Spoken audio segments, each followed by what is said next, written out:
This is Audible. Audible Studios presents Finding Grace, written by K.L. Slater, read by Lucy Price Lewis.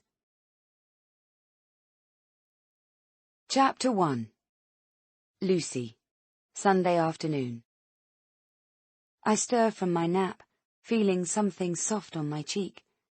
When I open my eyes, my husband Blake is crouching down at my side, his fingertip gently tracing down my face. "I made you some tea," he says. "You seemed restless. Were you dreaming?" I shake my head, try to push away the memories that managed to steal up on me while I slept, but then panic seizes me. "What time is it? Grace!" Still feeling a bit groggy from sleep, I struggle to sit up. Our daughter has been on a trip to Alton Towers with her best friend Olivia and her parents, Bev and Mike, as a birthday treat for her turning 9 years old yesterday.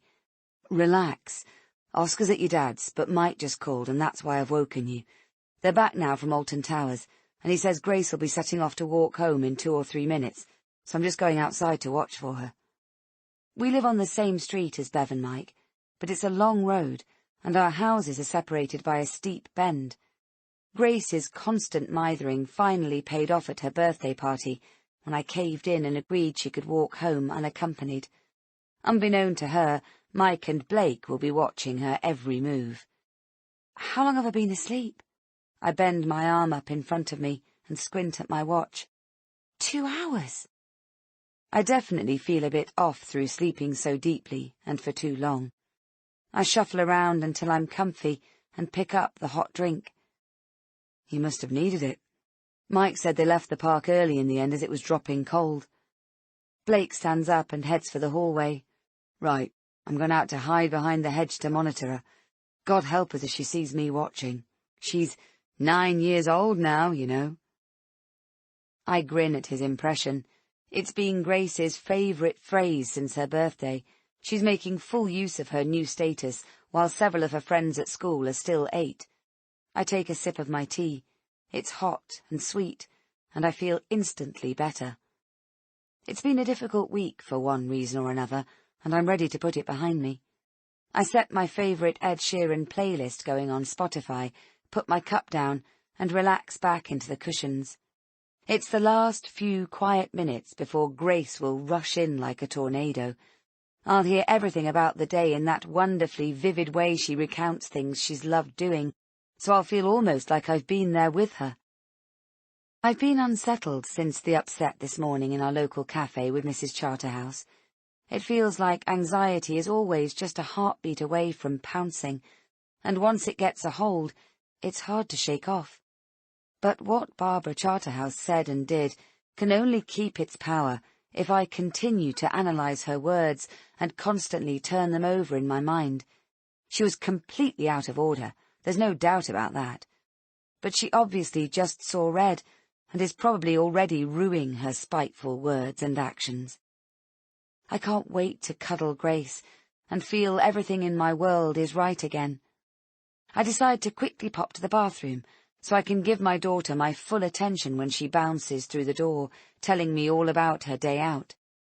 I turn up the music a little, so I can still hear it, and haul myself up from the couch, singing along to one of my favourite tracks. I jog upstairs for the extra exercise, thinking how much better I feel now, after my sleep. I'm so lucky to be back here in my lovely home after this morning's upset. And when Blake picks baby Oscar up from Dad's, I'll be ready to spend an evening with the people I love most in the world. I feel resolved not to let that bitter Charterhouse woman spoil it. I wash my hands, apply a little Molton Brown hand cream, and take a moment to enjoy its luxurious creamy feel on my skin. I splashed out on it on a recent shopping trip, reasoning that it's the little things that give the most joy. That's what I told Blake anyway, and he doesn't have to know how much it cost. I inspect my skin in the small mirror over the sink, twisting my mouth to one side and then the other. I can't spot any new spots or wrinkles. I know I'm lucky. Blake never forgets to tell me he loves me before leaving for work each day, and I always feel so grateful for that. My only problem continues to be truly accepting that someone could genuinely care for me. But I'm working on it. It's been a long road, but I do believe I'll get there. Blake has been outside for a little while now, so I'm expecting to hear Grace thundering in any moment, bursting with excitement and stories of terrifying rides.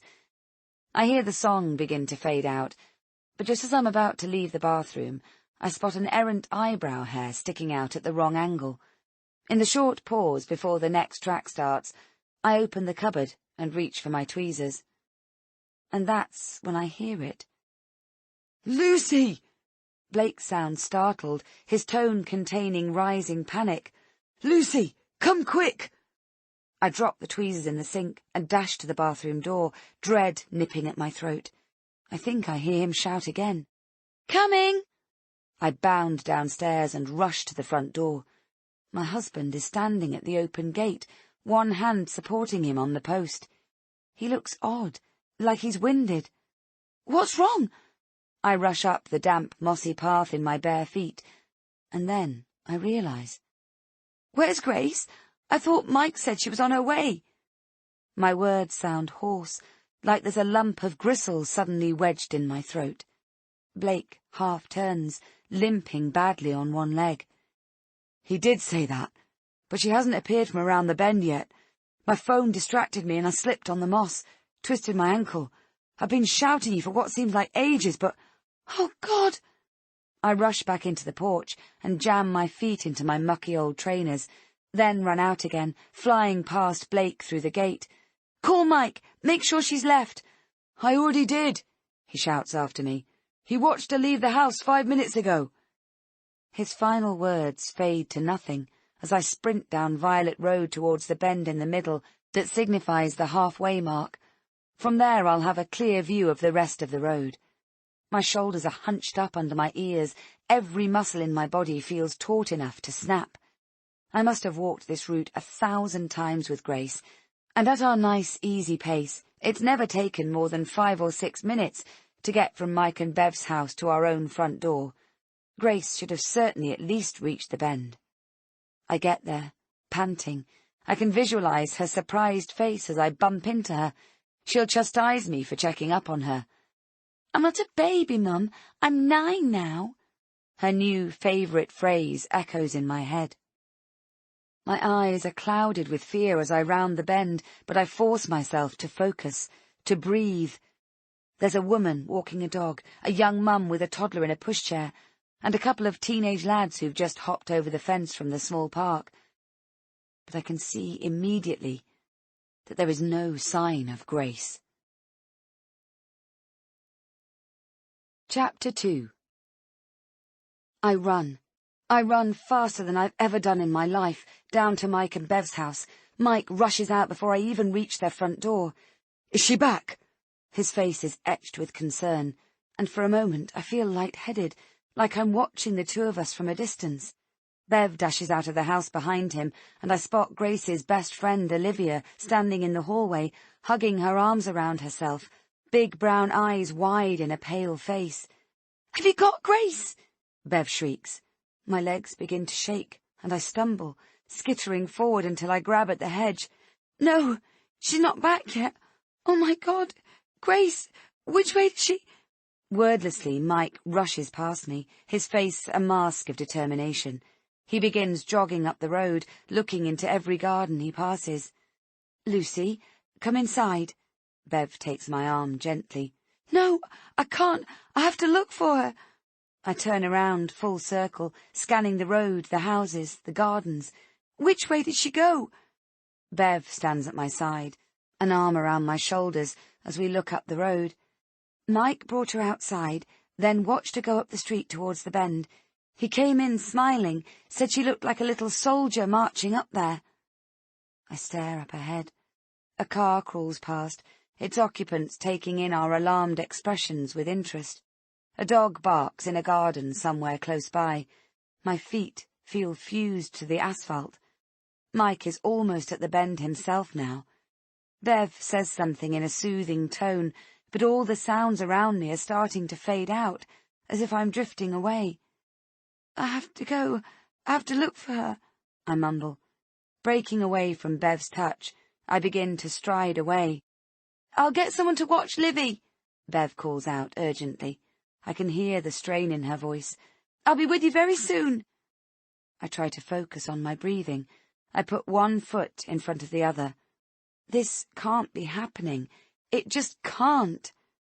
I move up the road, looking, searching every possible place.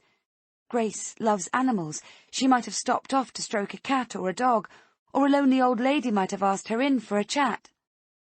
She's such a gregarious, caring girl, is my Grace.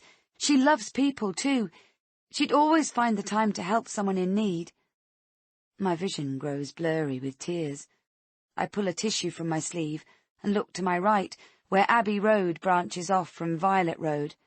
I stumble on a few more yards and look through the gap in the houses towards Florence Road and Priory Road. All these side roads, houses, all the hidden places Grace might be. I stumble and grasp onto someone's gatepost. I feel sick, dizzy. I can't bear the terrible feelings that are rising up inside me. What if someone has taken her, is hurting her just yards from where I'm standing now? I press the heels of my hands into my temples. I can't bear it. I can't stand the thoughts. Come on, Luce. It's okay. We'll find her. Mike appears in front of me, helps me stand upright. Take a minute and just breathe. That's it. Grace is a sensible girl. She'll have seen someone she knows, or... She knew she had to come straight home, Mike. My voice is rising. She knew we'd be worrying. Oh no! Oh my God! Her medication! Her insulin! She had it in her pocket, Lucy. Mike confirms. I handed it to her myself before she set off. That's something. It's something at least. Bev reaches us, breathless from running. Sue from next door is watching Livy for an hour or two, she tells Mike. Then, where's Blake? He's twisted his ankle really badly, Mike says grimly. It's swelled up to twice its normal size. I've told him to just stay put, but he's insisting on limping down here now. He was on his fucking phone again! I squeeze my fists tight and grip my teeth. He should have been watching out for Grace. I see Mike and Bev glance at each other, but I don't care.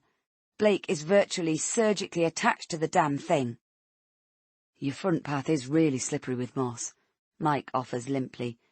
We have to ring the police, Bev says. Blake agrees we should check the whole street first, knock on a few doors, Mike says. It won't take us long. But what if she's already in a car? I cry out, stepping away from them. We have to ring the police now, so they can put a roadblock up, or... I'll do it now. Bev pulls her phone out of her jeans, jabs at the screen and holds it to her ear. Blake appears at the bend, his face twisted with pain. He leans on the park fence to get his breath. Mike goes to him, and I stand there, staring at the street that now seems 100 miles long, with a million places Grace might be. What were we thinking of, letting her walk up alone? Mike scales the small park fence and disappears. Blake looks at me and says something, holds out his arms, but my feet are rooted to the floor. Bev is speaking rapidly on the phone, giving facts, times, places, although I can't seem to process any of it. My head is full of static, my body uselessly shaking and cold. Feels so cold. Grace! Grace! A terrified voice screams in my ears, seeming to flood through my entire body. I see Bev's concerned expression, and I look around frantically. But there is no one else to see, because the person who is screaming is me. Chapter 3. People emerge from their front doors, cautiously at first, peering out inquiringly before walking slowly, arms folded to their gates. They discreetly murmur the dreadful news between them, like a Chinese whisper. But as we pass by, I hear the disjointed phrases, see the incredulous expressions, and their disbelief that something like this could actually happen here, in our middle-class leafy bubble, on our very own street. A little girl is missing, walking home alone. Everyone must search their gardens. People spill out onto the street, spread out over the other side of the road. All eyes seem to be on me as I move frantically with Bev, knocking on doors, searching, looking, trying to find Grace. Blake and Mike are over the other side of the road. Blake isn't much use, but Mike scoots ahead, dashing up and down paths. "Where are the police?" I whisper to Bev. "They're on their way. Keep focusing, Lucy. We'll find her. We will. You're doing brilliantly." But I know she's just saying it, because with every no we get, from resident after resident, I watch my friend's face grow a little more pale. With each shake of the head when we ask if they've seen a 9-year-old girl dressed in jeans and a pink coat, with a red bobble hat and yellow gloves, I feel her conviction that Grace is nearby wane just a touch. I beat back the bile rising in my throat. We get to the park, and I think about my dad and Oscar, both oblivious to what has happened to Grace. A group of residents behind us fan out and walk in a line across the park, calling out, kicking areas of undergrowth, wet leaves. I don't want to think about why they're doing that. I stand at the fence, my wild eyes scanning the sparse trees that edge the grassed area for a pink coat, a red hat. We came here last August, in the final few days of the school summer break, when I was about 6 months pregnant, me and Grace, Bev and Livy.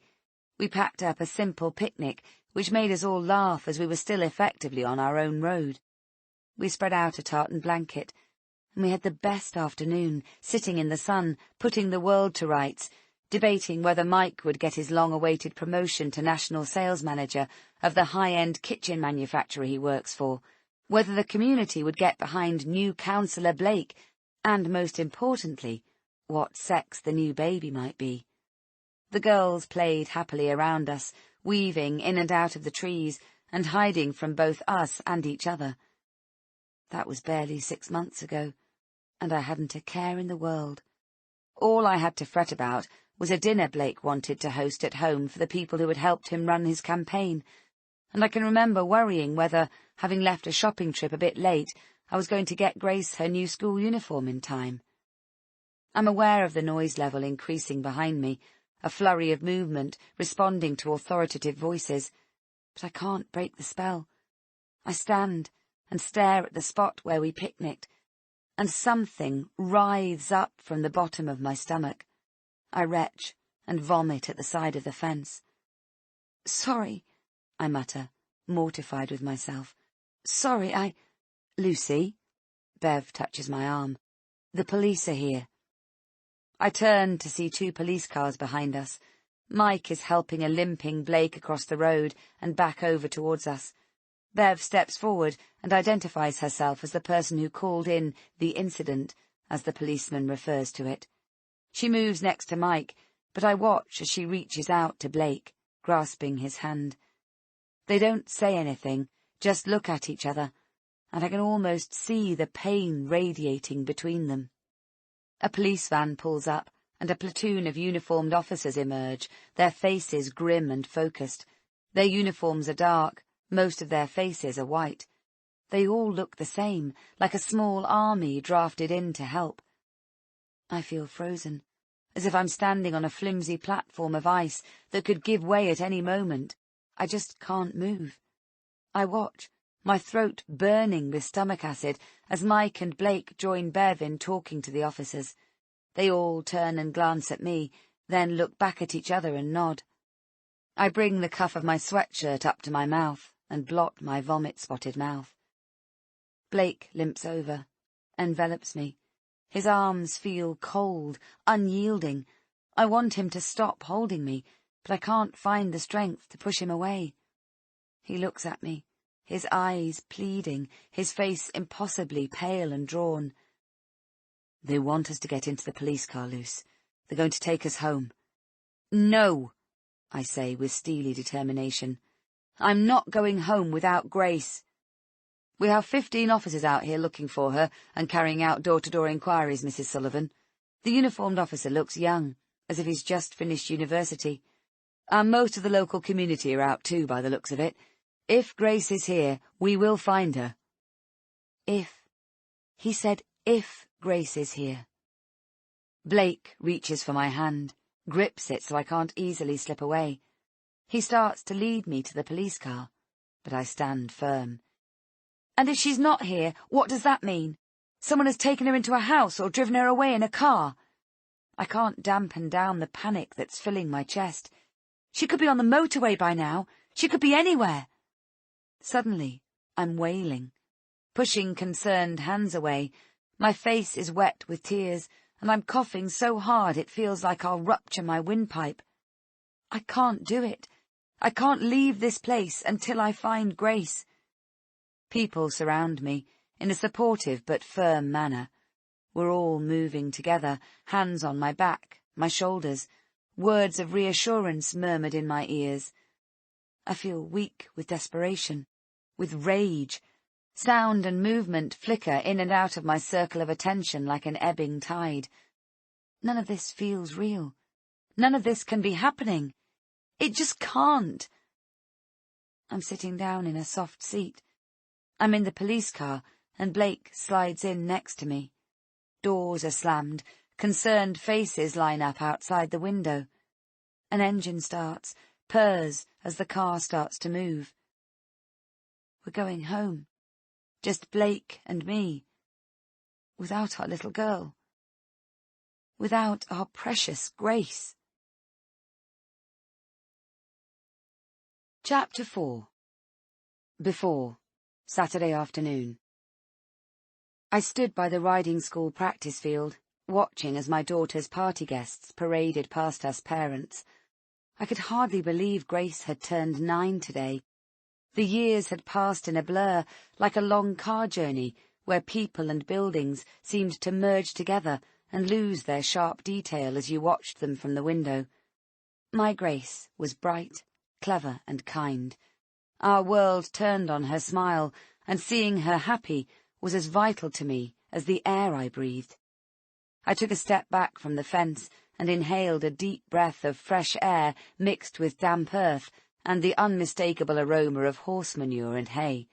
Grace had left ball ponds and bouncy castle parties behind a while ago, yet another sign she was growing up fast. I smiled and waved as she trotted past on her sleek black horse, side by side with her best friend Olivia. Both girls were perched perfectly on their placid mares. Grace's 8 other young invited guests followed in procession, supervised by the 2 riding school staff.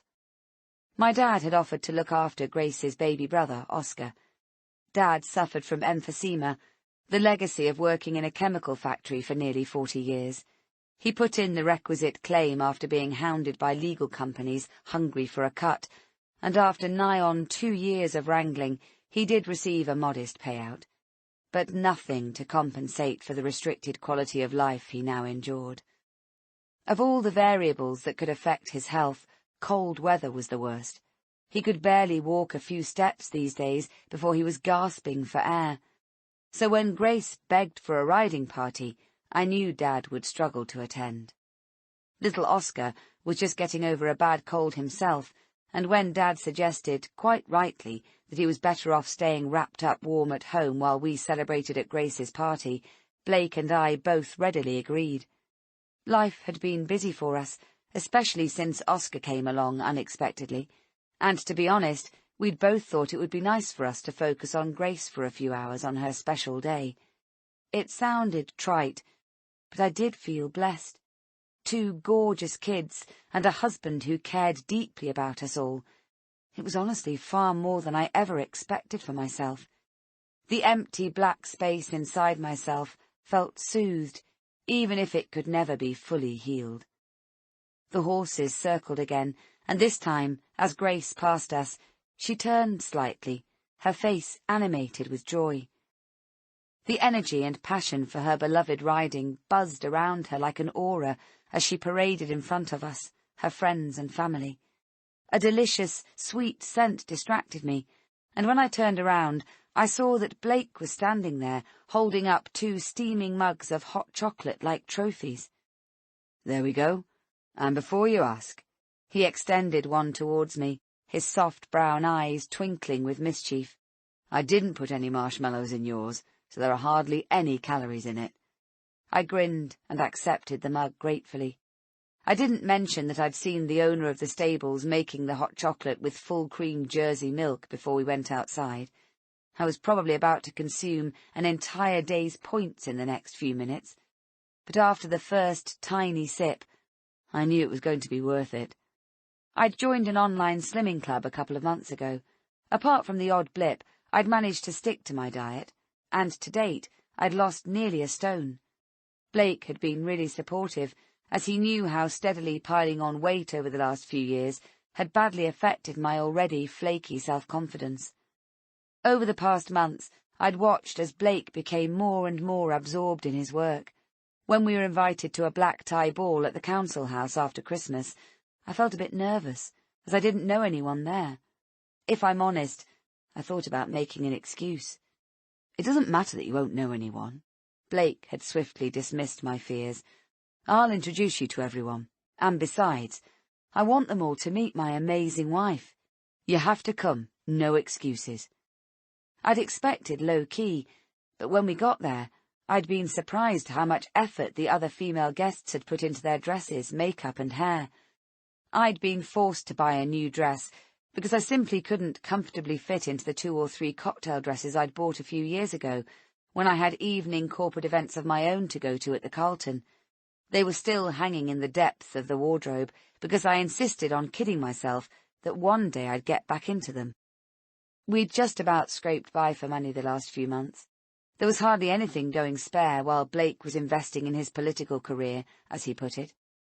Certainly no money allocated for a spending spree on a fancy new dress I'd probably only wear once or twice. I ended up ordering one in a bigger size than I'd have preferred from an online clothing catalogue. More than I wanted to pay, but still. I opened an account to spread the cost over a few months. It didn't make any difference. I still felt utterly crap at the ball. When the dress arrived a day before the event, I could just about do the zip-up, but it was very much on the snug side. I felt shocked. Since Oscar's birth, my at-home uniform had consisted mainly of stretchy leggings and tunic tops, which I jazzed up a bit with costume jewellery and high heels on the rare occasion we went out socially. Somehow, an additional few extra pounds had crept on over Christmas without me even noticing. I'd done my hair and makeup myself for the ball to save cash, although it was painfully obvious that most of the other women had pulled out all the stops to look fabulous. Worst of all, they gravitated to Blake like bees to a honeypot. He kept pulling me into his conversations. "Meet my lovely wife, Lucy." And they'd smile and say hello, but I couldn't miss the disapproving sweep of their sooty false lashes, taking in my unvarnished toenails, my mismatched handbag, and the way the front of my new dress pulled unflatteringly around my tummy. How come a man like Blake Sullivan has such a dreary wife? How has such a frump bagged a catch like him? I swear I could hear their judgmental thoughts, as if they'd actually said them out loud. To be fair, I never saw Blake eyeing anyone up or flirting. Not once. He behaved impeccably, never left me on my own at all, but I still felt all chewed up inside. I didn't say anything when we got home that night, but I sort of made a pact with myself to get back on track with a healthier lifestyle. Blake was working hard for all of us, and he was only human. If I didn't make myself a better prospect, how long might it be before his head was turned? I returned my attention to family and friends who were clustered around the riding practice field, chatting amongst themselves and waving to the girls as they trotted past. As I surveyed all the bright, happy faces, a solitary figure standing near the riding school office caught my eye. I nudged Blake discreetly. "Isn't that Jeff over there from next door?" "Looks like him, yeah," Blake agreed quickly before looking away. "Fancy a bit of lunch tomorrow when Grace is out?" I narrowed my eyes, instantly suspicious at his manner. "Don't tell me you invited him here today." "No!" Blake frowned. "Well, not exactly. He was a terrible liar." "Oh, Blake!" "I didn't invite him to the party, okay? I happened to mention we were coming here, and he said he used to love horse riding when he was younger, and he'd often wonder what it was like here. Save it, Blake. You basically invited him. He hung his head bashfully. I didn't see any harm in it, Luce. Sorry. I told him to come and have a piece of birthday cake with us, that's all. My husband was a sucker for an underdog. According to his mother, Nadine, he'd always been the same. Good-looking, tall and sporty at his all-boys grammar school, he liked to take the new starters who were finding life difficult under his wing. Nadine once proudly told me, not long after we met, how Blake would occasionally wade into disputes at school in order to protect the more vulnerable boys. He could have made their lives a misery and joined in with the bullying, but that's just not Blake's way. He's the last of a dying breed, a true gentleman, Nadine boasted, stroking his hair in a proprietorial way. He was still the same now, got a real pleasure out of putting right injustices and helping people who found it difficult to stand up for themselves. Councillor Blake Sullivan. It was an admirable quality most of the time, but at other times it could grate. We, his family, needed him too, and I'd have liked him to focus a bit more on us. On me. Geoffrey Bonzer was our middle-aged neighbour. When we moved into our semi-detached house on Violet Road 3 years ago, he'd just lost his mum. He became really awkward about the shared driveway at first, insisting on putting out the bins at the end when we were out at work, so we couldn't get our car back on without having to move them. And he'd play what he told Blake was his mum's favourite Frank Sinatra album on full blast upstairs, often until midnight, in the room right next to Grace's bedroom. He's just hurting from his mum dying, Blake had insisted, making me feel like a witch when I suggested contacting the antisocial behaviour department at the local council. Cut him a bit of slack, can't you? I think his heart's in the right place, under the prickly exterior. More like weird exterior, I thought at the time. But Blake had other ideas about how to get Geoffrey on side. He reminds me of some of the boys at school, he told me. They'd purposely get into trouble over the silliest things. It's a cry for attention, really. He's lonely, Luce. That's all it is. Over time, he casually befriended the man, spending a few minutes chatting at the fence when he got home from work, and Geoffrey just happened to be out in the front yet again. I heard him asking Geoffrey's advice on what to do with the overgrown garden, even though we'd discussed plans to pave over the patchy square of grass and straggly borders, favouring the easy option to keep it neat. Then, one day, it occurred to me that the bins were no longer blocking the driveway, and the Sinatra had stopped. Now, our neighbour seemed to see my husband as a true friend, and often popped around for a chat with him, often at the most inconvenient times. As if he could feel our eyes on him, Geoffrey looked over now from where he stood by the riding school office and raised his hand. We both waved back. Our girl's loving the attention. Blake nodded towards Grace, who had just embarked on her third loop around the practice field. The horses seemed to have speeded up to a canter now. I'm so glad everyone got here despite the bad weather. There had been a light covering of snow over the last couple of days. We lived 3 miles from the city, and the weather never got too extreme here, but some of Grace's party guests had travelled down from North Nottinghamshire, where it could become pretty bleak at this time of year, and Blake's parents had come all the way up from London, where they claimed to have had a good covering of the white stuff overnight. Yesterday it was touch and go whether they'd get here. You'll just need to put your big coat on to survive up north, Mum, Blake had joked on the phone. I'm especially glad your parents managed to get here, I said archly, and he shot me a stern look, tempered by a little amused twitch at the corner of his mouth. Lucy, he elongated my name, admonishing me playfully. Be nice. I widened my eyes and took another sip of hot chocolate. I'll have you know I'm on my best behaviour.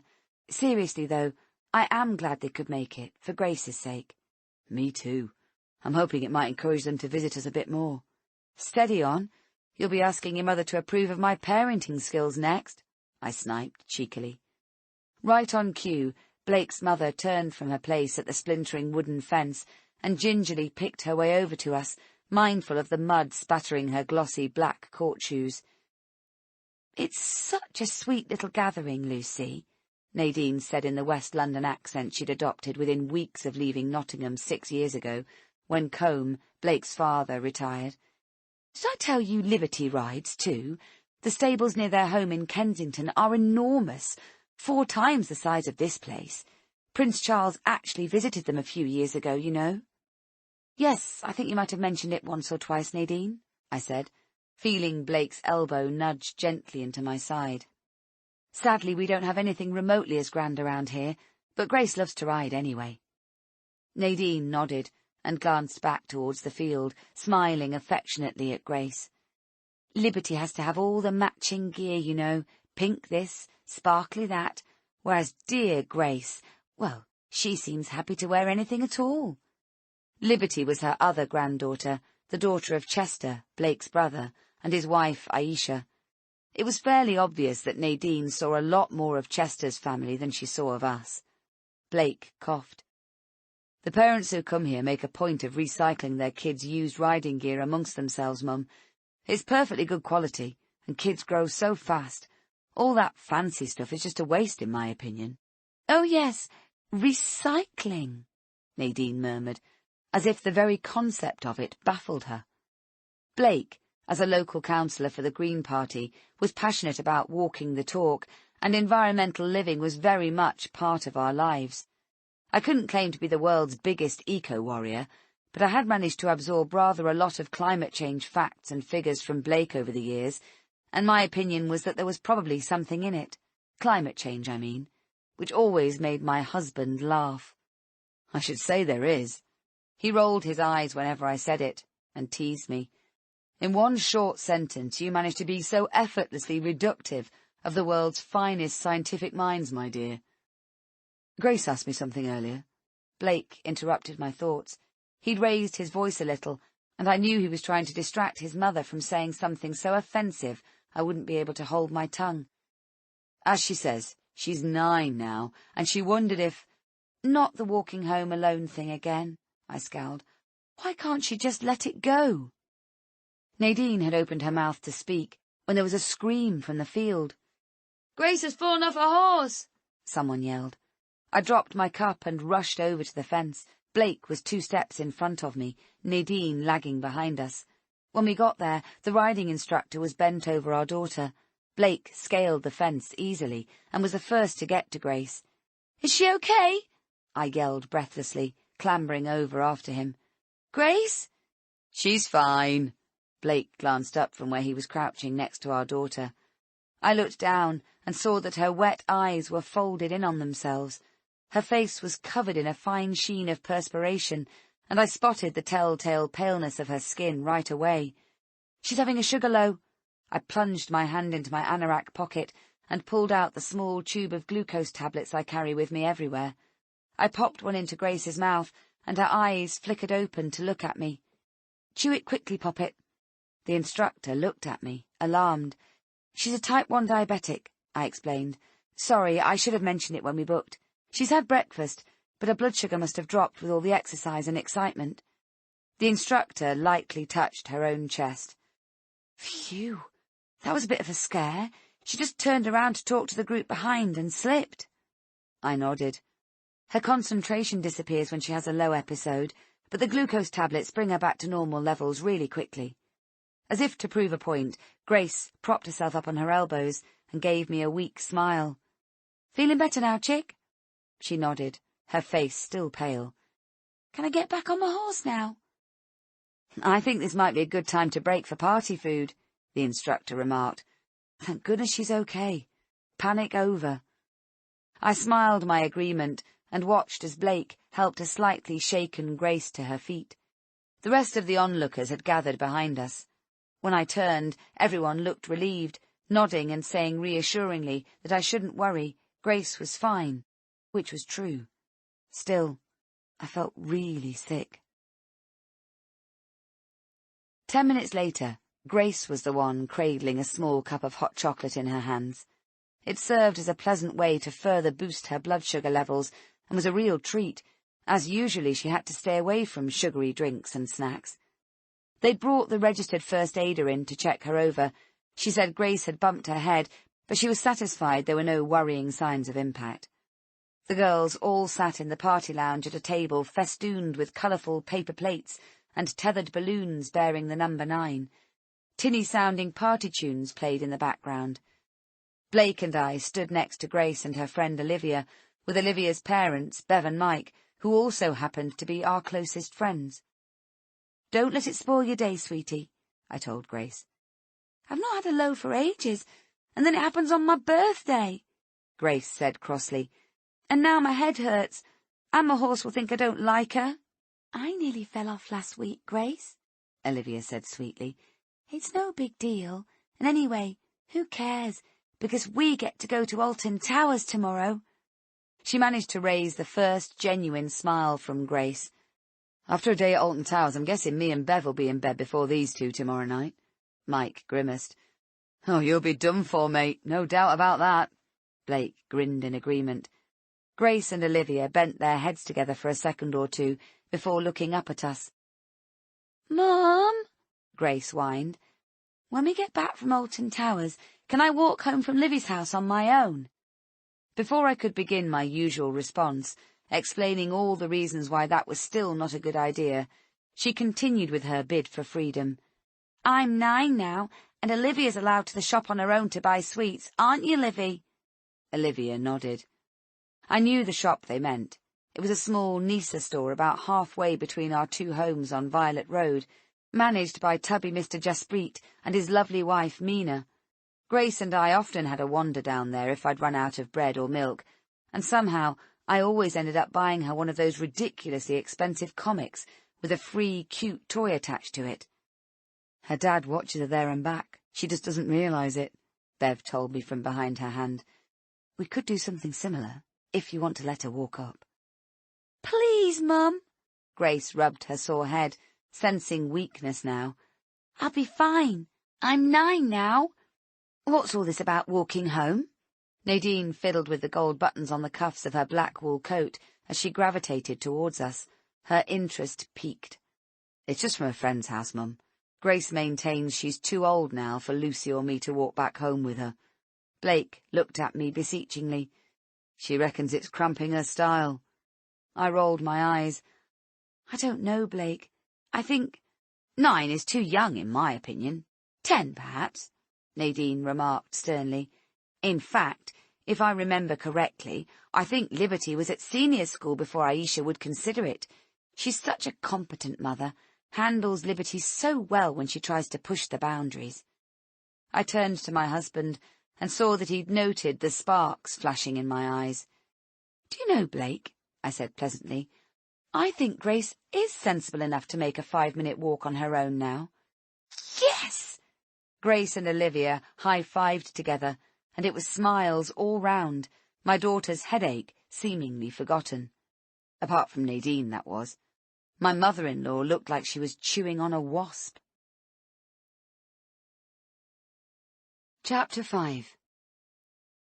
You really couldn't blame anyone for taking her at face value. Standing there today at the party, watching her lovely daughter, and playing the perfect mother and wife. Clever enough to fool even those closest to her. She seems so plausible, so decent, and yet both she and I know that's not the case. We're the only ones who know it, although she hasn't got a clue I'm aware of who she really is. She's done well for herself, I'll give her that. Ambitious, good-looking husband, 2 cute kids, a boy and a girl, although the baby isn't here today, of course. She doesn't need to work, and lives in a nice area. I know her routine, inside out.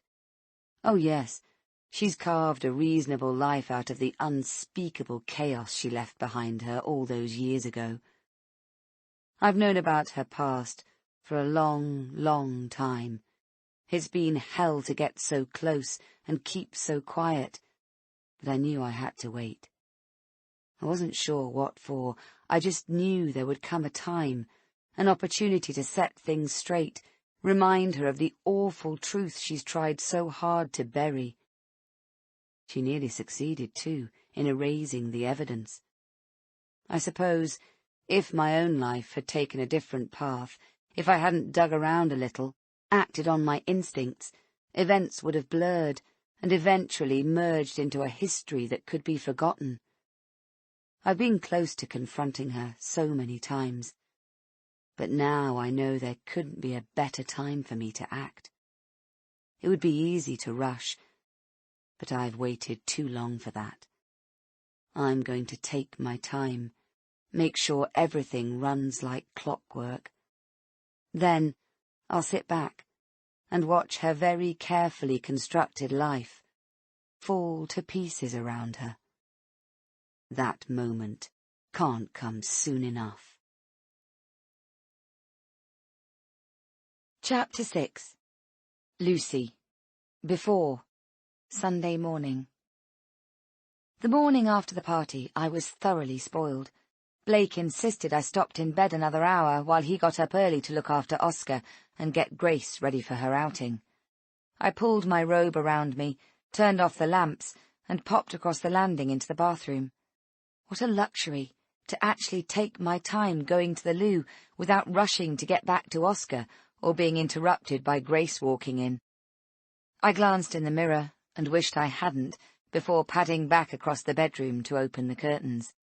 It looked like another cold day out there, but with a blue sky, just like we were lucky enough to get at the party yesterday.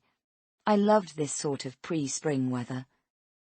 Before Blake was elected as a councillor, we sometimes used to wrap up on mornings like this and walk by the river after taking Grace to school. There never seemed to be the time to do that now. A movement below the window caused me to peer down.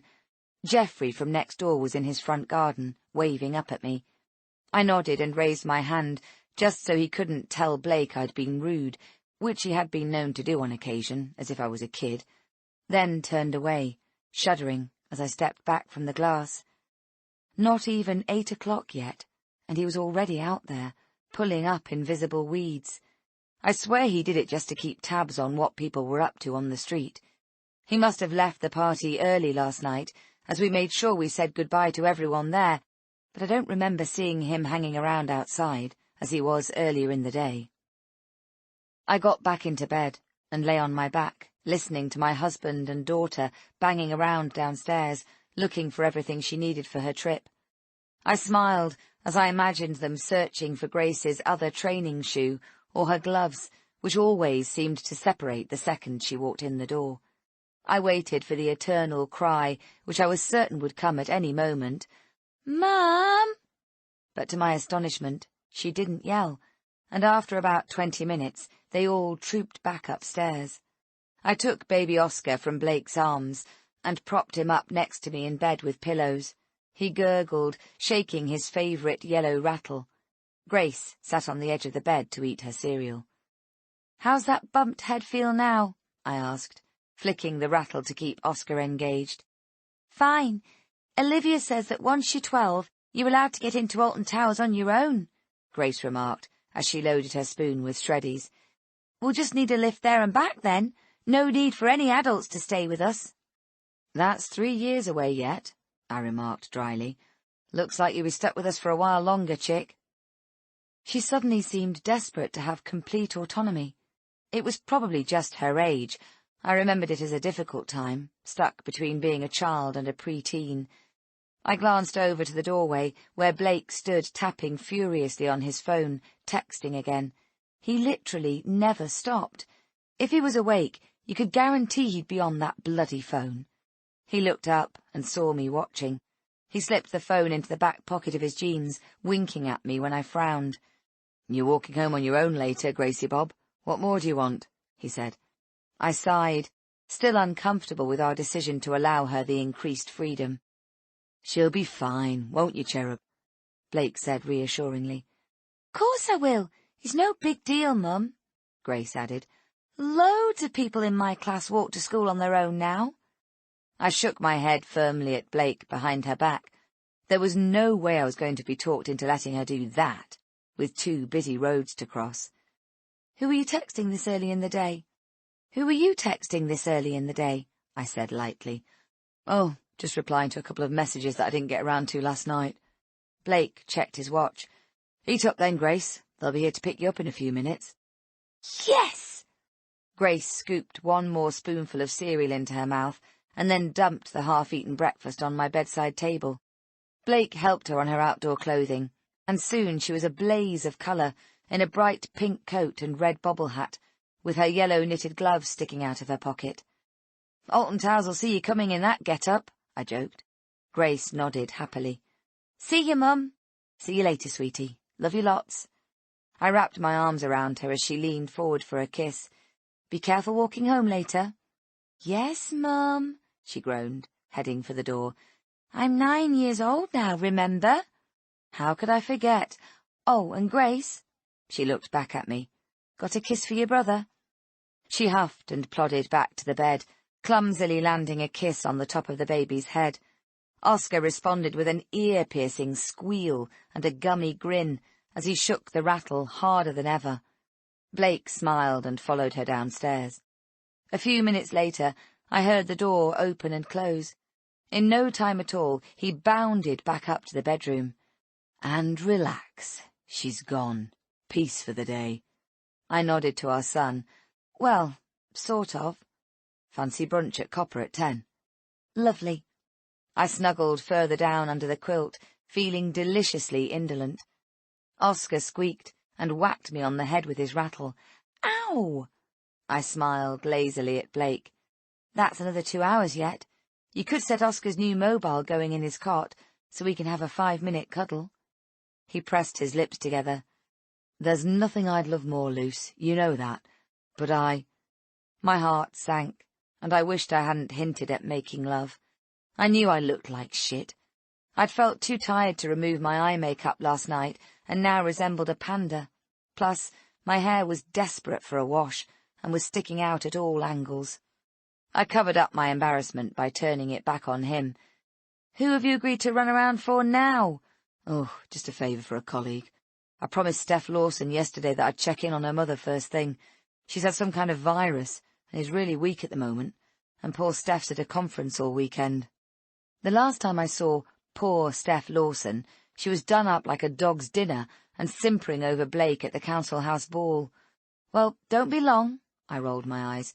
"You know, you're just a big softy, Councillor Sullivan. The one morning we don't have to get up and watch Disney videos, and you go and find yourself another blooming job to do." "I know. I'm hopeless. Sorry." He kissed me, and I kissed him back, just to show there were no hard feelings, and he ruffled Oscar's fuzzy hair.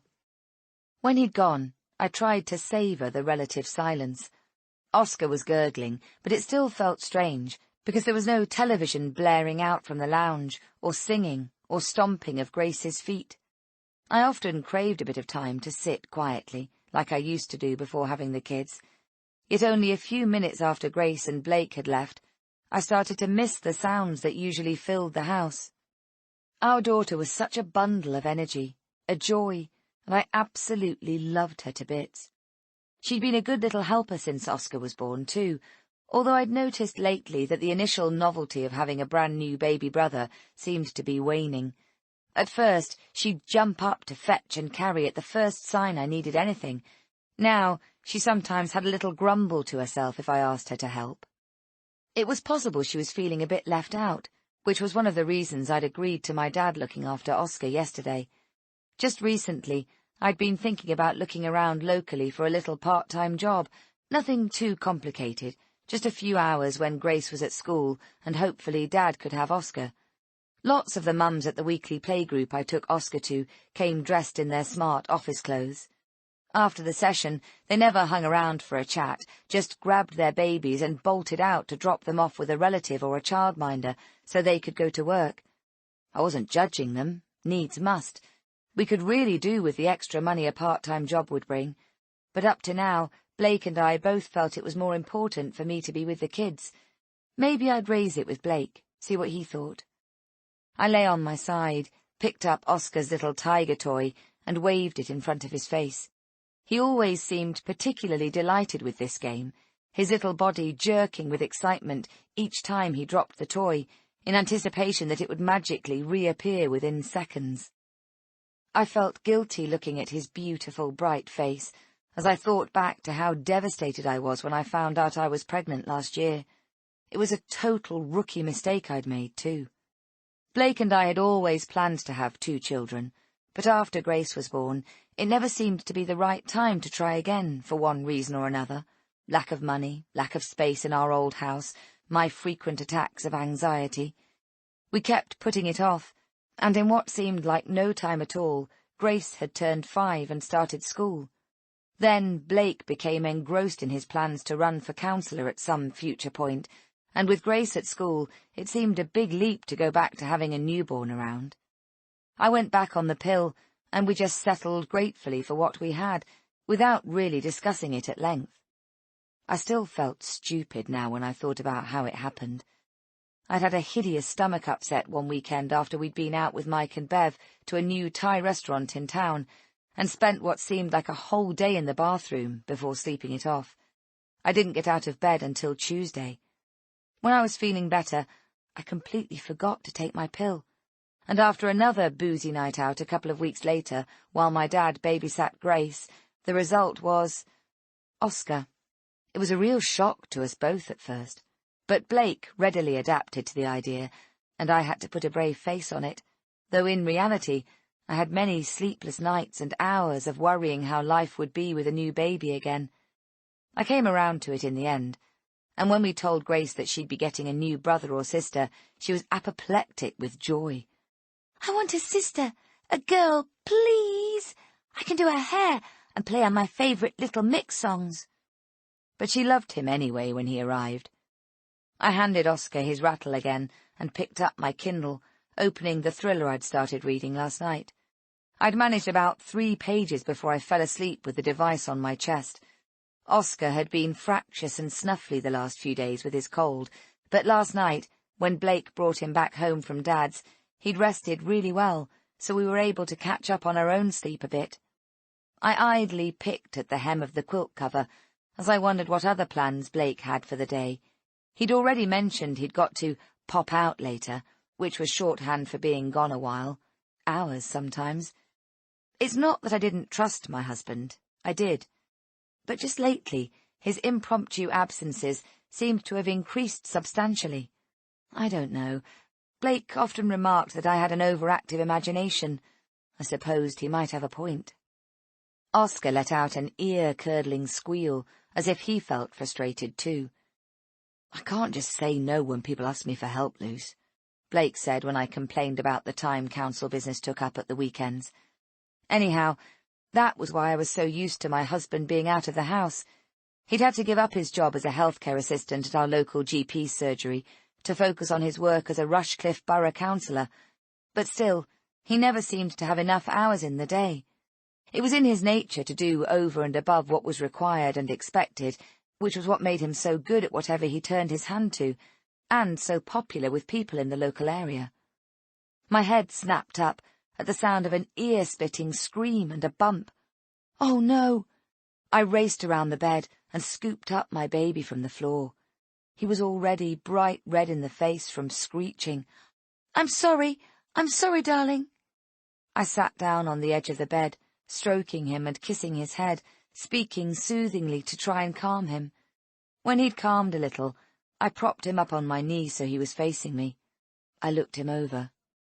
An angry red welt throbbed on his left temple, where he must have glanced his head on Blake's bedside table as he fell.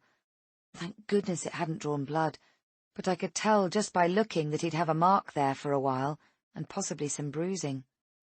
I felt like the worst person in the world. I spent the next 10 minutes singing back-to-back nursery rhymes and tickling Oscar's stout little belly, never taking my eyes off him for a second. It didn't take long until he perked up. He was such a joy. He hardly ever cried unless he was hungry, ill, or needed changing. He just seemed to have a positive aura surrounding him that I felt certain he must have got from Blake. Grace could be a little reserved at times, like me, I suppose. For as far back as I could remember, I'd always had the feeling that the world was against me, that good things happened to other people, not to me. This ingrained belief meant I always tended to expect the worst, while Blake naturally gravitated towards more positive thoughts. "Have you ever considered you might just get lucky one time?" He often needled me when I was fretting about how something or other would turn out. but he might not be as cynical if he knew why I felt that way. Chapter 7. Sunday afternoon. I feel stifled inside the police car, as if there's not enough oxygen to breathe. We must only be about 300 yards from our house, but the police had insisted on accompanying us home. I'm desperate to be out there, on foot, looking for Grace, but my protests fell on deaf ears. During the short journey, I'm vaguely aware of Blake looking over at me and reaching across to touch my arm reassuringly several times. I can't respond.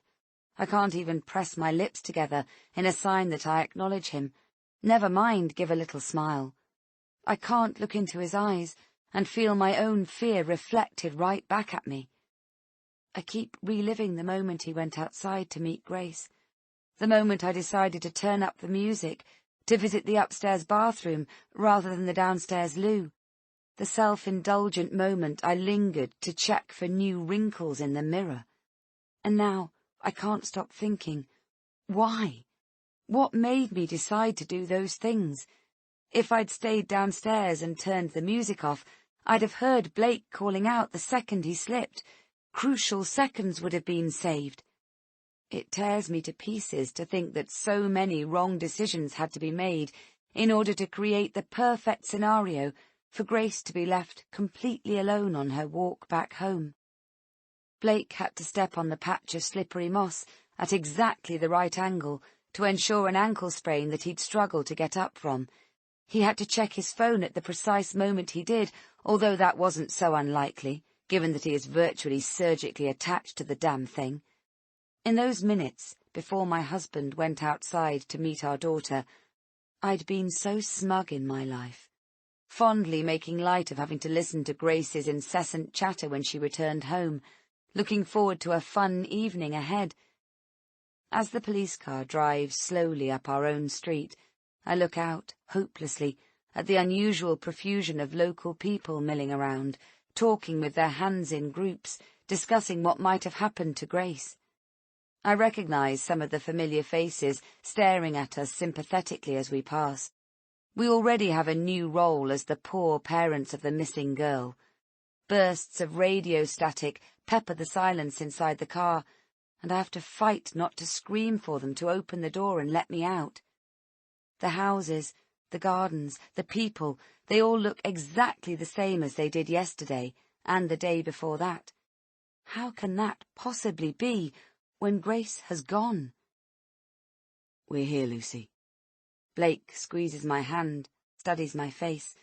I know my expression is blank as I stare at the back of the driver's headrest as the car slows to a stop. I turn and look vacantly at the house, at the path where Blake slipped, at the gate Grace should have run back through, full of stories of her day at the theme park. The brickwork looks darker, the windows cold and angular. It doesn't look like home anymore. There's a flurry of movement outside the car. My door opens, and a female officer helps me out. Our eyes meet, and she gives me a sad little smile that says she knows how hard this is. She spoke to me earlier, told me her name before we got into the car, but I can't seem to remember anything she said. I walk towards the house. There are police officers either side of Blake and me. I'm placing one foot in front of the other. 1, 2, 1, 2. The ground is solid and unforgiving beneath my feet, but I feel as if I'm floating just above it, untethered somehow. I hear the creak of the front gate, the shuffling of heavily booted feet on concrete. My eyes fix on the skein of moss that patches the path in front of me. The group pulls back for a moment as Blake stops walking and stares down at the cursed spot. I know he's thinking about the consequences of his accident. There's a bottle of eco-friendly moss treatment fluid in the cupboard under the kitchen sink that he bought on special offer from B&Q last month. That he noticed the mossy path at all. Was this a hint? A warning of the terrible event scheduled to happen? Or was it just another example of his good intentions being scuppered by his failure to follow through? He has no such trouble at work, just in his domestic life. rushing around, ticking off his to-do list, trying to wear all the hats. What does it all matter now? I return to my silent, exhausting quest of trying to make sense of what has happened. Yet in trying to search for a reason for Grace's disappearance, it feels like I'm about to topple over the edge of the normal life I took for granted only this morning, into a kind of relentless madness only I know is there. The front door opens. A firm, reassuring hand on my shoulder guides me through into the hallway, where, every day, Grace shrugs on her coat and puts on her shoes, then carelessly discards them again, sometimes several times throughout the day. I stand next to the stairs, the end balustrade strong and unforgiving against my back. The small space is full of people, yet it feels empty, lifeless, and the air is full of foreboding as feet shuffle and mouths cough. People try their best not to steal curious glances at me, and fail. They must be wondering why I let my 9-year-old daughter walk home alone, why I chose to nap and listen to music instead of ensuring she was safe. Thankfully, if they are, nobody is saying it out loud. My heart yearns for Oscar. I need my baby in my arms, safe and warm. Perhaps I can ask them to call Dad and get them both back here. "Get that door shut, quick," an authoritative voice growls, and it swings closed, but not before I spot a photographer near the gate. Then a woman in a red mac appears seemingly from nowhere and springs forward with a microphone, shouting something. It seems the local press have already arrived. Chapter 8. Olivia. Sue from next door had put the television on for her and made her a mug of hot chocolate, which Olivia hadn't touched yet. She sat in this lounge every night with her mum and dad, but right now, with Sue here, it felt like she was in someone else's house. Everything was upside down since Grace had gone missing on her way home. It was like someone had messed up a completed jigsaw puzzle, and now the picture looked all wrong. Sue was chattering on and on about her grandchildren, Elsa and Niall, who lived in Spain and visited her twice a year. Usually, Olivia liked Sue's stories about the stuff Elsa and Niall got up to, and she'd usually laugh when Sue explained how she was trying her best to learn Spanish, but kept pronouncing all the words wrong and getting them in the wrong order, so her sentences made no sense. But today, she wished Sue would just turn off the television and stop talking, because Olivia was trying very hard to think. She stared out of the window, Sue's voice and the television both fading away into the background. Their usually quiet street was buzzing with people, and lots of them were police officers. Men, women, and even children walked in groups, heads turning, necks craning this way and that, as if they expected to find Grace hiding under a hedge, or even in one of the wheelie bins that people had put out for the council's scheduled rubbish collection tomorrow. Her friend wasn't in any of those places. Olivia could have told them that.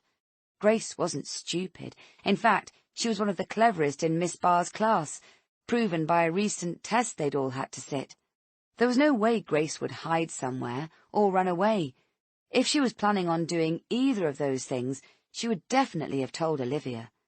Olivia was Grace's best friend after all, and they told each other all their secrets.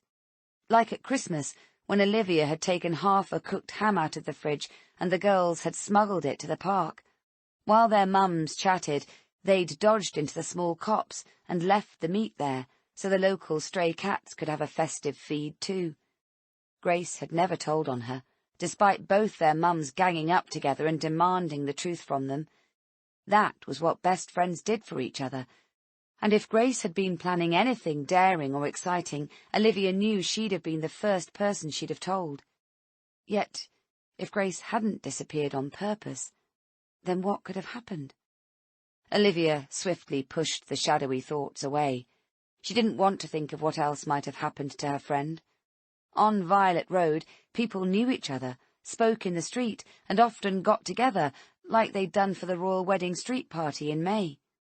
The girls often complained that nothing exciting ever happened to them, like on the programmes they secretly watched on Netflix upstairs in their bedrooms. They both wished some sort of a crime would be committed so they could investigate it like in the Nancy Drew books that were in the school library. But nothing ever did happen. Until today. And now it didn't feel exciting at all. It felt horrible to think Grace had somehow disappeared after leaving here, and it made Olivia's hands go all cold and clammy when she thought about her friend screaming on the rides earlier that day. Sue was still droning on, something about what she planned on cooking when her grandchildren flew in from Spain next week. Olivia stared at her before turning her attention to the window again. Didn't she know this stuff wasn't important right now? Grace was missing. It didn't matter that Sue was cooking all her family's favourite meals. There were familiar faces in the crowd, searching the street outside. Her mum and dad were there, and Olivia spotted that man Geoffrey with them, who lived next door to Grace. Sometimes, in the warmer months, they played out in the garden, and they'd spotted Geoffrey watching from his upstairs window on more than one occasion. They'd stuck out their tongues and wiggled their ears at him, and he'd soon disappeared. It had been so funny to see him scurry back from the glass. But there were also lots of people out there that Olivia didn't recognise at all. The adults had all banded together, trying to solve the mystery along with the police. Nobody had asked for Olivia's help. "Darling, did Grace say anything about not going straight home when she left here?" Her mum bit her lip while her dad paced back and forth, to and from the window. "Did she mention she might call somewhere else first?" Olivia had told them the truth, that Grace hadn't said a word about anything like that. "Is there anything else you can tell us, Livy?" her dad had asked. "Anything Grace has said or done that shows you she's been unhappy, or is worried about something that's happened at home or at school?"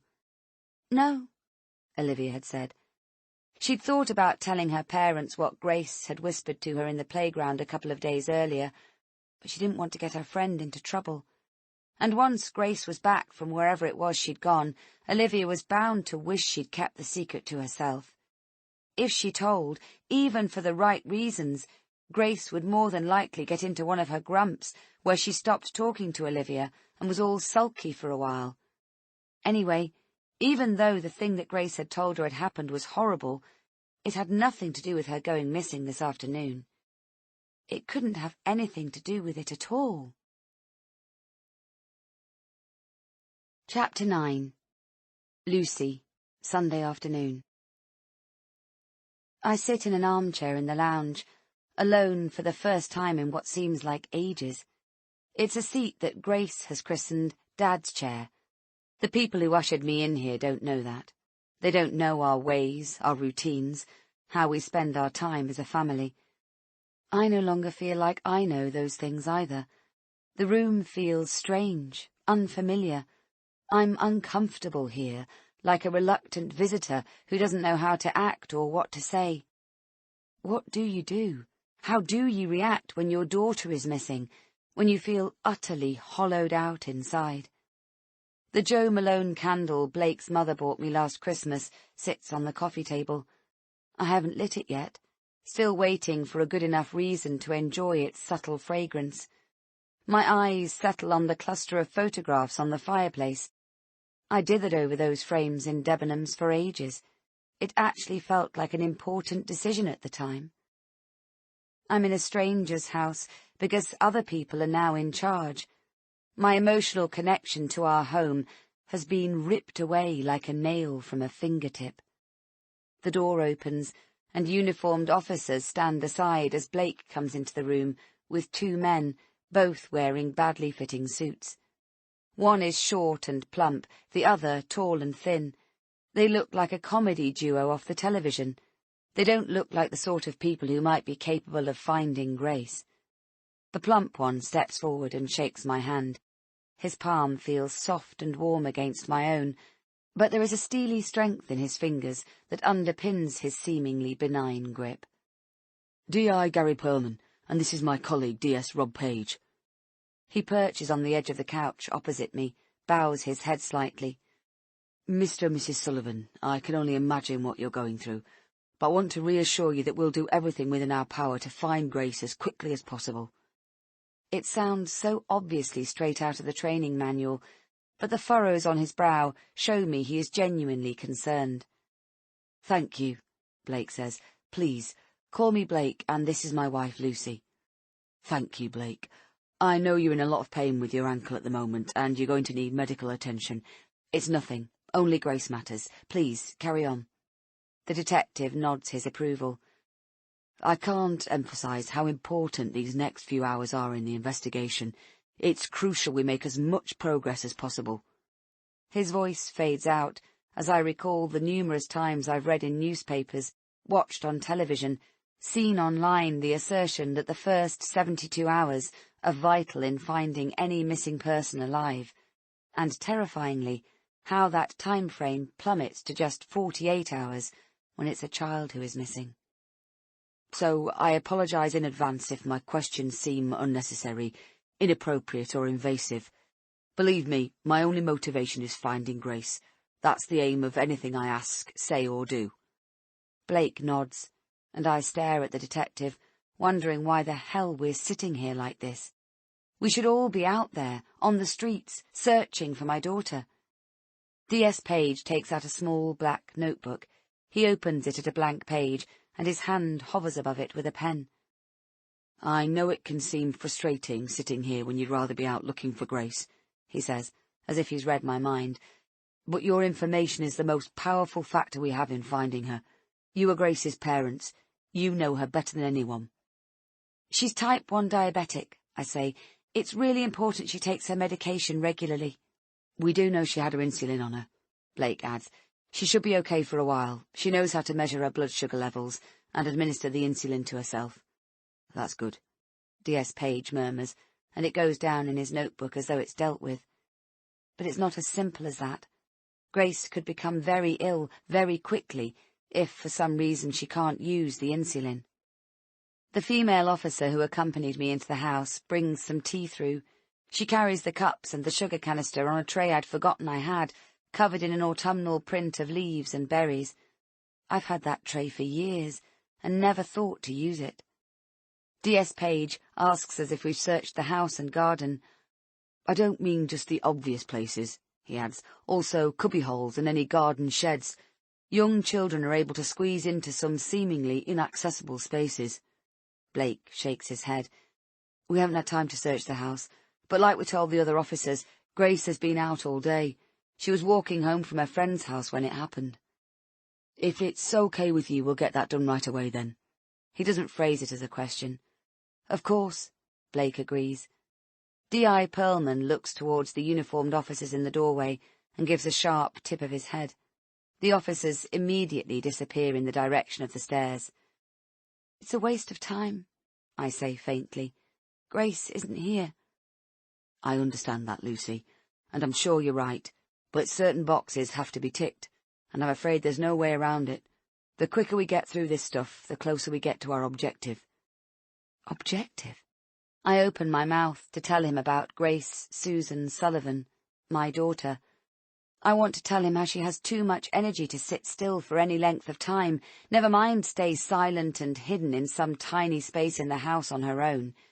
How she's never hidden from us, even once in her entire 9 years on the planet. "Let them do the job, Luce," Blake says, and I close my mouth again. D.I. Pearlman clears his throat and begins to ask questions, while his colleague dutifully scribbles down Blake's answers on his notepad. How did Grace seem before she left home this morning? Had there been any arguments or disagreements? Is it possible she'd run away as a prank, or because she felt unhappy or annoyed in some way? Could she have gone somewhere on impulse, a favourite place or a friend's house, perhaps? "This is all nonsense." I stand up, knocking over the untouched cup of tea at my feet. The female officer springs forward, her hands stretched out towards the spillage. I feel dizzy, and I can't stop shivering, like I'm freezing cold, which I'm not. "The tea is not what matters here," I screech, waving her faffing hands away. "Finding Grace is what's important." "Lucy, please, just stop." I don't think it's possible for Blake's face to grow any paler than it already is, but it does, and 2 little spots of heat begin to glow, 1 on each cheek. I'm embarrassing him, but that's just tough, because some things need saying. D.S. Page clears his throat. Mrs. Sullivan, I understand how difficult this must be. I know, but you don't know. You don't know anything, and I'm just trying to save time here. I know Grace didn't hide or run off. I know she didn't go to a friend's house. Someone took her. Do you understand? We do understand what you're saying, Lucy, yes. D.I. Pearlman's tone remains calm, steady. It only serves to infuriate me more. You don't seem to have a bloody rush in you, sitting around scribbling in your notebooks. In the meantime, my daughter is— The detective speaks again, his voice level but firm. There are currently 15 officers out making inquiries on this very street, Mrs. Sullivan. That number is due to be boosted to 30 within the hour as we take in the surrounding area. As we speak, the police helicopter is on standby for dispatch to begin a woodland search. The local community are gathering themselves for an organised search on foot. A woodland search. An image of a small, partly clothed body and staring eyes offers itself for consideration, but I won't let it in. I can't. I sit down. D.I. Pearlman looks over at Blake, and then back at me. His tone softens a little. As Grace's parents, you two are doing the most valuable thing of all. You're providing us with crucial pieces of the jigsaw that nobody else can give us. The quicker you answer our questions, the clearer the picture becomes. Sorry, I whisper. There's no need to apologise, Lucy. No need at all. He looks at each of us in turn. Now, if you could start at the beginning. This morning after Grace left for the theme park. Chapter 10. Before. Sunday morning. I'd enjoyed my extra hours in bed, just me and little Oscar, but the time whizzed by and I realised that soon Blake would be back and it was time to get ready for our trip out. I strapped Oscar into his little padded bouncy chair and placed it right next to the shower. I alternated 5 minutes of scrubbing with flicking water over at him and watching him chuckle. Afterwards, I quickly dried my hair and dressed simply in leggings and a soft brushed cotton tunic top. I smeared on a bit of tinted lip gloss and applied mascara. I changed and fed Oscar, and when I heard Blake's car pull up outside, we were just about ready to go for brunch. I froze when I heard voices in the hallway. As I carried Oscar downstairs, I saw that Nadine was there. Mum wanted to pop in and see Oscar on her way into town. Blake smiled. Thought I'd do a spot of shopping while I'm here, she said. I still miss the small independent shops living in London. Here he is. I handed Oscar over, but she looked startled, holding him at arm's length and away from her pristine coat.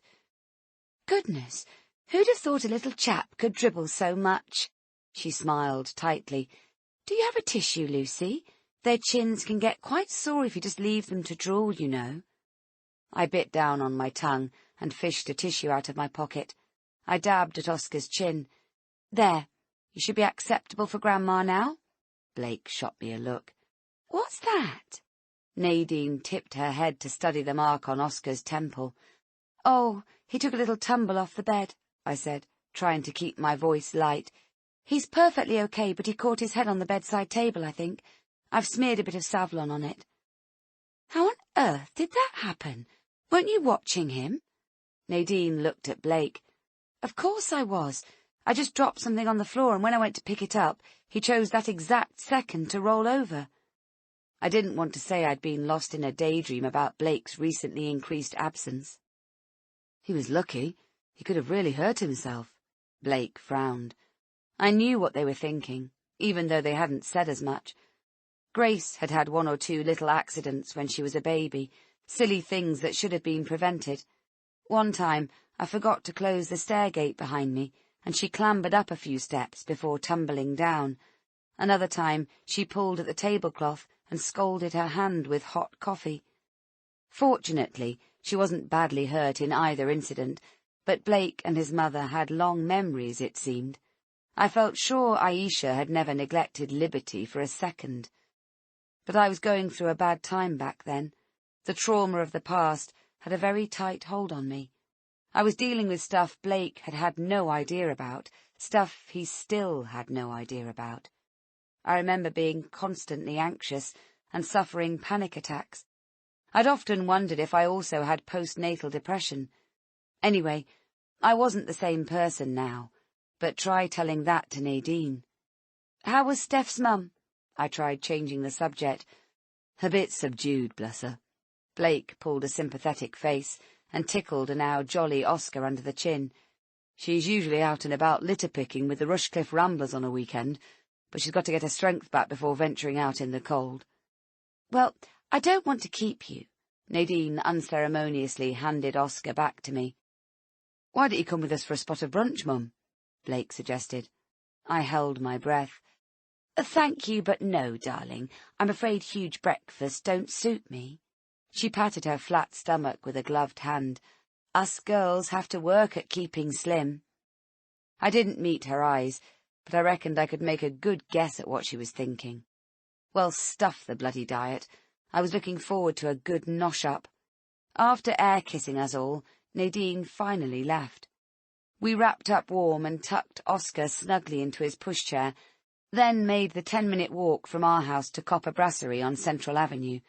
Blake unbuckled Oscar and took him inside the cafe, while I grabbed his changing bag and followed them in, leaving the pushchair outside under the perspex canopy of the external seating area. While we were waiting for our food, predictably, Blake talked about his work. "I'm really excited by the local support, Lucy. The chief executive of the council told me off the record that she honestly thinks I could run for MP once my term is up."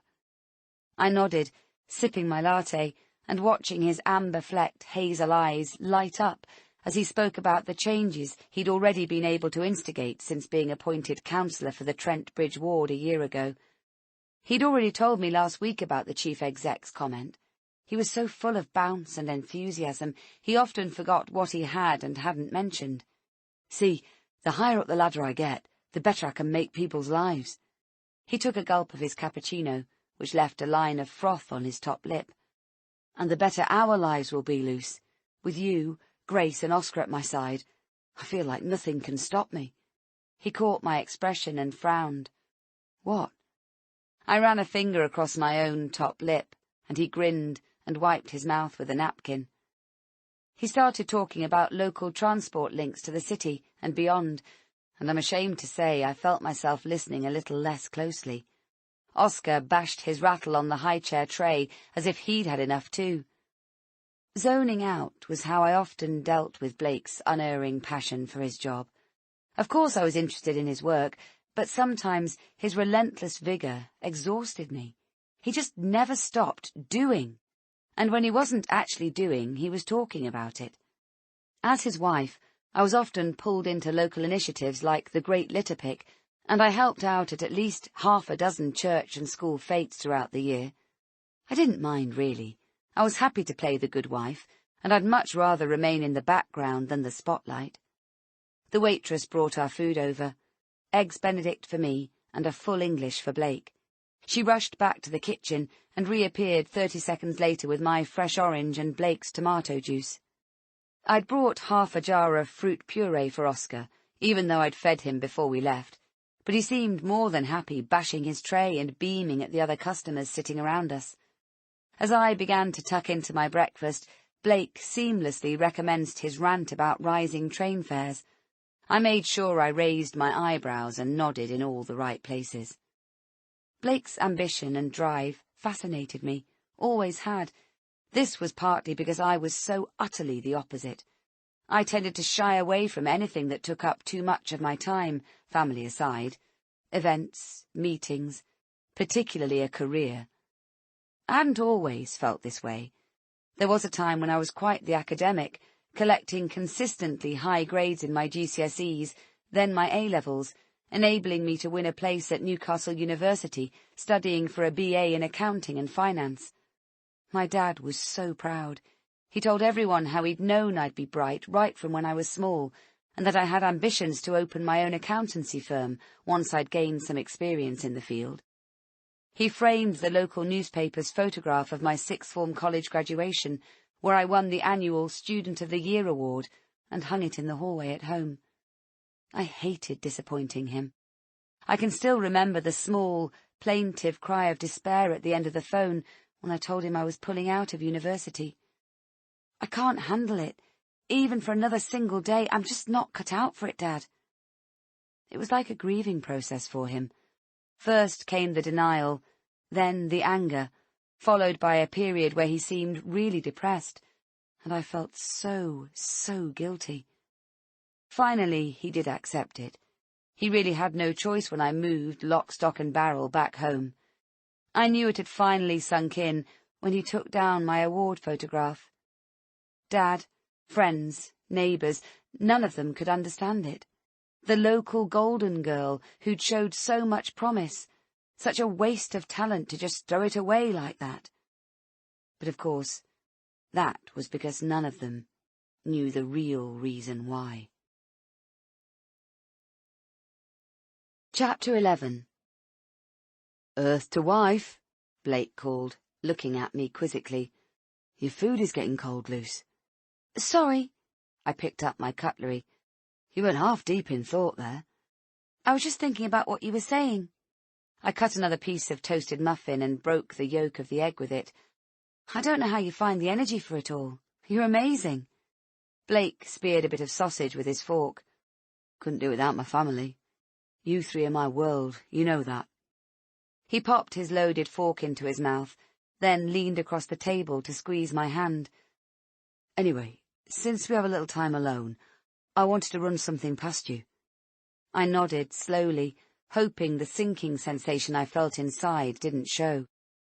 More often than not, when Blake wanted to talk, it was to secure my consent to help out at some event, or to agree to him taking on yet another commitment in the local community. "Do you fancy going on holiday, somewhere abroad over Easter? Grace will be off school, and if I put it in my diary now, nobody can spring anything on me at the 11th hour. I put down my fork. "Really?" We'd holidayed in the UK for the last 5 years. Blake had always wanted the least fuss possible, no airports or foreign currency. We'd toured Cornwall in all weathers, camped in Wales.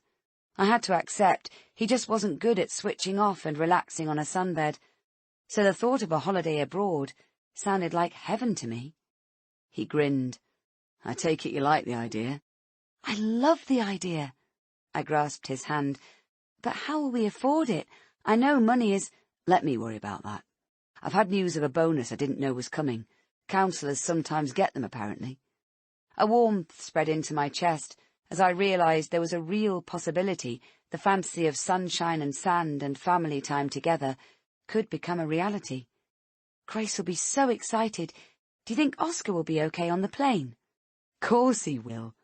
Blake tickled him under the chin. "You'll be absolutely fine, won't you, little man?" Oscar gurgled in agreement, making us both laugh. We should come out together for breakfast more often, I thought. I felt like I'd actually got my husband back for a short time. "When we get home, we can look online and decide where to go before we price some packages up. How's that sound?" "Brilliant." I couldn't keep the smile off my face. "Do you fancy Portugal? Apparently the West Coast is—" "I hope you're bloody well pleased with yourself." A strident voice cut through my sentence, and I looked to my left, where a ruddy-cheeked, middle-aged woman in a waxed jacket stood, glaring at Blake. "Good morning, Mrs. Charterhouse," my husband said calmly, before nodding to the wiry man hovering uneasily some way behind her. I'd seen this rather brusque woman a few times out and about. She'd always been quite pleasant and nodded over in acknowledgement of me, as if we were somehow acquaintances. But today, her belligerent focus was firmly pinned on Blake. "Do you ever stop to think about the people behind your vicious little protests? Isn't it far more charitable to give folks a fighting chance?" She placed weather-worn hands on the edge of our table and looked at me before turning back to Blake. "You've got yourself a nice, comfortable life, I'm sure. Wife who doesn't need to work, 2 spoilt children, enjoying all the privileges you so virulently disapprove of in others. Why interfere with our livelihoods?" I tried to swallow down the lump that had appeared in my throat. She sounded as if she actually knew stuff about us, about our family. Oscar squawked and shook his rattle as she turned to glower down at him. Blake sat up a little straighter, his brow furrowing. "I don't appreciate your manner, Mrs. Charterhouse, but I'm happy to discuss the rejection of your plans if you'd like to make an appointment with—" "I don't want a fucking appointment, thank you very much." She lifted a hand and slapped it back down on the table, and I jumped a little in my seat. Oscar's head jerked up, startled. "I want to hear what you've got to say about the campaign you started against us. Right now, in front of these good people." The colour had heightened in her face as quickly as it had drained from Blake's, but his voice was firm and calm. "I'll thank you to watch your language in front of my son." He glanced at me, gave me a tiny, reassuring nod to signal he had everything under control, but I didn't feel convinced, and neither did the customers sitting at the tables around us, judging by the number of open mouths on display. I dug my nails into my palms in an effort to stop my hands shaking. The woman's scowl deepened, and she showed no sign of backing off. Blake cleared his throat. "Mrs. Charterhouse, as you can see, I'm enjoying brunch with my wife and son, and I'm not at liberty to discuss this issue with you right now. I can assure you that—" "It was a vendetta, that's what it was." She turned to the other patrons of the cafe, seemingly in an attempt to get them on side. 35 years we've lived on Bridgeford Road. 35 years. A few purpose-built dog runs is all we wanted, to set up a little boarding kennel to supplement Harold's pension. She jabbed a thumb at the mute man behind her, who looked as if he was willing the floor to swallow him up, then addressed the customers again. "Is it really too much to ask, to make a modest living from one's own land?" A murmur rose from the other tables. I couldn't tell if it was in agreement or not. I now recalled Blake referring to the Charterhouse's planning application a few weeks ago. He'd spoken to a stream of concerned residents who'd approached him for help, unhappy at the couple's boarding kennel proposal for their back garden. Blake sighed. "It was your own neighbours who objected to the planning permission, as well you know, Mrs. Charterhouse. I didn't—" She raised her voice above his. "It was you who whipped them up into a frenzy, frightening them with tales of hounds barking through the night, and the non-existent wildlife being affected, all because of your ridiculous obsession with the environment. Anything that'll enhance your reputation you'll happily jump on board, no matter what the cost to others. That's about the size of it, isn't it?" Oscar mewed, his eyes wide, as he looked from his father to the angry woman. He was getting upset. We were saved by a young waitress approaching, twisting a tea towel in her hands. "Can you keep your voice down, please?" Her eyes darted around the room. "Sorry, people are trying to eat and—" "Don't worry, we're going." The woman pushed her face closer to Blake's. He didn't flinch, but I saw him clench his back teeth in an effort to keep his expression impassive. "You know, your life might not be quite as perfect as you think it is. Ever considered that?" She chuckled. "You act as if you're the golden boy around here, but there are plenty of us can see right through the facade. You're treading on a lot of people's toes on your way to Westminster, and making a lot of enemies." She dropped her voice to a whisper, and leaned closer still, so only we two could hear her words. "Watch your back, Councillor Sullivan. That's my advice." As she turned to leave, she swept her hand over towards me and knocked Blake's tomato juice into my lap. A collective gasp rose from the other customers as she strode out of the cafe, her husband scuttling after her. I cried out and jumped up, my clothes wringing wet. Blake sprang into action, grabbing our napkins to dab at the spill. "Are you okay, Lucy? What a cow! I can't believe she did that." Concerned people began milling round, offering more napkins. Unknown hands pressed towards me, touched my clothes. I could hear soft voices comforting my son. Oscar began to cry, and Blake plucked him out of the high chair. I looked down at the small clumps of red, oozing flesh that clung to my leggings as I tried to steady myself by gulping in air. An avalanche of memories that I seemed to spend half my life trying not to recall filled my mind. 16 years instantly melted away, and I was back there, just like it was yesterday. My mouth filled with saliva, and my heart seemed to be pounding at the base of my throat.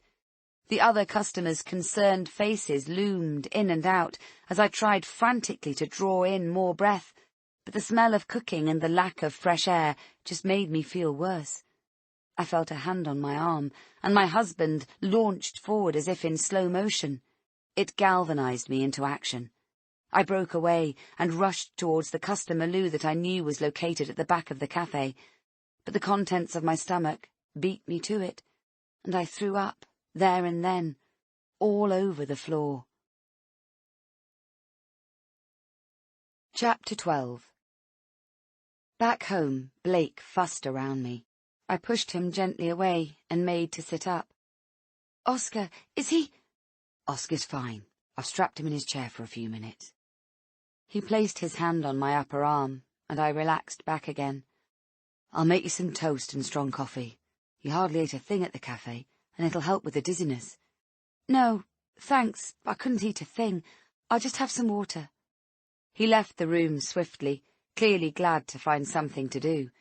It had been a long time since my spate of panic attacks, and I imagined he didn't want to go back there. Believe me, neither did I. I could hear him murmuring reassuringly to Oscar in the kitchen. I was making such a mess of everything, worrying what Blake was up to when he was out of the house, neglecting to watch over my baby so he fell off the bed and hurt himself. And now, the incident at the cafe to add to the list. I felt twisted up inside, making a spectacle of myself just because that mad old harridan tossed a glass of tomato juice in my lap. Lots of witnesses meant lots of local gossip. It wasn't the kind of attention Blake would want to foster, for sure. I was becoming a liability to have around. "I'm sorry, Blake. I don't know what came over me," was the first thing I said when I stopped throwing up, every customer in the cafe gawping at me when I collapsed into a chair feeling dizzy and disorientated. "Don't be silly, Lucy. Here, have a sip of water." He held a glass to my lips, and I took a little. "She's a bloody mad woman, that Barbara Charterhouse," someone called out, to a flurry of grunts of agreement. "It's assault, that's what it is," someone else remarked. "You've plenty of witnesses here if you want to report her." "Don't let that nasty cow get away with it," another voice added. "She needs teaching a lesson." "Thanks, everyone," Blake said grimly, jiggling Oscar in his arms. "I'm not worrying about all that right now. I just need to get my wife home." There were several offers of lifts, and he gratefully accepted one. I'd never been so glad to walk through my own front door. Now Blake came back through from the kitchen and handed me a small glass of water. "This'll cheer you up. Look who's here, on the Smiler of all things." He held his phone in front of me, and Grace's face filled the screen, alive with terror and excitement on the infamous steel roller coaster. I smiled, despite a twinge of worry that she wouldn't be safe on the ride. I felt better already for seeing that she was obviously having a wonderful time. Mike sent a text, too. The girls are both ecstatic because they're managing to scrape the minimum height restriction for the scariest rides. He says they're planning to leave about 4. I glanced at my watch. Still plenty of time until they'd be back. "I think I'd like a nap, if that's okay with you. I feel exhausted." "Course it is." He reached for a folded blanket from the armchair. "Please don't feel bad about what happened today, Luce." I shook my head. "I know. I just wish I didn't have such a dramatic reaction when something out of the ordinary happens. It wasn't that awful in the scheme of things."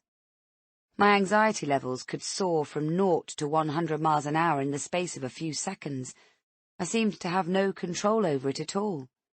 "You can't help the way you're made, and I, for one, wouldn't want to change a single thing about you." I bit my lip. "Those things Mrs. Charterhouse said, she knew I didn't work, and that comment she made about the children being spoilt. How does she presume to know anything about us?" "Pure bluster, I should think," Blake said cheerfully, plumping a cushion and sliding it behind me. She and the folks she chooses to hang around with are all big supporters of Len Broadman. She's just a bitter, nasty person, and really not worth your attention, darling." Len Broadman had been elected as councillor for the Trent Bridge ward 3 times in a row before Blake beat him hands down last year.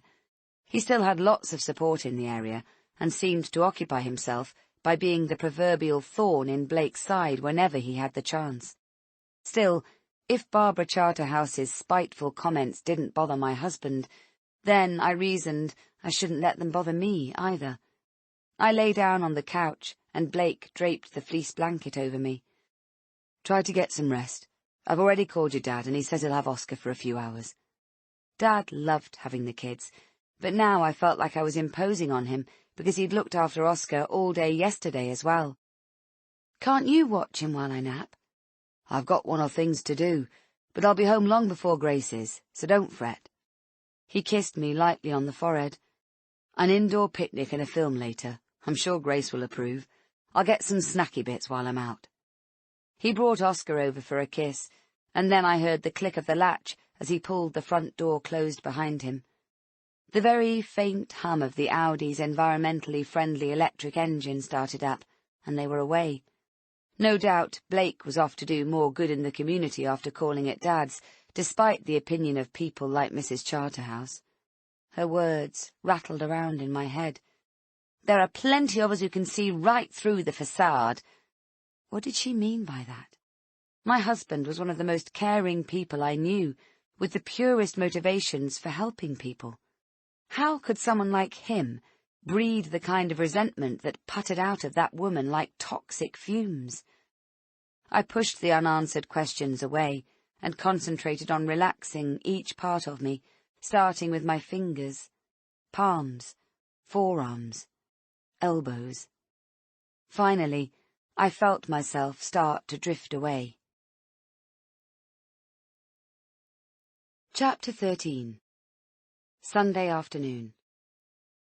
For the next few minutes, Blake answers the detective's questions, and I nod my agreement. I've been a bit distracted, thinking through the exact events of the day prior to Grace setting off from Olivia's house. I haven't shared all the minutiae with the detectives, of course. Blake has just outlined the main points. I don't know how much longer I can stand this feeling. Feelings. Terror, grief, extreme frustration at the lack of control, conflicting emotions all tangled up in my head like an unravelled ball of wool. How can it have come to this? Only this morning we had such an ordinary family life. Thoughts of watching a movie later together, hearing all about Grace's day.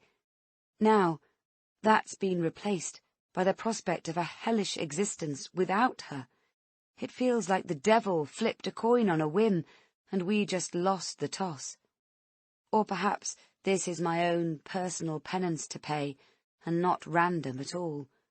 I can hear the searching officer's feet stomping about upstairs in Grace's room, interspersed with sliding, scraping and thumping noises as they move furniture, peer into spaces, into shadowed, little-used corners.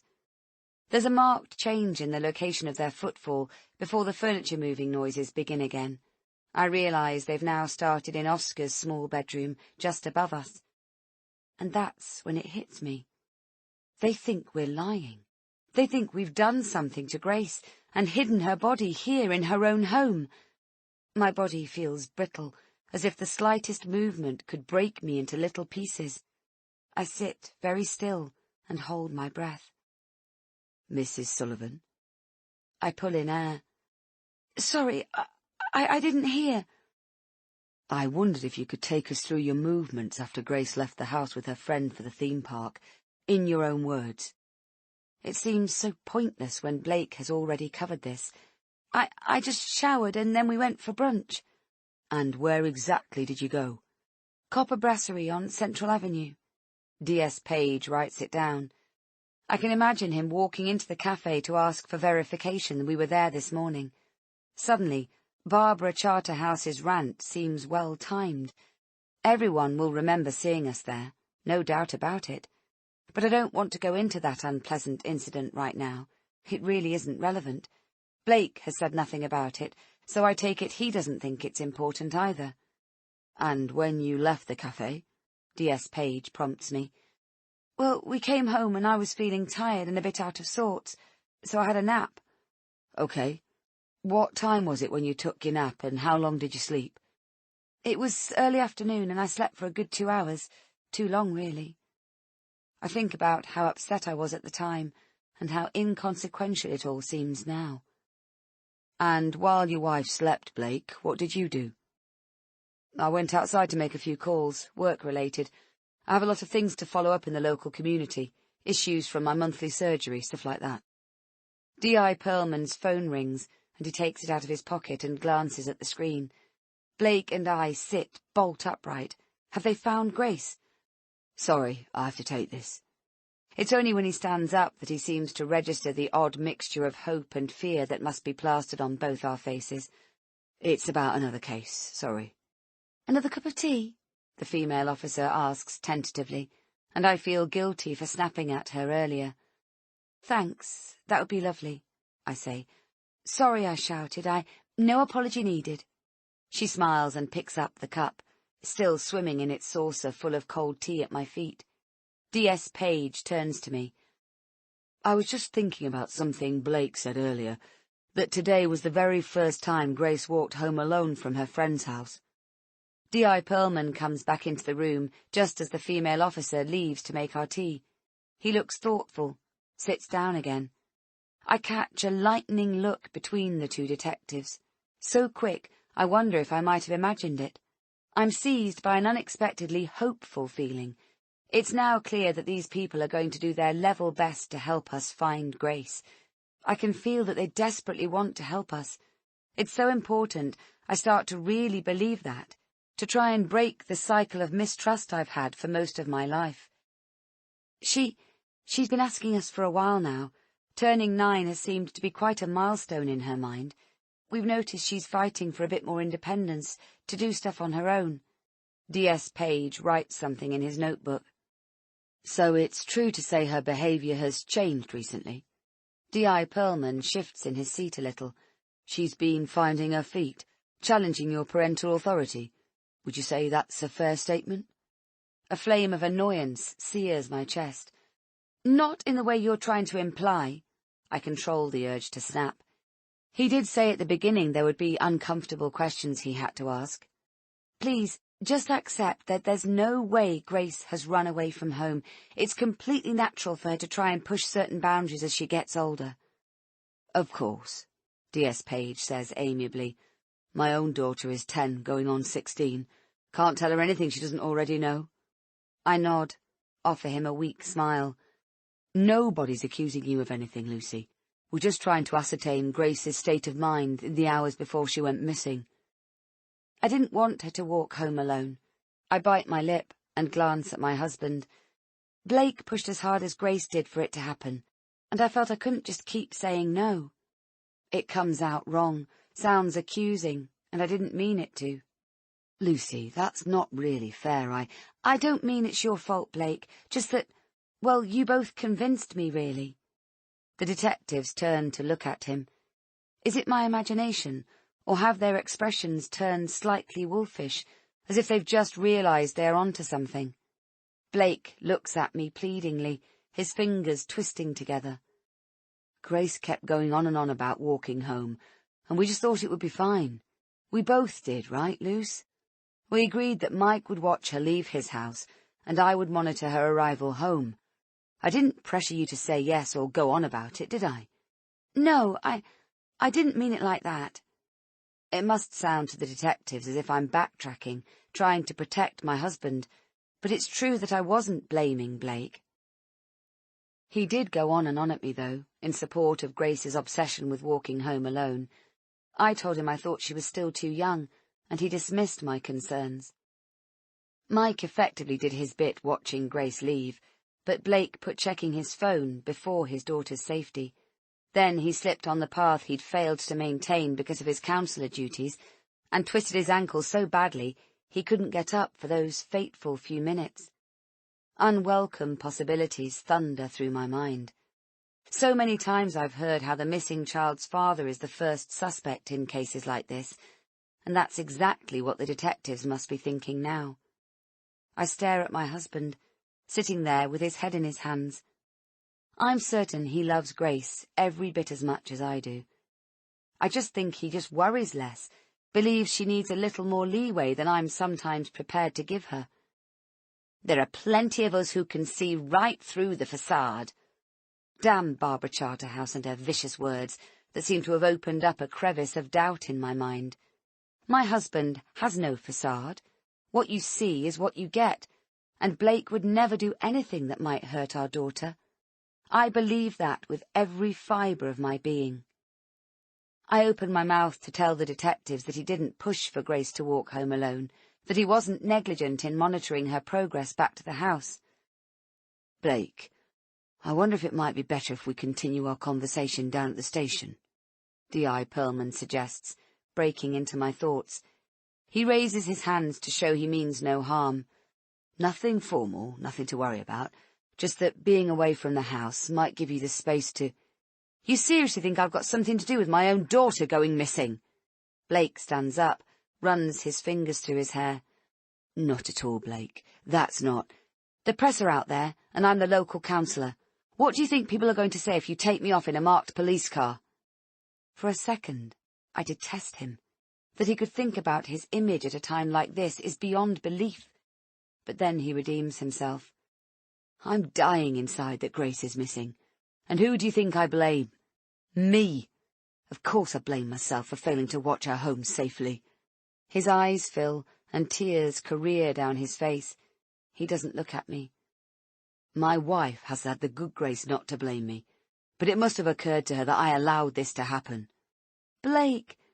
I feel shamed by my secret thoughts about his phone obsession, the neglected path.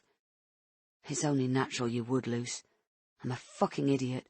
I should have realised. I should have—" He squeezes his eyes shut and clenches his hands into fists as he tries to conquer his emotions. I've seen him do it before, when his grandfather died. "Calm down, Blake. Sit down for a moment, please." D.S. Page's friendly tone has gained a bit of an edge. I can understand it. Blake is 6'2". The detectives won't want him losing it. "If you'd prefer not to go down to the station at this stage, that's fine. We can carry on with our interview here. But I will have to ask you some difficult questions. Try and think of it as part of the process of finding your daughter." The more I think about this, the more obvious it is that they must suspect Blake has something to do with Grace going missing. It's ludicrous. "I'd prefer to stay here." Blake blows air out of his mouth, seems to pull himself together, and sits down again. "Right then, sir. Time to press on." It's Sir now, not Blake. Is it my imagination, or has D.I. Pearlman assumed a slightly more formal manner? "Let's start with you telling us exactly where you went and who you saw during the 2 hours your wife took her nap earlier today." There are 3 pairs of eyes on my husband's face, as his cheeks fire up, like someone lit a furnace beneath his skin. It's always been a physical reaction of his when he feels threatened or challenged in any way.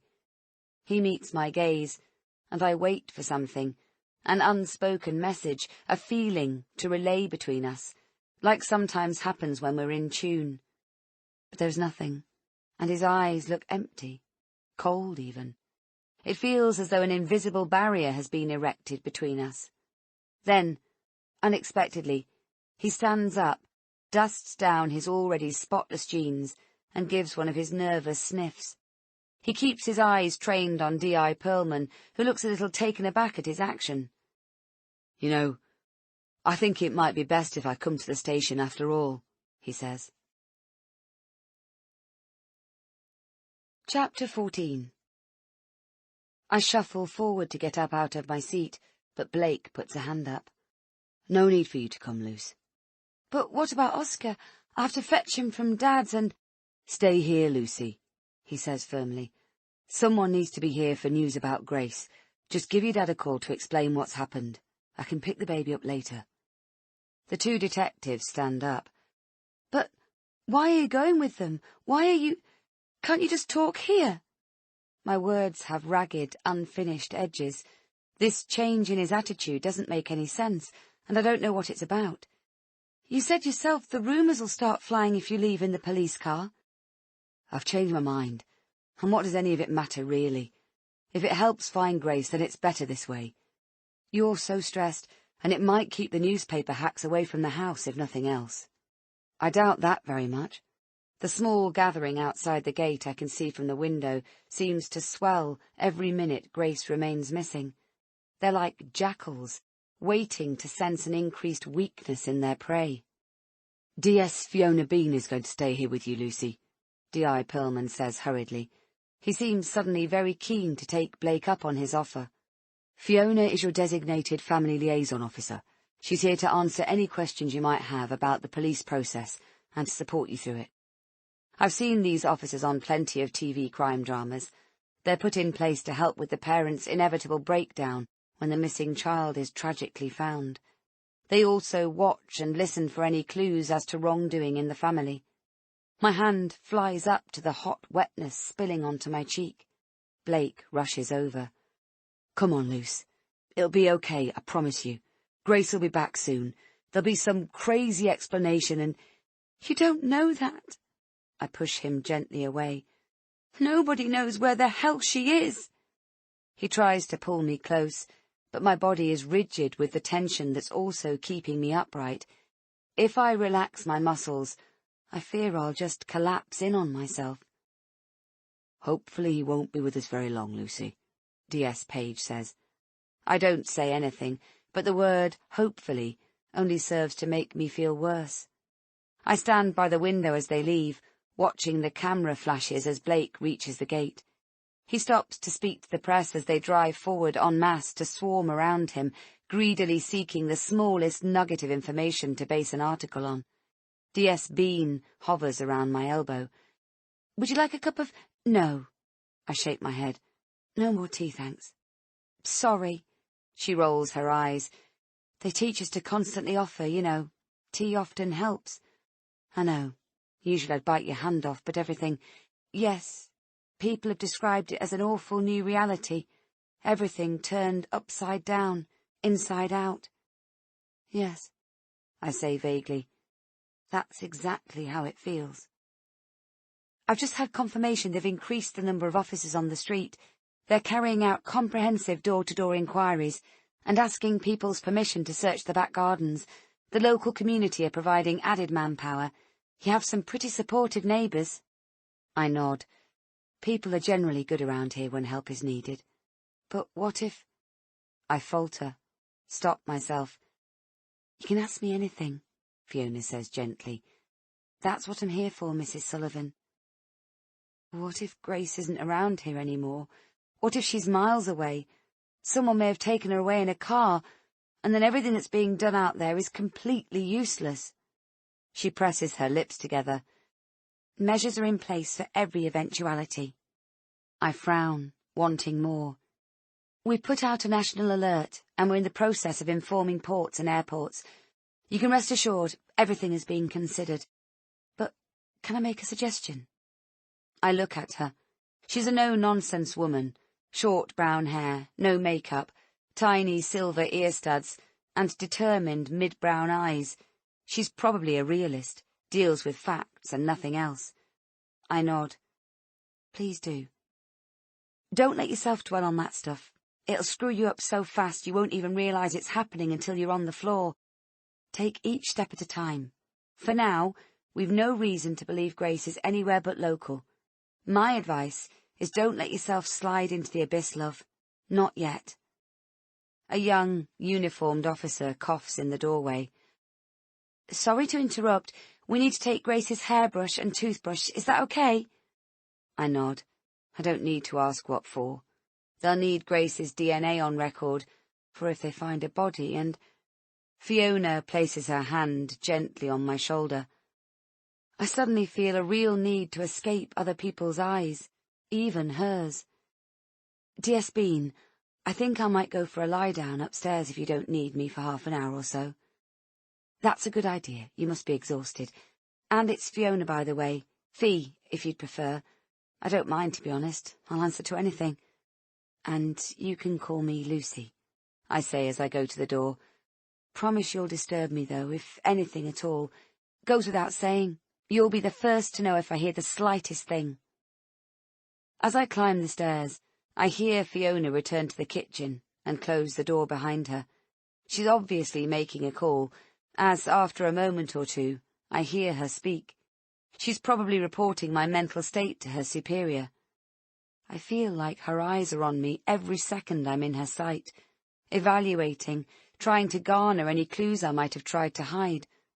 I climb steadily, taking a breath in and out again with each step. The sheer walls of the stairs rise up on either side of me, confining and claustrophobic. They're dotted with framed photographs of the children, of me and Blake. I don't look at them. I focus on moving towards the window on the landing that gives a partial view of the bottom of Violet Road. From here, I can see the rear corner of the roof of Bev and Mike's house. Grace was in there a couple of hours ago, safe and sound. If one of us had gone to collect her, she'd be home with us now. The door to her bedroom is slightly ajar. The police searched in here earlier, looking for her as if she might be playing some silly game of hide-and-seek.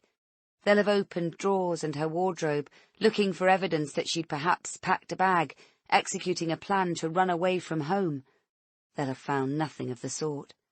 Like I told them from the off, Grace is not hiding, and she hasn't run away. I push the door open fully and step inside. It's been a fairly bright day outside today, but of course now it's starting to get dark, so there's no sunlight flooding in through her window to bathe me in a sense of hope. The police have been sensitive in their search, I can see that. No drawers left pulled out, nor possessions strewn around the floor. Still, I can instantly see the order has been disturbed. Her dressed Spanish dolls on top of the chest of drawers are no longer equidistant from each other, as Grace prefers to display them. The stacked annuals at the side of her bed have been disturbed. The army of soft toys that sit on her windowsill are higgledy-piggledy, falling into each other's laps. I look around, trying to see the room from a stranger's point of view. This is the bedroom of a child who is well looked after and loved. The little mix posters on the wall, the CD player, and the collection of pop music CDs show her love of music.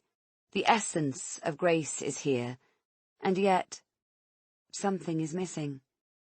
I'm so desperate for a sense of her, but it feels barren in here, devoid of Grace's tinkling laughter and indomitable spirit. In my own bedroom, with the door closed, the silence echoes in my ears. The only time the house is this quiet is when Grace is out, and that's not very often. Noise accompanies her when she is here. She sings, watches television, listens to music, and sometimes plays games on my iPad. I stand behind the curtain to watch the growing group of people outside. I recognize a few locals, some of whom are talking to the press. I turn away and lie down on the bed. My body feels taut and bruised, tender wherever my clothes touch it. I take a few deep breaths in and blow long, extended breaths out, but it doesn't seem to change anything. If wishing hard could turn back time, I'd be transported back to this morning, when Grace sat on the edge of this very bed with her bowl of cereal. I keep constantly wishing, willing, for the chance to make different decisions, and of course, it doesn't work. I should have learned by now. In this life, we're all encouraged to support other people. We tell them they deserve another chance if they make a mess of things. It only seems fair, and yet, when life itself deals a blow, it often has unchangeable consequences. This morning, my daughter sat right here, munching her breakfast, too excited to finish it. Now she's missing. So far, nobody seems to know anything. Violet Road is not the busiest street, but it is lined with houses. Surely someone saw something. My mind is constantly searching for a reason this has happened to us. Surely the stuff of nightmares always happens to someone else, on the TV. I really, really need a reason. I simply can't accept that it's arbitrary, that some random child disappears off the face of the earth, and it happens to be my daughter. I need to put a frame around it, give it some kind of context. An uncomfortable ache starts in my solar plexus. It's the place I often feel the first rumblings of anxiety when something is wrong. I will it to go away, but there's no chance of that. I wriggle my jaw from side to side when I realize I've clamped down so hard on my back teeth, it's making my headache even worse. But I have a reoccurring thought rattling around my head that I can't get rid of. I think this might be my fault. I've tried to be a good person all my life. I made one mistake many years ago, but it wasn't my fault. Truly, I would never wish to harm another person. Sometimes people find themselves in impossible situations. Sometimes you have to decide in a split second whether to do the right thing and go under, or fight to survive. That's what I did. I made a decision to survive. The ache in my belly grows stronger still. What happens to the bad things people have done? Does that negative energy just dissipate, never to be seen again? Or does it rack up and follow you around until you're forced to face it? I spent the last 16 years refusing to acknowledge what happened when I was younger, but I've always known it's still there, lurking in the ether, waiting to make a comeback. Living my life in the shadows seems to have worked so far, until now. Now, I can't help wondering if the moment has finally arrived. Has some greater power finally decided that the price I must pay is losing my daughter? My entire world. Chapter 15. There's no way I'm going to be able to rest up here. I honestly doubt I will sleep again until we get Grace back. Until we get her back, not if. The word if leads to madness. I instinctively know that, and refuse to even think it. I run through the detective's questions again in my mind. The way Blake seemed adamant he didn't want to go to the station, and then appeared to do a 360-degree turn and asked them to take him in. At first, I felt annoyed he seemed to be more concerned with his professional image and the perception of the local community and press, but now I remind myself just how much he, and we as a family, has sacrificed to build his successful political career. He's making a fantastic success of being a councillor and attracting the attention of all the right people. I'm just a step away from going to Westminster, Luce. I can feel it here, he's said more than once, tapping his chest. If I can pull it off, it'll transform our lives. Anyone who reads newspapers or takes a passing interest in the popular news sites online will know how the slightest seed of doubt or whiff of scandal can ruin a career, regardless of actual guilt being proven. This was the reason Blake was reluctant to go to the police station. I shared his trepidation that pictures of him being led out of our house to a marked police car would instantly be splashed all over the local newspapers and online, no doubt to be snapped up by the nationals within the hour. So to hear him volunteering to go in made no sense to me at all.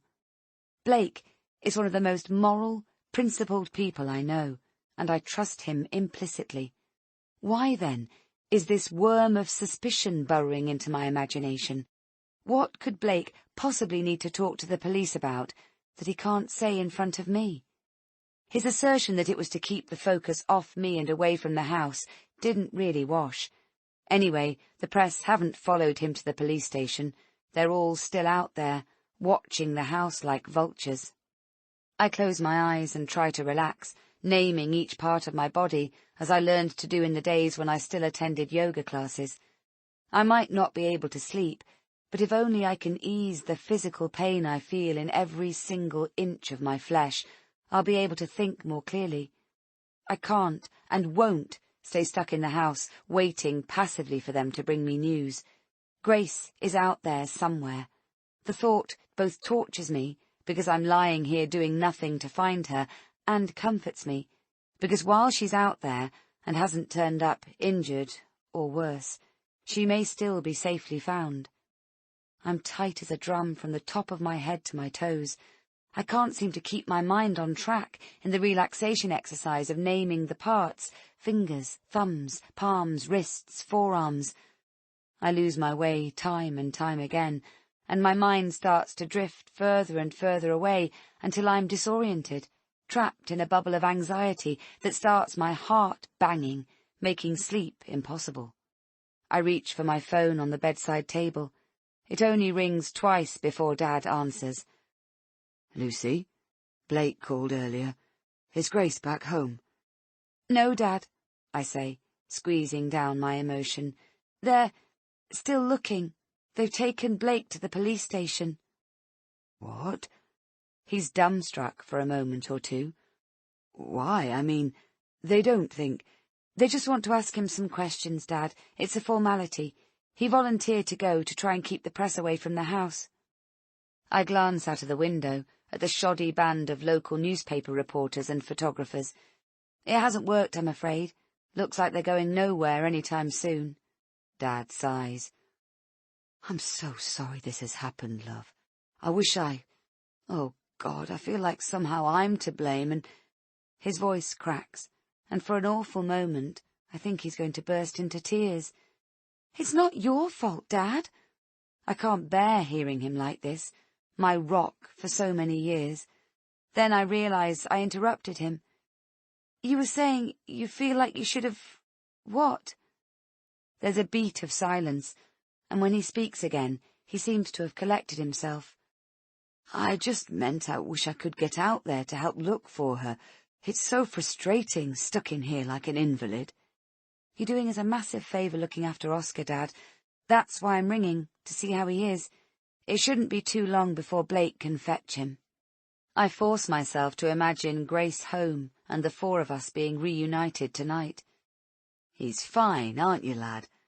I hear Oscar chuckling in the background. "He can stay here as long as you like, you know that." He hesitates. "But I'd much rather be there with you, love." "Thanks, Dad, but there's nothing you can do at the moment. I'm just sat here twiddling my thumbs and going quietly crazy, waiting for news." I feel unable to keep the flat, dark feelings out of my voice. "But I can support you and Blake, can't I? I feel cut off here. I'd like to come over, be together as a family." A tingling pinch starts up between my eyes. "Okay, thanks, Dad. I'll send Blake across to pick you up soon as he gets back from the station," I manage. "Gracie's bound to be back soon." He jollies up his voice, but it can't disguise the weight of his worry. "I mean, she'll have wandered off somewhere, that's all. Nosy little thing that she is." "I know. I hope so." I take a breath. "Got to go, Dad. See what's happening. I'll tell Blake to call you when he comes home." "Let me know when Gracie's back," he says as I end the call. I let out a sob. I hope with all my heart Dad is right and Grace has wandered off somewhere. But how can it take hours for her to resurface again? West Bridgeford is a friendly place, a small place. She'd only have to ask someone if she somehow got disorientated and needed to get back to Violet Road. Deep down, although nobody is actually saying it, we all know that Grace hasn't wandered off at all. The only logical conclusion, the thing that makes most sense, is that someone has taken her. I can feel the truth of that unbearable possibility growing with every fibre of my being. Even as I pray it's not the case, I can feel my own stability beginning to slip. As each hour passes without Grace, I know it's only a matter of time before events of the past begin to inch closer. If I allow those pernicious memories to get too close, it could quickly turn into a landslide I won't be able to escape from. And I haven't a chance in hell of helping my daughter if I become ill again. Chapter 16. 16 years earlier. Lucy stared at the letter in her hand, read it for the umpteenth time. "I'm so proud of you, love," her dad said again. "The first one in our family to go to university." Lucy smiled, and her dad's usually tired, strained face broke into a wide grin. He had worked so hard for as long as Lucy could remember, often worked double shifts at the chemical factory to give them both a good life after Lucy's mum, Susan, left them when her daughter was just 3 years old. Susan emigrated to Germany with her new man, Klaus, a wealthy financier. Susan had divorced Pete and married widower Klaus within a year. She'd kept in touch with her old family for a while, promising to fly back to the UK 3 or 4 times a year to see her daughter, but the visits had never materialized. Lucy was far too young to remember, but Pete told her that Susan was a successful saleswoman for a major UK telecommunications company. She'd been very forward-thinking when it came to travelling to Europe when overseas business was a much smaller market than it was now. She earned 3 times my salary, and I fully supported her. I knew her career was very important to her, Pete had explained to Lucy when she was old enough to properly understand the dynamics of relationships. I trusted her completely, and that was my downfall. She was mixing with people who had very different lifestyles to the ones Sue had been used to. Susan's business trips to Germany had become more frequent, increasing from every 2 or 3 months to 2 or even 3 times each month. Still I didn't suspect, Pete said. I was an idiot. Maybe I could have changed her mind if I'd known she'd already met Klaus and fallen in love with him. Pete had found out from a chance meeting with one of Susan's old work colleagues that she had died of a heart attack just 2 weeks after Lucy had turned 8 years old. Her colleague told a devastated Pete that Klaus was a high-functioning drug addict who lived the party lifestyle.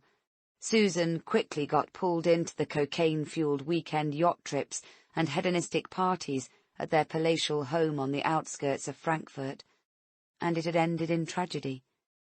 It was only as Lucy got much older that she realized how difficult it must have been for her dad, losing everything. Everything but her.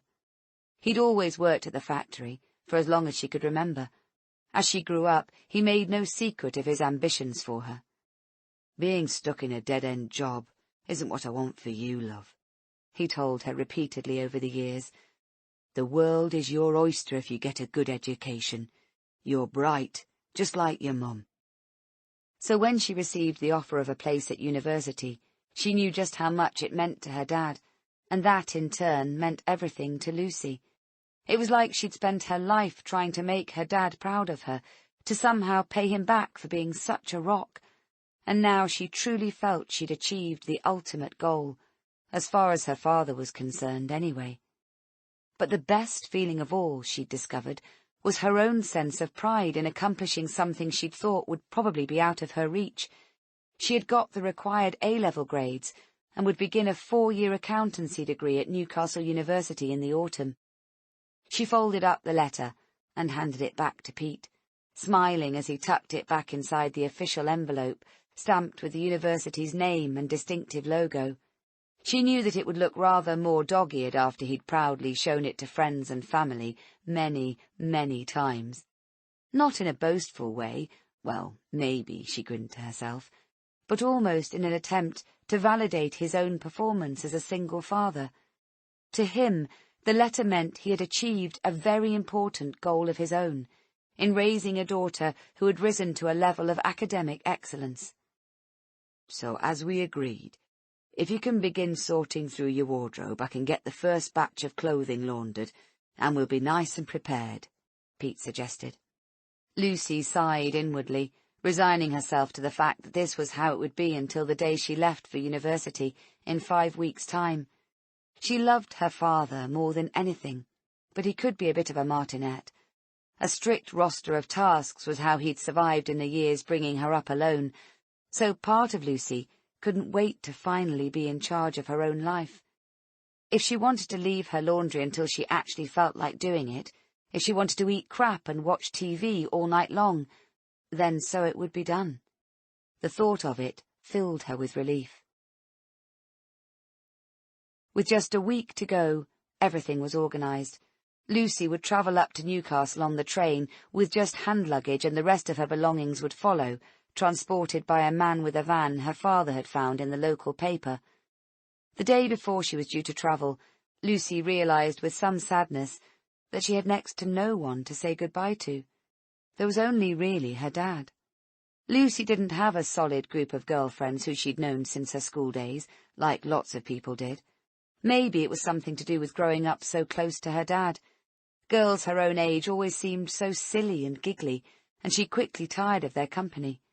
Losing her mum so young had taught Lucy that sometimes terrible things happened in life, and she found she felt safest and most secure at home in the company of her father. She'd got on well with a couple of girls at college, but they'd both moved away from the area now, and despite emotional promises from all concerned, they hadn't kept in touch. During the 2 years she'd studied for A-levels, Lucy had held down a part-time job 3 evenings a week, and at least 1 weekend shift at a local coffee shop. She'd become a qualified barista there, and enjoyed getting out from under Pete's feet and being amongst people without getting involved with any of them. Still, she reminded herself, although it would be nice to make new friends, her real aim was to bag herself an accountancy qualification that would win her employment at a prestigious company back in Nottingham. Ultimately, the plan was to open her own accountancy practice, thus securing her financial independence and a bright future. The trouble was, Lucy had heard her father suggest that career path so many times, she was no longer sure whether the dream was his or her own. In the event, it didn't really matter. Neither of them could possibly have envisaged the terrible consequences that would follow within a year of Lucy leaving home for Newcastle. Chapter 17. Lucy. Sunday evening. I snap awake at a light tapping noise on the bedroom door. I can't believe I drifted off. In the second before the brain fog clears, I remember. Grace. Pure, undiluted fear grips my heart like an iron vice as one thought presents itself. It's now dark outside.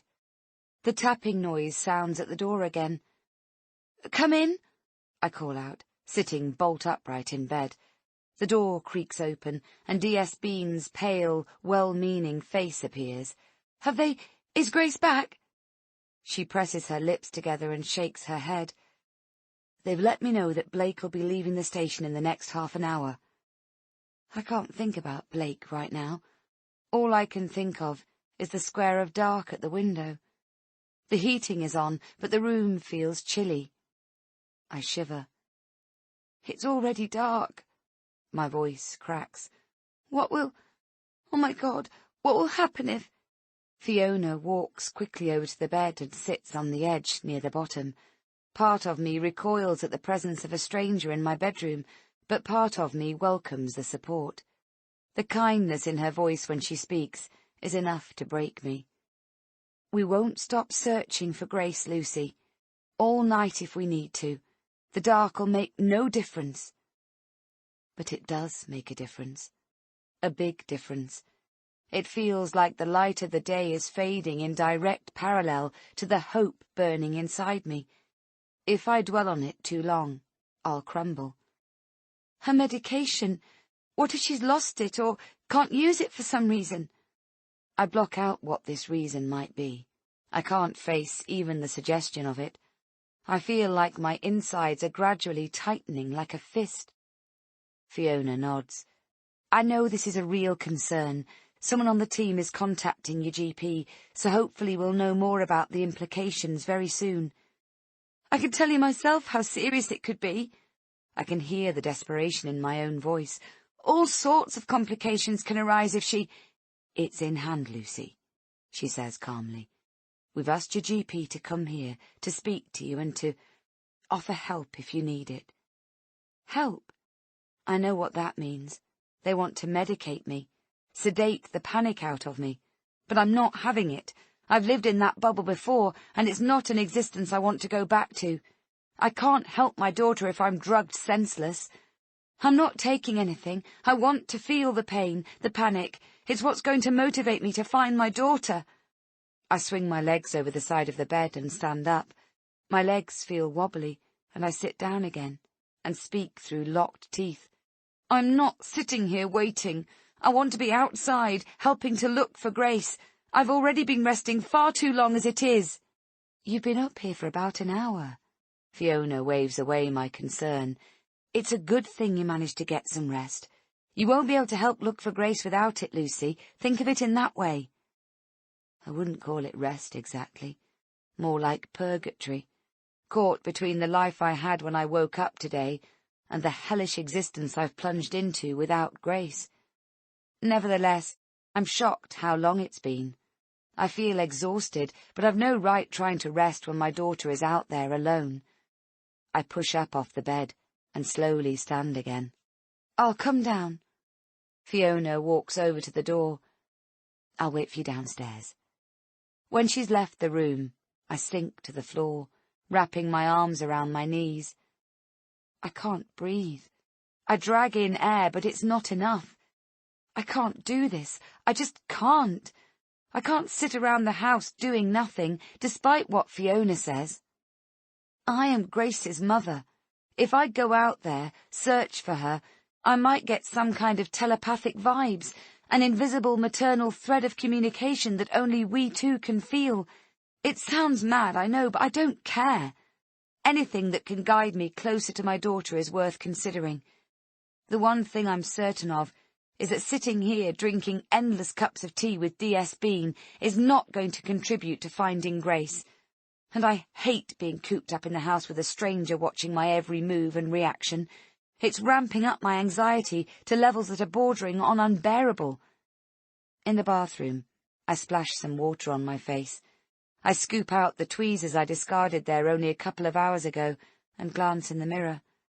The last time I looked in here earlier today, I was scanning my face for new wrinkles. Now, the dark circles under my eyes are a physical mark of the terrible events of the past hours. I dab my face dry with a hand towel and steel myself to go back downstairs, my heart growing heavier by the second. I feel like I can't go on. Something has to change, because I honestly feel I'm on the verge of losing my mind.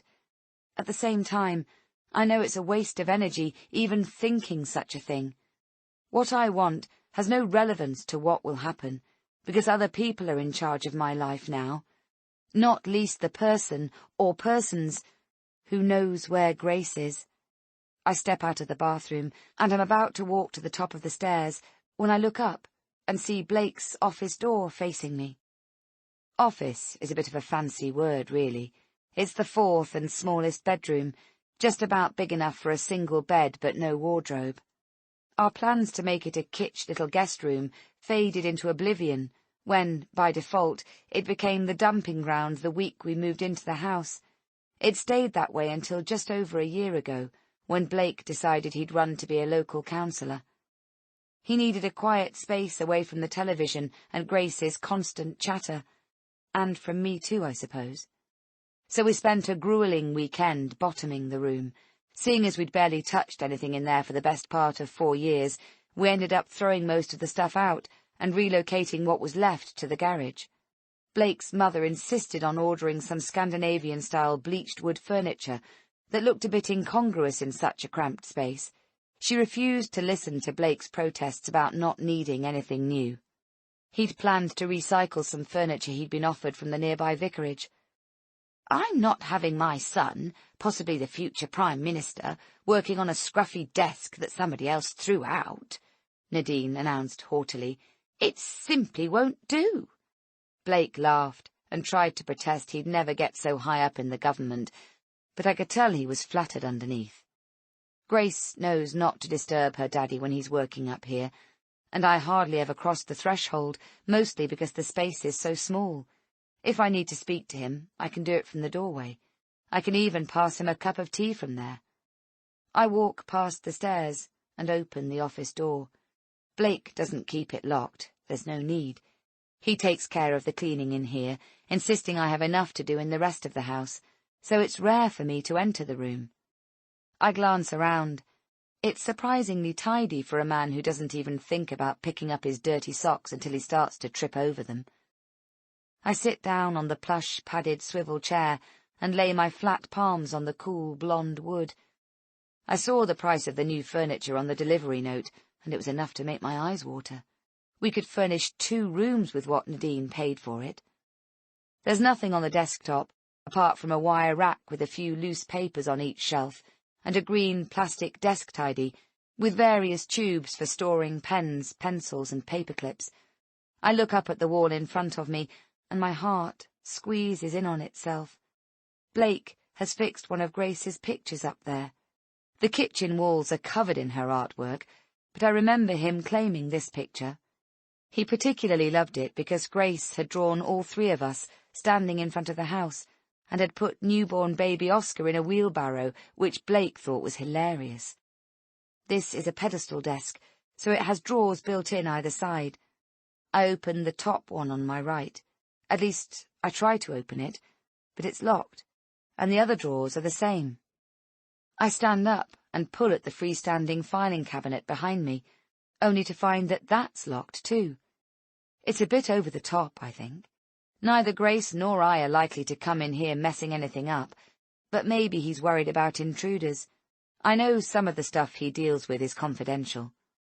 I shrugged to myself and turned to go. Blake's left his casual sports jacket on the back of the chair. He usually lives in it at weekends, but this is no ordinary weekend. All our routines have disappeared. Nothing is important anymore apart from finding our daughter. Nothing. There's a mark on the back of the jacket near the hem. Looks like he might have leaned against a wall, or perhaps it's from the gate. I'm desperate to do something normal, something that takes up no thinking time, to alleviate the terrible ache in my head, even though I know that's impossible. I slide the shoulders of my husband's jacket from the chair. I'll take it down to the kitchen, see if I can get the mark out. It's the sort of meaningless little task I'd be doing if Grace was downstairs watching television and Oscar was taking a nap. I check the two pockets and take out an unused folded handkerchief which I place on the desk. When I fold the jacket over my arm, I notice there's one of those deep inside pockets too. I plunge my fingers in there and wriggle them around, and they close on something small and cold and clinky. I pull it out to find I'm holding 3 tiny keys hanging from a single thin metal ring. I put the keys on the desk with the handkerchief and take a step towards the door. And then I stop and turn around again. Blake will be back from the police station soon. Doubts flood my mind again about the reason for his sudden change of heart in leaving the house. It feels disloyal even to admit to myself that I don't trust my husband. Blake's a good man, I know that. Everybody says so, except Barbara Charterhouse. She doesn't seem too impressed with him. I pick up the keys and look at them, nestled in the centre of my palm. This is probably my only chance to glance inside the desk drawers and the filing cabinet. I dangle the keys over the desk again, and then snatch them back into the palm of my hand, and insert one into the filing cabinet. Second try, it twists, and I open the top drawer. Blake has organised the contents of the cabinet in suspended files, each one bearing a little white tab with neat printed letters to mark out the contents. Monthly surgery, statutory docs, minutes and agendas. I'm surprised at his efficiency. In everything else he's so laid back, haphazard, the moss on the path, the dirty washing by the bed. In the bottom drawer is more of the same, largely containing details about various planning applications in the local area. I close the drawer and lock the cabinet again, shaking my head at myself. Of course there's nothing there to show I have reason to mistrust Blake. What did I expect? The names and addresses of a dozen women he's seeing behind my back. I have to wake him most nights where he's fallen asleep on the couch. I hardly think he'd have the energy to entertain other women. I move over to the desk, the suspicious side of me reasoning I might as well look in there now I'm here. Nothing in the left pedestal is of any interest, half-filled notebooks, more stationery, pens and the like. I lock that side and move on to the right. The top drawer is super shallow and contains only a ruler, writing implements, a couple of erasers and a book of stamps. There's only a single drawer underneath, but it's a deep one.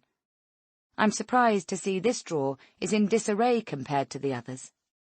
It's filled to the brim with magazines, balls of string, even a couple of screwed-up plastic shopping bags. I rummage through what seems to be rubbish dumped on top of a pile of brown folders. Inside them is old documentation about consultations for building a new cycleway in the city. I push the folders back and dig my hand underneath them. My fingers hit the bottom of the drawer and butt up against something straight and firm that's packed down the side. I stop rummaging for a second and listen. All is quiet downstairs, no sign that Blake has returned. I'd easily hear the front door open and close from this room anyway. Confident that I have a few more minutes, I remove all the random items and place them on the desk. Then I grasp the pile of brown folders and pull them out too. When I peer down into the nearly empty drawer, I instantly freeze. Lining the bottom of the drawer are bundles and bundles of cash. £50 notes. I'm no expert, but I reckon there must be at least £2,500 in each of the bundles, and I count 22 of them. That's over £50,000 in cash. We are basically on our uppers financially. So where on earth can it be from? Chapter 18. D.S. Bean looks up from reading through some paperwork as I enter the living room. "Lucy, you look pale, love. Come and sit down." I remain standing. "Earlier, you told me I can ask you anything." I move in front of her and watch the well-rehearsed sympathetic smile slide from her face. "And I meant it. Of course you can." "Then tell me the real reason the detectives asked Blake to go down to the station," I say, trying to keep the desperation out of my voice. "Why would they do that, unless they think he's got something to hide?" Fiona sighs and sits further back in her seat, as if she's subconsciously trying to increase the distance between us. "It's not that they think he's hiding anything, it's just that—" She hesitates. "It's just that when we walk into these situations, where a family is in peril, we have to be sure to give people the space to be brutally honest with us about their circumstances." I let that sink in for a moment. "So why ask Blake to go with them and not me?" Fiona's right foot begins to tap on the floor. "Well, again, it's all to do with circumstances. Obviously, our priority is to determine the relevant events around Grace not returning home when she was expected. You've told us you were here, in the house, all the time, and we've got no reason to disbelieve you. Blake, on the other hand, has stated he was out and about, and we just need to be crystal clear on everyone's exact movements. Of course, it was when they asked exactly where he went and who he saw while I slept that he became jumpy and offered to go to the station. They think he might be having an affair and wouldn't want to say in front of me. I can't deny that that thought had crossed my mind too, until I found all that cash. And yet, even now I feel guilty, both for snooping and for thinking the worst of my husband. What if there's a perfectly reasonable explanation for the cash, like, I don't know, he's looking after it for a community group or something? Over 50 grand. That amount of money is a serious sum, too dangerous and risky to be stuffed in a drawer. Why not put it in the bank like a normal person? Maybe Blake planned to speak to me in private about it, explain what it's doing there. If the police find out, they might suspect he's embezzling funds or something. And then I remember again that he volunteered to go with the police. Why would he do that if he's got nothing to hide from me? "Looks like you have a visitor," Fiona says distractedly, looking out of the window. I spring up from the sofa and peer at the black cab that's parked at the end of the driveway. The door opens, and a man gets out, and the press swarm around him. When he turns around, his face is a mask of alarm. I rush to the door. "It's my dad. He's got Oscar with him." I begin to push my feet into the old trainers I keep in the hall. Fiona appears at my side and lays a hand on my arm. "Let me go, Lucy." Something about the look on her face stops me in my tracks, and I step back as she opens the front door. The press are wild, like a bunch of animals. Dad says a few words to them, but it only seems to make them hungry for more. Fortunately, they step back when Fiona arrives, taking Oscar from Dad's arms, together with his changing bag. "Is this Grace's brother? Has he hurt his head? Did your granddaughter often walk home alone? Do you have any concerns over the care of your grandchildren?" The short, accusing questions don't stop during Dad's slow progress up the path. Fiona follows him, offering a buffer from the unwelcome attention. When Dad steps inside the hall and holds out his arms to me, his face is grey. I bury my face in his shoulder, and he wraps me up tight like he'd do when I was a kid, and would get upset that other kids had a mum and I didn't. I listen to the rasp of his laboured breathing, and I start to sob. Chapter 19. When I met Blake, I was already over the full-blown agoraphobia I'd been suffering from, thanks to 2 years of therapy that had helped me immensely. I was no longer housebound, and although I still preferred not to go out alone, I could function, make the journey to and from work and other necessary trips. It was only a part-time position as an events coordinator for a big hotel on the outskirts of town, but it got me interacting with people again. It was a struggle at first, and I used to dread going in each day, but gradually it started to get a little easier. I learned that although my body was displaying all the signs of genuine panic, increased heart rate, burning cheeks, dry mouth, if I pushed through that and told myself the fear wasn't real, it was just anxiety, I could still do my job, and do it well. Still, although it might get easier, it never fully leaves you. The fear, I mean.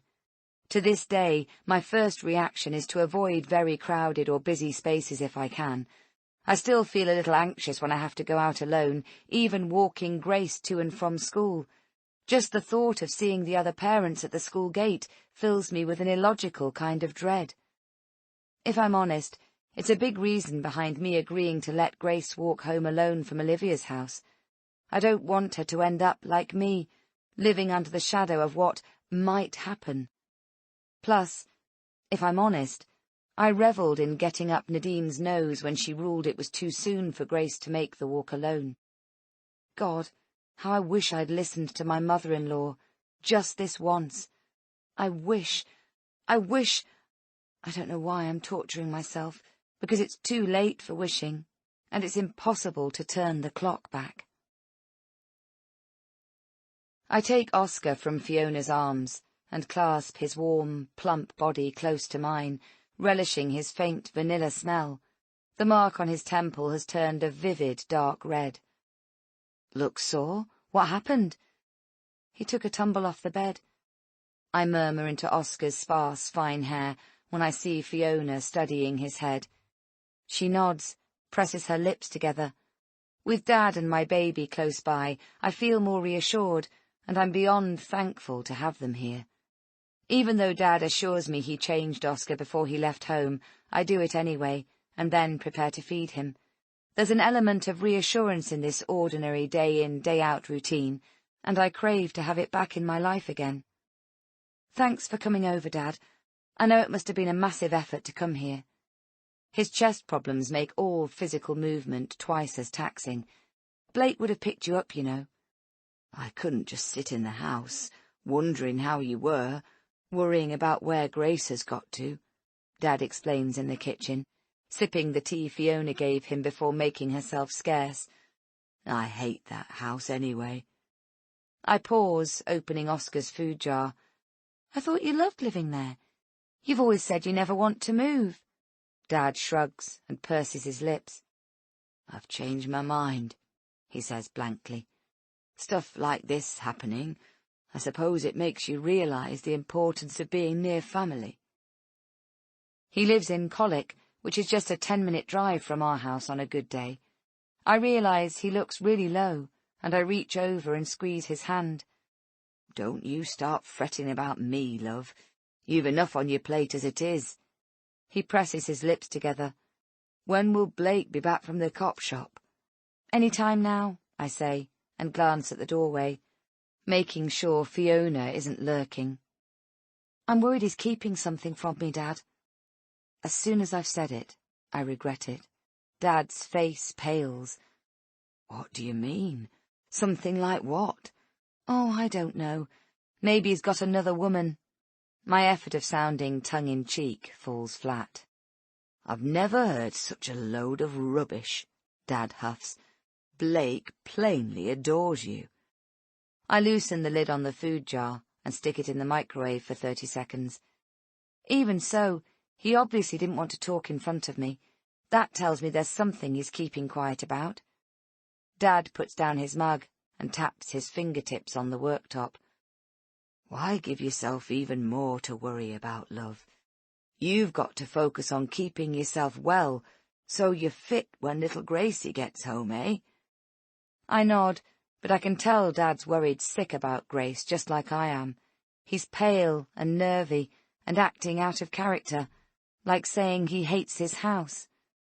We're just trying to survive the great gaping hole that's been burned out of the middle of all our lives.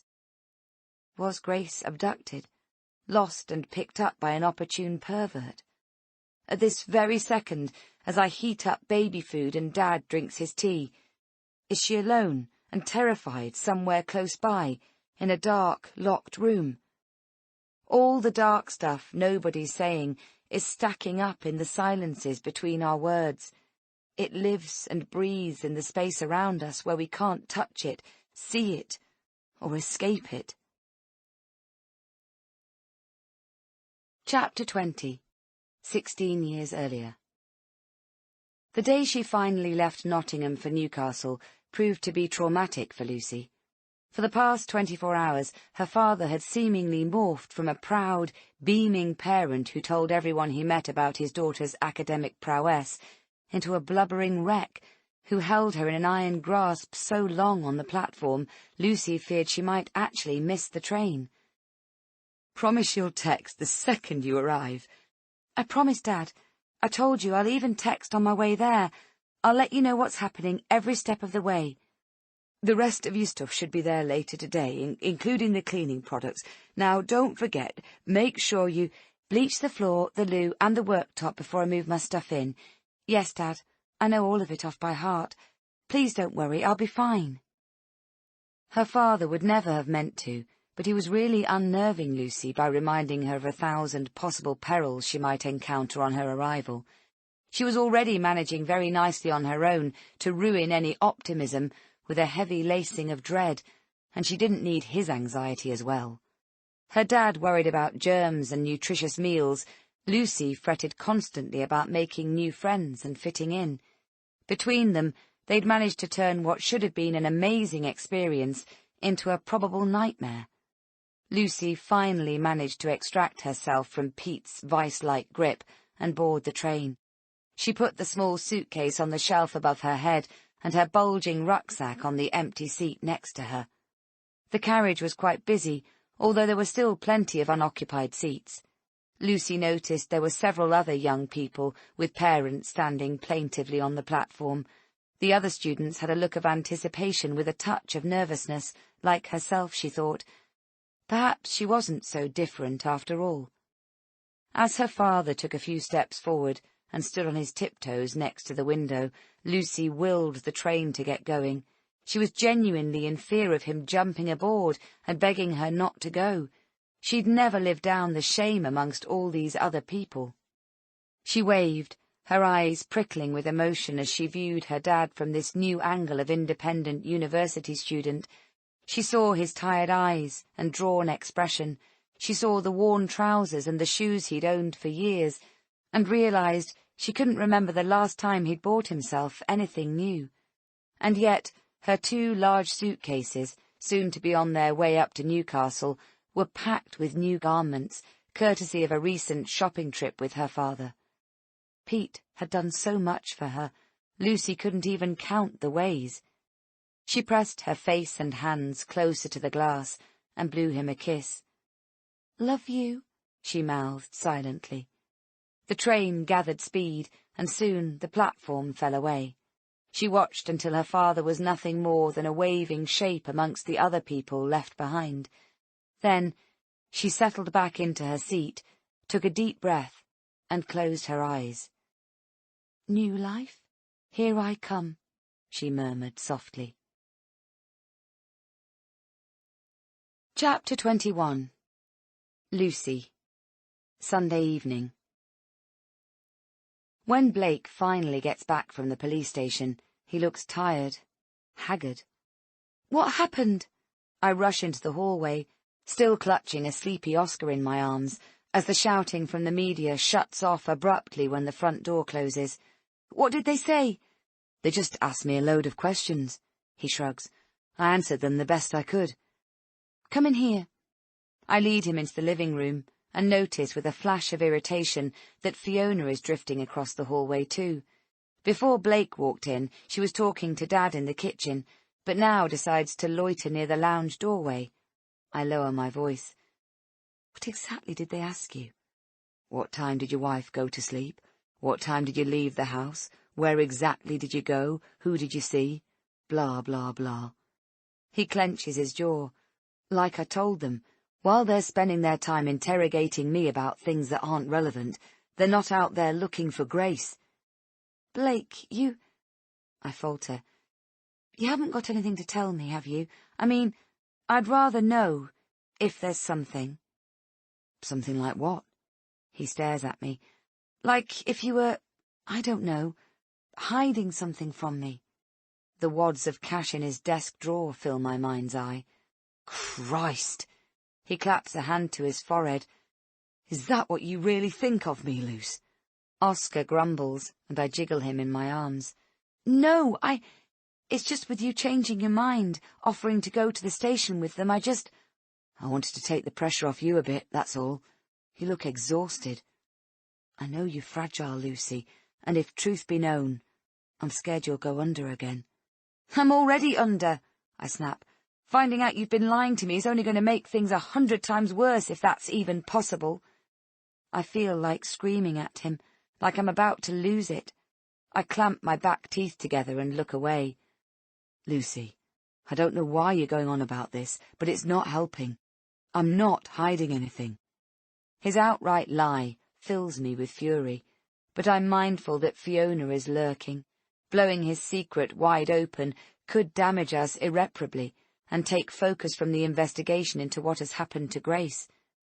With great effort, I try and reason with him. Nobody changes their mind in the space of a few minutes like you did. 1 minute you're refusing to go to the station, the next you're volunteering. I'm not an idiot, Blake. I'm asking you, giving you a chance to explain why... I've told you. I just wanted to protect you from their probing questions, that's all. He sighs and looks at his hands. Out in the hall, Fiona's phone rings. She's definitely still out there, hanging on our conversation. A bolt of fury zips through me. It's driving me crazy, her hanging around all the time. I think she's here to spy on us. She's not actually adding anything to finding out where Grace is. Fiona's a valuable link to what's happening out there, Luce. If they find Grace, then we'll know immediately rather than having to wait for... He takes sleeping Oscar gently from my arms and holds him. My arm aches from holding him so close, but I immediately miss his soothing warmth and presence. She could be out there searching with the other coppers, instead of just sitting in here making fucking tea. Sorry to interrupt, Fiona says from the doorway. Our heads both jerk up, sudden hope bright in our eyes. Your GP is on his way. He'll be here in 5 minutes. She presses her lips together and finally heads to the kitchen. I slump down into a chair. I realize Fiona probably heard what I said, but who cares? It doesn't matter. Nothing in this world matters except finding Grace. I stare out of the window, wondering how the light had faded so fast. Grace doesn't like the dark, I say faintly. Even though, on the one hand, she tells us how grown up she is now she's 9, our daughter still insists on having the nightlight on, bathing her bedroom in a dim, starlit glow. Don't think about it, Luce. Blake supports Oscar in one arm and reaches for my hand, and I see that regardless of the fact that it's futile, he too has closed his eyes against any thoughts of Grace being in a place where she is suffering and afraid. Somehow, we both understand that we can't voice these things, just in case it makes it so. I try to pull my hand away, but he holds it tight. Despite my suspicions and my discovery of the money upstairs, I let him. Tensions are high. We're both dying inside. We're right on the edge. We just need our baby back. There's no sense in us tearing each other apart. Chapter 22. Fiona shows Dr. Mahmoud into the living room. Dad takes Oscar into the other room and nods his own greeting as he passes. The doctor is a small, squat man with a perennial smile. He's been my children's GP for the whole of their lives, and he knows Grace particularly well, as she's a regular visitor to the health centre due to her diabetes. "I'm very sorry to meet here with you both under such terrible circumstances," he says gravely, before sitting down in Blake's proffered chair. "Myself and my wife, we are both praying for the safe return of Grace." His toothy smile is tinged with sadness and compassion. "Thank you, Doctor," I say gratefully. "It's a terrible situation, only made worse by Grace's condition." "Of course, this is certainly a worry. I have spoken to the detective leading the investigation and explained my concerns regarding Grace's diabetes. I understand she has her blood sugar monitor and insulin on her person." Blake nods. "She was at a friend's house and they made sure she had her medication with her when she left there." "But what if she can't use it? What if someone's taken it or—" The words choke in my throat, and in the end I find I can't voice the dreadful possibility. I bite the inside of my lip viciously in an effort to keep the tears at bay. "Please be honest with us," Blake says, so pleadingly I want to hug him despite his deceit. "What are the real risks if Grace can't access her medication?" Dr. Mahmoud glances at me warily. "We want to know all possible eventualities," I confirm. "We need to know." He nods, clears his throat. "Very well. Truthfully, if Grace is found soon, there should not be a problem. As you know, her body cannot regulate blood sugar itself, so the injected insulin does this job.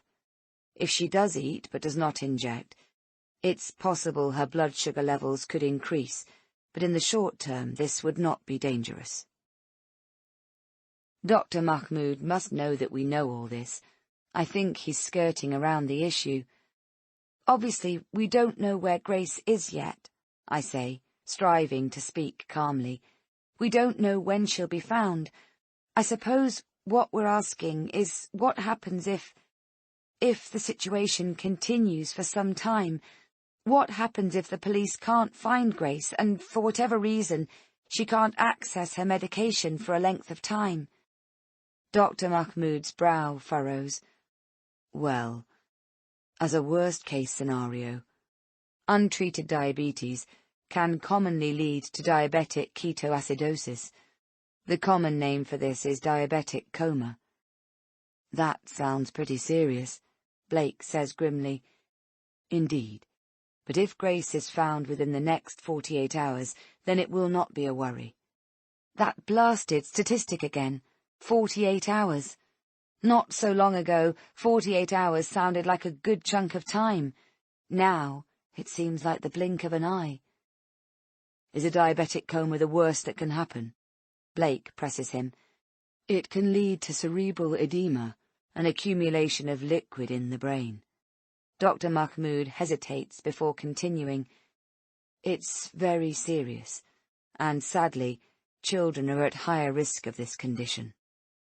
A cloak of silence descends on us as we all consider this.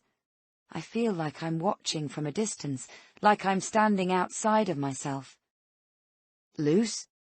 Blake's voice cuts through the strange disassociation. "Dr. Mahmoud is talking to you." "Sorry?" I say vaguely. "I have prepared a prescription for you, Mrs. Sullivan." The doctor holds out the white printed slip. "No thanks." I feel my expression harden. "I need to be aware of everything that's happening. I need to get out there and help to search for Grace, and I can't do that if I'm in a self-medicated bubble." "Ah, you misunderstand." He smiles. "This prescription is not for sedation purposes. It is simply some mild medication to help the nerves." He looks meaningfully at me, nods encouragingly. He's been my GP for the last 10 years. He's aware of my medical history, of the anxiety-related conditions that have blighted half my life. I look at the small white note in his outstretched fingers. "Lucy," Blake says gently, "please, take the prescription." And so I do. Chapter 23. Sunday evening. It's officially dark when D.I. Pearlman and D.S. Page return to the house. They speak in low, indecipherable tones to Fiona in the hallway. Dad has taken Oscar upstairs and is having a lie-down himself, so that leaves Blake and I staring wordlessly at each other with wide eyes. But it's soon clear that there's no positive news. I feel the light that I'm trying so hard to keep burning brightly inside myself dim a little more. The detectives appear in the doorway. "We've come to give you an update on what's happening out there," D.I. Pearlman says, stepping into the room. "But before we do, we've got the leader of the community search here. He wonders if he could have a quick word. Is that okay?" He addresses Blake, but glances nervously in my direction. They're treading on eggshells around me. I'm falling apart inside, but I thought I was giving the impression I'm just about holding it together. Judging by their reaction now, though, I'm not so sure. "I have to say he's doing a great job," D.S. Page adds. "The community search is really adding value to our operation, releasing officers for other important duties in the investigation." "Of course we'd love to meet him," Blake says. "Please, bring him in." D.S. Page disappears into the hallway. I hear the front door open and close, and lowered voices conversing. "Incredible that someone would take it upon themselves to get involved and organize a search like that," Blake remarks, and I nod in agreement. A few seconds later, the detective comes back into the room, followed by our neighbour, Geoffrey Bonzer. "Geoffrey is leading the community search," D.S. Page says, "and he's only just told me you already know each other." I stare at Geoffrey, who, under my inquiring gaze, shuffles his weight awkwardly, one foot to the other. "I'll leave you all to have a quick chat." Page walks out of the room, already looking at his phone. "Jeff, you absolute hero." Blake jumps up and embraces our neighbour. "We can't thank you enough for what you're doing. Right, Luce?" "Yes, thank you," I say, my arms and legs suddenly feeling cold. Blake is saying something about community spirit and support, and putting his arm around Geoffrey's shoulders in a brotherly manner. I stare blankly at the two of them, trying to reconcile the usually insular and socially awkward man with this new self-appointed organizer of the community search. Geoffrey soaks up Blake's thanks and compliments and accepts them easily. He seems to hold himself taller and with a new dignity. It's quite a transformation. Unexpectedly, he steps away from Blake and advances towards me. I shrink back into my seat. "Lucy, I wanted to express to you my sadness that Grace has gone. I'm so sorry." He crouches down by the side of my seat, close enough that I can see a slick of grease on the skin either side of his nose. "Grace is missing," I say, a little curtly. "She isn't gone. Gone is forever. Gone is for good." "Lucy!" Blake frowns at me. "What?" I snap. "People need to think about what they're saying before they blurt out thoughtless stuff." Geoffrey stands up, clearly mortified. Of course, you're right," he stammers. "I'm so sorry. I didn't mean—" "We have to keep hold of hope any way we can," I say, ignoring Blake's efforts to catch my eye. "We have to believe with all our hearts that Grace will be back home soon. It's only been a few hours." "I understand." Geoffrey knots his fingers together. "She's such a lovely little girl. I'll miss seeing her leave for school each morning and playing in the garden on her trampoline. I like to see her jumping and twirling out there." I shiver and pull my cardigan closer to me. The thought of him peering out of his windows, watching Grace like that, gives me the heebie-jeebies. Blake steps forward, lays his hand on Geoffrey's upper arm. "We really appreciate everything you're doing, mate," he reiterates. "It takes a lot to get involved in something like this when it's not your problem." "You're my friends," Geoffrey shrugs. "And friends do stuff for each other, right?" "Right." Blake nods, tears of gratitude shining in his eyes. Geoffrey looks at his shuffling feet. "I couldn't just sit by when Grace is missing." I don't see why not. He has nothing whatsoever to do with Grace, doesn't say 2 words to her from one week to the next. I'm being unnecessarily mean, I know. I should be feeling enormously grateful, like Blake is. But something about him doing this just doesn't sit right with me. "Thank you, Geoffrey," I manage, before addressing my husband.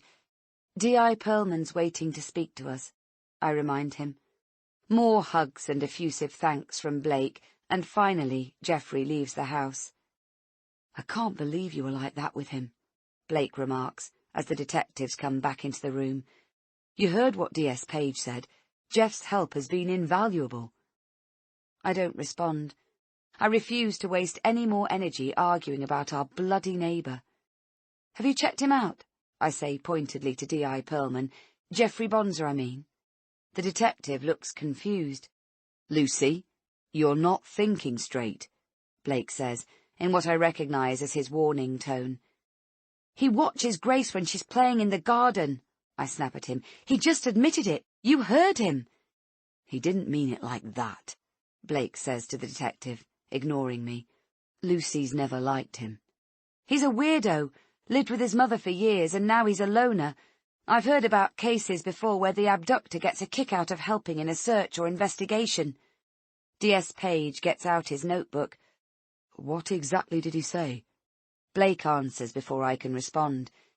"He said he felt very sad about what had happened, that he'll miss seeing Grace leave for school in the morning. And miss watching her twirling on a trampoline in the garden." I shudder. "It's like he knows she won't be coming home." My voice breaks, and tears tip down my cheeks. I wipe them angrily away and glare at D.I. Pearlman. "Rest assured, Lucy, we'll be looking at everyone who knows Grace," he says calmly, as D.I. Page scribbles something down. "In the first few hours, we're concentrating all efforts on the immediacy of a search operation." "And what have you found so far? Because now it's dark, and Grace is out there somewhere, terrified. I'm so sick and tired of not knowing anything because I'm cooped up in here." "You should have searched all the houses on the street." My voice rises an octave, and Blake looks across at me, concerned.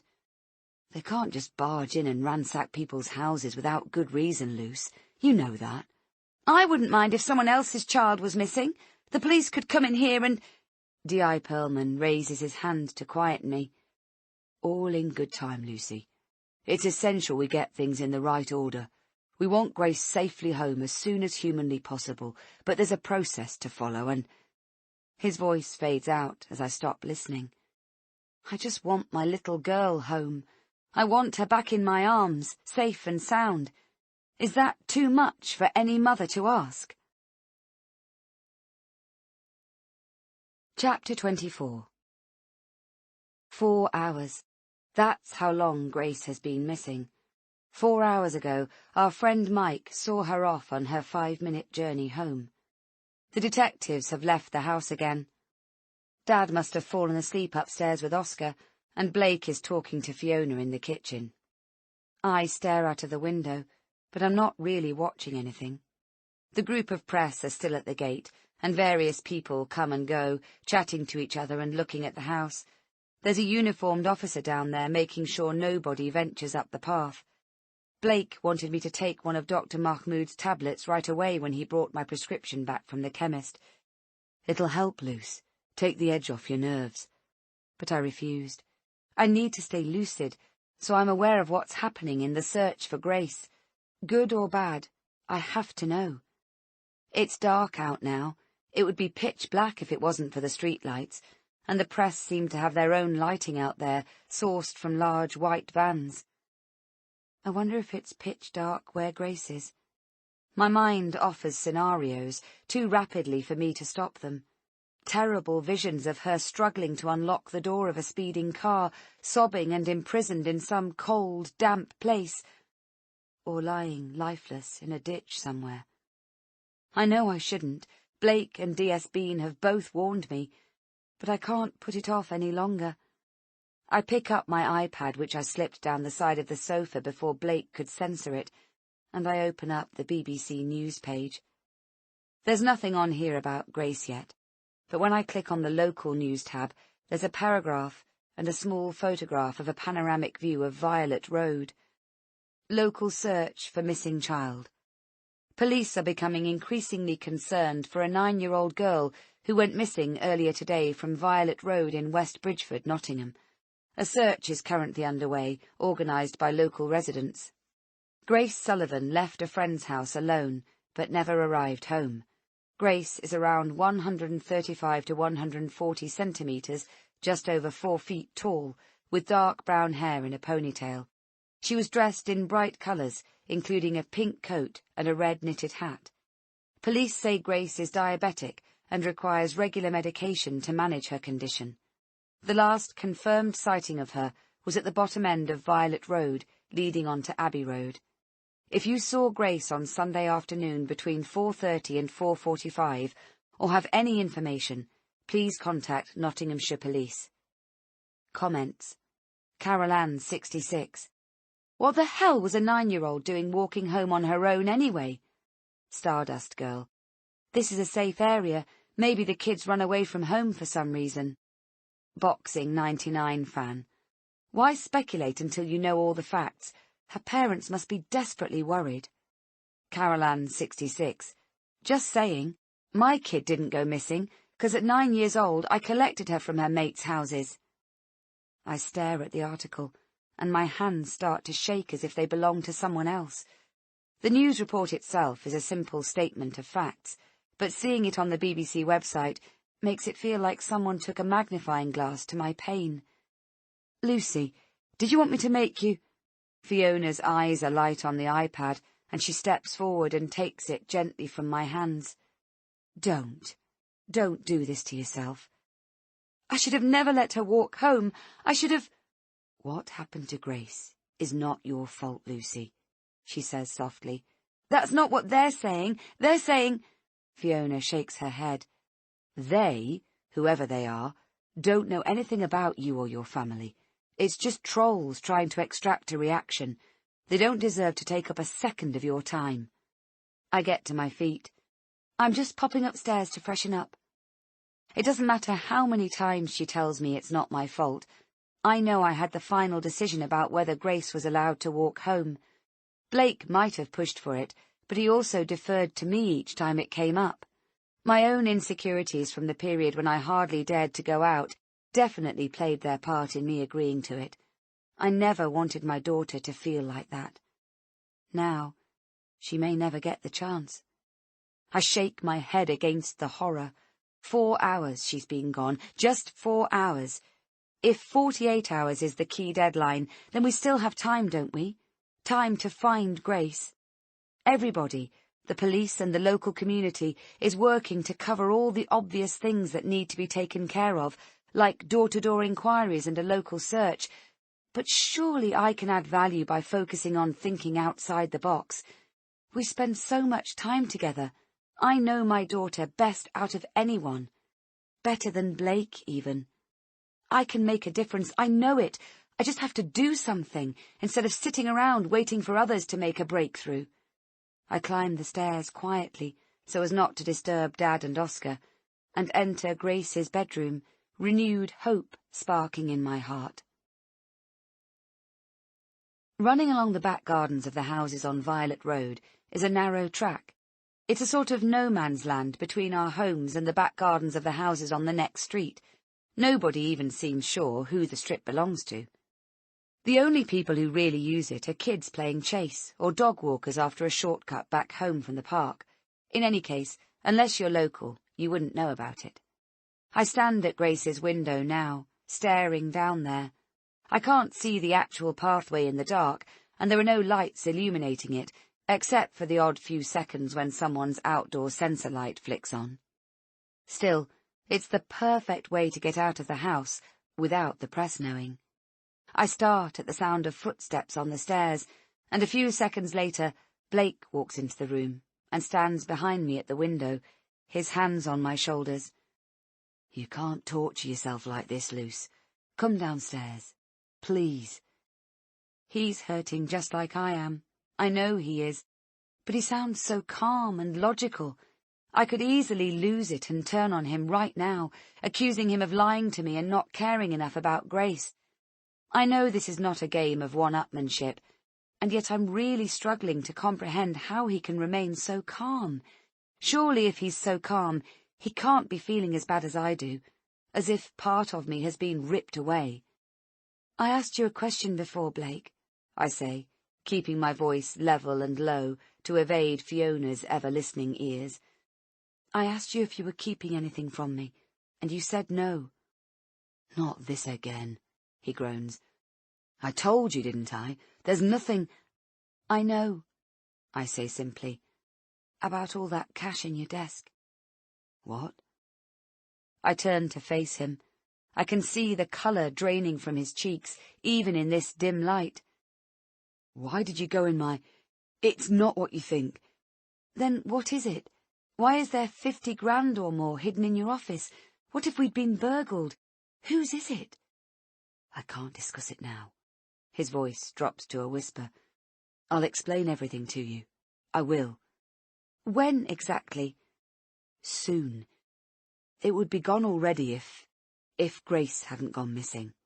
I can't do much with the police watching my every move. A weight settles on my chest as my suspicions are confirmed. Obviously it's not kosher then.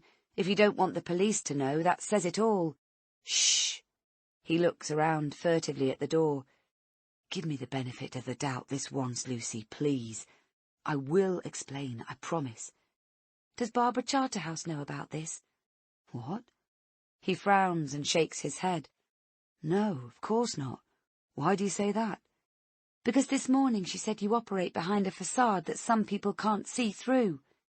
He looks at me as if I'm crazy. If you start to believe anything she tells you, then we really are done for.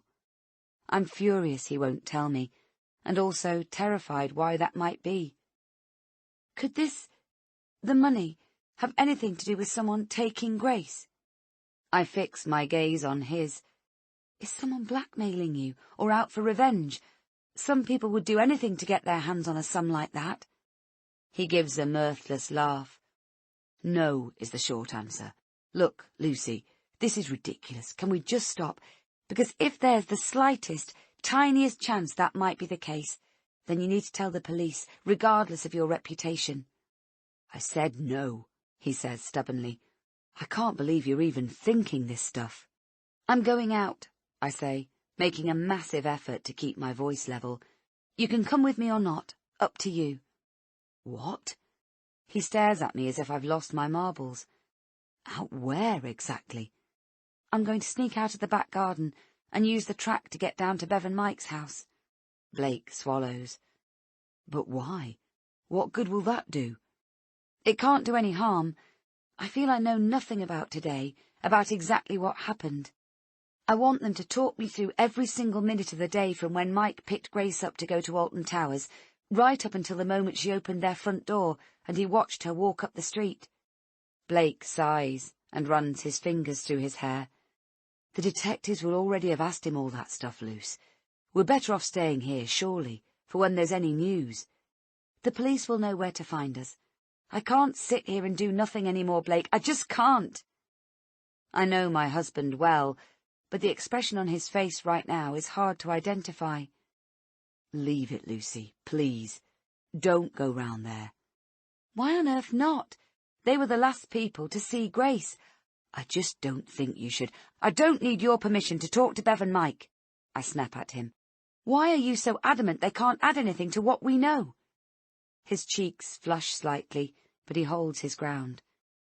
You're trying to control everything, and you'll just end up making it worse. Can't you see that? We have to let the police drive the investigation. I can't stop my voice rising. No!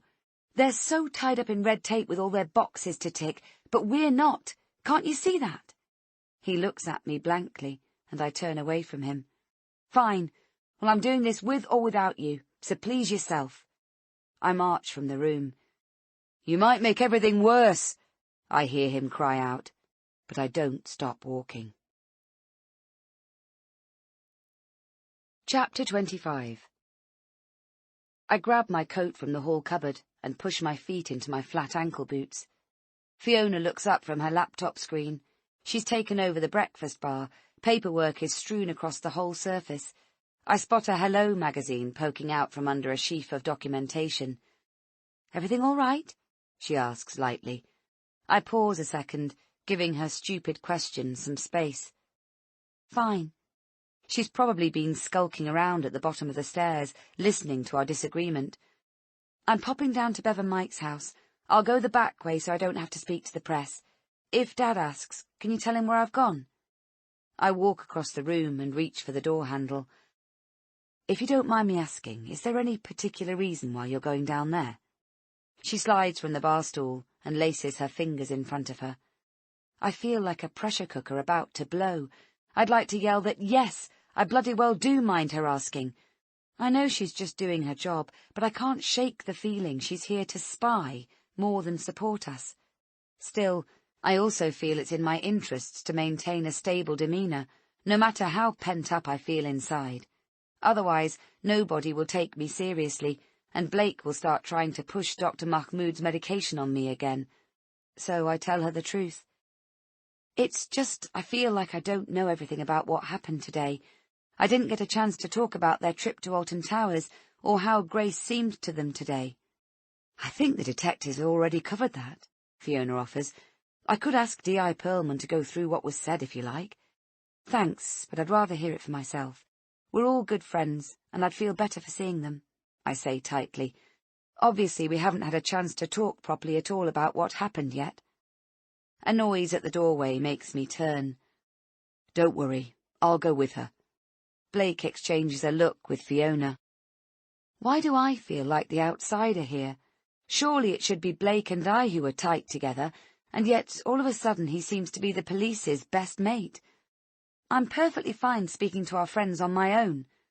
I turn the door handle and step out into the chilly night air. The cloud cover is too thick to see any stars tonight. Grace loves to stand at her window before bedtime to spot the North Star, since my dad told her it watches over her every night to keep her safe. Where is the North Star now, I wonder? I hope wherever Grace is, she can see it. I hear Blake step out of the house behind me and close the back door. Why don't you stay here, I say without turning around, in case there's news? He wraps his arms around me and places his chin on the top of my head. I stand stock still. I know you're hurting, Luce. We all are. Hurting? I'm dying inside. I don't want you getting yourself in a state, that's all, Blake continues. I can speak to Mike and Bev, ask them to... I can't stop you coming, but I have to do this myself, I say curtly. I can't sit in the house a moment longer, just waiting and waiting for news that never comes. I hear you, he says, sounding beaten. We walk down our long, narrow garden. Even though it's a few days since we had rain, the ground feels marshy under my feet. When we get to the bottom, we both turn on the torch function on our phones and inch sideways, past Grace's trampoline and through the slim space where our hedge meets Geoffrey's fence next door. I glance back at Geoffrey's house. There's a light on in his kitchen. I can't see anything clearly because the blind is pulled down, but a shadowy figure is moving around in there. Out on the track, the hard earth is muddy in places. I lead the way and Blake follows. It's quiet out here, with nobody in their gardens now that dark has fallen. It's eerie, even though the light from my phone illuminates a good chunk of ground in front of me. This all feels a bit cloak and dagger, Blake grumbles behind me.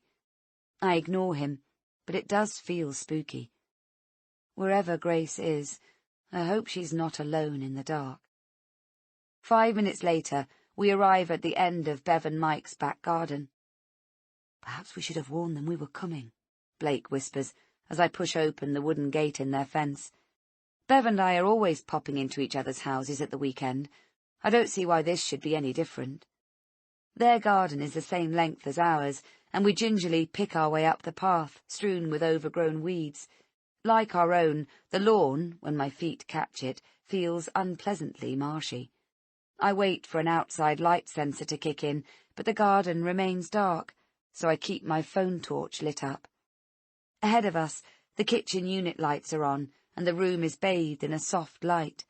At the other side of the house, large French doors in the dark, open-plan dining area provide a view through to the illuminated lounge at the front. As we near the house, I see that Bev and Mike are in the kitchen. The door is closed, and they're standing facing each other, side on to the window. Something in the way they are standing, too close and with concerned expressions, makes me feel uncomfortable. I stop walking and whisper to Blake, "They look worried about something, don't you think?" "I'm sure they're worried about Grace's whereabouts, Lucy, like everyone is." "Yes, but—" I let my words trail away.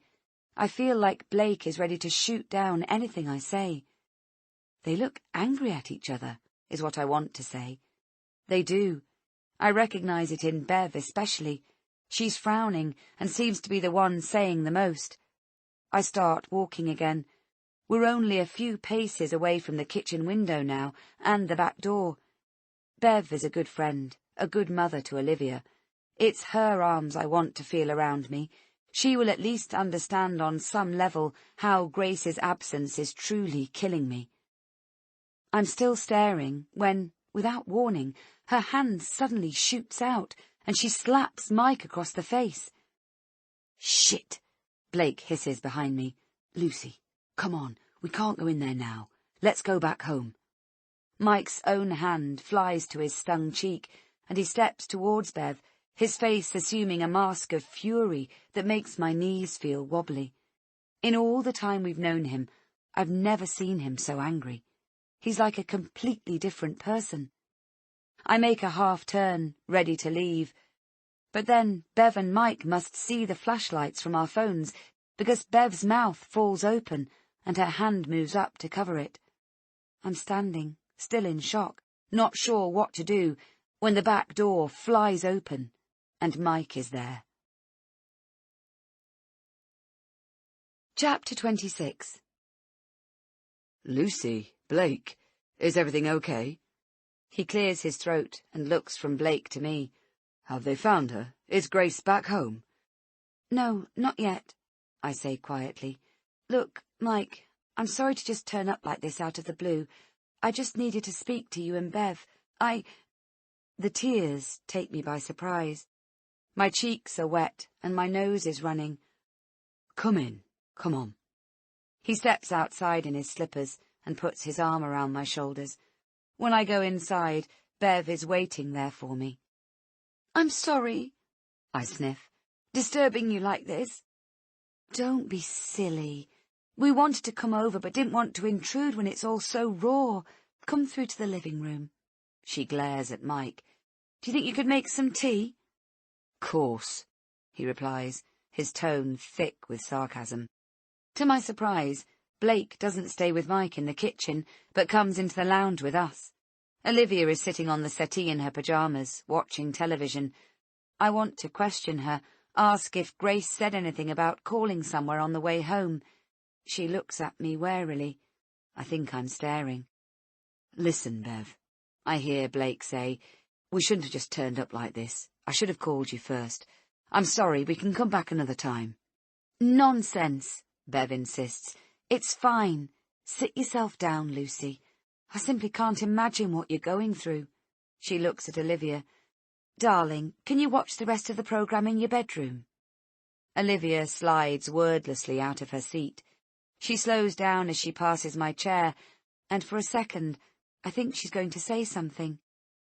"Are you okay, Livy?" I ask. She nods warily.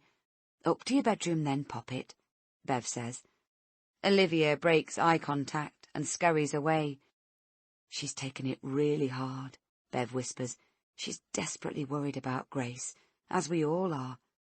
Have you asked her if Grace said anything about calling somewhere before coming home, or— We've talked to her several times, Bev confirms, a little tersely, I think. The police have had a quick chat with her too. Something in her voice tells me that's as far as she wants Olivia questioned. Mike comes in and sits on the arm of the sofa next to me, as far away from Bev as he can get, I notice. Anything we can do, you only have to say. I hope you know that, he says. Thanks, mate. Appreciate that, Blake tells him. I look up and catch Mike aiming what I'm sure is a glare at my husband. I feel shocked, but immediately think I must have read something into it that's not there. Blake doesn't seem to have noticed, but when I look at him properly, for what feels like the first time in a long time, his stubbled face is pale and weary.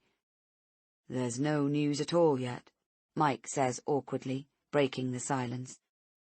I'm sure they'd have said right away if they'd heard anything, Mike. Bev's nostrils flare.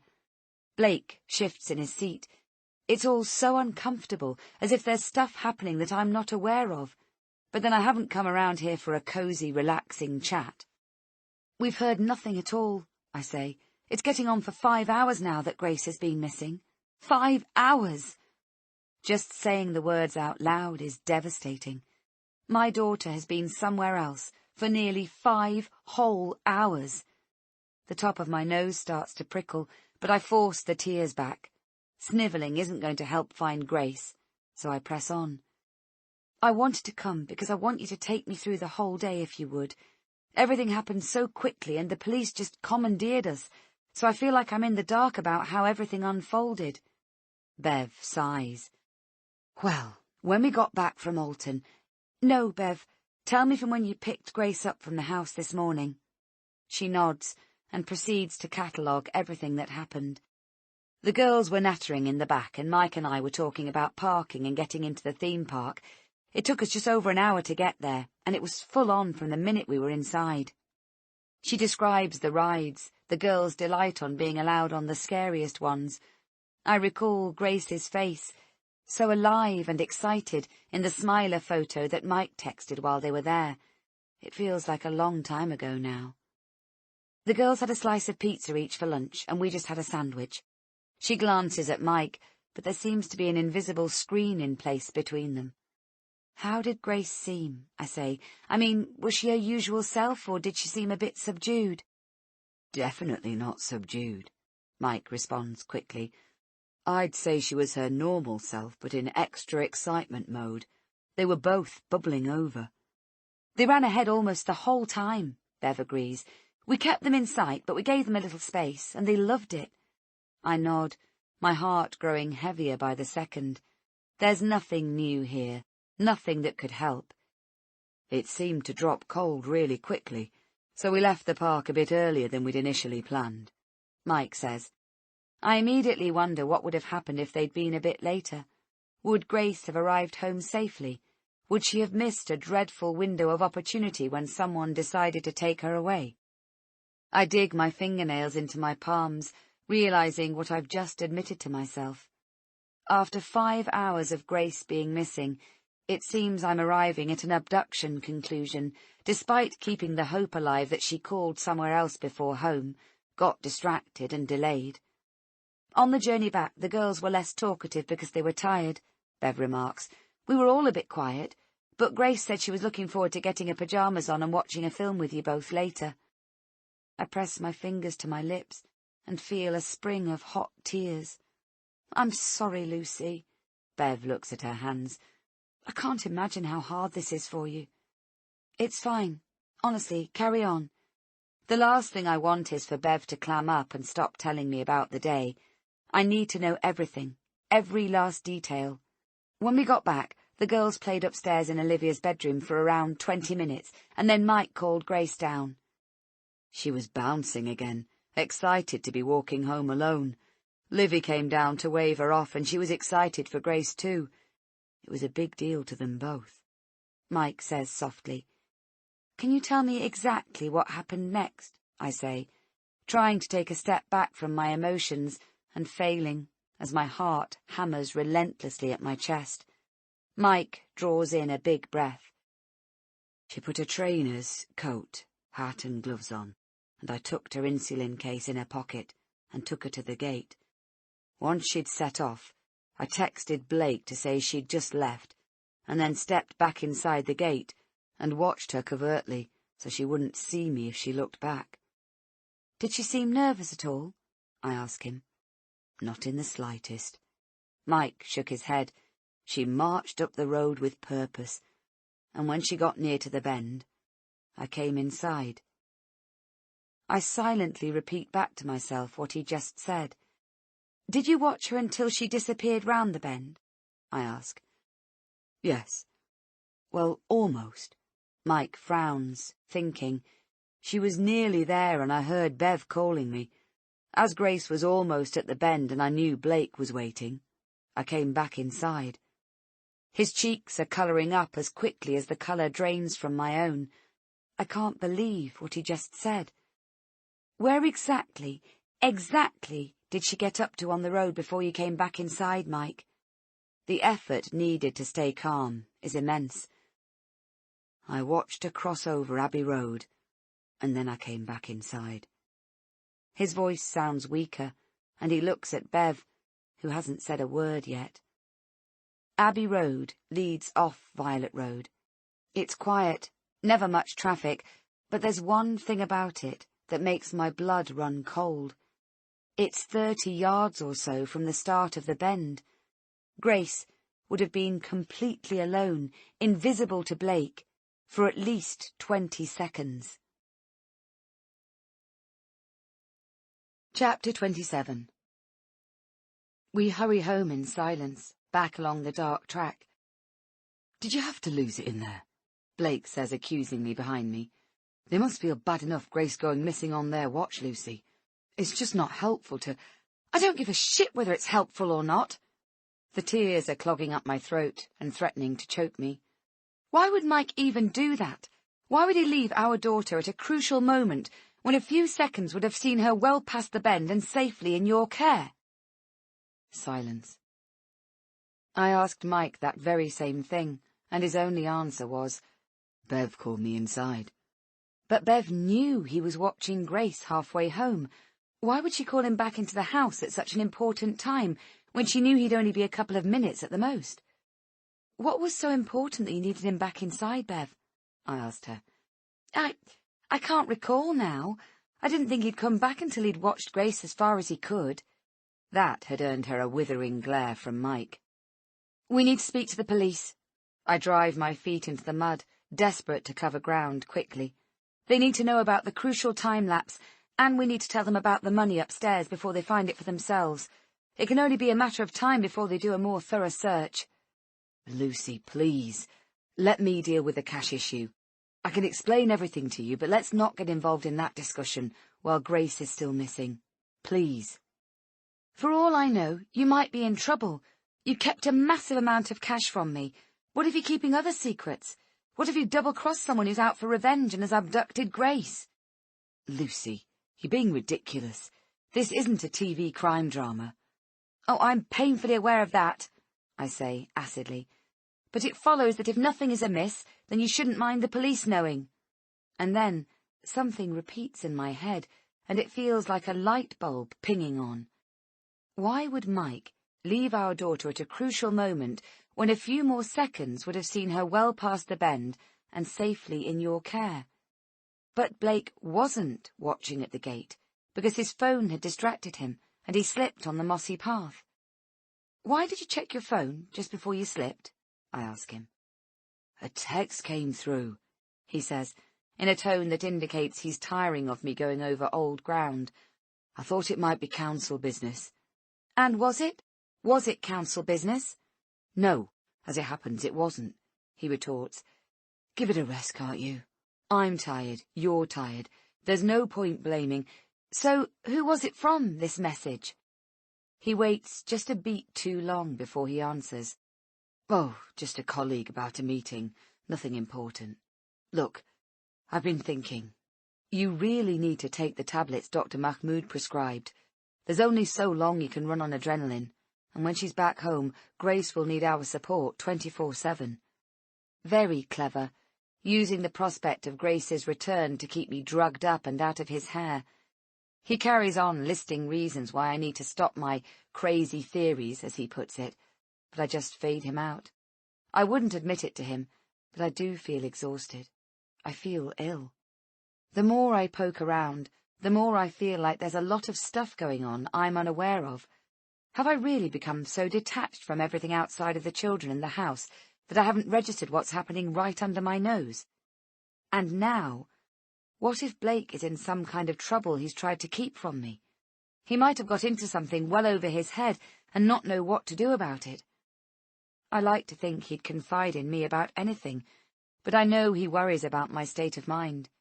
Although he doesn't know what happened in Newcastle all those years ago, he knows about the anxiety that has plagued me, the panic attacks, the agoraphobia. He's never pressured me to talk about possible reasons, has always just accepted that's the way I am, and tried to support me. He might not feel he can burden me with the truth. As I run through possible scenarios explaining why he has got so much cash in the house, cash he's kept a secret, the irony is not lost on me. I'm enraged at the thought of him keeping secrets, and yet, what about my own past, my mistakes, my buried truths? What if Grace going missing is nothing to do with Bev, or Mike, or Blake's secret stash of money? What if her disappearance is some kind of karma, to make me pay for what I did? Chapter 28. 16 years earlier. On arrival at the university, Lucy was allocated a very small, very basic room that overlooked a scrap of ill-maintained garden with a scratched, graffiti-marked wooden bench. All first-year students were entitled to live on the university campus, and Lucy didn't mind that the room was shoddy, but she did mind the single bed, which not only resembled what she imagined you'd get in a prison cell, but also felt like a bad camping mattress. It was incredibly uncomfortable, not helped by the polythene cover that the list of rules pinned to the door instructed her not to remove before adding her own bedding. The house manager showed Lucy and a small group of other students around. Next to Lucy's room there was a large communal kitchen with a wooden table and 8 plastic chairs.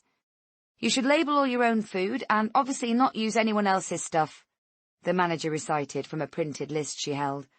The others had already started joking with each other, whispering smart replies to the house manager's comments. Lucy had quickly gathered, from what people had said while they waited for their tour, that the others didn't know each other, but light-hearted chat seemed to come naturally to them. They were interacting and behaving like old friends from the off. There were 5 boys and 3 girls on her landing. One of them, a short, thin girl with glasses and shoulder-length mousy hair, had smiled awkwardly at Lucy once or twice, and she'd smiled back, but that had been the extent of their communication.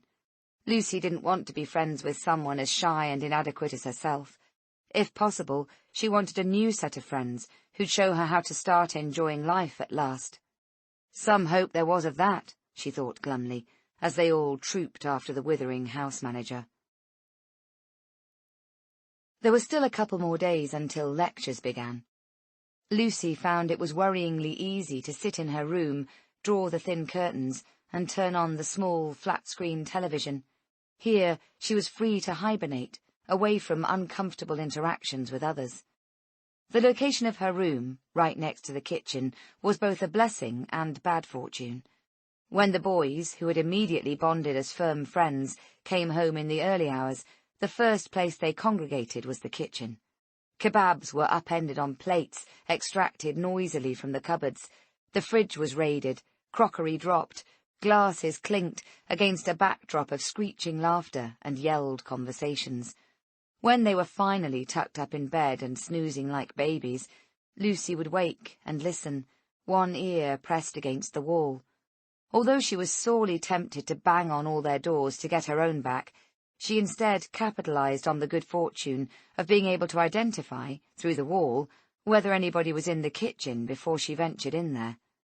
When she was satisfied the coast was clear, she'd dash in and quickly prepare some breakfast, but not before she'd cleared at least some of the detritus left over from the boys' midnight feast.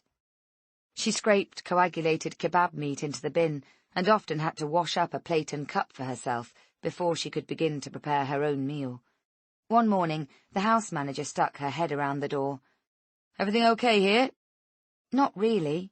Lucy frowned, nodding to the table, covered in empty beer cans and takeaway pizza boxes. "Nobody seems to be taking any notice of the rules, and it's the second morning someone's used nearly all my milk." "Annoying, isn't it?" The manager rolled her eyes. "Boys will be boys, eh?" "That's not really good enough, though, is it? The rules are there for a reason." The manager checked her watch. "I've got to dash now, but don't feel it's your job to clean up after the mucky so-and-sos. Tell them to sort themselves out." Lucy was beginning to appreciate the structure she'd enjoyed at home. She'd always taken it for granted, been irritated by her dad's love of routine at times. But now she could see firsthand the chaos that ensued when it was missing. One of Pete's favourite phrases came to mind. "Rules are there for a reason, because they work." It was a sobering thought for Lucy to realise, in this new oasis of freedom, that he had been right all along. After a few days had passed surprisingly quickly, she realised she would have to force herself to leave the building. She had exhausted all the acceptable reasons for staying in, having unpacked most of her stuff, which had arrived on time as planned. She'd texted and called her father regularly, assuring him everything was super, and not mentioning any of the stark realities of university life. And most importantly, she'd now run out of food, helped to some extent by the pilfering boys she had the misfortune to share the accommodation with. She pulled on an old grey sweatshirt over her fashionably ripped jeans and stuck her wallet in her back pocket. Before leaving, she glanced in the mirror at her pale face and took another couple of minutes to brush on a little bronzer, mascara, and a stick of pale pink lip gloss. She tied her dark blonde hair up into a messy topknot and headed outside. The campus was busy with students walking in different directions, some with books tucked under their arm, some strolling more leisurely, talking on phones or clutching paper coffee cups. A group of girls sauntered in front of Lucy in a line, arms hooked into each other's, as if they were inseparable friends. Was this yet another case of people playing the role of lifelong buddies in order to cement their place in the social fabric? It seemed so false and frankly embarrassing to her. She slowed down her pace, not wanting to catch up with them and have to overtake their stringy, giggling line, which blocked the whole path leading to the main building. The air was fresh, bordering on chilly, and she wished she'd had the sense to put on her coat instead of just a fleece. She'd spotted on her tour that there was a small supermarket on site, about a 5-minute walk from her room, and that was where she was headed. She passed the building where her first lecture would take place, and felt the warm glow of being prepared. She already had the set text she'd need for the first year of the course, and half a dozen large lined notepads, and a set of coloured pens to boot. She couldn't wait for the course to start, so she could fill her day with purpose. Up ahead, the library loomed. She'd seen it on the initial tour, but hadn't spent any time in there yet. It was another place she could go to while away the hours at the end of the day, if necessary. The noise level from the girls in front ramped up suddenly, and they made a right turn onto a short path that led to a building signposted as a cafe. Impulsively, Lucy found herself following. Her stomach was growling. She hadn't had breakfast this morning, as someone had used the last few slices of her bread, and she'd drunk the last of her orange juice. Inside was a bright, modern space, but she realised with a start that there were no small tables free where she could tuck herself away as she'd hoped. Most people seemed to be sitting together in larger groups, chatting, laughing, generally behaving like the sociable students she'd anticipated and half dreaded being amongst. She felt sure people were turning to stare at her, this nervy-looking girl, still obviously alone with no new friends at the start of her course. She looked longingly back at the door, but another large group of students were already approaching, blocking the exit. She shuffled in closer behind the girls she'd followed into the cafe, in the hope that it might look as though she was with them. Before she knew it, she was in the queue for food. A few minutes later, she carried a tray over to a large table to the right of the emergency exit doors. A group of around 7 students, male and female, sat at one end of it. She placed the tray down at the other end, far enough away from them for it not to be rude not to ask if the seat was free. She removed her plate with the jacket potato and tuna and the small bottle of fresh orange juice, and then propped the tray against her chair. She cursed herself for not bringing a book with her, but she'd only intended going to the shop, hadn't she? Coming here was never part of the plan. If she kept her eyes on her plate, she wouldn't see people gawping at her, the pathetic lone student in a whole room of groups, the imposter. "Lucy!" A clear voice cut through her thoughts. It came from the other end of the table. Lucy's head jerked up to see who had called out, her potato-loaded fork hovering in mid-air. It was the mousy-haired girl who lived on her landing. Lucy wished she'd paid more attention to what her name was, as the girl obviously had to hers. "Don't sit there on your own. Come and join us." "It's fine." Lucy smiled shyly. "Thanks, though." She ate the forkful of food and looked back down at her plate. Even the little mouse had found herself a group of friends. But Lucy wouldn't have people feeling sorry for her. If she had to get through the next 4 years with no one to hang around with, then so be it, she resolved. She didn't need other people. She just needed her qualification, and then she'd go back to Nottingham, back to her dad, and everything in her life that was familiar. How ironic that the very things she'd initially set out to escape from now felt like a sanctuary she'd happily return to in a heartbeat. "Lucy, isn't it? I'm Stefan." She jumped slightly, and her fork clattered down onto her plate. A tall, muscular guy who looked to be in his late 20s stood over her. She felt her skin heat as he smiled, showing even, white teeth and a strong, square jawline. "Sorry, didn't want to startle you. Come and join us. We won't bite, you know." Lucy found herself smiling mutely, then picking up her tray and loading her plate and drink back onto it to move to the other end of the table. She would never forget the decision she made to join the other students that day, because it was the first time she ever laid eyes on Stefan O'Hara. Chapter 29. I'm the invisible person around here, the person nobody is interested in.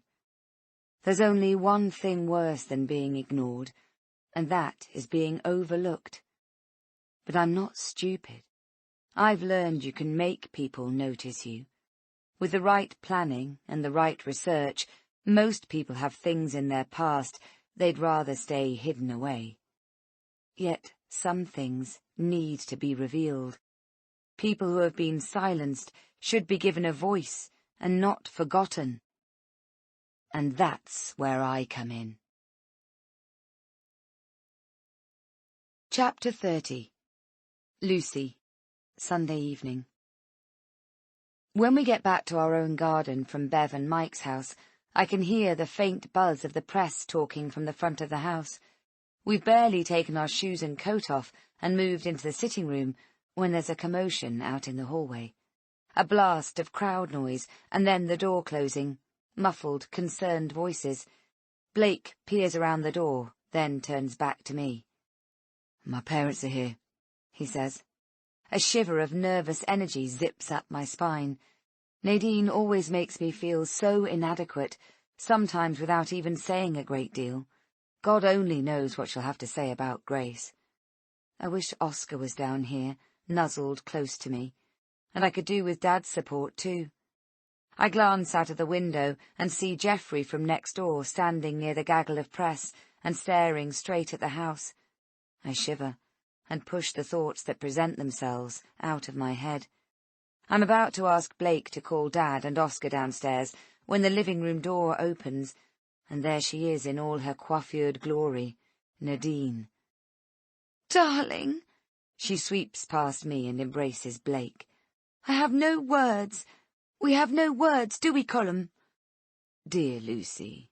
Colm follows his wife in and walks straight over to me, sitting down and grasping my hands in both of his warm, dry ones. "I'm so sorry you're having to go through this."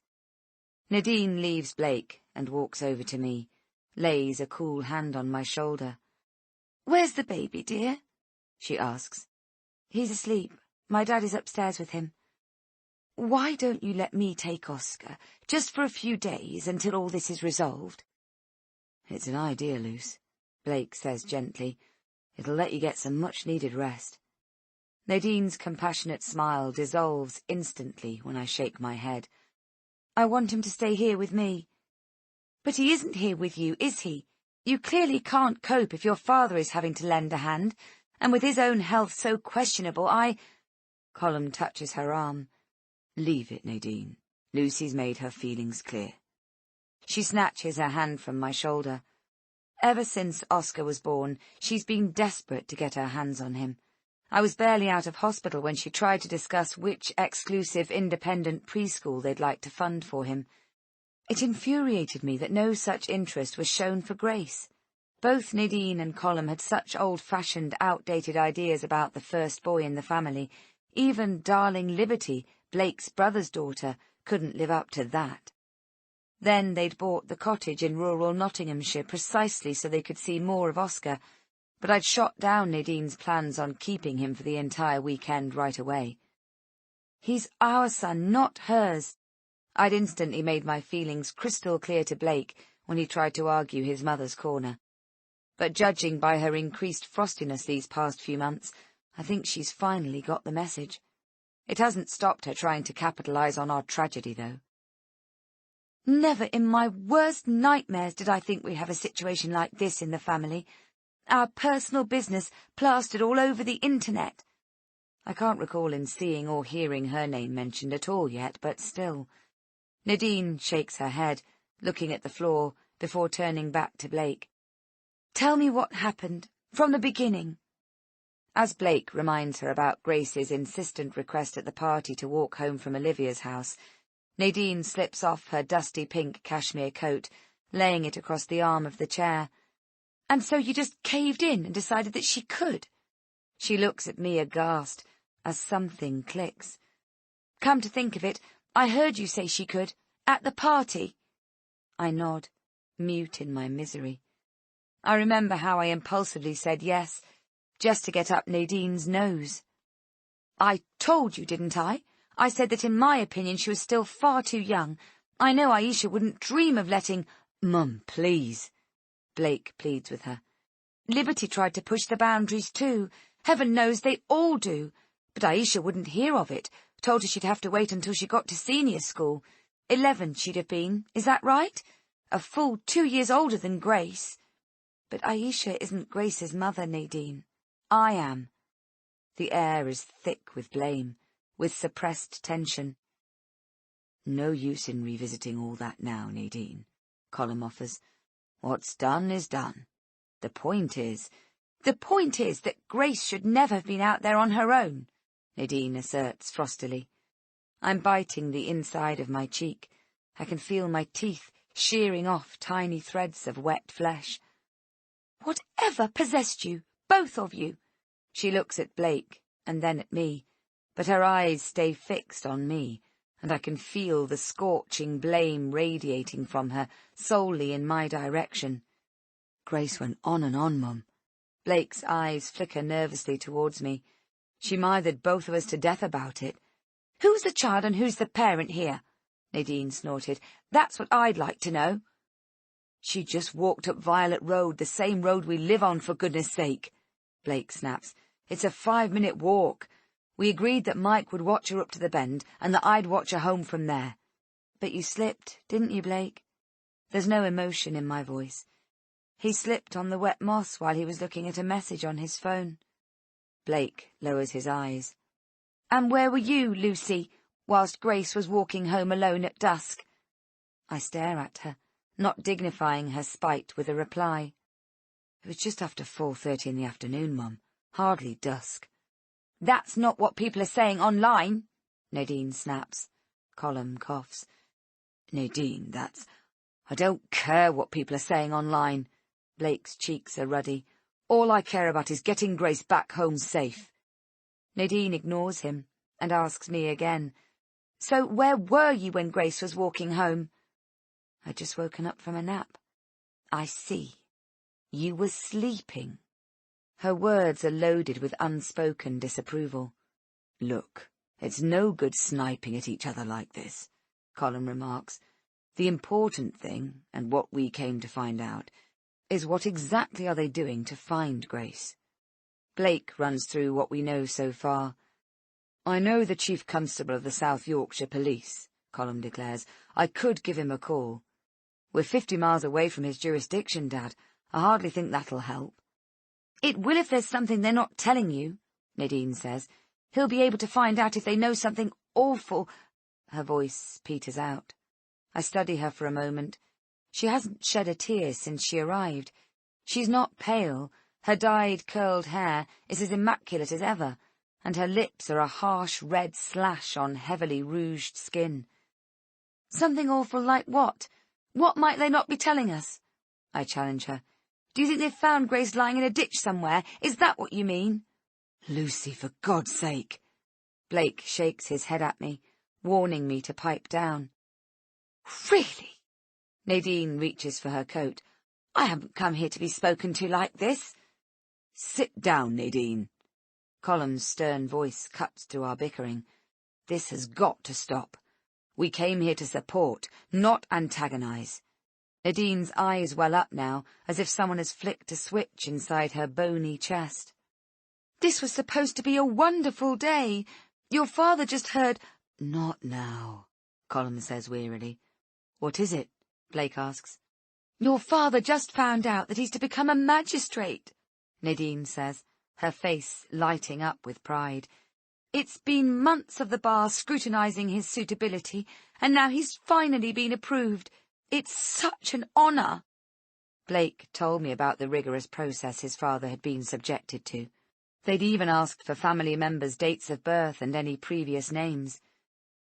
To make sure none of us have criminal records, he explained, which made my heart hammer. That's great news, Dad, he says flatly now. Congratulations. The praise sounds hollow, because this is all a load of crap.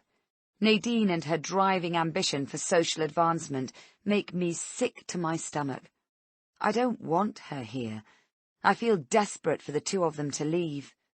All we need now is for Grace to walk through that door, Colin says brightly. She'll be back before long, I just know it. And how do you think that's going to happen? I say quietly. She might have got lost or simply been delayed talking to someone, Nadine says. For over 5 hours. They're adding nothing to our dire situation, just inflaming it. I feel worse, if that were possible, since they arrived. Anything is possible, Nadine bristles. When young children are left to their own devices, anything is possible. The living room door opens, and D.I. Perlman steps into the room.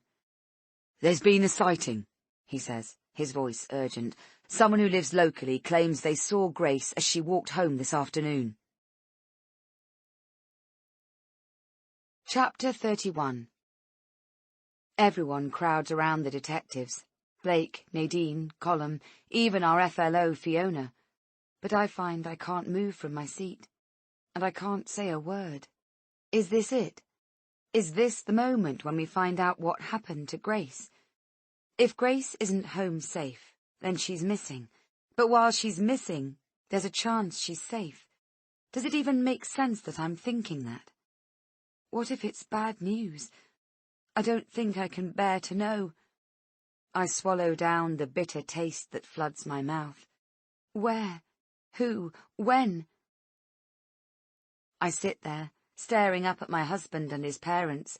They spit out their one-word questions, and the detectives stand silently with their hands in the air, waiting for them to quieten down. Finally, they fall away, and give D.I. Perlman some space. A lady called in at the police station in response to the local poster campaign to say she'd seen Grace walking alone. Apparently she'd watched her turn into Abbey Road, which leads off Violet Road. The witness was a passenger in the car her husband was driving. Mike said he'd watched her across Abbey Road, I blurt out. He didn't watch her right to the bend because Bev called him inside the house. After referring back to pages in his notebook, it was D.S. Page who spoke next. Mike Parker did confirm that to us. The witness didn't see anyone else. She said Grace didn't stop walking. Unfortunately, their car then passed by and Grace fell out of sight. How does she know it was definitely Grace? Blake asks. Was it by her clothes? The poster gives a good description, but the witness is likely to prove reliable because she confirmed she actually knows Grace, knows your family. It was exactly the right time of day for it to be your daughter, too. Lots of people know us around here because of my job, Blake nods. Who is it? D.S. Page consults his notebook. It's, Mrs. Barbara Charterhouse. Jesus. Blake sits down heavily and covers his face with his hands. What is it, sir? D.I. Pearlman is immediately on alert. Do you know of this woman? Nadine says fearfully. You could say that. Blake groans. I look down into my lap, remember the soggy, sour smell of the tomato juice soaking through my clothes, the way it reminded me of what happened when I was younger. Blake quickly recounts this morning's altercation. It sounds less dramatic than it actually was. She's an unpleasant woman, out to cause trouble in whatever way she can, he explains. I wouldn't put it past her to fabricate seeing Grace just to scupper the investigation. Lying to the police is a serious offence, sir, D.S. Page remarks. So is assaulting someone in a cafe, which is what she effectively did when she threw tomato juice over my wife.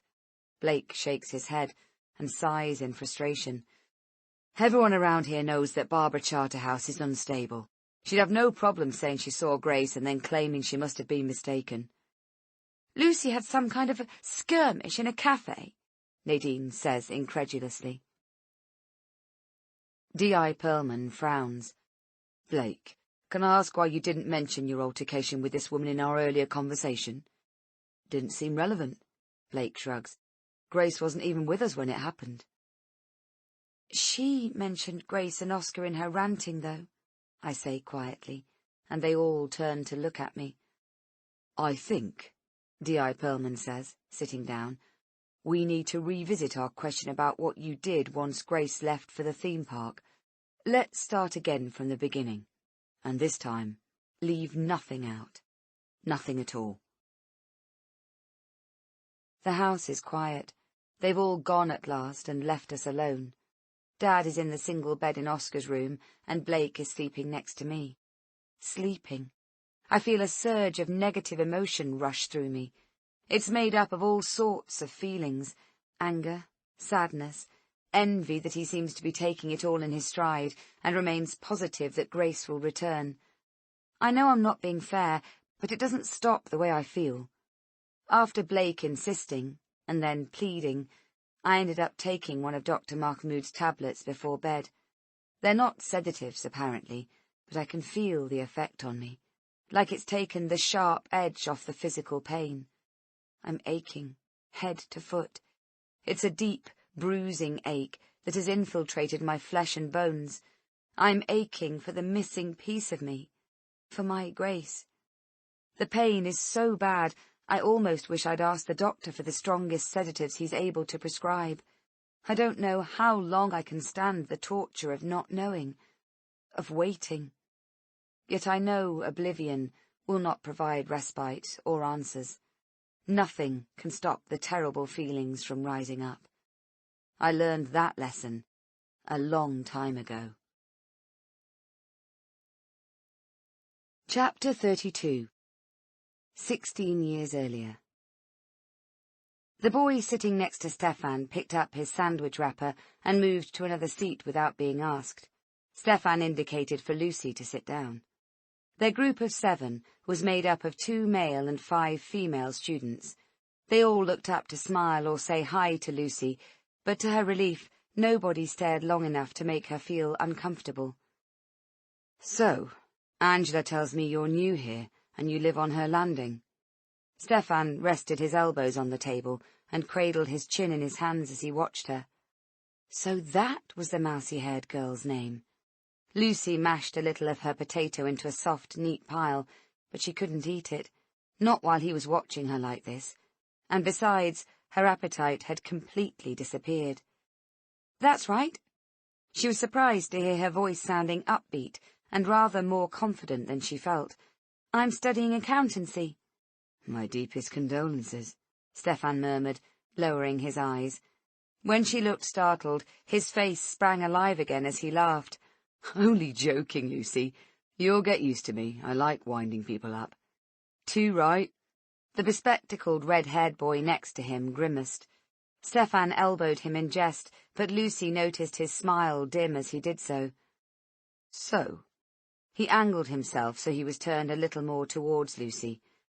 "Tell me a bit about yourself. Is Lucy your full name?" Lucy pushed her plate away. She glanced around self-consciously, but the others appeared to be chatting amongst themselves, apart from one girl. She appeared to be in conversation, but instead of looking at the person she was talking to, she stared unblinkingly at Stefan. "My full name's Lucinda, but nobody calls me that." "Why not? It's a gorgeous name. Sounds aristocratic and mysterious." Stefan laughed as Lucy blushed. "What else?" "Nothing much else to tell, really." "Now I know that's not true. Someone like you, beautiful, a little secretive. I'm intrigued. Tell me anything at all about yourself, but be truthful. I can spot a liar from 10 paces. A heat flushed through her. His candour was disarming, as were his compliments. It was just bullshit, she knew that, but still, she couldn't help a part of her responding to him. "I'm 19, from Nottingham, and if I'm truthful, I was full of excitement at coming to Newcastle, and now I'm wondering if I've done the right thing." "Completely natural," Stefan declared, taking a swig from his can of Coca-Cola. "I felt the same way myself when I did my first degree." "First degree?" She'd spotted he was older than everyone else at the table. Maybe he was a lecturer. She glanced over at the staring girl again and saw her seat was now empty. "I'm what polite people call a lifelong student, and what everyone else calls a bit of a waster, I suppose." He laughed heartily. "I didn't feel ready for a job when I completed my BA in English a good few years ago now, so I did a history degree, and after that I still felt exactly the same. So now I'm studying for an MA in History of Art." Lucy started a little mental arithmetic. "I'm nearly 30, if you were wondering." He grinned. "No, I mean, I wasn't—" "See? I'm a good person to hang around with. There's nothing I don't know about this place, nothing I haven't seen. If you've got a problem, don't bother with your useless house manager or your tutors. Just come and see your Uncle Stefan." She nodded, felt her shoulders relax a little. Stefan seemed really nice, as did everyone else in the group.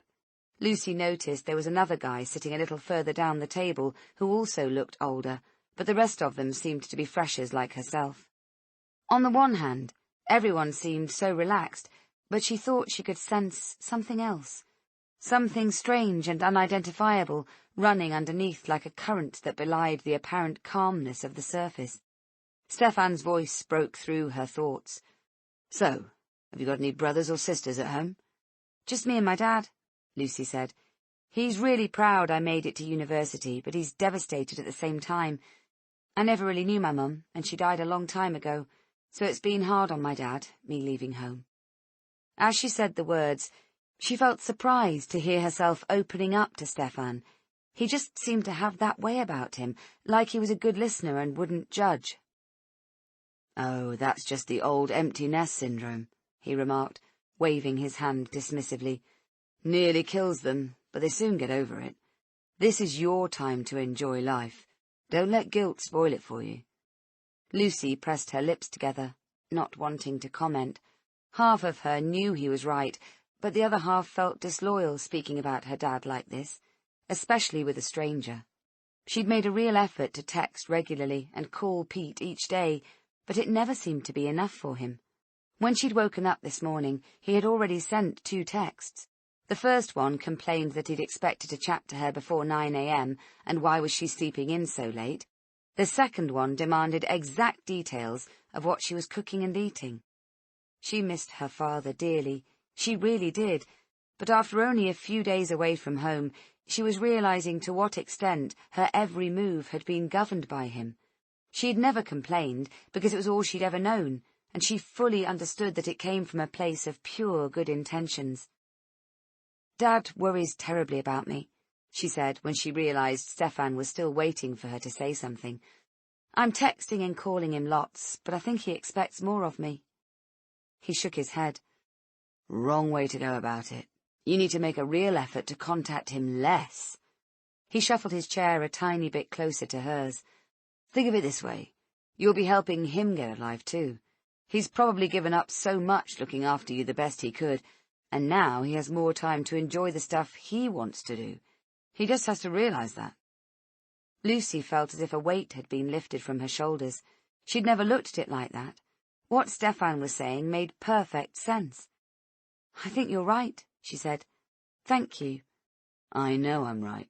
He smiled. Like I said, I've seen it all. Ever read This Be the Verse by Philip Larkin? I reckon he's spot on when he talks about your mum and dad fucking you up. Most of them do in my experience. Lucy gave him a weak smile, but she didn't agree with Larkin, and said so. To be fair, my dad has done his level best to make sure I have every chance in life. Stefan's rugged features moved closer, and she saw tiny amber flecks in the depths of his chocolate-brown eyes. Admit it, though. You're still a little bit fucked up, right? Lucy laughed, thinking about her loner bordering on sociopath tendencies since she'd arrived in Newcastle. I suppose you're right, she agreed reluctantly. Don't worry, doll. He smiled, baring wolfish incisors that she actually found rather attractive. We're all fucked up here. Chapter 33. Olivia. When Olivia's dad had finished reading the customary 2 chapters of Harry Potter she was allowed before sleep, he kissed her forehead and said, like always, Night-night, don't let the bedbugs bite. Olivia lay still, squeezing her eyelids shut. When she heard her father's slippered feet pad downstairs, she counted 10, 11, 12, then rolled silently from her bed, lying down on the carpeted floor. She stretched her arms straight and extended her small fingers as far as they would go under the bed, until she touched the small pink rucksack that Grace had pushed as close as possible to the wall. "Promise you won't tell a single person that it's there," Grace had said when they got home from their trip to Alton Towers. "I promise," Olivia pledged solemnly. "But why aren't you taking your rucksack home?" "Mum'll want to unpack it, and I don't want her to see I've been writing in my diary," Grace shrugged. "And Livy?" Olivia looked up from setting up a game on her computer. "Promise you won't look in the bag either." "Okay. I mean it. Say you promise." "I promise," Olivia sighed dramatically. "I don't want to read your diary anyway, Grace. I know all your secrets already, don't I?" Grace nodded. "I've fastened the rucksack up in a special way anyway. I'll be able to tell right away if someone's been meddling with it. Oh, and the diary is locked, and I have the key at home." Grace had started to annoy Olivia now. This wasn't the way best friends were supposed to act with each other. "How long do I have to keep it under my bed for, anyway?" Olivia asked, suddenly worrying what she'd say if her mum found it. "Just until tomorrow night after school," Grace said easily. "If I come over to yours to play Fortnite for a bit, I can get it back then." "Okay, but I don't know why you can't take it with you when you go home later," Olivia grumbled, turning on the game. Grace sat down next to her and picked up her controller. "I'll tell you soon, I promise," she said cryptically. "I think everybody will know about it soon." It was nearly 10 o'clock in the evening now, and Grace still hadn't turned up at home. Grace's parents had visited tonight, and her mum, Lucy, who was always really nice to Olivia when she went over there for tea, had looked so sad and ill that Olivia almost told her about the rucksack under the bed so she'd know Grace had a secret. But her mum would have been furious with Olivia for not telling her and Dad when they'd asked her if there was anything she could tell them about what Grace might have said or done. Her own parents were weirdly trying to act normally in an attempt to make Olivia think nothing was wrong. Their voices sounded brighter than usual, and when she'd asked for a second helping of Ben & Jerry's after their pizza tea, her mother dished it out, no question. And that never happened. Whenever they thought Olivia wasn't paying attention, her mum and Dad put their heads together, whispering, and she'd heard her dad on the phone in his office with the door shut. Olivia had tiptoed outside the room and stood there with her ear pressed to the door. "We say nothing, do you hear me? Nobody needs to know. It'll just make everything 10 times worse, she'd heard her father say. But just so you know, if anything goes wrong, this is entirely all your fault. Nobody needs to know what exactly? And what might go wrong that's someone else's fault? Olivia wondered, but she didn't hang around, just in case her mum caught her eavesdropping. Besides, the whispering seemed to have turned into proper fighting. They kept going into the kitchen and closing the door.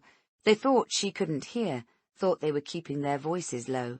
But Olivia discovered that if she hung around in the hallway a while, their voices soon grew louder, like they'd forgotten she was in the house at all.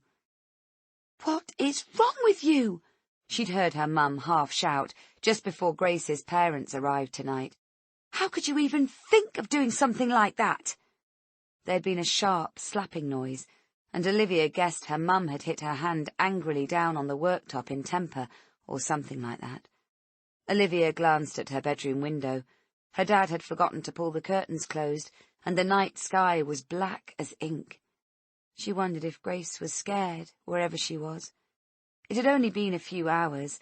Perhaps Grace would come back soon. She turned away from the window so the panicky feeling would stop, and instead of thinking scary thoughts, she dragged the rucksack towards her and looked quizzically at the fastenings. Grace said she'd done it up in a special, secure way, but as far as Olivia could see, they looked like the regular plastic clips that you found on any rucksack. Impulsively, she reached for them and flicked them open with ease. Then she opened the top flap of the bag and peered inside. She saw a dog-eared copy of A Diary of a Wimpy Kid, a large spotted handkerchief, and a crumpled T-shirt. She reached in and moved the items aside.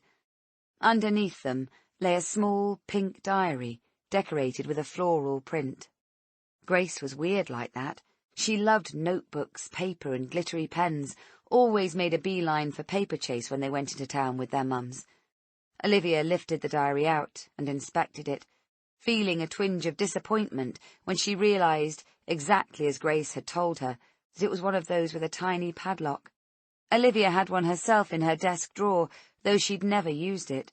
Her auntie had bought it her for Christmas last year, but she'd mislaid the key and hadn't got around to looking for it yet.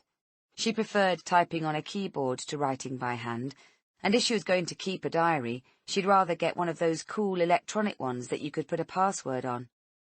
She stuck a fingernail in the top of the closely packed pages and caught a tantalizing glimpse of Grace's handwriting.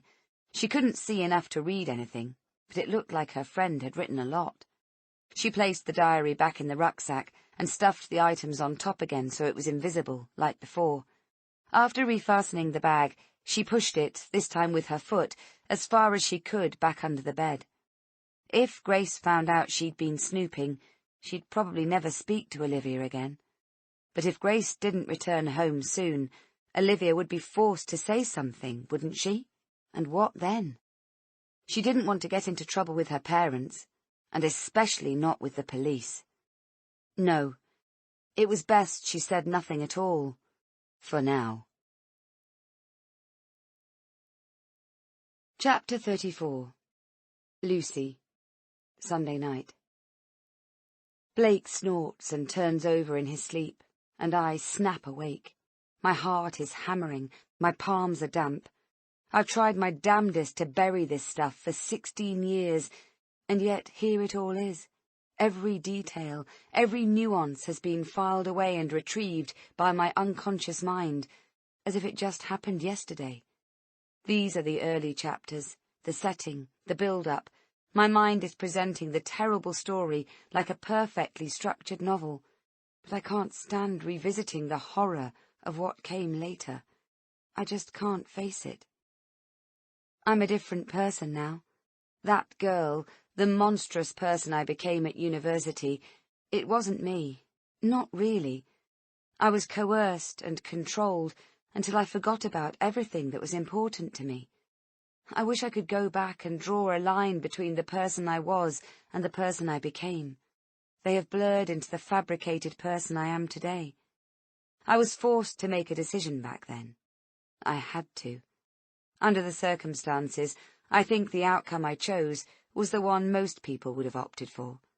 Some might say how apt it is that I'm suffering now. They might say it's only right that I'm finding out for myself the pain of losing the thing I love the most. Luce? Blake rouses from his slumber and props himself up on one elbow. Are you okay? Go back to sleep. I haven't been asleep, not properly. I'm just resting, just trying to... You've been fast asleep, snoring, in fact. Listen, Luce. I want to say something. His voice is dry and croaky. I know he's suffering like I am. We just deal with it differently. I want to say that I love you and Grace and Oscar so much it hurts. I want you to know that. It feels like this might be a preamble to him saying something else, a confession about the money, or that he's having an affair. Something I might not want to hear anyway. I turn on my side so I'm looking right at him. I know you do. I love you too. I know this is the hardest thing to deal with, but I don't want us to end up hating each other. I couldn't bear it. That won't happen, I say. People can be cruel at times like this. They can stick the knife in, put doubt in our minds about each other. Tell me about the cash, Blake. You brought it into our home, and I've a right to know where it's from and who it belongs to. His eyes bore into mine. He takes a breath, and his fingers brush away a wisp of hair lying across my cheek. It's really important we're truthful with each other, I say gently. However bad things get, I'd rather hear it from you than from someone else. We owe each other that much. The irony of my words hits me like a truck, and I squeeze my eyes shut with the shame of what I just said. God help me if he ever finds out how I've concealed the truth of past events from him. I wait. 2 or 3 seconds seem like an eternity. It's not my money. How much is there, Blake? Just over 50 grand. But it's not mine. So I was right about the amount. Over £50,000 of someone else's money, salted away in a drawer. That's the definition of dodgy in anyone's book. You say it's not yours, but tell me why it's in our house. Is this why you suggested that we can afford a holiday all of a sudden? I say bitterly. The idea that he'd take us, his family, on a holiday using dodgy money sickens me to my core. This is not the action of the man I love and trust. Are you even listening? He's getting snappy now. It's nothing to do with the holiday. I don't spend money that isn't mine. Then who the hell's is it? I raise my voice, then immediately bite back, thinking of my dad and Oscar in the other room. Can you trust me without judging me, Lucy? Just for a short while longer. I snap on the bedside lamp and glare at him. How can I trust you when you're scared of the police finding out? If there was nothing dodgy about that money, you wouldn't have stashed it in your office, and you wouldn't be terrified of the police discovering it. How do you even come to have 50 grand in cash that doesn't belong to you? Can't you understand how ridiculous it sounds? He turns away from me and lies on his back. When he speaks, the emotion has gone from his voice. I've told you. I will explain everything. Just not now. Suffice to say, it's nothing to do with Grace going missing, and she has to be our priority right now. I don't answer. I pick up the glass of water by the bed and take another of Dr. Mahmoud's pills, praying it will abate the wave of sadness I feel that my husband can't, or won't, confide in me. Wherever there's a lot of dodgy money, there's a chance that someone is out to get it by whatever means possible. Until I know the details, he will not convince me that it has nothing to do with Grace's disappearance. I blame myself for her going missing. You must know that, he continues, staring at the ceiling. I had one job, and that was to watch Grace come home. I couldn't resist checking my fucking phone. I never cleared up the fucking moss. Leave it, I say softly. We all have regrets, Blake. Ain't that the truth? He says, and his voice is so full of remorse, of unspoken truths, that goosebumps prickle my forearms like tiny thorns. Chapter 35. Monday morning. I sit in the living room, leaving the toast and tea that Fiona made me untouched. The lounge picture window that overlooks the street is large, lets in lots of natural light. It's one of the many reasons we liked the house on our first viewing. But this morning, the room seemed drab, with shadowy corners I've never noticed that the light struggles to penetrate. I can hear the hum of voices in the kitchen and the odd yelled conversation outside, amongst the press already gathering at the gate. No breakfast to make, or school blouse to hurriedly iron. No missing shoe or glove to hunt for. No frustrated sigh following a glance at the kitchen wall clock with its oversized numbers that Grace and Blake stuck on so carefully together one Saturday afternoon. All the things that irritated me last Monday, I desperately wish I had back in my life today. A whole night without Grace. A whole night Grace has suffered without us, without her family. Dad sits in the chair, shaking Oscar's rattle to keep him amused. He keeps glancing at me, as if there's something he wants to say, but when I catch his eye, he looks away again. "Your friends Bev and Mike are here," Fiona says brightly from the doorway. She's doing her best, but I'm starting to feel a little irritated at her efforts to keep upbeat in our increasingly dire and heartbreaking situation. I lost it a bit with Bev and Mike last night, but I'm past caring about that. I'm totally consumed by the horror of Grace being gone for an entire night. Everything else seems irrelevant. Bev walks in first. She says nothing at all, but offers me her outstretched arms. I stand up and rush towards her. It's a relief to fall into them. "It's so shit, so utterly shit," she sobs into my hair. "Can't believe she's all but vanished into thin air. She has to be somewhere. She has to be." "She could be miles away by now," I say flatly. "She could be anywhere at all. It's completely hopeless. I just don't know what to do anymore." "Come on, love. Don't think like that," Dad says softly. I don't cry. I feel dry as a bone inside, as if there are simply no tears left. And what use are they anyway, tears? They do nothing to help, just hinder. I feel like I've left tears behind.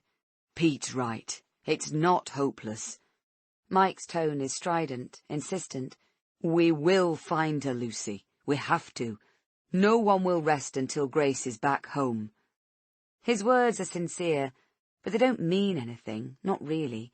It doesn't matter how forcefully he says that Grace will be found. We all know this can't be achieved by the strength of our intention alone. 18 hours she's been gone. Door-to-door inquiries, searches, contacting hospitals, alerting all transportation leaving the country. And nothing. No whisper of my beautiful, innocent girl. Someone has her. I'm almost certain of it now. Someone has taken our baby. "Let's go and sit upstairs, just the two of us," Bev says softly in my ear. "I don't know about you, but I feel like I'm under so much scrutiny. Everything I say, everything I do." I nod. "We're just going for 5 minutes quiet time upstairs," she tells Blake, and he accepts it immediately. "Leave Oscar with me," Dad says. "He's happy enough." As we leave the room, I notice that he and Mike have not yet spoken to each other, but I hear my dad's voice speaking to them both. He sounds so worried, despite him putting on a show for me. I climb the stairs and Bev follows. "Dad's being great with Oscar," I tell her. "I need to do more, though. I'm just sitting around and it's not fair on Dad." Bev makes a little noise of understanding behind me. I'm distracted by Grace's bedroom door to the left, but instead of lingering there, I turn right, walking into our bedroom. I seem to be finding it hard to concentrate.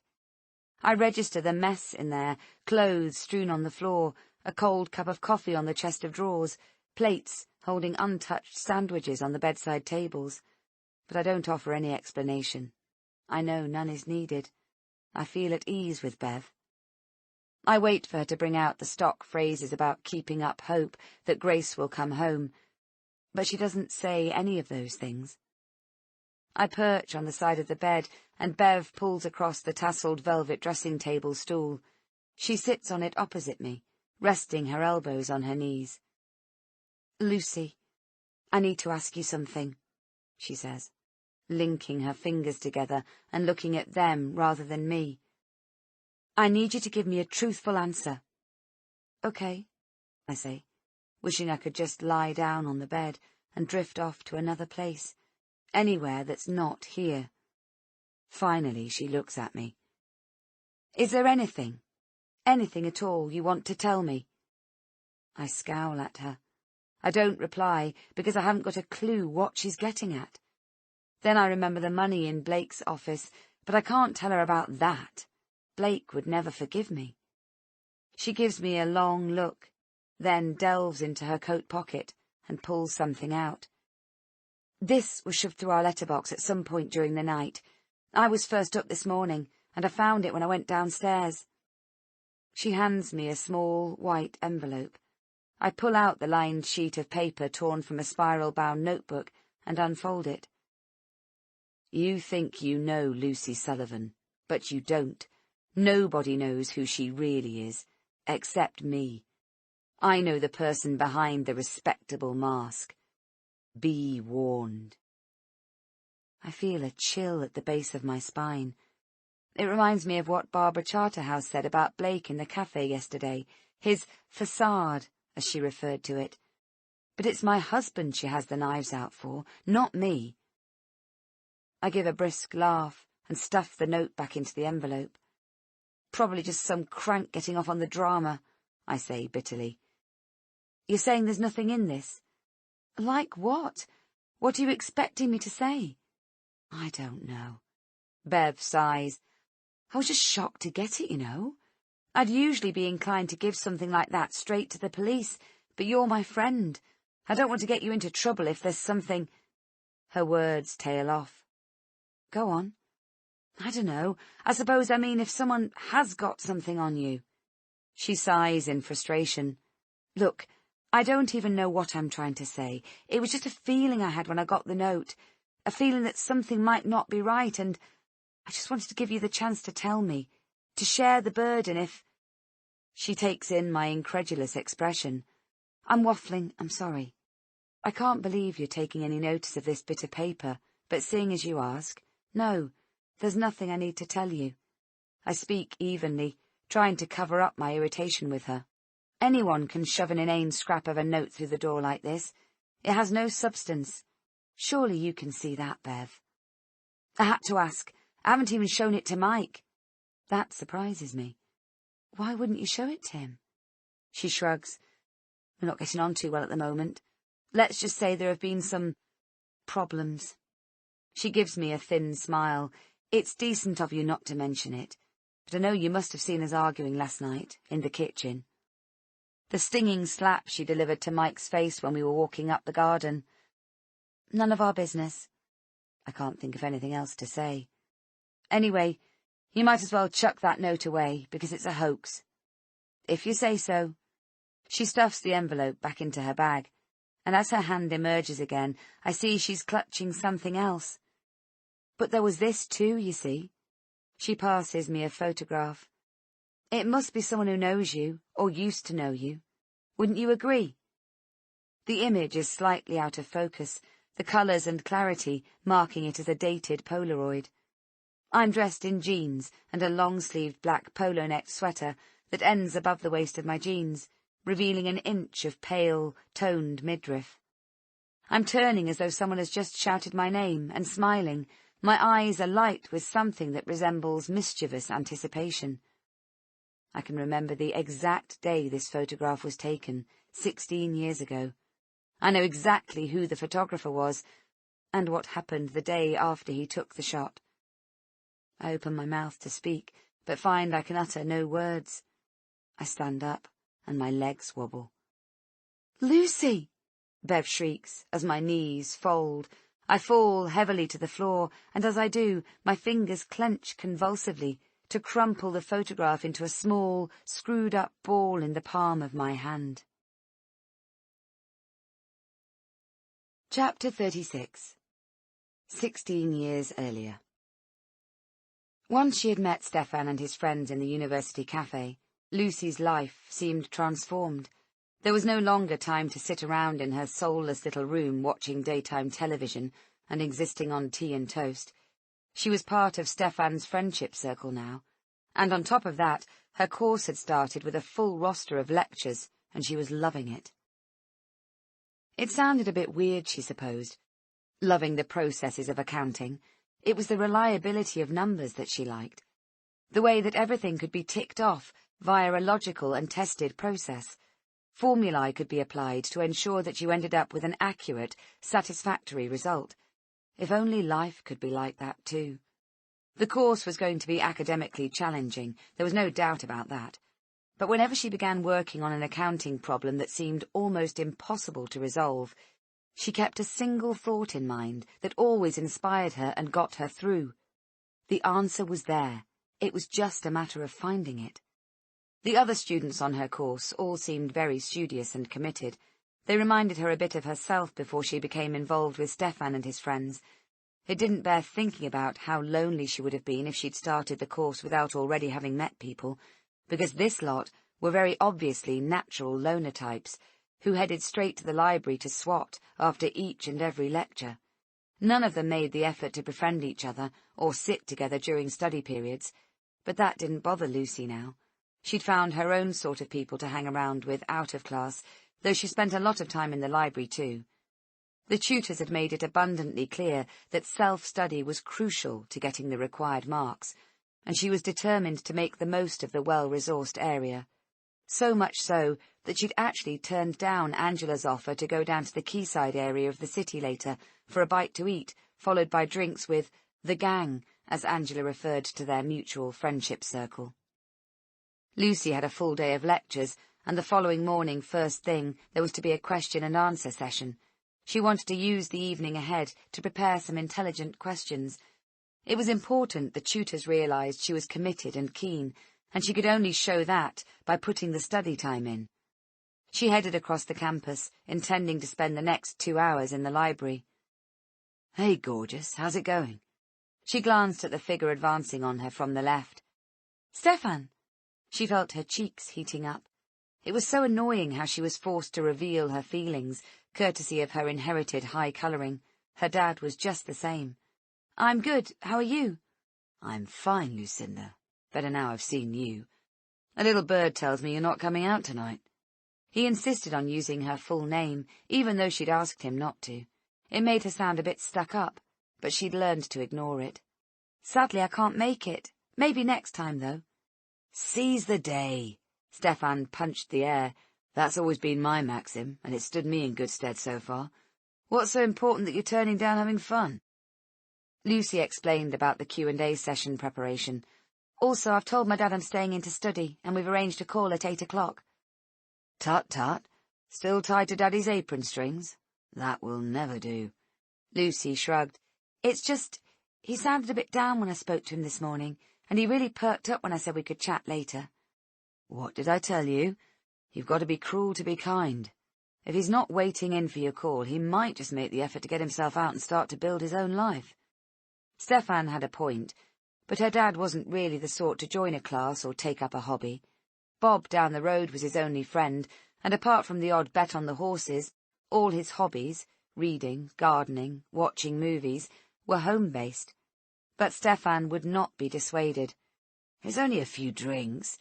You'll probably be tucked up in bed no later than 10, and you can get up super early and squeeze a bit of studying in if you're really keen." She looked up at him, feeling small and protected in his company. "What do you say?" She hesitated. "That's agreed, then. Meet you at the campus bus stop at 7, yeah?" And with that, he turned and melted into the crowd of students who'd just piled out of the lecture theatre opposite. Lucy sighed and headed over to the library. She didn't mind being jostled by the crowd. It felt good to be amongst people who were here to study and make a better life, like herself. She knew she'd allowed Stefan to press-gang her into going out, although she felt certain he meant well. And most of what he'd said made perfect sense, to be fair. There was something else, too, although she'd never admit it to anyone else. Stefan liked her. She could tell. She'd noticed the other girls in the group look longingly when he saved her a seat next to him, or slung his arm casually around her as they left the cafe together. He'd also insisted on walking her and Angela home one night when they'd had drinks in the Student Union bar. "He's never offered to walk me home before when I've been alone," Angela had remarked sourly. Lucy tried to tell herself there was nothing in it. He was a full 10 years older than her, after all, and more like an older brother. She ignored the silly butterflies in her stomach, and the fact that she now took much greater care with her appearance. Stefan had already told her he felt protective towards her, that he'd lost his sister while he was still at high school. "She had leukemia," he said sadly, his brown eyes seeming to darken with grief. "She'd had it for some time, battled through the treatment, and we all thought she'd beaten it. Then suddenly, the bastard thing killed her. One day she was there, the next she'd gone." They'd sat in silence for a moment, Stefan remembering his sister, Lucy thinking about her mum. "I'm so sorry you had to go through that," she'd said softly. He slid his arm around her shoulders and pulled her close. The heat of his body both stimulated and soothed her, and she nestled into his strength. She'd looked up then and seen several of the other girls watching with poorly disguised envy. She pulled away from his embrace and sat up straight. She could see what it looked like, but it had been a pure, natural emotion between them, nothing more. Now she broke away from the flow of students and took the path across the grass that led directly to the entrance of the library. She did feel guilty about abandoning her study plans that evening, and even worse about the fact that she wouldn't be able to speak to her dad. But she also felt a building excitement about her evening out. She had a proper student lifestyle now. She really liked Stefan, and she valued his friendship, but that was all it was. She wanted to give this degree her best shot, and that meant keeping life simple. She didn't want the complication of getting into a relationship with an older man who, although well-meaning, had the potential to really throw her off track when it came to her study plans. There were plenty of girls who'd do anything to date Stefan O'Hara. Lucy told herself she wasn't one of them. Chapter 37. Lucy. Monday morning. Blake and I sit and stare at an uncomfortable-looking D.I. Perlman. "So, you're telling us there's nothing at all? You're no further forward in finding Grace?" Blake states bluntly. "It feels as though she's just disappeared off the face of the earth," I say faintly, still feeling a little vague from having taken one of my tablets after Bev left. "As I said, we've interviewed Mrs. Charterhouse, who is adamant she did see Grace. Unfortunately, she has nothing to add to the information already given. Grace was in her sight for a matter of seconds." I can't bear to think that if the Charterhouses had stopped the car and asked Grace if she was all right, this whole terrible situation could have been avoided. "We launched another door-to-door on Abbey Road where Grace was sighted, but all inquiries in the area have drawn a blank so far," the detective continues. "One or two people think they may have seen her walking up Violet Road, but they can't swear to it. Infuriatingly, it just seems to be a small pocket of time when everyone was busy doing something else." From where I sit, I can see Grace's slippers tucked under the sideboard next to the television. They're too small for her now, but she loves the sparkly pink and silver design so much she's just flattened down the fabric heels and continues to wear them like mules. "CCTV, hospitals, train stations, airports, nothing," Blake says incredulously. D.I. Perlman shakes his head. He looks pale and tired around the eyes. He's wearing the same suit and shirt as yesterday, and I suspect he's been working around the clock to find Grace one way or another. "We've circulated a full description around all points of exit from the country. There's no CCTV anywhere near Violet Road or the surrounding area, and we're currently in the process of checking with nearby houses if anything has been caught on a residential security camera. A further complication is that we don't know what car we're looking for, if indeed a car is involved, making it extremely difficult to trace a vehicle at this stage. We're also putting out an urgent plea for drivers in the area to check their dashcam footage," D.S. Page adds. "We're very grateful for everything you're doing," I say. "I'm sorry if we come across as the opposite." "No need to apologise, Lucy. I simply can't imagine what you're both going through. the detective says. "Believe me, we're doing everything we can to find Grace, and we will continue to do so. In cases like these, a breakthrough can literally come at any moment, so we must all stay positive. We just need one person to come forward with something solid we can follow up on, and we'll be straight on it." There are a couple of moments of silence, then D.I. Perlman speaks again. "There is something we'd like to run by you. Something powerful that you could both do to give a real boost to the investigation." "Anything," Blake says quickly. "We'll do anything at all." "A live television appeal. Tomorrow morning." The detective looks at each of us in turn. "Hopefully Grace will be back and we won't need to go through with it. But if you're willing, we could get the wheels turning right away." The note Bev received flashes into my mind. What if the person who sent it watches the appeal, gets off on me looking desperate and upset? I push the thought aside. "Of course we'll do it," I say, as Blake eagerly nods his agreement. "We'll do anything and everything in our power to bring Grace back home."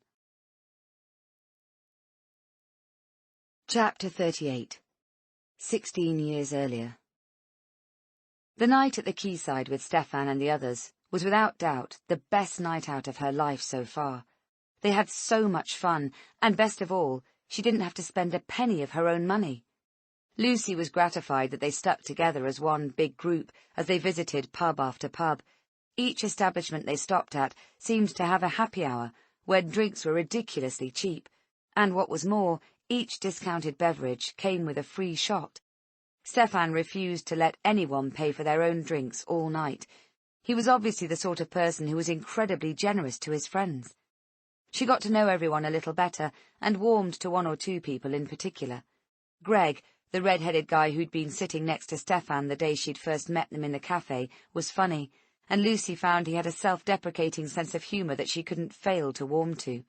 "Has Stefan got a good job?" she asked Greg, the alcohol warming her blood. He blinked. "Why'd you ask that?" "He's paying for everyone's drinks, and I thought students were all supposed to be skint." "Oh, right. See what you mean." Greg laughed. "Let's just say he makes enough to live a comfortable life."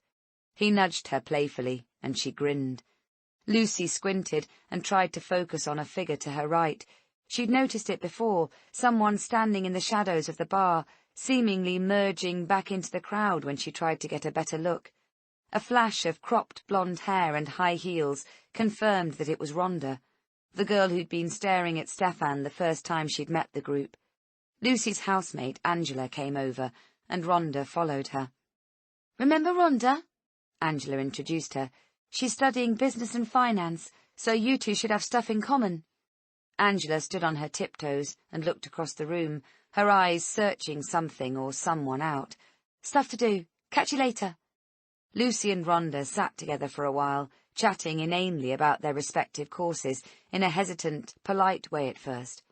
Rhonda reached for her handbag, and Lucy recognized it as a Gucci latest design from a fashion magazine she'd picked up in the library. "So, did you know Stefan before university?" Rhonda ventured. It was pretty obvious to Lucy the other girl had waited until she could bring the conversation around to Stefan. "No, not at all. You?" "Oh, me and Stefan, we go back a long way." She smirked cryptically. She raised a hand to flick her hair back, and a large ruby flashed under the lights in a ring on her right hand. "You and him are just friends, yeah?" "Of course." Lucy was beginning to resent Rhonda's rather bold questioning. Despite her annoying manner, Lucy had to admit she was very attractive, in a gamine, understated kind of way. "I just wondered if he'd asked you yet." She shook her head and laughed. "Ignore me. None of my business." Lucy didn't respond. She thought Rhonda wanted to know if Stefan had asked Lucy out on a date or something. He hadn't, but that was none of her business. "You're not talking shop, surely?" Stefan appeared, bearing fresh drinks for both girls. "There's really no hope for you. Enough, I say." A look passed between Stefan and Rhonda so quickly Lucy thought she might have imagined it. He sat down with them, and before Lucy knew it, she was holding court, telling Stefan and Rhonda about her dream of starting her own accountancy practice in Nottingham after graduating. They hadn't eaten yet, and her head seemed to swim with the lights of the bar and Stefan's loud laughter as he gently poked fun of her in that harmless way he had. She put down her drink, and he pushed another shot towards her. "Come on, drink up." Rhonda threw back her head and laughed. "We don't allow lightweights in our inner circle, you know." A shiver of warning travelled down Lucy's spine. Something inside was trying to tell her she'd had way too much to drink already, but she wanted to show Stefan she was more than just a naive little daddy's girl, and she picked up the shot and knocked it back in one. A flurry of applause rose up around her. It sounded like a slowed-down record in Lucy's ears. She felt clever, powerful even, when she realized the others were watching her impressive display. Yes, she was a bit queasy, but that was to be expected, as she wasn't used to drinking. But she pushed the feeling away, and, to the cheers of what seemed to her to be the entire bar, banged on the table for yet another shot. She woke to a tapping on her bedroom door.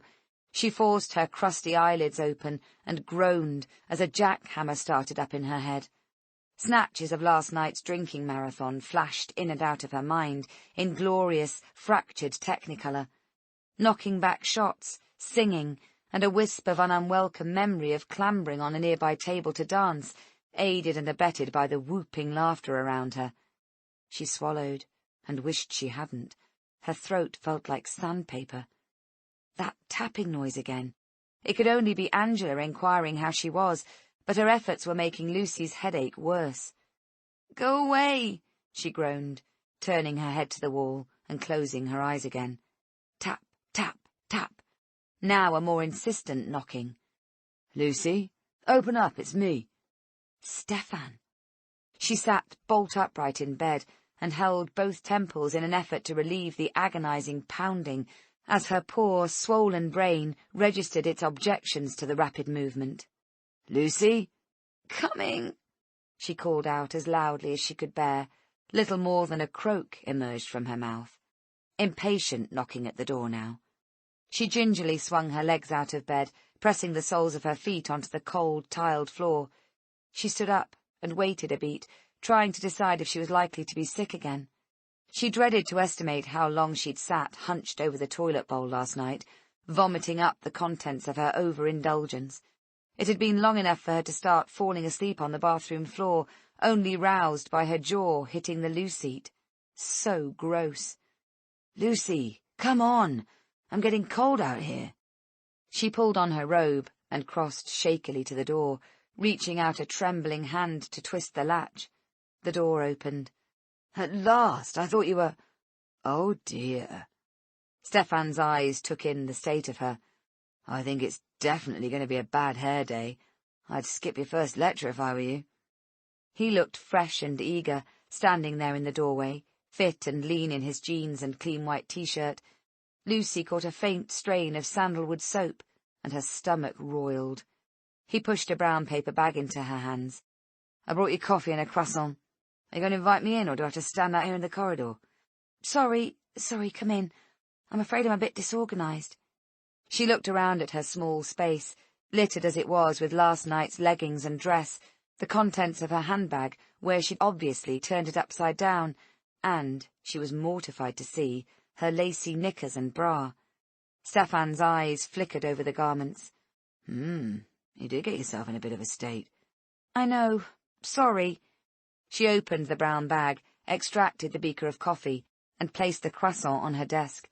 Stefan pulled out the desk chair and sat down. "No need to apologize. We all had a good night, just like I told you we would." "You also said we'd be back home by 10, Lucy reminded him. She opened the lid of the cardboard cup and inspected the frothy latte within. She swallowed down a sudden sickly taste in her mouth and set the cup back on the desk, untouched. Stefan laughed. "Oh dear, is it that bad?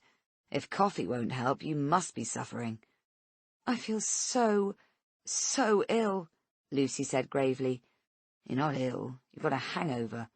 Stefan shrugged. "Are you seriously telling me you've never had a hangover before?" "Not like this." Lucy shook her head, slowly and carefully, in an effort to avoid more pain. "Oh, my little hangover virgin," Stefan said gleefully. Her face flushed with heat, and she hung her head, mortified.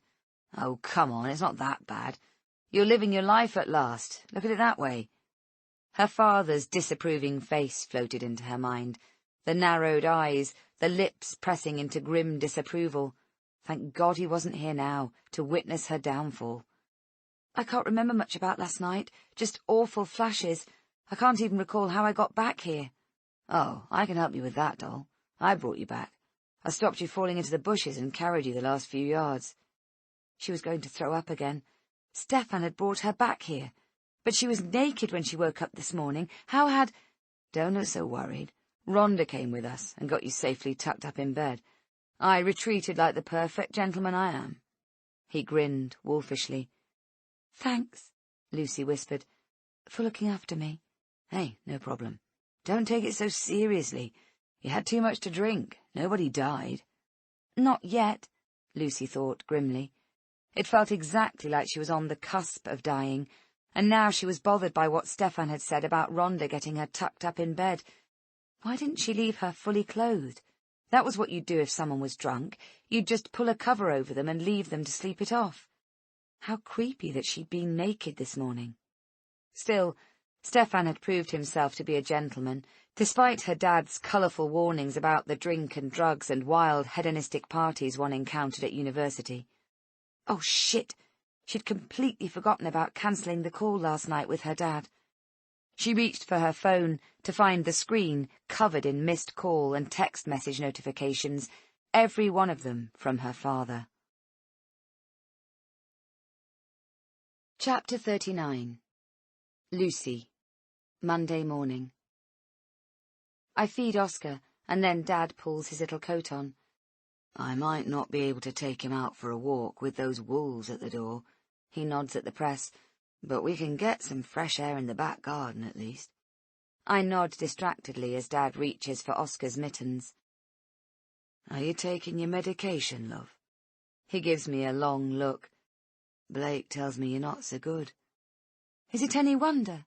I stare at him. "My daughter's still missing, so no, I'm not feeling on top of the world, Dad." "I'm only worried about you, Lucy." He seems subdued, a little jumpy. "Are you okay?"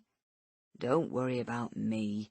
I'm just a silly old fool who can sort himself out." He's always struggled to accept concern from other people. "Focus on getting yourself straight." When Dad's gone outside, I clear up Oscar's lunch tray. Our kitchen is now the Family Liaison Officer's HQ Central, it seems. Of course, I can go in there any time I like, and sometimes I'm forced to. But under Fiona's watchful gaze, I feel my anxiety ramping up twofold, so I avoid it when I can, particularly after Bev brought round that note and photograph. The last thing I need is them digging around in my past. I can hear Fiona on the phone in there, but I can't wait until she's finished. I'm going to wrap up myself and have 5 minutes outside with Dad and Oscar. I could use a breath of fresh air. In my old life, I used to make a weekly batch of fresh purees and freeze them in ice cube trays, rather than buy expensive and less healthy baby food from the supermarket. Or was that for Grace? When I try and think back to Oscar's early months, they seem impenetrable, like cotton wool in my head. I need to pull myself together and get my thoughts in order. I pull open the freezer drawer and take out a tray, noting that my reserves are depleting fast. Fiona raises her hand by way of acknowledging me when I turn around, then turns back to watch Dad and Oscar in the garden. Geoffrey is out there too, in our garden. When he sees me at the window, he rushes up to the kitchen door. I open it an inch. "Lucy, can I possibly have a word? I've been watching the house and—" "You've been what?" I look at Fiona aghast, but she's busy with her phone conversation. "I've been keeping an eye on everything," Geoffrey babbles. "I need to speak to you about a possible new strand of investigation. There's been a—" "Please stop watching us," I tell him, forcing myself not to be really rude. "Let the police do their job, Geoffrey. You're not a detective, remember that." "But—" I close the door against his nonsense and go back to sorting out Oscar's frozen food cubes, resolving to ask Blake to warn Geoffrey off. I look over at Fiona, but she is still speaking in monosyllables to whoever is on the other end of the phone. Yes, no, right. It's obvious she's trying not to give anything away to me regarding what the other person is saying. I'm trying to juggle 2 ice cube trays when one crashes onto the worktop and slides over the counter to where Fiona is sitting. Sorry, I mouth, stepping close to her to retrieve the tray. I reach across the worktop, and as I do so, I happen to glance down at the paperwork near my hand. I see Blake's name written there, together with Bev's and Mike's, and she's drawn a circle around all 3 of them and applied a question mark at the side. I snatch up the tray and don't give any sign that I've seen her notes. I pop out 3 frozen cubes and stick them in a small dish for Oscar to have later, trying to focus on the task in hand and battling the sickly feeling that's rising in my chest. Blake, Bev, and Mike. What is it with those 3 at the moment? The vibe has completely changed around them, and I no longer feel it's my imagination that I'm being kept in the dark about certain things. Trouble is, I haven't got a clue what those things might be, or how to even broach the subject. Bev took the trouble to come over and show me the note and photograph she'd received. If she's on my side, then why not mention if there's something else happening behind the scenes? It was the perfect chance to confide in me, unless my friend has some kind of hidden agenda. Fiona is still on her call and seems to be doing more listening than talking herself. Blake is out again, canvassing the area for any information about Grace. His mother offered to come and sit with me and Oscar, apparently. That would tip me over the edge, I told him, and to his credit, he agreed that having Nadine around wasn't something I needed to put up with.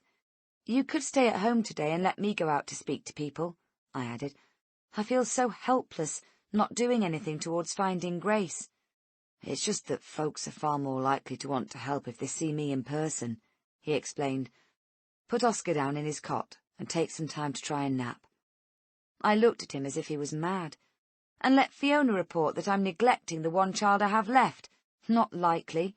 She's already questioned me about how Oscar bumped his head. Maybe your dad ought to go home soon, he says carefully, after I mentioned he didn't seem himself. I'm not sure it's doing you any good having him to worry about, too. I didn't react to that. After Dad saying what he had about the house, I figured he was better off staying with us for a couple more days. Fiona ends her call. Want me to do anything? She asks, glancing pointedly at the sink. I can tidy round a bit in here if you like, or... She hesitates and looks at Oscar. I could look after the baby while you take a shower, give your dad a break. Whatever will help. Downstairs is getting into a bit of a mess, I know. But cleaning is at the rock bottom of my priorities, and I've no idea what she's like with babies. So I'm not inclined to leave Oscar in her care when he's so fractious. Still, I'll have to get myself sorted out somehow. Last time I risked looking in the mirror, I saw that the dark circles under my eyes were the worst I'd ever seen them. My skin actually looked bruised.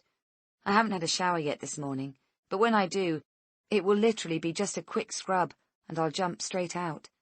My hair is lank and begging for a wash, but I just can't find the will to deal with it, although I'll have to at least try to look decent for the TV appeal tomorrow.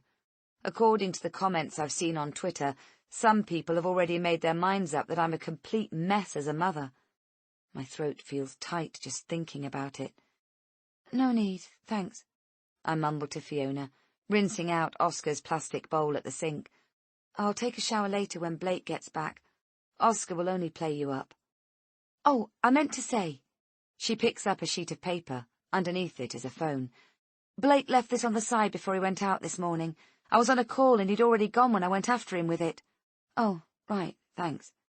I take the phone and tuck it into the back pocket of my jeans. My heart is thumping, and I'm instantly distracted, but I try and cover up my reaction. Blake keeps his phone with him all the time, so I can't believe I actually have it on my person. I'm pretty certain he'll be back any minute when he realizes he's left it. My plans to join Dad and Oscar in the garden are quickly shelved as I head upstairs. Up in our bedroom, I close the door behind me. The gaggle of press at the gate seems to have grown. Grace, missing overnight, has certainly seemed to whet their appetite for a story to grab the reader's heartstrings. There are another couple of broadcast vans lurking around, and some of the reporters, undaunted by the lack of news, are broadcasting with the house in the background. The home of the missing girl must make a thrilling backdrop for their viewers, no doubt. The number of times over the years I've sat eating a snack or enjoying a glass of wine, watching a similar news report with, I suppose, a kind of morbid fascination, even though I felt obvious concern, too. I might mention it to Blake in passing, someone going missing or a tragic incident involving a local family, but then I'd get on with my day, swallowed up in my own petty worries and concerns. Now that I'm on the other side of it, I've got a whole different outlook.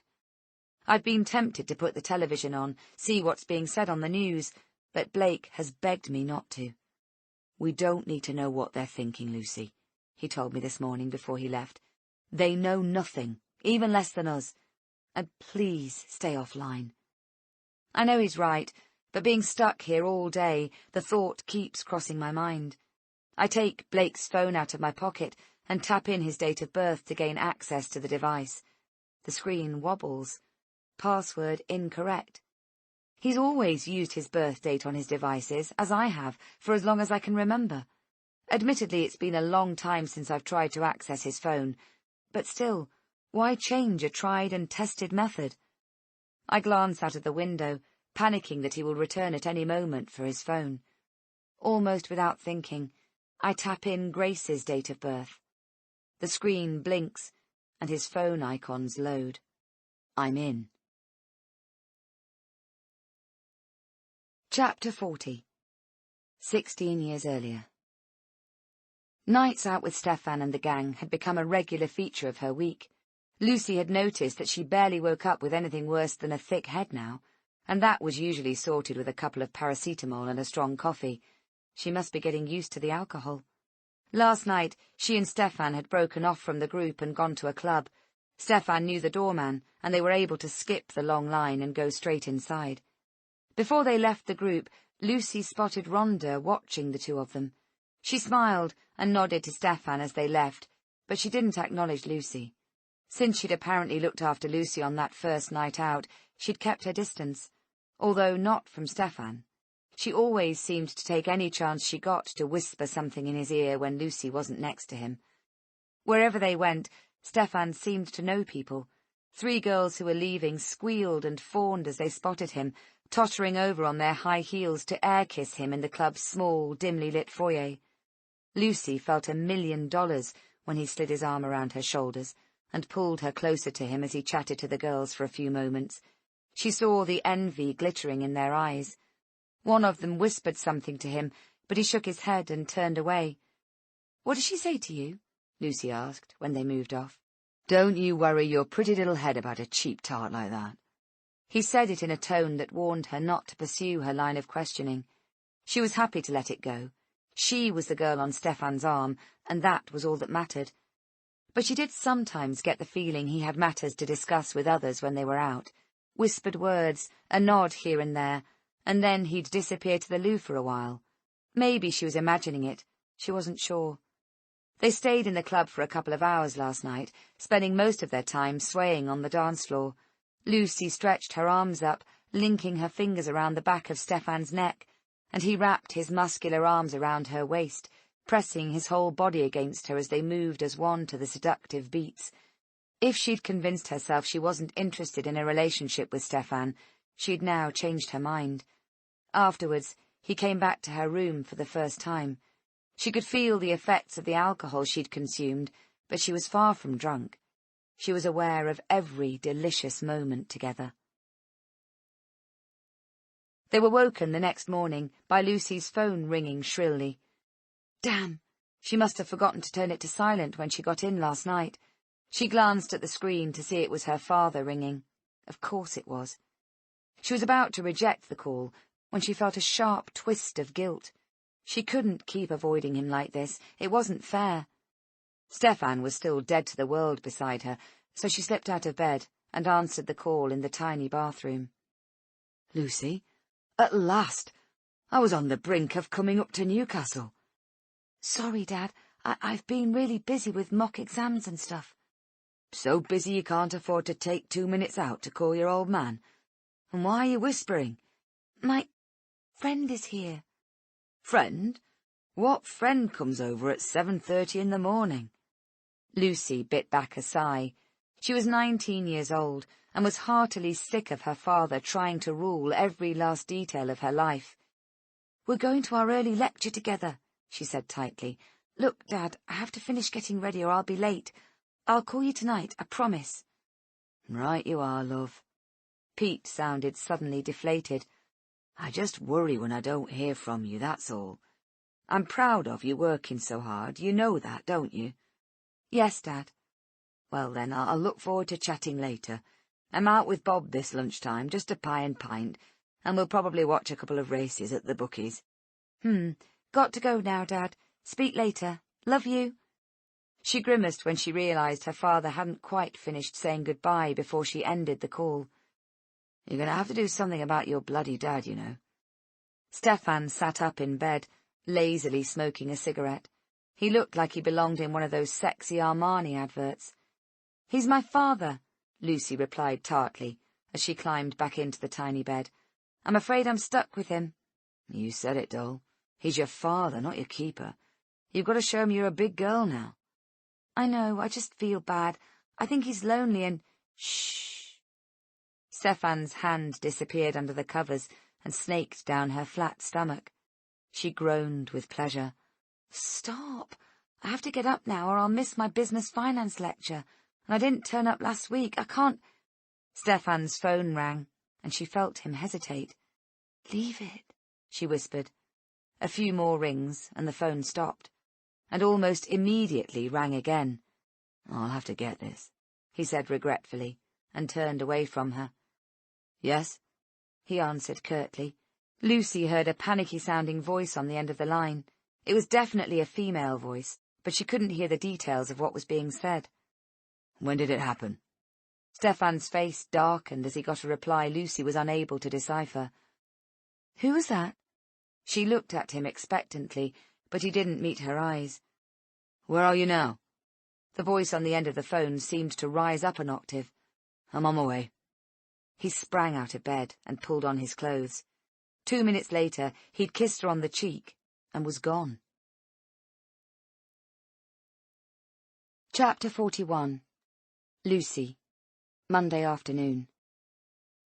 Blake has organised his icons in different places to my own iPhone, and even though we have the same model, it takes me a while to find his messages and click into them. When they load, the screen displays the most recent texts. I fume as I scan the last few, a conversation between Blake and his mother. "Lucy seems so stressed. Is she still leaving the baby with her father all the time?" "She's fine, Mum. The FLO is here to help. She knows Lucy's struggling." "I can come over. Somebody needs to clean that house up, and I'm concerned about Oscar's well-being." "Thanks, Mum, but it keeps her busy. And stop fretting. Oscar's fine." "How bloody dare she? What does she expect? Of course I'm worried about Oscar. He might be tiny, but he can sense when things aren't right. Nadine should also be totally stressed that her granddaughter is missing. She seems to forget that Dad is Oscar's grandparent, just the same as she is. She's so bloody hierarchical. Can't bear to think Dad gets to see him more than she does." I hear the back door open and slam shut. That'll be Dad and Oscar back from the garden, so I need to get on with the task in hand. Focus, Lucy, I tell myself, clicking out of Nadine's pathetic messages, and into the main listing of texts. There are so many names of people I've never heard of here, but then for a counsellor, I suppose that's entirely normal. I click into a couple, and predictably they contain meeting details, links to articles online, and appointments for Blake's regular survey. I'm trying to work out how to find the text he received yesterday at around 4:30, when he went out to meet Grace. Then I spot the time and date of the last text received by each person is displayed on the list of names. I scroll down, past the texts he's received today, most still unread, to the messages logged as being received yesterday. There are 10 people Blake texted or received texts from yesterday. Straight away, my eyes gravitate to one particular name, and I feel my scalp tighten. I click on it and open the text message that my husband received from Bev at 4:32 p.m. yesterday, the exact time he was distracted by his phone, and slipped on the mossy path. Mike knows. It's time for us to come clean. My tongue feels like a dry piece of leather in my mouth as I scroll down with trembling fingers, but there is no reply sent from Blake, probably because he slipped and fell as he read it. Now I can see why he was so distracted when he was supposed to be watching out for our daughter. The utter bastard. And her, too, having the bare-faced cheek to come over here, to embrace me this morning, to cry in pretence of feeling my pain. Shit, shit, shit! I knew it. I knew it. It's all fitting together. Blake and Bev are obviously having an affair, and somehow Mike has found out. No wonder he felt so uncomfortable around me. I feel sick to my stomach. My friend, our friends, and Bev had the audacity to slap Mike's face when it's obviously her who's playing away. I start as I hear Dad calling upstairs. Got a little man here who's filled his nappy. I'll be down in 2 minutes, Dad, I call back. I stare again at the text message that distracted my husband from his parental duty. The police must already be aware that something is going on between the three of them, hence Fiona drawing a circle around their names with a question mark in her notes. I think about the note and the photograph Bev showed me. What if she's trying to push me over the edge? She could have faked the note, and she comes around here regularly. What's to stop her popping upstairs to our bedroom and rifling through my things? That photo could have been one of many I've bundled away in my wardrobe. I haven't looked at them for years. I'm devastated, not because they've been having an affair, although that's bad enough, but because of what the consequences were. My daughter missing because of those two sly, underhand... Luce? I jump at Blake's voice calling up to me as he climbs the stairs. I've come back for my phone. I stand up and tuck the phone back into my jeans pocket. Blake pushes the bedroom door open wider. Fiona says she gave it to you. He doesn't sound nervous, but he probably is. I turn around and take the phone out of my pocket. I just want you to listen without saying anything, I say, watching his face. It doesn't change. I feel surprisingly calm. It's surreal. My daughter is missing, and my husband is having an affair, and this is what it feels like. A nothingness inside. I'm numb. Everywhere. I've seen Bev's text. I know you two are having an affair. What? No, don't be ridiculous. I said listen. I raise my voice, and he closes his mouth. I've sensed the tension between you all, between you and Mike, and between Bev and Mike. How long has it been going on? He reaches for his phone, and I snatch it behind my back. Lucy, you've got this all wrong. I swear to God there's nothing happening. He's putting on a good act, I'll give him that. She sent you a fucking text yesterday saying that Mike knows that it's time to come clean. I saw it with my own eyes. It's crystal clear what's happening, so don't even try and deny it. I swallow back a sob. I don't care. Do you understand? I don't care about anything but getting Grace home again. But this text, I jab the phone at him, is what distracted you from watching for my daughter. It stopped you keeping her safe. You prioritized your mistress over our beautiful Grace. I spit the word mistress out like a rancid scrap of food. No, you've got it wrong. He sighs, and the corners of his mouth turn downwards. Lucy, this is the last thing I wanted to explain to you now, in the middle of all our pain. I wanted to protect you from it for as long as I could, especially with you being unwell. I'm not unwell. I'm just insane with worry. I yell at him, and then lower my voice before Dad or Fiona hears. Why does everyone keep saying I'm not well? My daughter is missing. I'm losing the will to live, for God's sake. I wait for a response, but he just looks at me. Look, if you're trying to wriggle out of this by focusing on my weaknesses, it's not working, I say curtly. I don't know how you're going to handle what I'm about to tell you, Lucy, but you've got to promise me you won't lose it. You can't let this affect you because you might not be able to recover. He closes the bedroom door behind him and walks towards me. I'm scared now, but I won't show him. What the hell could be so bad if it's not that he's having an affair with my best friend? Nothing in this world can be worse than Grace being gone anyway. Nothing. Blake sits down on the bed and puts his head in his hands. When he looks up, his face is white and his voice is low. Okay, here goes. Your dad is in trouble, Luce. What? I sit down next to him. What's Dad got to do with you and Bev? He's got himself into a mess. He's been gambling, betting on the horses, the dogs, the outcome of football matches. You name it, he's betting on it. He's been doing it for months. He's well and truly addicted. I shake my head. I knew Dad liked the odd flutter at the bookies, but he's always been restrained, careful. He's never had the money to be a high roller. And then it suddenly hits me. Hang on, are you saying that cash in your office drawer is money that Dad's won? Blake gives a sad laugh. If only. But no, far from it. That's the problem. He hasn't won for a long time, and if he did happen to get a win, by his own admission he'd just put it straight back on another bet. Now I'm puzzled. But where's he got money from to gamble big amounts? Dad draws incapacity benefit. He can't work, for goodness sake. Blake nods, his expression grave. Now you're starting to put the pieces together. He's borrowed the money, Lucy. The bank gave him a loan. How irresponsible, lending money to a man who clearly can't make the repayments.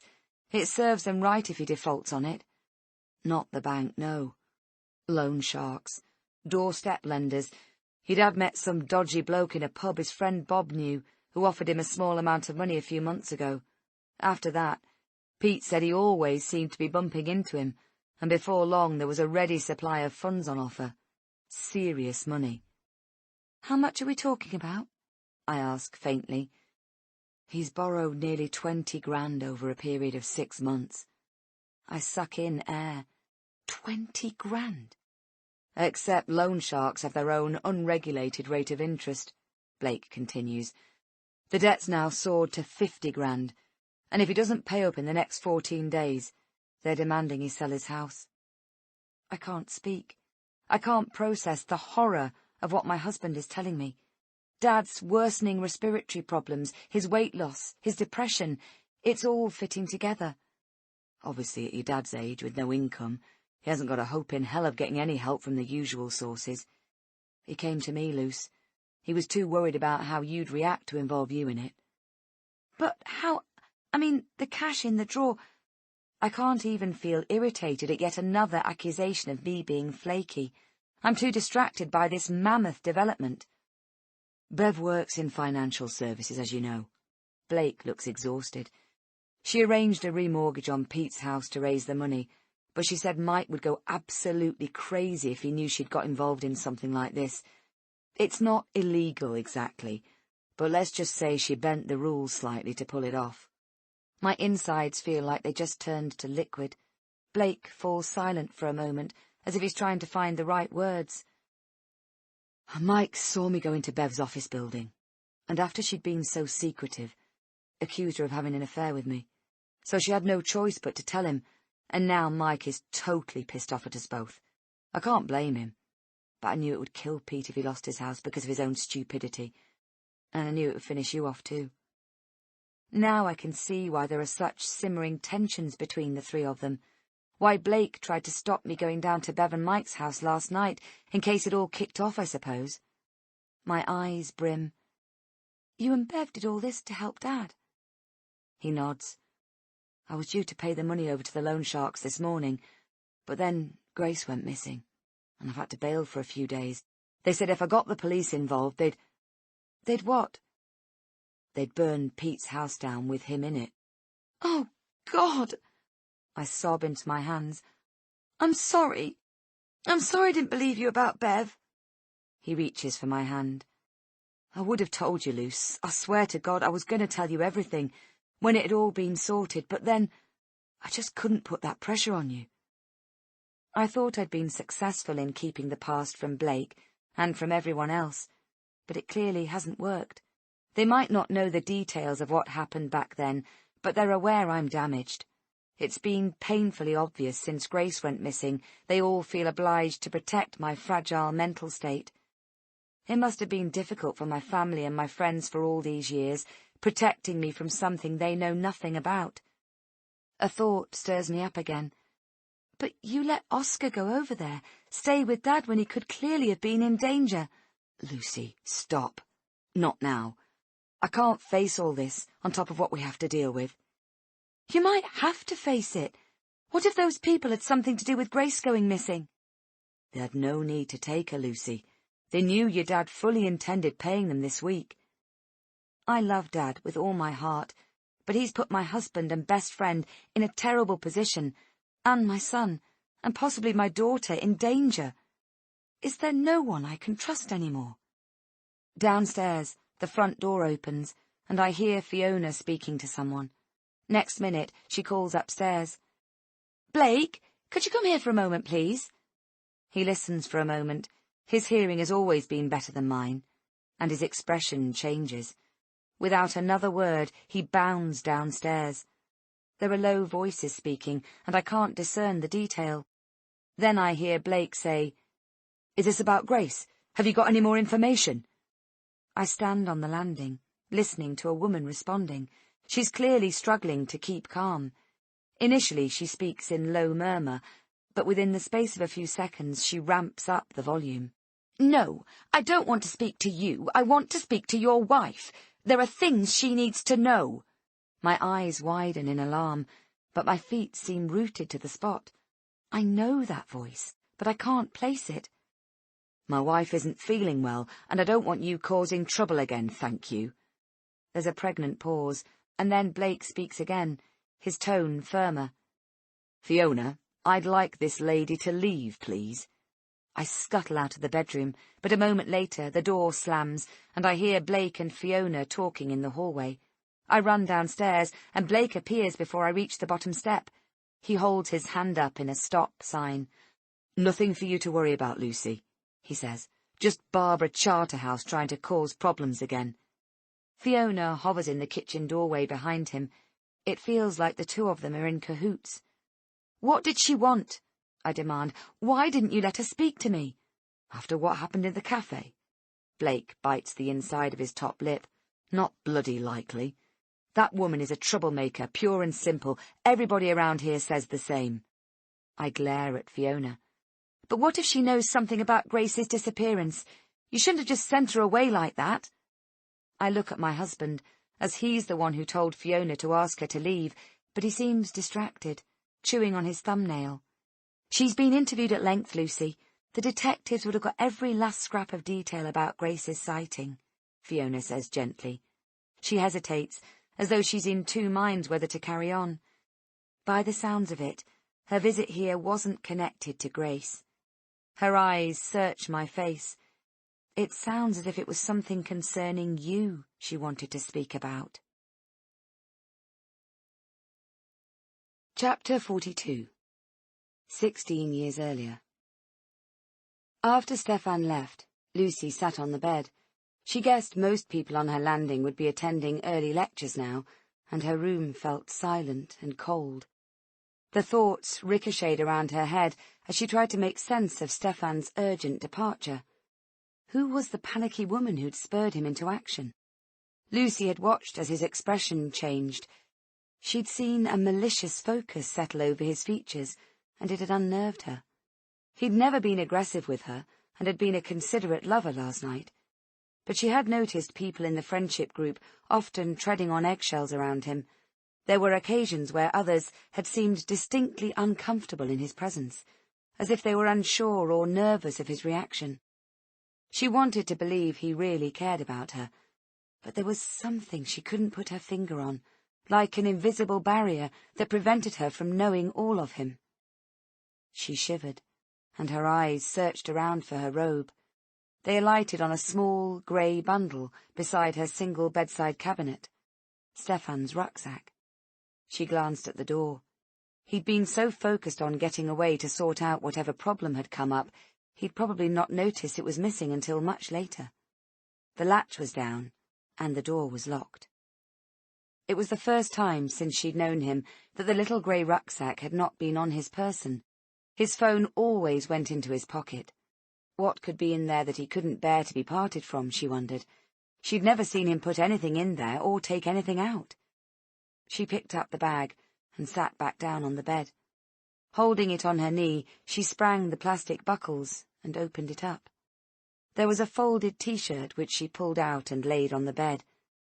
What she found underneath made her gasp. Tiny bags containing powder and pills. Lying on top of what was clearly, even to her innocent eyes, packets of weed. She didn't remove the drugs, but poked past them with her fingers to discover 2 big fat bundles of rolled notes. She grabbed the T-shirt and stuffed it back in, before refastening the rucksack and tossing it back where she'd found it.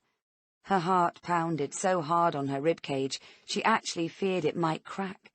Her breathing became laboured, but dragging in huge gulps of air only served to make her feel light-headed. Scenes presented themselves in her head, a slideshow of snippets that served as evidence to make sense of what she'd found.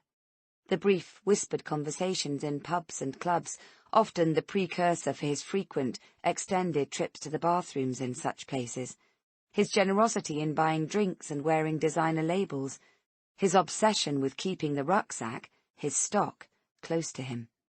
His cryptic offer of a fantastic opportunity he wanted to speak to her about. The nervousness of those around him.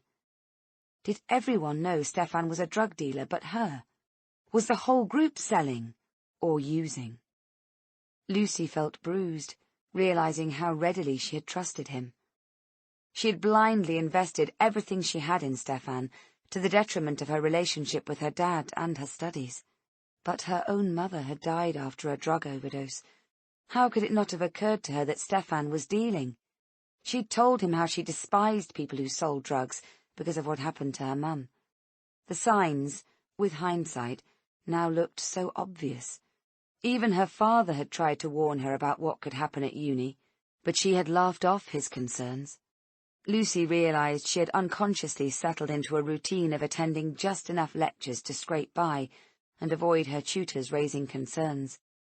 Her assignment marks had dropped, there was no denying that, but on Stefan's suggestion she'd used the excuse that she was finding the transition to degree-level work challenging. "I'm determined to work hard and improve my marks," she told her course tutor when he requested a one-to-one meeting, and questioned the amount of work she was putting in. Following Stefan's instructions, she'd wept a little, mentioned how tough things had been back home with just her and her dad coping alone, and emphasized how getting her degree was the most important thing in her life. It had worked splendidly. The tutor's attitude softened almost immediately, and she left the meeting feeling quite untouchable. Stefan was so experienced, knew just what to say, how to lie convincingly, and now she was beginning to see how he might have garnered such skills. What a naive idiot she'd been to fall under his spell. But, she now told herself, no more. She should try and find out what she could, and then do the right thing. That much was obvious. Despite the severity of her hangover, the unexpected injection of adrenaline now served to motivate her to get quickly dressed in jeans and a sweatshirt. She used a face wipe to remove her smudged eye makeup and secured her lank hair up into a scruffy topknot. She pushed her feet into trainers, shrugged on her jacket, and stared at the rucksack. Now she knew what it contained. Its significance seemed to fill the room. She picked it up and tossed it into the bottom of her slender wardrobe, moving her knee-high boots in front of it. Granted, it was hardly the best security arrangement, but if, for any reason, the house manager let herself in to check the room, at least the bag wasn't in plain sight any longer. She headed over to the library, not quite sure who she was looking for, but knowing that this was the best place to find someone from the friendship group. Her stomach growled, and yet she couldn't entertain the thought of eating anything. She breathed in the fresh, cool air, but instead of freshening her up, it made her shiver, and she pulled her padded jacket closer to her. The campus was quiet, most people either in the library or in lectures, with the odd member of staff walking briskly between buildings, clutching paperwork. Her heart seemed to lurch into her mouth when she spotted a marked police car crawling around the top of the drive, but it came to a stop outside the entrance to the main office, and the 2 officers that got out didn't even look in her direction. She used her student keycard to access the library building and made her way over to the main open study area. Standing near the entrance area, her eyes began to search for anyone from their friendship circle. A waving arm alerted her from the left. Her head snapped over to where Greg was trying to catch her attention.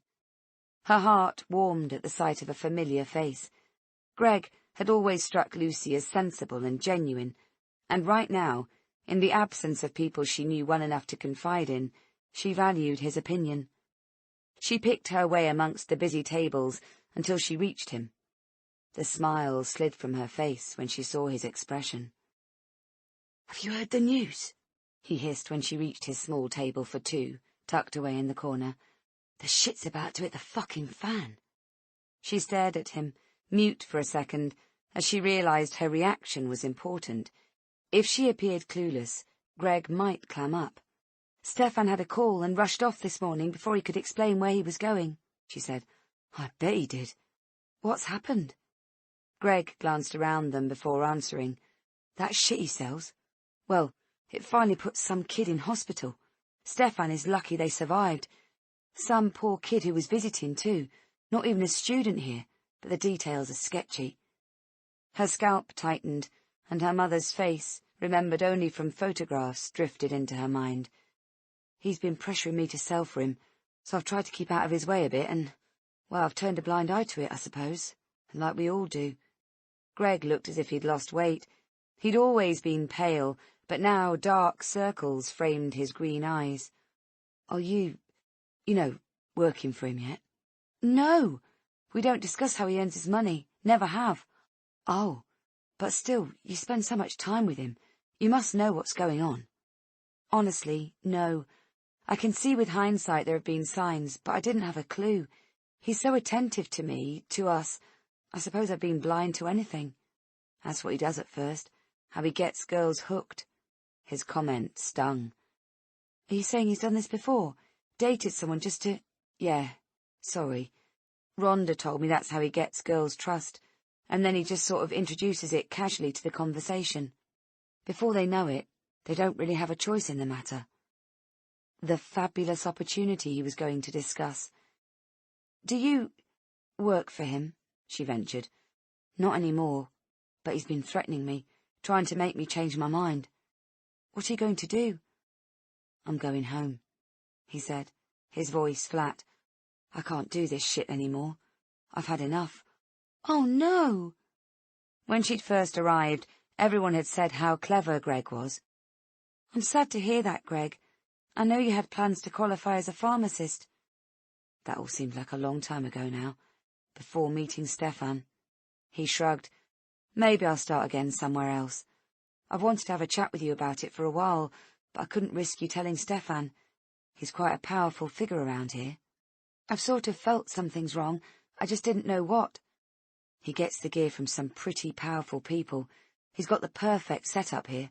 Unlimited customers, and people he can control to work for him, which is why he never leaves the university." So Stefan's excuses about having an insatiable thirst for knowledge were a load of rubbish. "Look, Lucy, you're a nice girl." Greg sighed.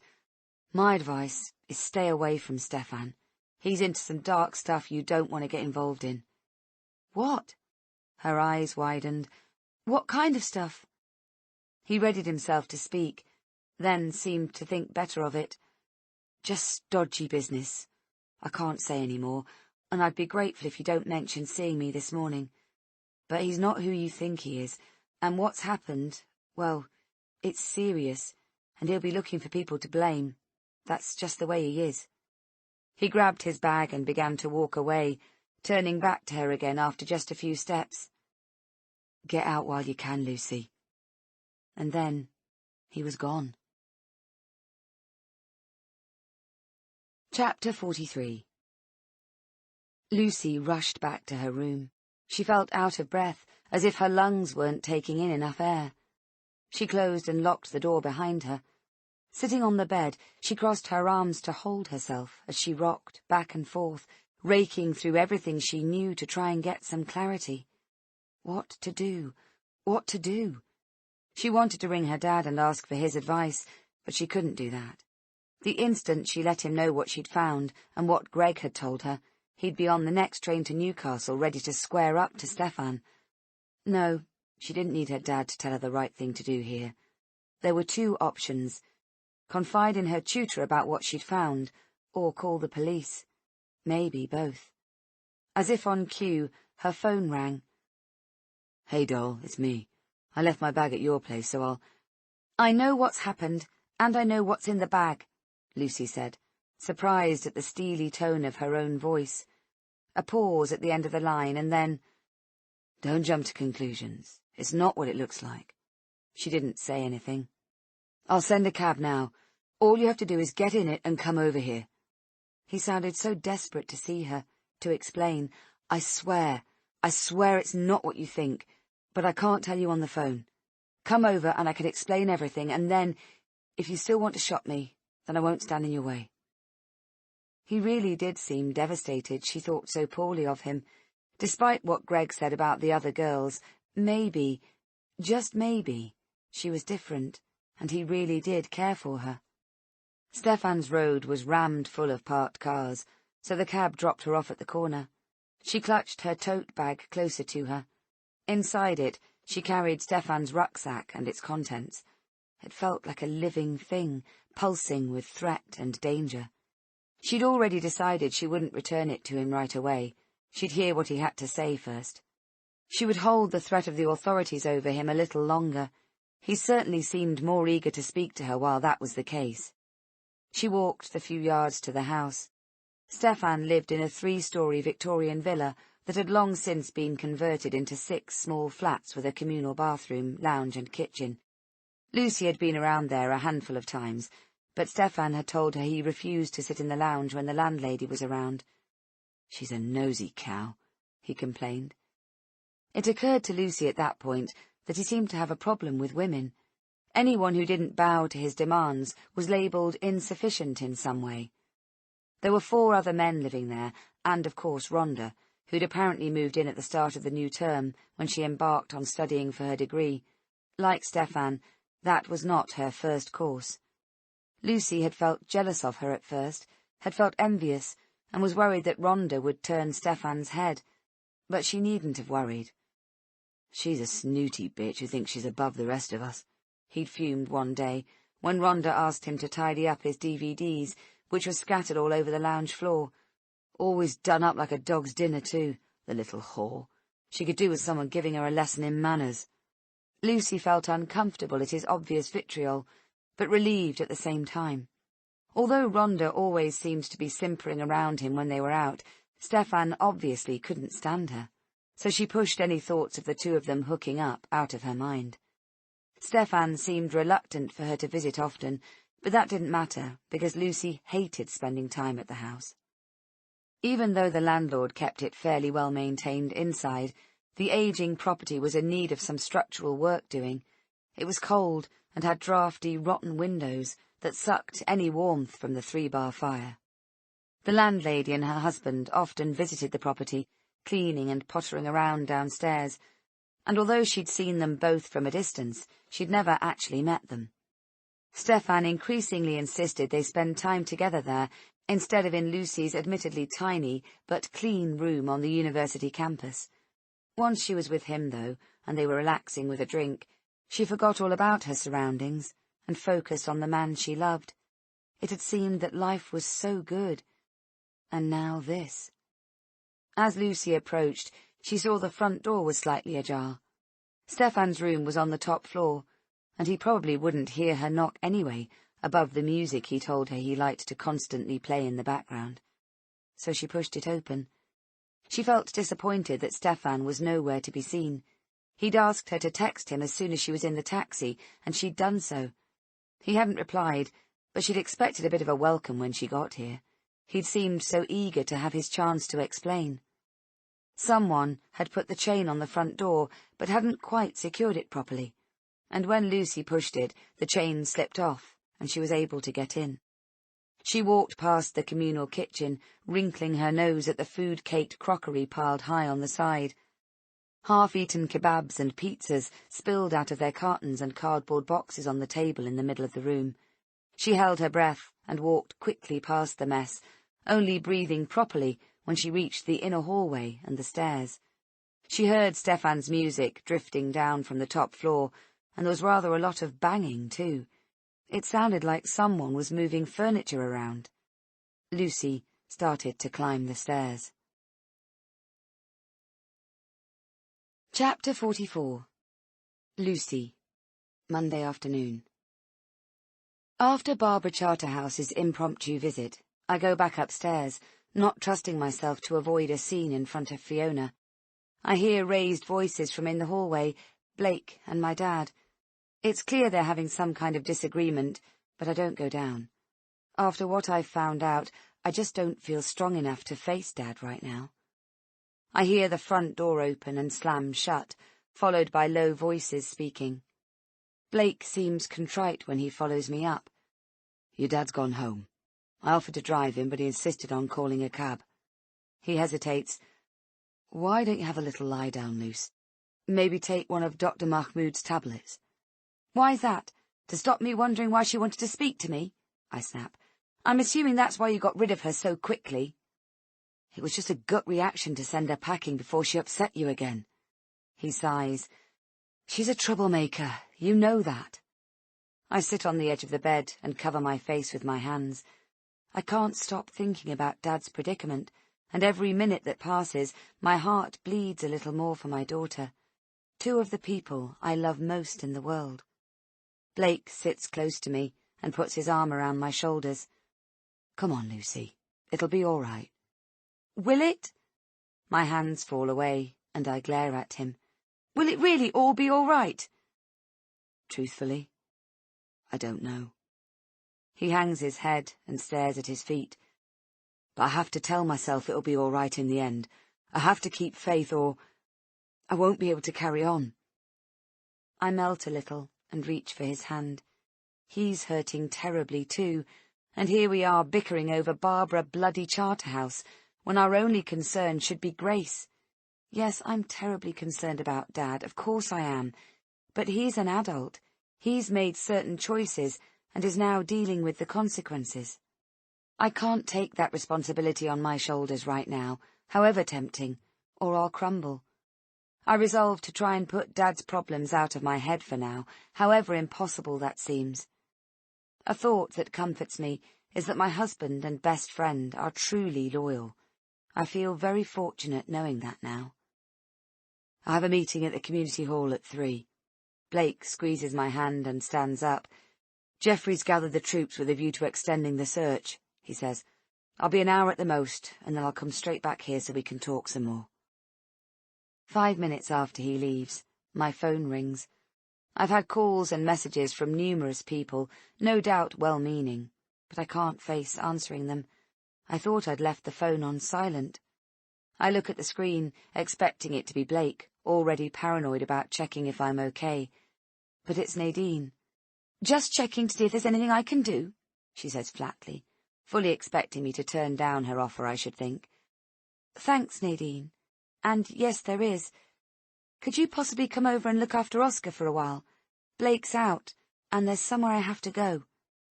There's a beat of surprised silence before she clears her throat. Where are you going? If you could get here as soon as you can. Thanks so much. I end the call and gather my courage. Despite Blake reassuring me about the reasons he got rid of Mrs. Charterhouse so quickly, I just need to satisfy the niggling feeling I have. Until I find out she definitely didn't want to speak to me about something related to Grace, then there's still a loose end that needs tying up. Even though he doesn't seem ready yet, I change Oscar. I'd hate to give Nadine another reason to find me lacking.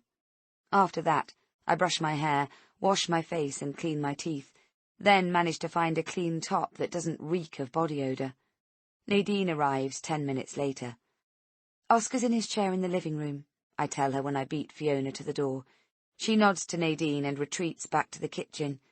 He'll be ready for feeding soon. You'll find his food in a bowl in the fridge. Where are you going, Lucy? Blake told me you'd agreed to stay put for any news. I refuse to be a prisoner in this house any longer, Nadine. Everyone else is doing something useful to find my daughter, and I intend to do the same. I'm not going far. I'll be about an hour. You can't go out there. The press will eat you alive. Have you seen the things that are being said about you? I'm not scared of the press, I snapped back, and I'm not interested in their vile little stories.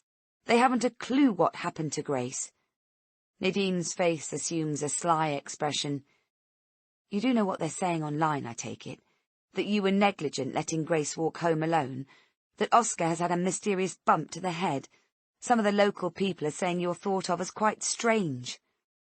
I don't give a fuck what they say about me. Nadine gasps at the profanity and touches her throat. I stuff my feet clumsily into my flat ankle boots, holding her stare. All I'm interested in is finding out as much information as I can to bring Grace home. Nadine calls out as I head for the front door. Where shall I tell Blake you've gone if he comes back and asks? That brings Fiona rushing out of the kitchen again. She hovers in the doorway, a quizzical look on her face. Just tell him I'm out, I said flatly. That's all he ever tells me. Lucy, it's imperative we know where to get hold of you, Fiona says firmly, and Nadine nods with smug approval. I have my phone, I say tartly, but if you must know, I'm driving over to Barbara Charterhouse's place. I won't be long. I'm happy to come with you, Fiona offers. Thanks, but I'll be fine. I have my phone if you need to get in touch. I grab my jacket from the coat stand. The press will have a field day if you go out there, Nadine says faintly. Have you seen the state of your hair and clothing? You look like a madwoman. I ignore her insult and step outside the front door. Immediately, cameras begin to click and whir, and there's a flurry of activity as the press at the gate realise who I am. The noise level increases dramatically, everyone shouting at once, but I catch a few questions. Mrs. Sullivan, is there any news about Grace? Can you tell us where you're going, Lucy? Where's your husband? Are you two keeping strong? How's the baby's head? Are you struggling to cope with him? They don't jostle me when I step outside the gate, but they get pretty close. I feel a bit dizzy, and realise I haven't eaten anything today. I try to keep my eyes on the pavement in front of me. 10 more steps will do it, and I'll be inside my little Fiat.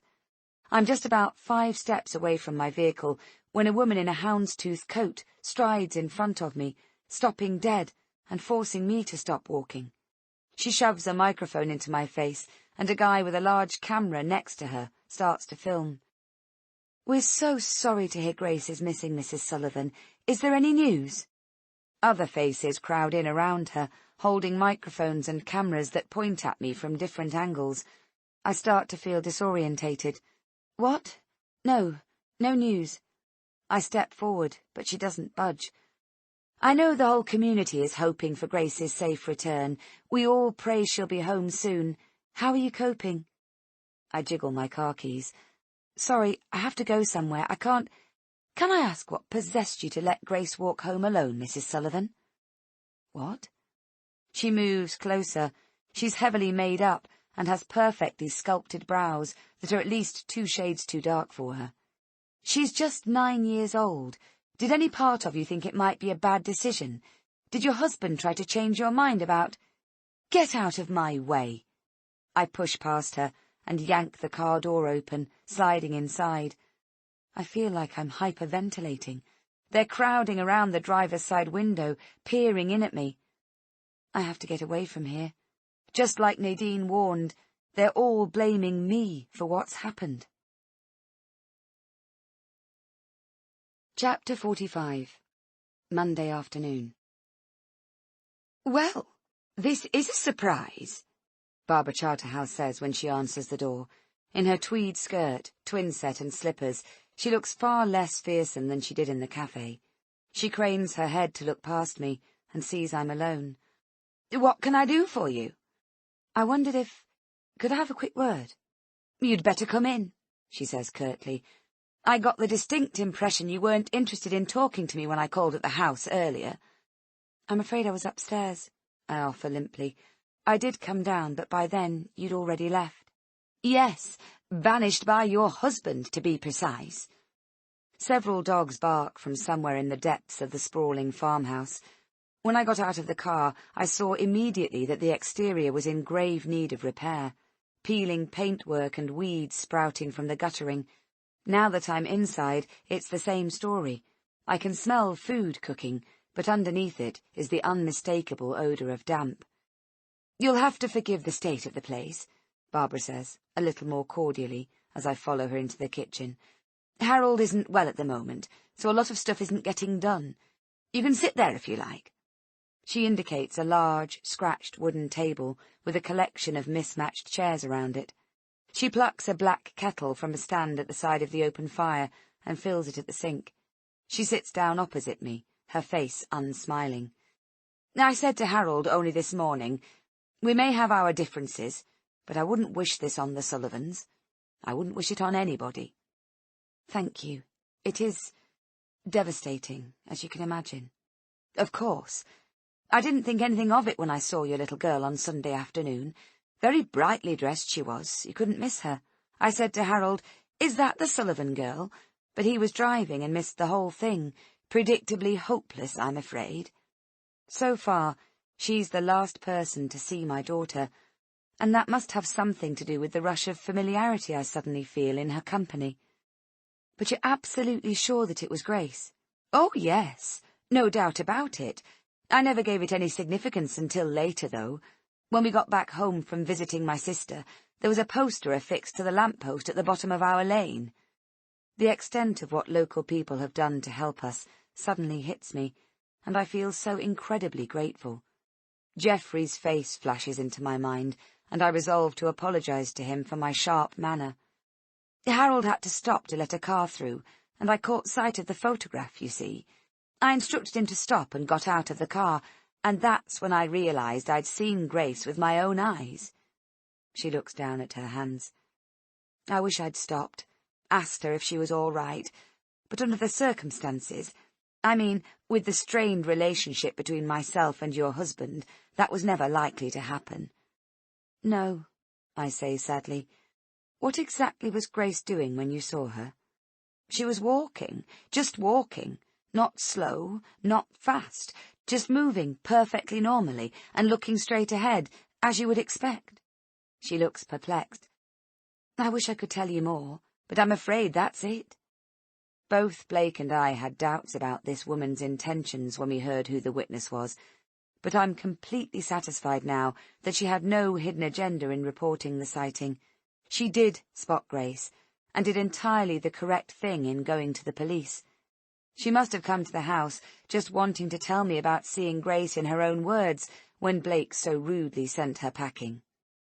"Thank you for coming forward," I say, as the black kettle starts to whistle. "It never entered my head not to do so, despite our disagreement at the cafe." She stands, takes an oven glove, and picks the kettle up. The shrill whistle stops abruptly. I expect her to apologize for tipping tomato juice in my lap, but she doesn't. Instead, she looks pointedly at me before pouring boiling water into a teapot and replacing the kettle on its stand. Somewhere nearby, the dogs start up in a cacophony of barking again, but Barbara seems quite unfazed. The kitchen might be in dire need of an upgrade, but it's warm and comfortable, and I feel my shoulders relax a little. "I feel like I've known you for a long time, Lucy. Not to speak to, of course, but I've become accustomed to seeing you around the area, particularly since your husband started his political career." I nod as she removes the lid from the teapot and stirs the contents thoughtfully. "But I actually noticed you long before that. When you've been around as long as I have, you sometimes get an inkling, often more than an inkling, that a person is hiding something, presenting an acceptable face to the world that is not necessarily their true persona."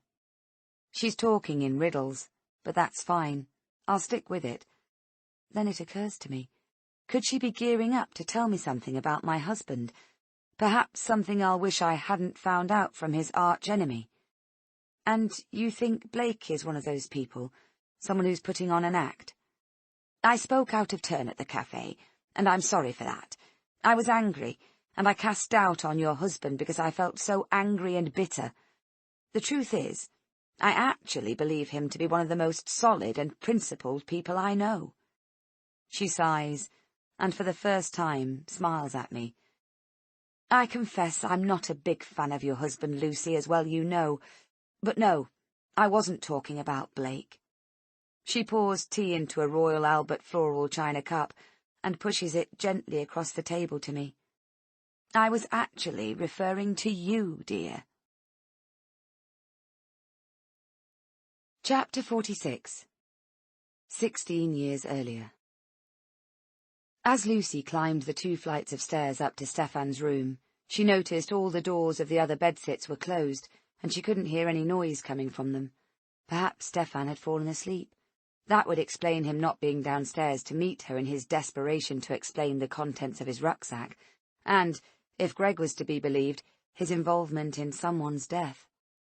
When she got up to the top floor of the house, Lucy hesitated outside Stefan's door. Silence. The music track must have come to a natural end. She thought about knocking, but if he was deep asleep, he probably wouldn't hear her. But she felt justified in walking in if it was open. He'd sent a cab to collect her, for goodness sake. She pushed the handle down and opened the door slowly.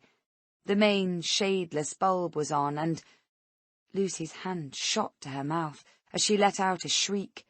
Rhonda lay naked on the bed, a needle discarded at the side of her arm. There was no sign of Stefan.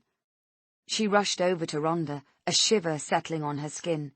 Dribble ran from the corner of the girl's mouth, and her eyes were closed.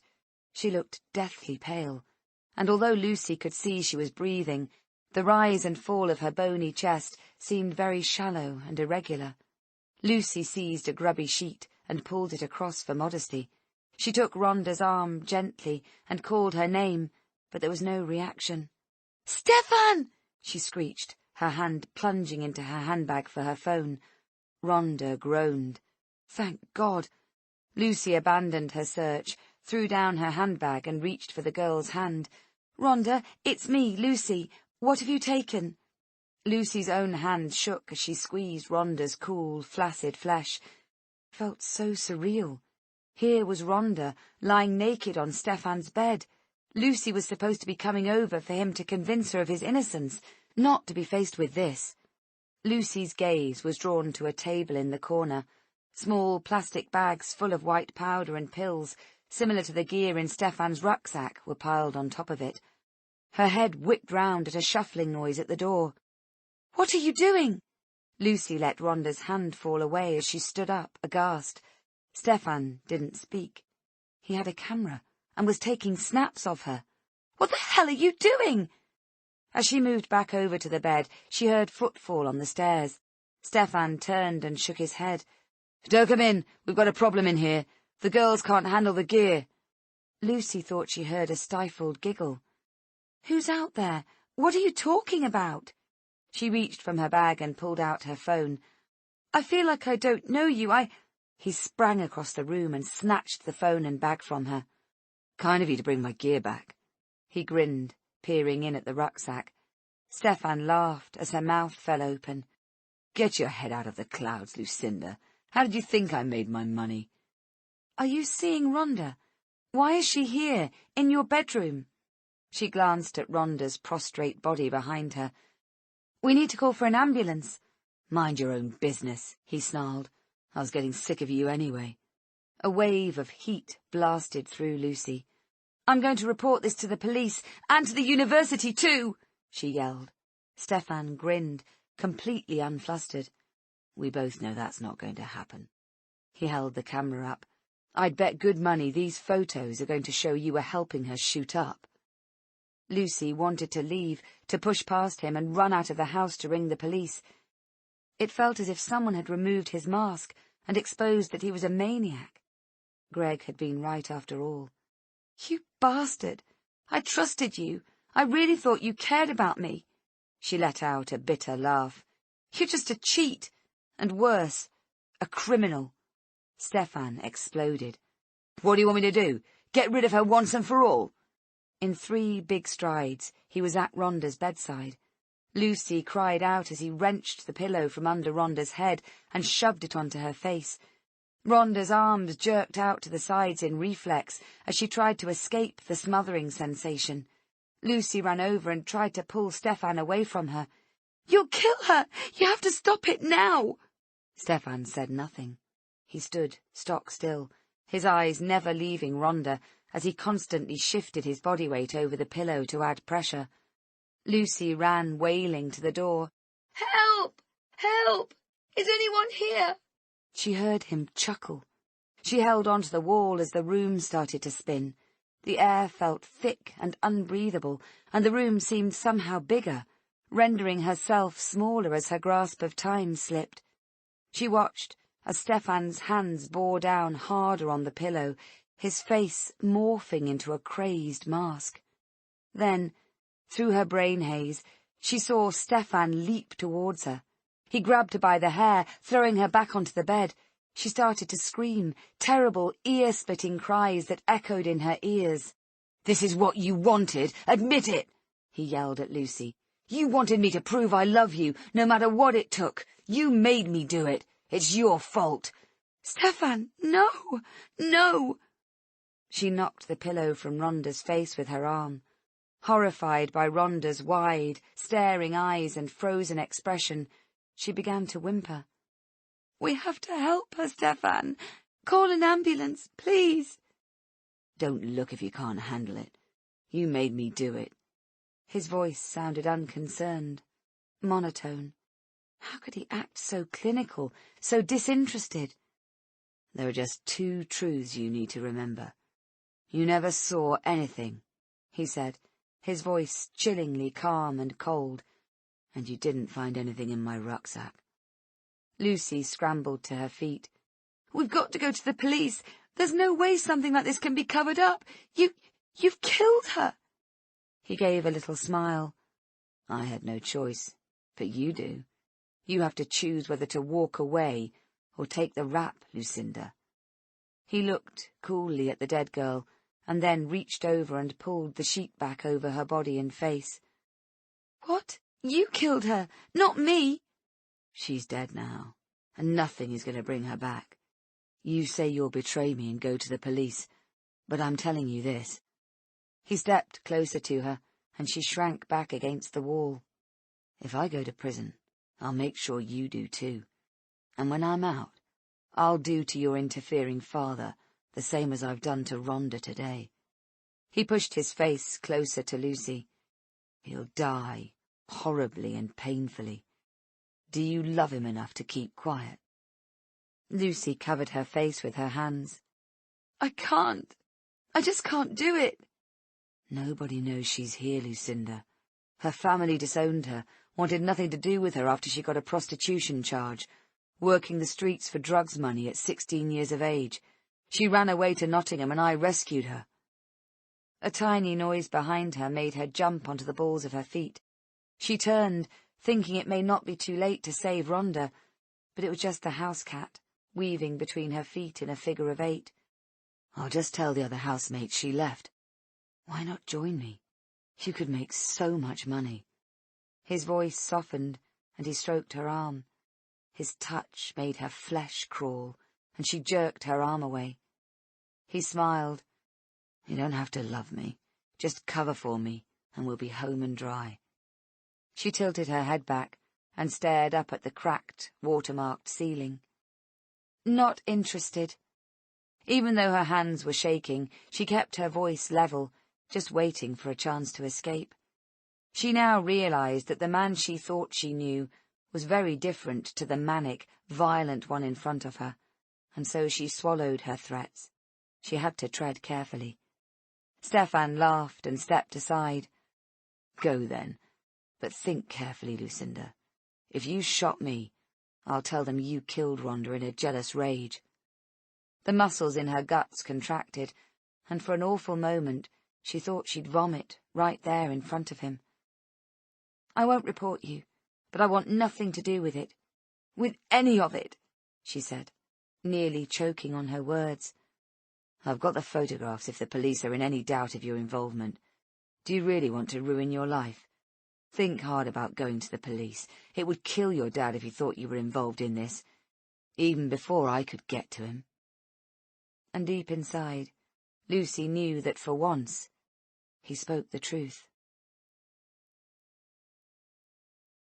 Chapter 47. Back in her room on campus, Lucy packed a few things into an overnight bag. She grabbed her coat and went outside to wait for the cab she'd ordered. She'd booked a small bed and breakfast on the edge of the city. She'd seen it from the bus, always thought it looked neat and friendly. She couldn't stay here tonight. She couldn't risk Stefan coming over to try and persuade her to work for him. She needed to think. The taxi and the night away were costing a lot of money, more than she could afford. But that didn't matter right now. What mattered was that she had bought herself some time alone to think the whole terrible mess through properly. Once she'd considered everything and thought carefully, she wouldn't look back again. She wouldn't endlessly debate it in her head once she'd made a firm decision. She'd promised herself that much. The landlady of the establishment was brisk and efficient. Lucy told her she was visiting a friend and would only be staying the one night. The woman nodded and barely looked at her, which suited Lucy just fine. When she got up to the small, impersonal room that smelled of stale cigarettes and damp, she climbed fully clothed under the cold, scratchy covers and gave in to the shaking she'd had to control up till now. She sobbed into the pillow, unable to shake the memory of Rhonda's staring eyes and gaping mouth from her troubled mind. So, she had two choices: go to the police, or forget everything she'd seen. She knew the right thing to do was report the murder she'd witnessed, but either way, Rhonda would still be dead. She couldn't put that wrong right. Her fingers were still quivering. The look on Stefan's face had been so focused, so devoid of emotion. Thinking about that same face, staring at her, kissing her when they'd made love, it made her stomach tighten to the point of physical pain. Stefan was a convincing liar, and Lucy was the opposite. If she went to the police to report Rhonda's murder, she believed, without doubt, that Stefan would carry out his threat and tell them that she was as guilty as he was. In contrast to Stefan's convincing line of defence, Lucy knew herself enough to know that she'd quickly dissolve into tears and become vague of details under pressure. She's carried Stefan's rucksack with her in the taxi. How would she explain not reporting him immediately upon discovering the drugs? On top of that, she'd seen Greg in the library and told him everything, so she couldn't deny she had gone to Stefan's house. She tried to reason, to think through the thick fog in her head. She'd been infatuated with Stefan, maybe even loved him, and she'd certainly trusted him completely. In the space of a few hours, that trust had been utterly destroyed. Lucy was in shock at the sudden revelation that she'd been sleeping with a monster. It could easily have been her, suffocated to death in Stefan's room. She would only have had to put a foot wrong or anger him in some way. She shuddered, unable to process the horror of it. Maybe, if she'd realized Rhonda's own disturbing history, they could have been friends.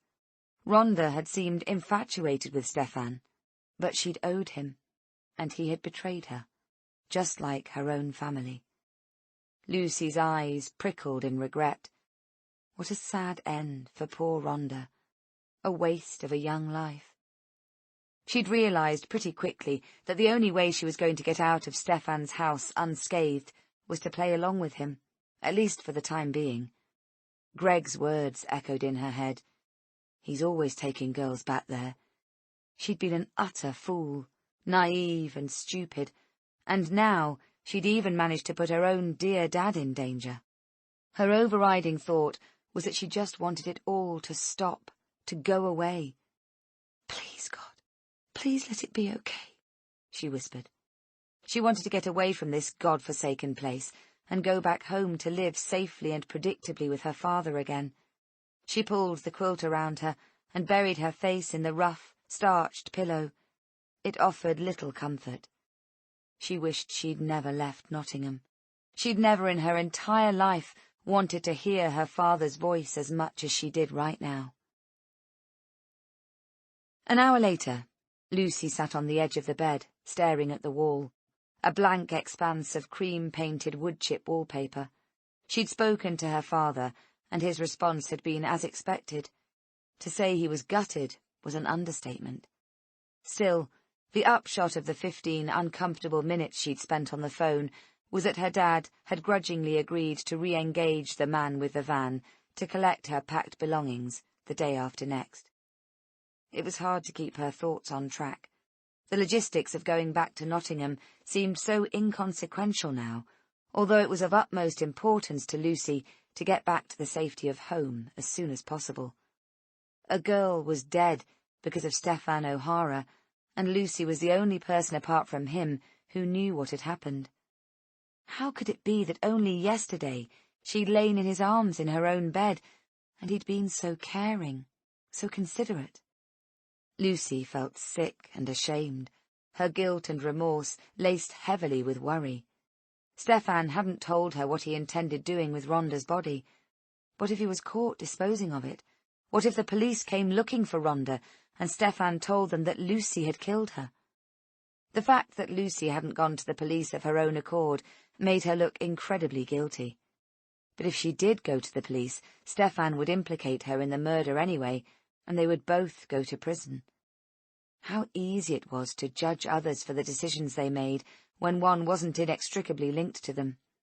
If someone had recounted her choice to her, Lucy felt certain she would have said that the right thing to do was take her chances and report the crime. But it really wasn't as simple as that. The shock and the shame would surely kill her dad. And when it came down to it, selfish or not, Lucy didn't want to go to prison. She hadn't murdered poor Rhonda, even though Stefan would ensure all the evidence pointed to it.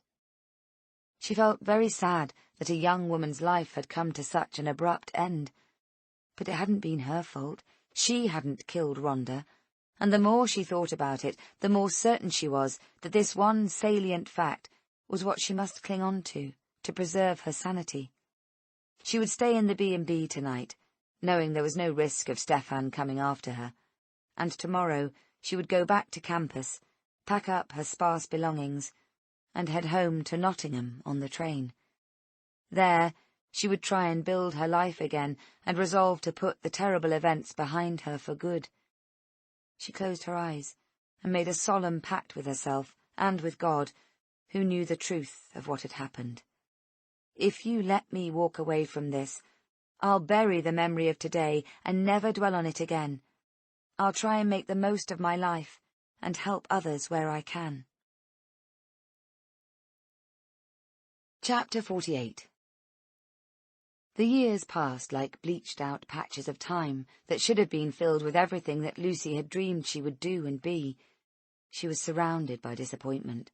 No matter what she did, it dripped from her like melting wax, smothering the faintest hope that her life might ever improve. Her father made at least one comment a day, often more, about how he still found it difficult to believe she had thrown her golden chance away so readily. She never came close to telling him why. She couldn't lay that at his door. Lucy settled into grey, colourless days, where she didn't leave the house. She took on some private bookkeeping work that she did from home during the mornings, usually.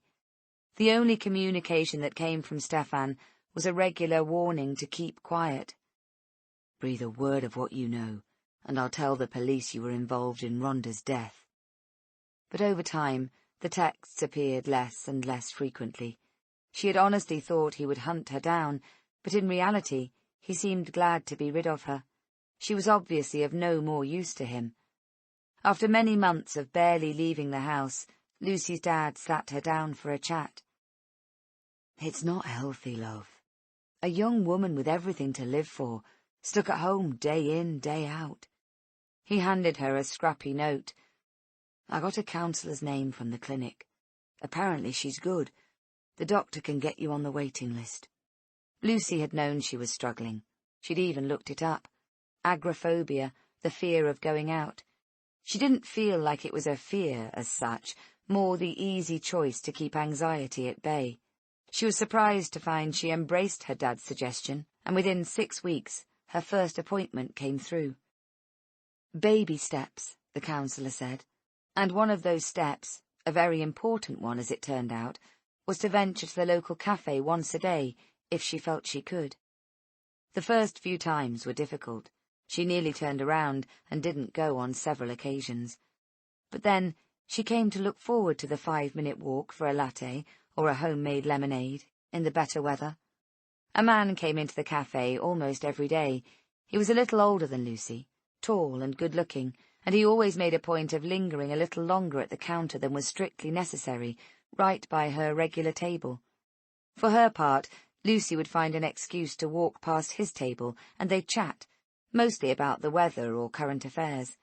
He was very interested in politics and the environment, and she talked to him about the takeaway cups the cafe used, and about how they could suggest to the management that they cut down on plastic wrappings for the sandwiches and such like. He asked her out to a Green Party community event, and Lucy accepted. "I don't even know your name," she laughed.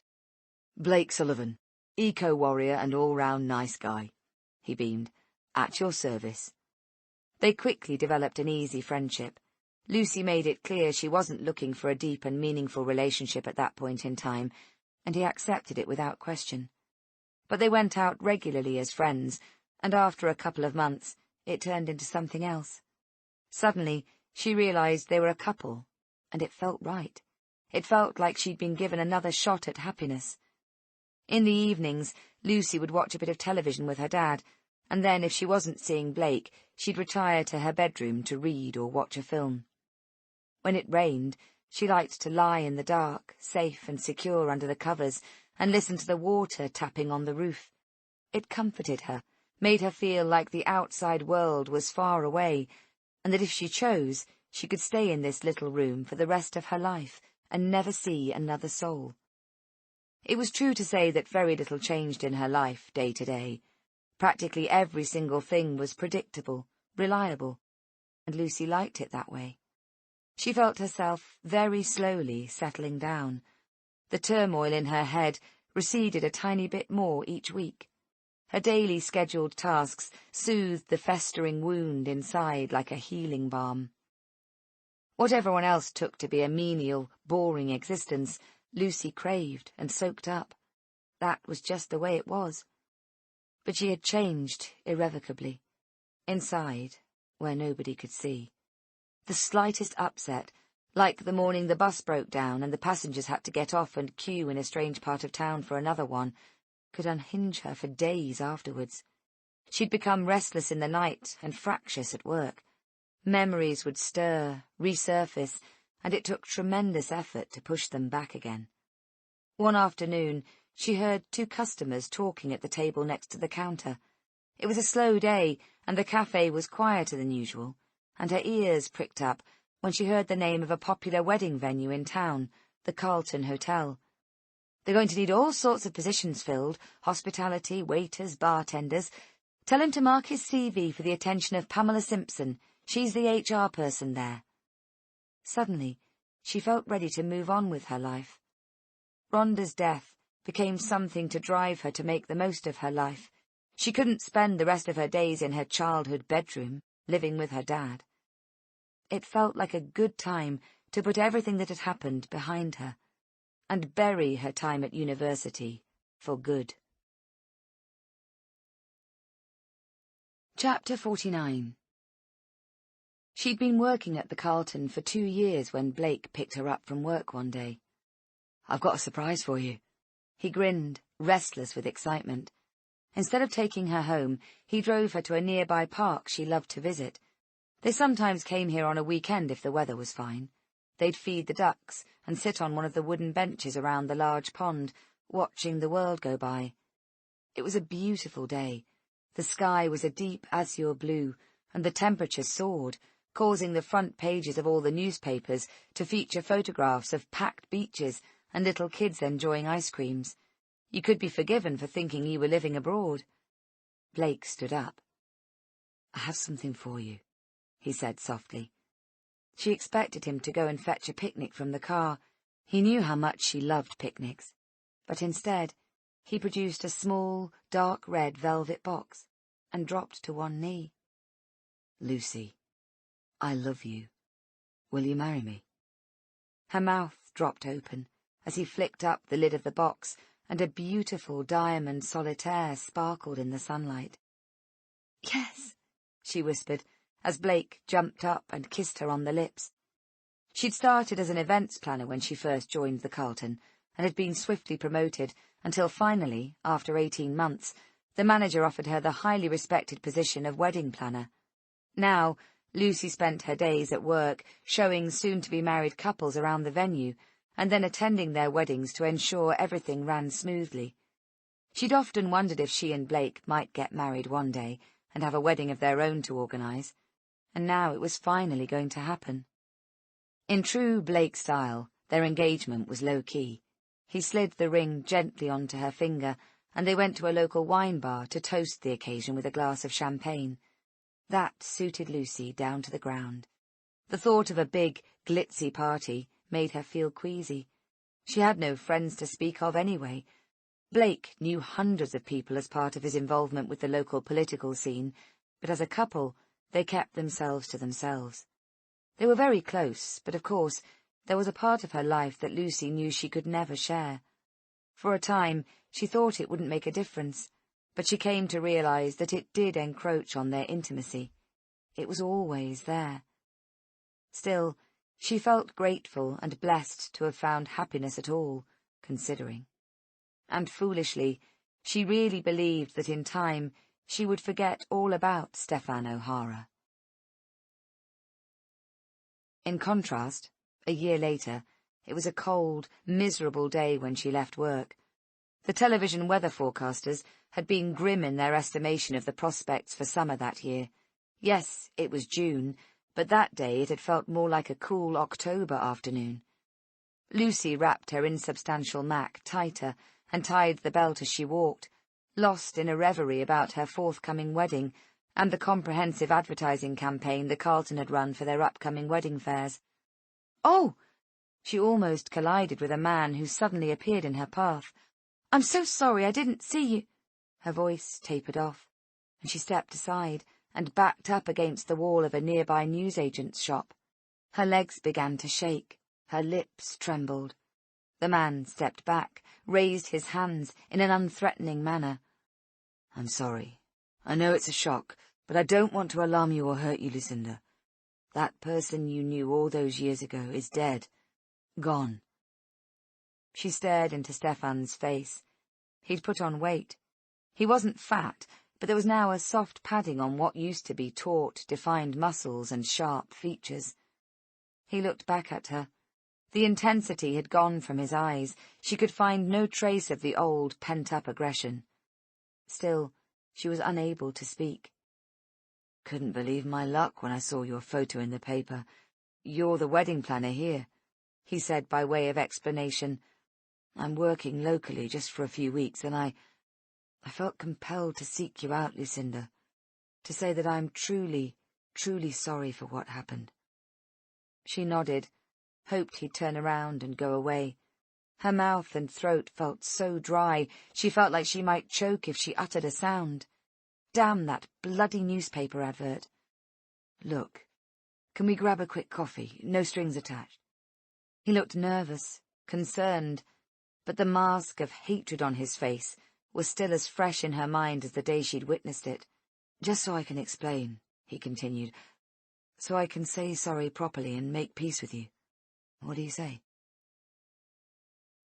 She couldn't afford a scene, not here outside her workplace. No one must ever know about Stefan O'Hara and what had happened in his bedsit. "I could have come here and caused trouble at any time, Lucinda, but I'm here today not to confront you, but to offer an olive branch." He seemed reasonable, regretful even, but she still felt he wouldn't like it if he thought she'd snubbed him. There was a small, grubby cafe just a couple of streets away that nobody she worked with would entertain using. She supposed they could go there. "I've only got 20 minutes until I have to go for my bus," she said, as confidently as she could manage. Her voice sounded raw, as if she'd been screaming, but she hoped he wouldn't notice. "There's a cafe I know." "Lead the way." He smiled, stepping closer to her, but taking care not to touch her. "Am I okay to leave the van parked here?"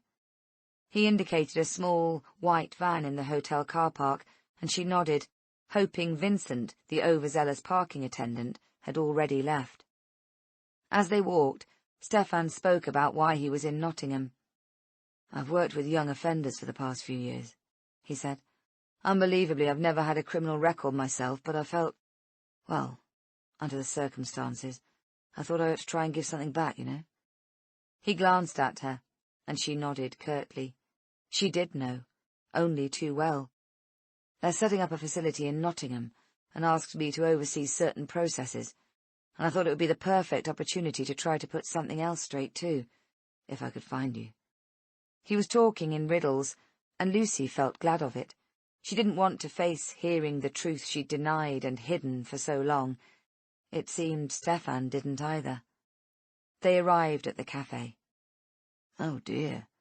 He looked at the peeling paint and scuffed door. Can't imagine you frequent this place much, but there'll be nobody you know in here, right? She bit her tongue and pushed open the door. He was still good at seeing right through her, even after so many years. Stefan insisted on getting the coffees, and smiled as he put down 2 mugs on the sticky Formica tabletop. At least they make the choice easy here. No debating over lattes or cappuccinos. It's with milk or without milk, and that's about your lot. As basic as it gets, she agreed, keeping her eyes on the steaming mug. Still, I haven't come for the coffee. I've come to make peace with you. He picked up his own drink and took a hesitant slurp. I left university that year, you know. I just went, slept rough, hitchhiked around the country, lived in Edinburgh, Falmouth, Stoke.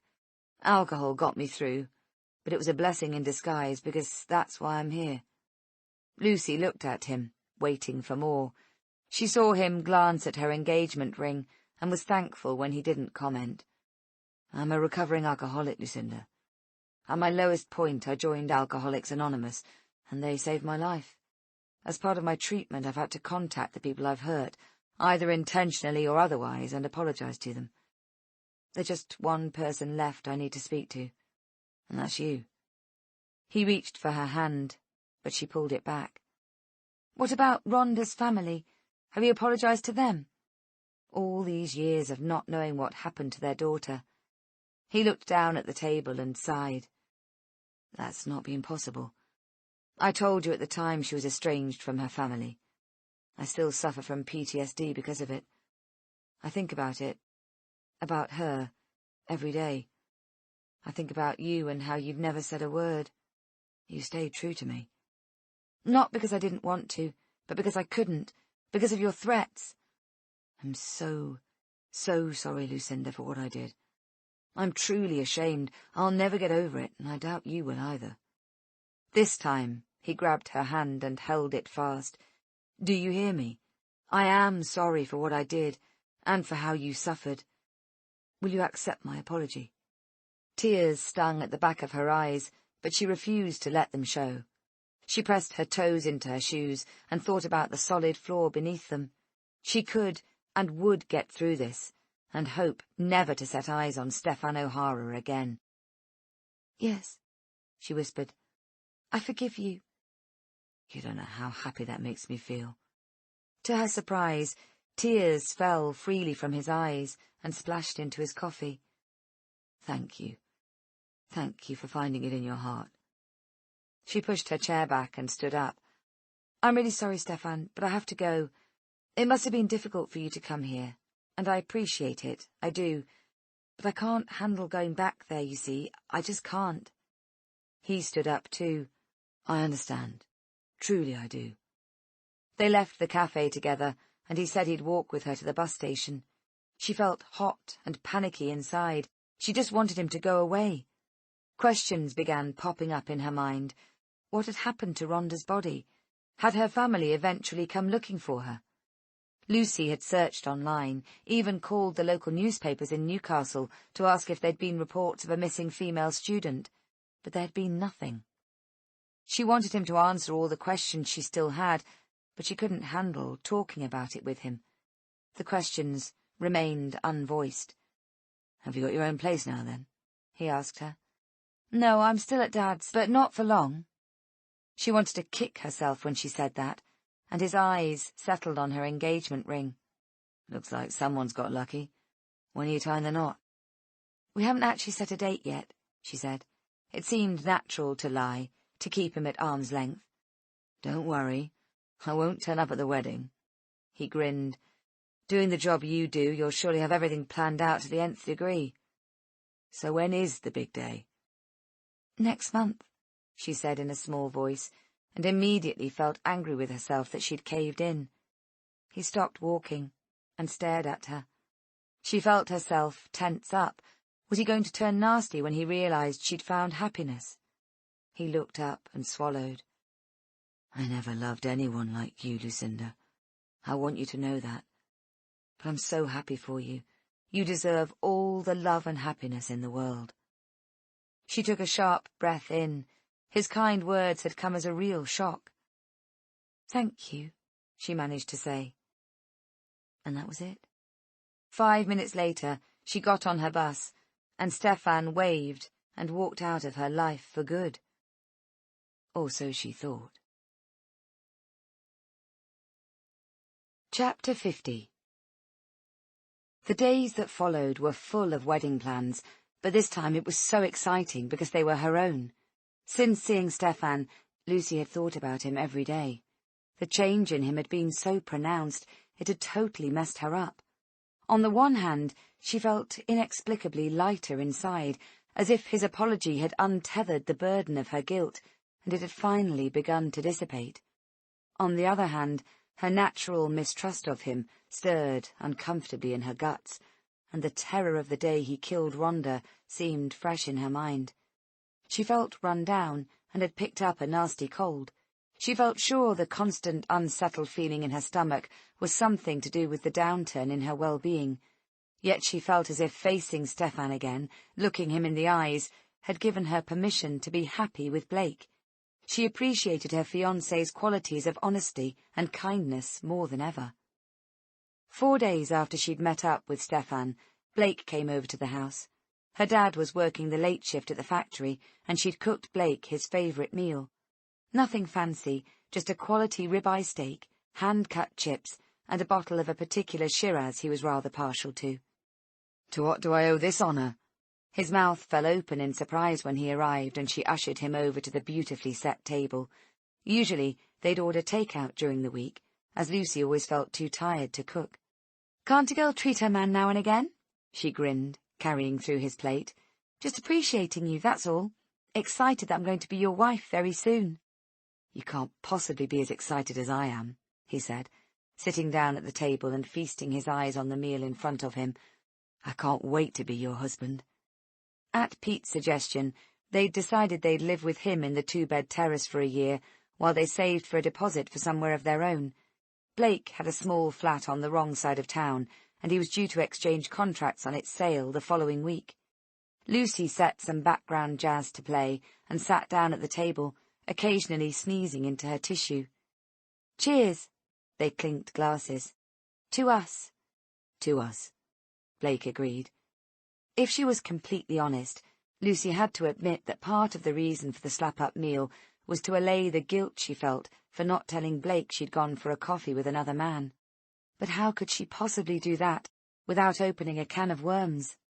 If she'd told him an old university friend had tracked her down, he'd have asked how they knew where to find her, and why they wanted to speak to her, and Blake was no fool. And she'd get all flustered, and then he'd know there was something she wasn't telling him. Besides, when she'd first got to know him, she'd already passed off her short time at university as a disaster, where virtually nobody spoke to her from one day to the next. He wasn't going to believe that someone had gone to the trouble to meet up with her just for a coffee, was he? So she'd said nothing at all, hadn't mentioned it. It would become just another thing to pop in the terrible memory box and push as far away as she could manage into the archives of her mind. Blake wasn't late leaving. He had an early breakfast meeting with the council about something or other.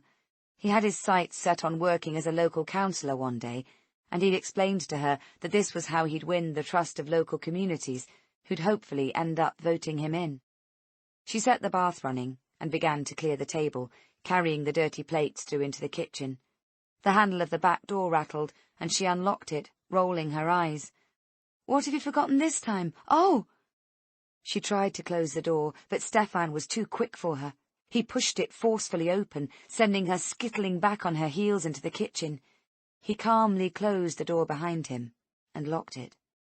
"I've just seen Loverboy leave, so I thought you might appreciate a little company." A couple of strides and he was right in front of her. "Bet you could use some attention from a real man instead of your wet Green Party fella. Told him about our little tete-a-tete, have you?" She swallowed hard and spoke firmly. "Stefan, remember everything you said the other day at the cafe? How you regretted the things—" He threw his head back and laughed. "That was all bollocks, you daft cow. I couldn't believe you swallowed it so easily." He reached out and touched her breast. "Now, where did we leave it last time we slept together?" "No!" She pushed him hard and turned to run from the room, but his fingers tangled in her hair and jerked her head back. She screamed as she felt hair ripping out of her scalp. "You do well to remember how Rhonda died, Lucinda. I did it then and got away with it, and I could easily do it again." He pushed his body up close against her from the back. "One more time for the road, doll. What do you say?" "Please, no, just leave, now. Don't do anything you'll regret." "That's not going to happen. I want you. I've thought about you for a long time. Imagined the two of us having some of that wild fun we used to enjoy. Remember those days?" She squeezed her eyes closed against the moving pictures in her mind. "I want you one last time before you marry him. Just between us, because if you tell, well, you know what will happen." His voice dropped to a whisper. "I've still got them, you know. The photographs. My evidence against you." Lucy groaned, the food she'd eaten earlier churning in her stomach. He propelled her forward, out of the kitchen and into the dim lounge. She'd already pulled the curtains when she and Blake had sat down with coffee earlier. "Please come back to the house for something, Blake," she willed silently.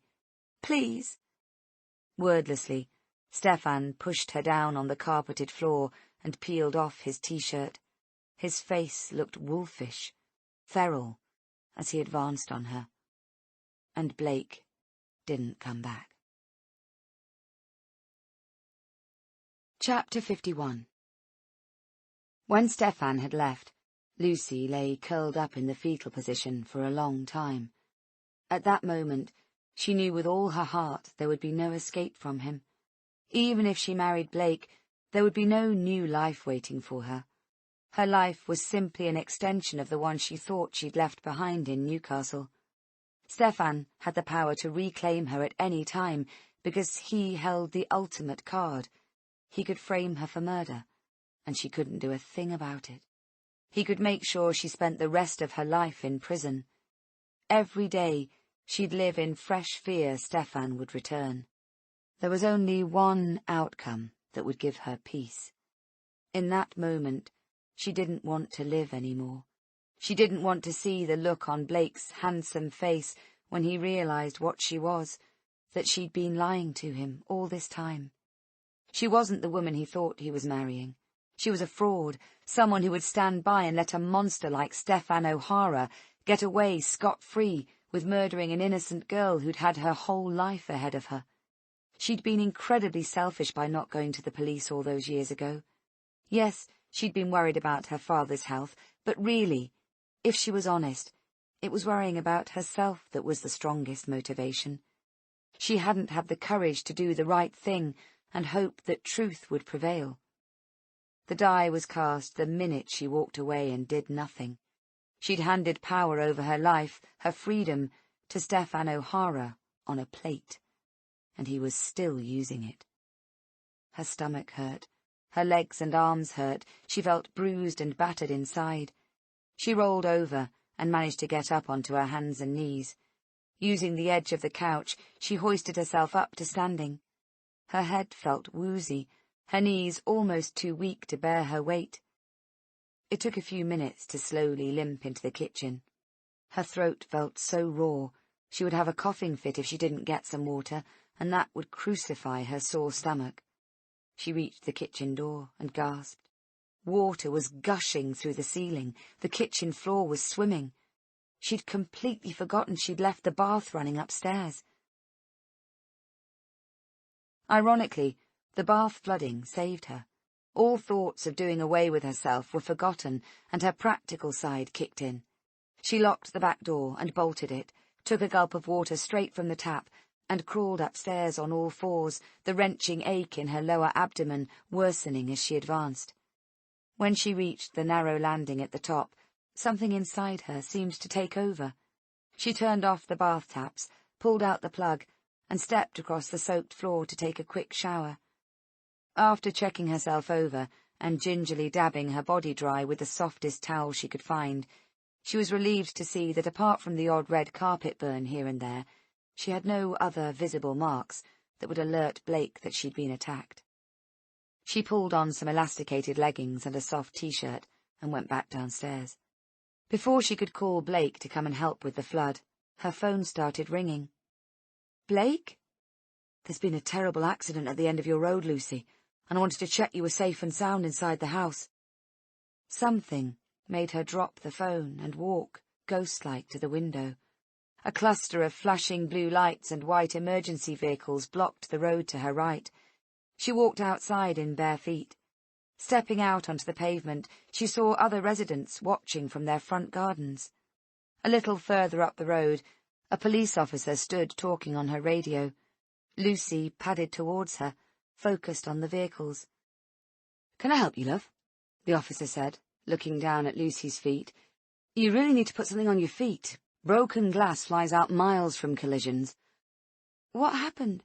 Lucy said faintly, her heartbeat racing as she gained a better view of the smashed vehicles. "A three-way collision," the police officer said gravely, stepping in front of Lucy as she started to move again. "There are fatalities and life-changing injuries. Please stay where you are, madam. It's not very pleasant up there." Lucy craned her neck around the officer and squinted at the tangled metal. She couldn't stop staring at the white van with insignia and print on the side. Its whole body was buckled and bent. It looked to have been virtually sheared in half. She'd seen the van before. 4 days earlier, parked at the Carlton, in fact. It belonged to Stefan O'Hara. Chapter 52. Blake came over to mop up the flood. He took one look at her and put his arms around her. "You're shaking. It's okay, only a bit of water." She nodded, pressing her face into his warm chest. "You look terrible, Luce. Give me your house insurance details, I'll sort it out for you. Go and sit in the lounge and I'll—" "I can't! I don't want to sit in there," she said, calming her alarmed tone. "I'll go up to bed if that's okay. It's probably just a bug." He made tea and brought it up to her. "It looks a mess, but it's not actually too bad. The ceiling hasn't come down and it hasn't affected the electrics." She didn't care about the damage. She just wanted to get out of this house. She waited for the conversation to come around to the accident. Blake made it his business to find out everything that happened in and around the community. He had good contacts in all the emergency services. "It's terrible. 2 dead and 1 with life-changing injuries, apparently."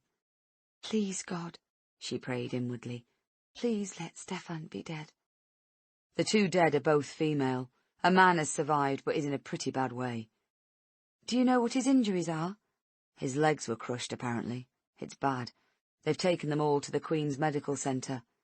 Damn, damn, damn. Her one chance to be rid of him for good, and he'd managed, as always, to escape. Stefan didn't die, but Blake said the doctor had told one of the traffic officers that he would be paralysed from the neck down. 3 days after the accident, and posing as a close friend, Lucy telephoned the Queen's Medical Centre and got Stefan O'Hara's ward details from the main reception. At visiting time that evening, while Blake was attending a meeting at the town hall about a nearby power station, she entered the ward with the group of visitors waiting to see patients. When she explained she was a friend of Stefan's from university, a young nurse pointed out his bed. "He's not awake very much. He's been heavily sedated since his operation." "Is it true what I heard? He's paralysed from the neck down?" "I'm so sorry, yes. He can only move his head." Lucy walked over and gazed down at him. His eyes were closed, his face terribly pale. His arms, covered in tubes, already looked thinner, wasted. He didn't wake up. She'd rehearsed what she would say to him, how she would finally have power over him, but he never even knew she was there. It didn't matter. It felt as if she'd just emerged from a tiny, locked room and walked into a wildflower meadow. She felt vindicated. She felt free.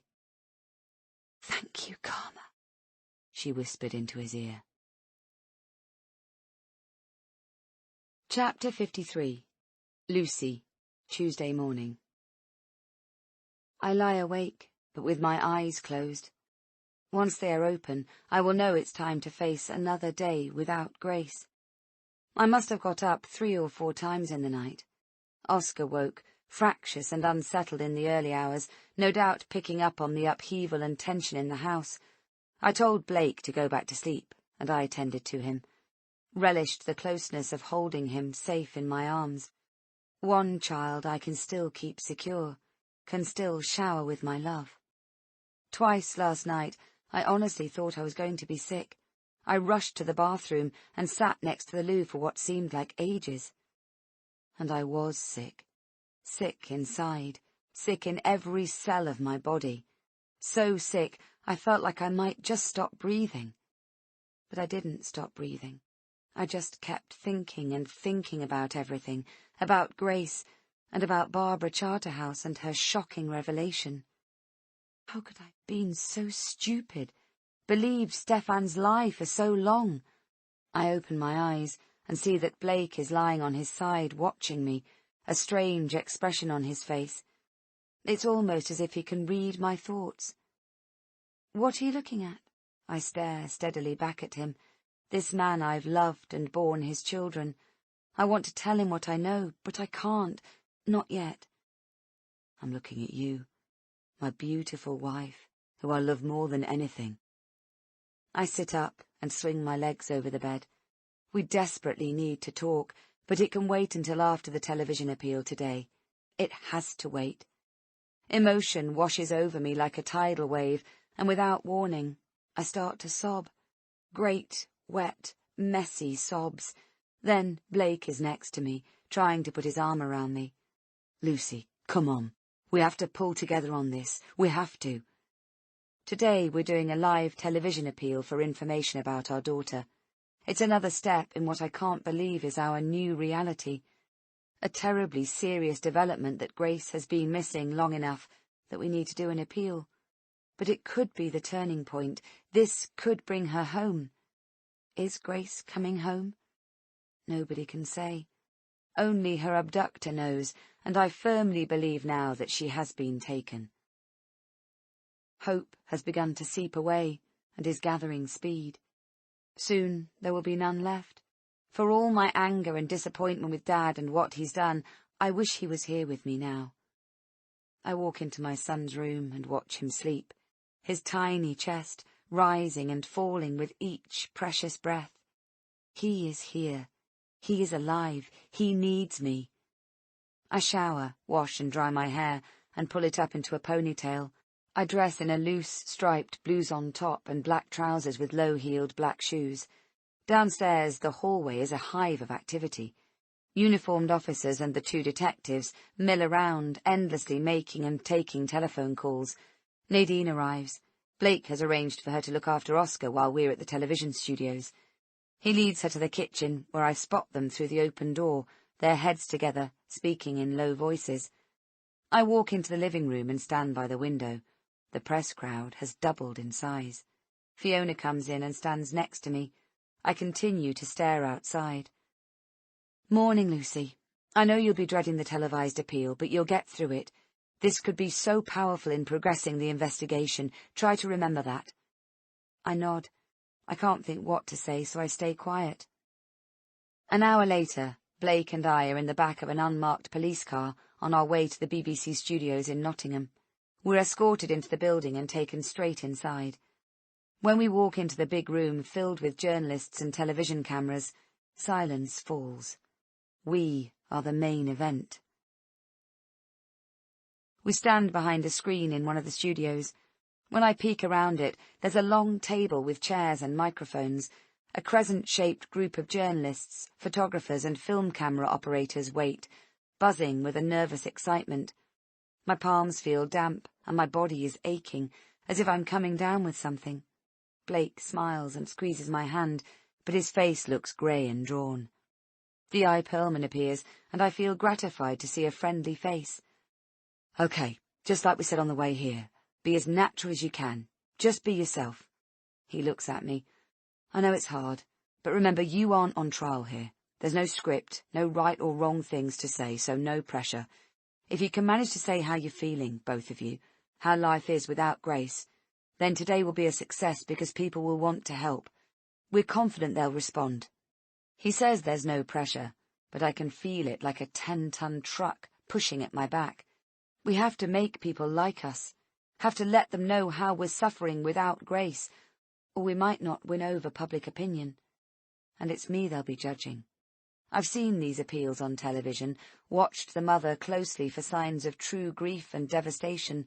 I've asked myself if she was in any way responsible for her child going missing, negligent or lax. A young woman with a BBC lanyard around her neck peers around the screen, glances at me, and then addresses D.I. Pearlman. "We're ready for you now," she says. Back at the house, Nadine meets us at the door. "How did it go? I'm sure you were brilliant, Blake, darling." D.I. Pearlman is quietly optimistic as he leads us cleverly past Nadine and into the living room. "You both came across brilliantly, intelligent and devastated," he enthuses, as if we might be up for an award. "HQ said the phones were ringing off the desks, which is exactly what we hope for in these cases." "I suppose you get a lot of crank calls," Blake says morosely. "Sure, but we'll also get valuable information if we're lucky. You'd be surprised at the number of people who've been away or work shifts and don't catch the news. Suddenly, something they've seen and thought nothing of can be the missing piece of our jigsaw." "Let's pray that's the case," Nadine sighs. "It sounds like you both did a good job." I know I must have looked like a rabbit frozen in headlights in that studio. I tried my best to express how our lives have crumbled without Grace, how we can't sleep, can't eat, how we're stuck in limbo just waiting for news, but it just seemed to come out as senseless babble, and I didn't cry. I couldn't cry in a sterile atmosphere that didn't even seem real. If tears from a suffering mother move the hearts of the general public, then I failed. Blake was eloquent. In response to a probing question from a national newspaper, he explained that yes, it was true we'd allowed Grace to make a very short walk home alone, but that we'd put monitoring plans in place that we genuinely thought were fail-safe. We were caught out. I know every parent out there has made a decision in haste that they now regret, but in our case, we've paid the ultimate price. We've lost our daughter, our reason for living." He paused, reaching for my hand before carrying on, his voice breaking with emotion. "From the bottom of my heart, I plead with everyone watching to please, please help us to find Grace." Even the press fell quiet for a moment or two. Such was the poignancy of my husband's words. When the detective has left and Blake has gone off to make some calls, Fiona comes in, her arms full of mail. Different colours, sizes of envelope, all jumbled into a haphazard pile that threatens to spill over at any moment. "From well-wishers," she says sadly as she offloads it onto the coffee table in the middle of the room. "You've got a lot of support out there, Lucy, love. Remember that." My eyes prickle. Fiona sits next to me. "I can help you look through this stuff," she says gently. "Most people are lovely and can't do enough to help, but we do occasionally get trolls. Vicious types who want to make you suffer more than you are already, if that's even possible." "It's okay," I say. "I'll just open a few, and if there are any nasty communications, I'll set them aside." Oscar is still sleeping, and I can take my time looking through the mail. The truth is, for all that Fiona is trying her best to help, I'd rather just be alone right now in my misery. I'm tired of everyone looking at me like they're so sorry for me. I don't want sympathy. I want news about Grace.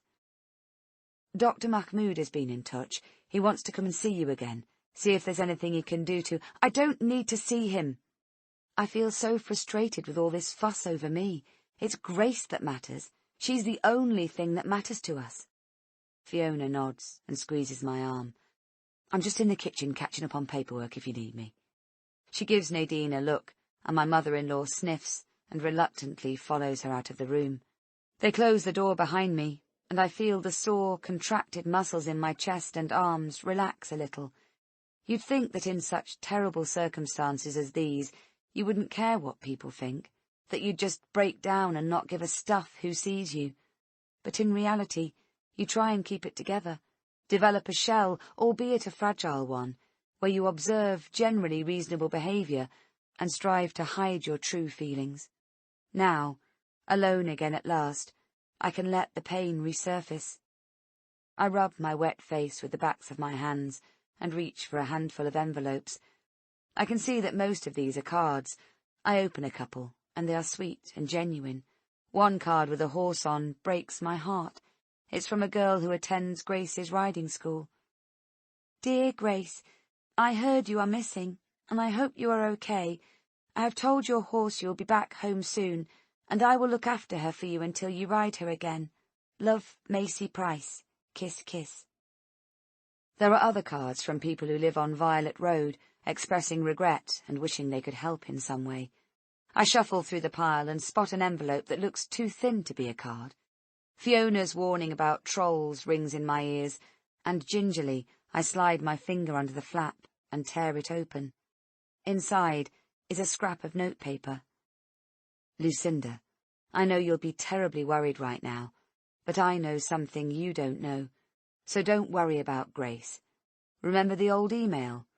You might want to log in. I drop the note as if it's scalding my fingers. Nobody has called me Lucinda for years. Only one person has ever called me that. That tone, that style of speech, it's unmistakable. To me, anyway. But I'm getting ahead of myself. It can't be him. It just can't. I never thought for a second that Grace going missing would have anything to do with Stefan O'Hara. I didn't even think it was possible, given what happened to him. Chapter 54. I pick up the note and read it again. The paper quivers in my hand. That name, Lucinda, spoken in a voice that is forever seared into the darkest corners of my mind. Details I've tried so hard to file away forever. I tip my head to the side, listening. I can hear Blake's deep voice coming from the closed kitchen door, clinking crockery as someone makes tea. I think I'll be left undisturbed for a few more minutes. I grab my phone from the bedside table and Google the contact number for the Queen's Medical Centre. I can remember the ward. I can remember Stefan O'Hara lying there, helpless for the first time in his life, unable to move any part of his body apart from his head. I shudder now as I pace the length of the room, back and forth.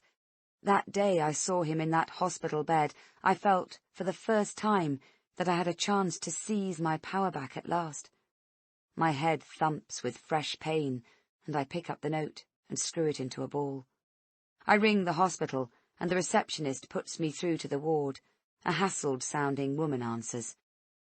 I know it's a long shot, I say, speaking quietly but clearly, but I wonder if anyone can help me find out about my friend who was a long-term patient on Ward 6 9 years ago. Goodness! 9 years? I wasn't here then, but maybe I can find someone who was. What's the patient's name? Stefan O'Hara. It takes a huge effort to utter his name. It's something I'd assumed I'd never have to do again. He was paralysed after a car accident, had to stay in the hospital for weeks. I've been out of the area for a long time, and I'm trying to trace him. Hold the line. The call clicks onto a cranky electronic recorded track that sounds like a creepy circus ride.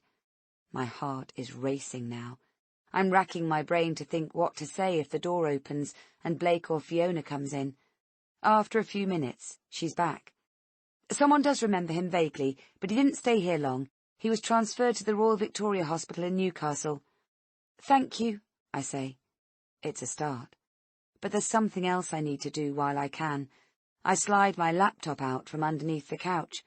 I haven't touched it since Grace went missing. Remember the old email? You might want to log in. When I was at university, all students were allocated email addresses on the server. Back then, Data protection was not a hot topic, and there were rumours that the university snooped on the content of students' mail. Stefan had a friend who was an IT expert, and he set the two of us up with email addresses that we only used for communicating with each other. We used to joke about it, but it felt secret and exciting to be able to send anything to each other. Racy photographs, jokes and gossip about other people in our friendship circle. It makes me feel sick now, of course, just to think of that stuff. But it was a different time back then. I didn't know who Stefan O'Hara really was. When the laptop finally cranks into life, I open up a new window and tap in the web address to access the email. It's so long since I've done this, I'm fully prepared for the link no longer to exist. But it is there. Thank goodness the address and the password are so memorable, I think, as I add the necessary details. The screen whirs and flickers, and then there it is, my old private student inbox. There is a single email from someone calling himself Back from the Dead, which I assume is his idea of a joke. With shaking hands, I open it. A photo loads. As it fills the screen, I cry out. It is a picture of a single yellow glove, Grace's glove. I can see the edge of the name label I sewed in there at the start of the school term. Underneath the photograph is a message. We come as a package. If you want her, then you must meet with me, alone. Check back here tomorrow for instructions. Don't breathe a word, or I tell them everything. I have nothing to lose. I read the email again. The words explode like bombs in my head. My whole body is trembling. Half of me processes the horror of what he means. The other half pushes it away. I listen for a moment, and when I'm satisfied that Fiona's not about to burst in, I type a hurried reply. Grace is diabetic. She has insulin. Please let her use it. I feel numb, terrified. Most of all, I feel completely alone in facing the enormity of what has just happened. I log out and shut the laptop quickly and push it under the sofa. I don't want to give Fiona or the detectives the idea of forensically examining its contents. I let out a long, slow breath. I will follow up with the hospital in Newcastle, but this is evidence enough. Stefan must somehow have recovered from his paralysis, or maybe he got someone else to help him abduct Grace. Regardless, there's no doubt he has her, and I know, more than anyone, he's clearly unstable. I shiver. Grace must be terrified, yet I can't tell another soul about his email. Don't breathe a word, or I tell them everything. He means business.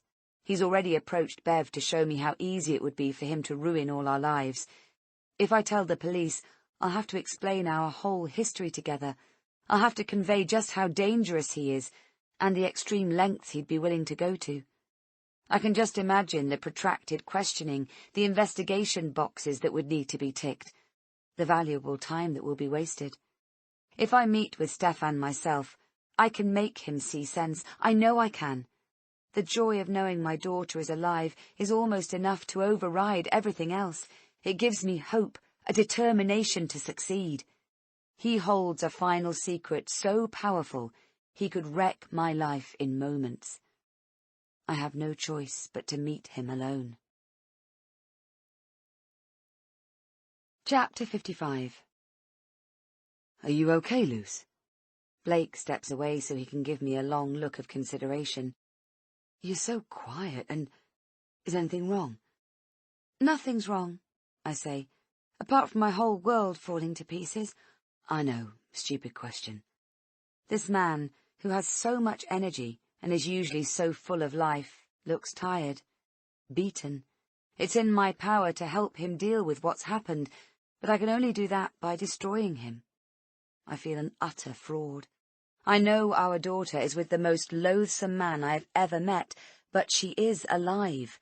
I believe she is alive, and if I play along with Stefan's sick little game, I can get her back. I know I can. I wish I could speak to Blake. I wish I could tell him everything I know, but it is best for everyone concerned, especially Grace, that I say nothing. I tell Blake I'm going to sleep in Oscar's room. It makes no sense for both of us to be exhausted if he wakes, I tell him.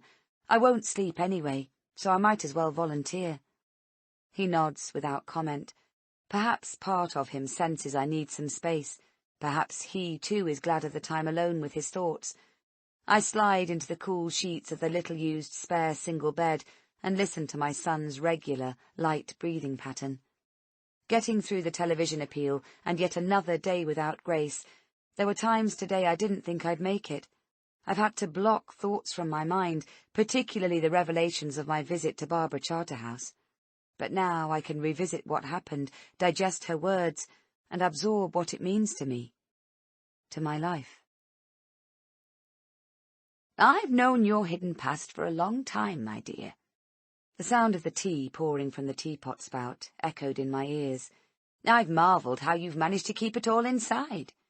I stared blankly at the cup and saucer she places in front of me. Then I looked up into the face of Barbara Charterhouse. I thought about the times she's nodded to me at some community event, her cryptic comments at the cafe. I found I couldn't actually say anything in response. I couldn't ask her what she meant by what she just said. I couldn't object, stand up, or leave. I was simply struck by a mute fear of what she might know. Surely it couldn't be anything to do with my past life in Newcastle. It couldn't be. I haven't a clue what you mean. Somehow, I managed to keep my voice level and meet her eyes. She smiled, nodded, and ran a finger along the lip of her cup. You know, many moons ago, I owned my own bed and breakfast business.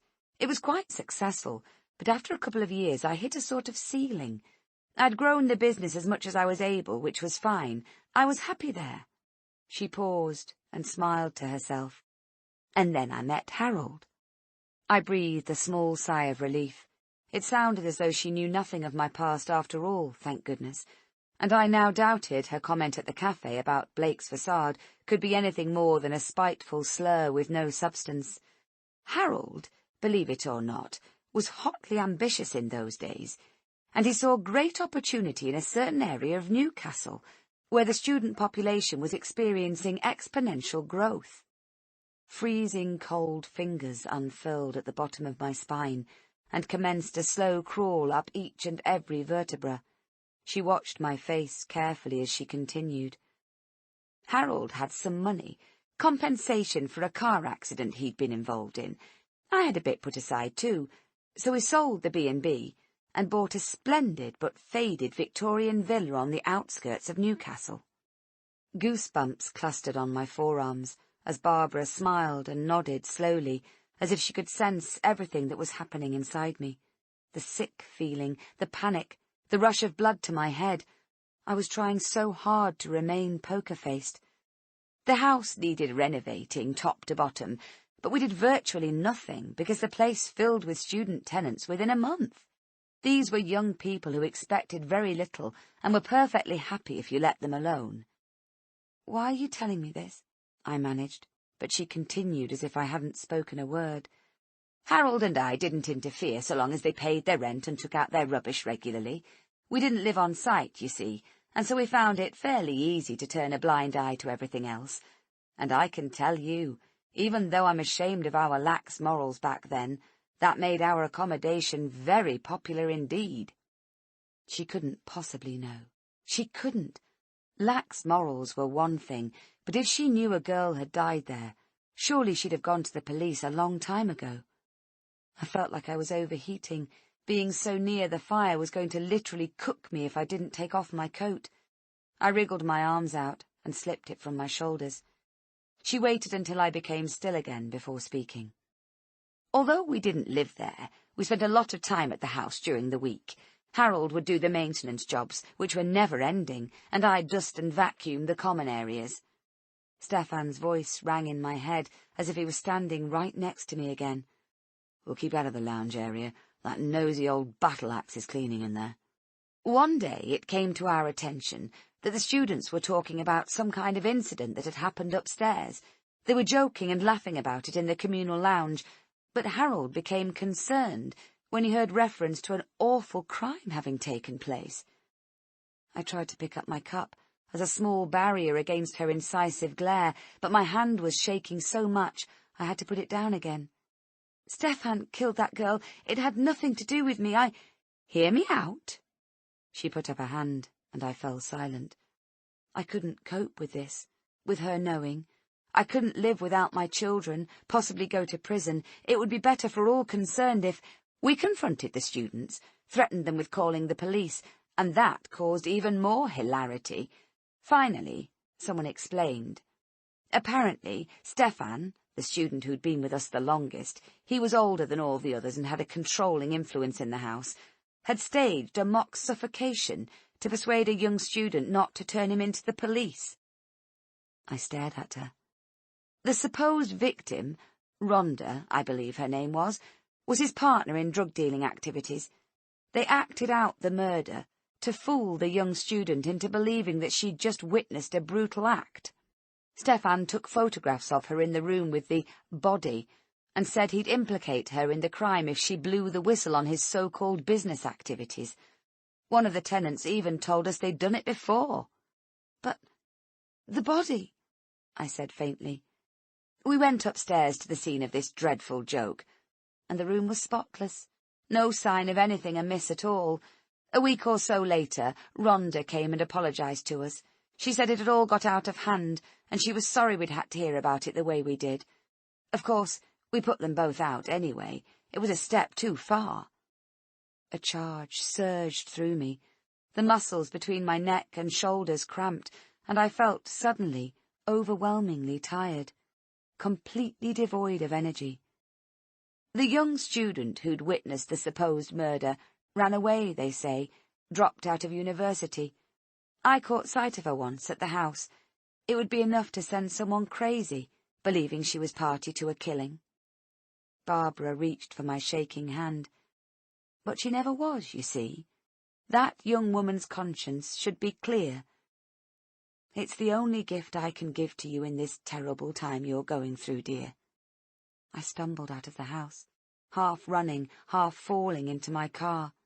"Your coat! Your coat!" Barbara shouted after me. "You forgot your coat!"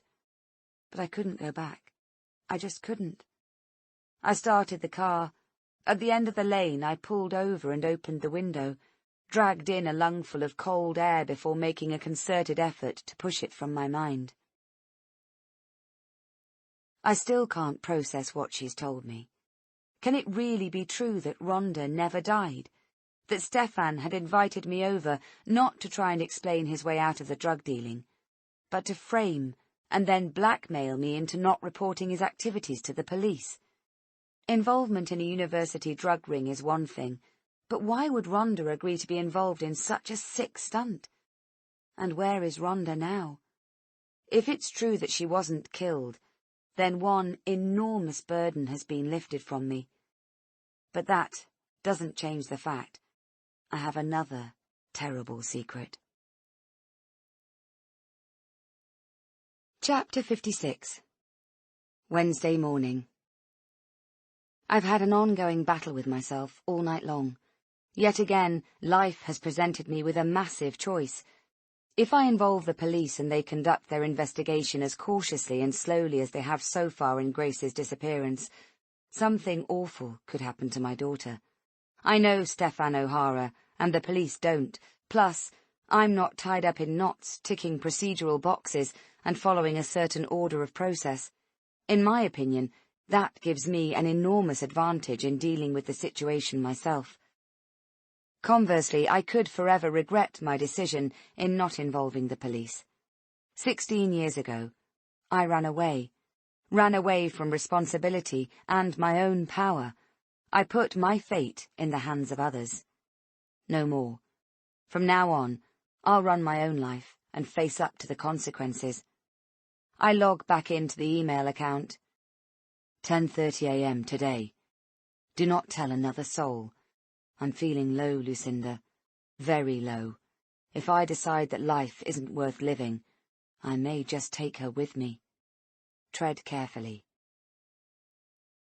He names a little-used park, a 10-minute drive from here. I can't think straight, can't process the enormity of it. How am I going to get out of the house without the police asking questions? All I have to say is that I need to get away for a while. They can't blame me for that. My fingers begin to type of their own accord. Will Grace be with you? I need to know she is okay. As I press send, my heart doesn't know whether to sink or soar. I close the laptop, my heart in my mouth. My phone pings with a text message notification. Lucy, can you come over to ours? It's urgent. Come alone. Bev, kiss. It's 9:30 a.m. Bev has inadvertently given me an excuse to get out of the house so I can make the 10:30 a.m. meeting at the park. As I stare out of the window, wondering what Bev could want to see me about that can't wait, Blake comes out of the shower. He has a small towel tied around his waist, and he's rubbing at his wet hair. He has olive-toned skin, and always looks slightly tanned and healthy, even in the winter, but I can see he's lost weight on his stomach and arms. D.I. Perlman called. There have been 1 or 2 calls that could prove to be promising leads, he says. I'm going over to the station to go through what they have. He hesitates, obviously weighing up if it's a good idea to tell me. Want to come? I'm going over to Bev's for a coffee, I say. I want to thank her for helping Dad. I don't know why I don't tell him about her text message. I just feel a conviction that it's best not to say anything. Blake pulls a face. Mike's probably still a bit sore about it. Maybe you should wait a while. I want this stuff out in the open between us. I pull on a jumper over my t-shirt and jeans. They're good friends, and I can be honest with them regarding my own feelings about what Dad has done. Blake sticks out his bottom lip as if he doesn't wholly agree, but I'm relieved when he doesn't press me on the issue. Are you going to Bev's the back way? I shake my head. I'm going to drive down the road. I'm sick of hiding away from the press, feeling like a terrible parent. They don't know anything about us. Why should I hang my head in shame? Blake kisses the top of my head. That's my girl. I like this new, positive you. His voice softens. I feel good, Luce. I feel like we'll get Grace back. I know it doesn't make any sense, but it's a relief to hear there are new leads possibly coming in as a result of the live appeal. I believe we'll get her back too, I say, pressing my cheeks to his shoulder. I honestly do. If you wait 5 minutes, I'll walk you out to your car. I'll speak to the press about going to the station regarding the appeal calls, and you can slip away. And that's what we do. I'm astonished it works so well. The press are like putty in Blake's hands when he explains I'm going to a friend's for a coffee, and then follows it up with his visit to the police station. Just before I pull my car door closed, I hear their barrage of questions begin. I'm proud of Blake, taking it all in his stride. He's so used to crowds of people and public speaking, and they behave better in the face of his confidence. I drive the short distance down Violet Road to Bev's. Slowing down opposite Abbey Road, my eyes prickle. I can see my baby, dressed as she was when she left the house Sunday morning. Grace was here, safe, on her way home to us, her loving family. And then something terrible happened. Stefan O'Hara happened. I feel a rush of energy shoot through my torso, a tangle of emotions. How dare he just barge into my life again and again, causing grief and mayhem? I will get Grace back. Whatever it takes, I will bring her home. A minute later, I park up in front of Bev and Mike's house. My stomach flutters a little, and I can feel the beginnings of a headache start up at the base of my skull. I don't know why, but something in me feels suddenly nervous as to why she has summoned me to come alone. Chapter 57. Olivia. Livy stood behind the living room door. Grace going missing had felt like moving very slowly on one of those walking escalators at the airport, and then something going badly wrong with it, so that suddenly you were running really fast and couldn't get off. At first, Olivia's dad had told her not to worry, that Grace would probably come back very, very soon. But she hadn't come home. Then Grace's parents were on TV, begging for the public to help them, and had asked the person who'd taken her to bring her back home. There had been nothing in between, slow and very fast, and Olivia had been caught out. She'd stood behind the door as her parents watched the live appeal yesterday, had heard her own mum crying, and her dad saying soothing things to her in a low voice.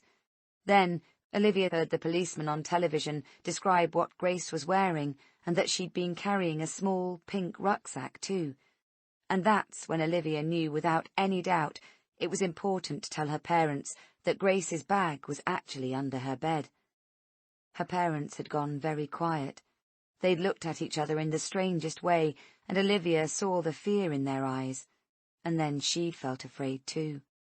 Now Grace's mum had arrived, and Olivia felt sick. The living room door was slightly open, and she could hear Lucy crying in there. They were talking in low voices, and it seemed Lucy was thanking Olivia's mum for doing something. "I'm so sorry it caused problems between you and Mike," Lucy said. This must be something to do with why her parents had been arguing so much recently. Everything was suddenly such a mystery. The adults were keeping secrets from each other, and it seemed that was allowed, but when children kept secrets, that was frowned upon. It was confusing and annoying, too. They were whispering again, but Olivia couldn't catch much of it. And then her mum raised her voice slightly. "I don't know what got into her, hiding it under her bed like that. I'm so sorry, Lucy." She hadn't hidden it under the bed. Grace had, and sworn her to secrecy, too. Olivia had said nothing about Grace's rucksack, for all the right reasons, she'd thought at the time anyway. But now she'd managed to make Grace's mum feel even sadder, and she felt very sorry about that.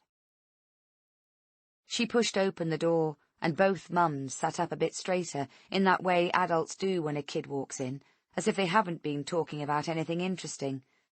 "Hi, Livy," Lucy said in a funny, bright voice that seemed at odds with her blotchy, wet face. "Hello." Olivia's voice came out so quiet, so small, she felt like a bad little mouse in one of the picture books she had when she was little. There had always been a happy ending back then. "I think you have something to say to Lucy, don't you, Olivia?" her mum said in her kind but stern voice. "I think you have something to give to her." "Sorry I didn't tell you I had this." Olivia stepped forward and held out the rucksack. Her heart hammered inside her chest like it was desperate to escape Lucy's sad face. "Thank you, Livy," she said, taking the bag. "Can I ask why you didn't tell us before now that you had the bag?"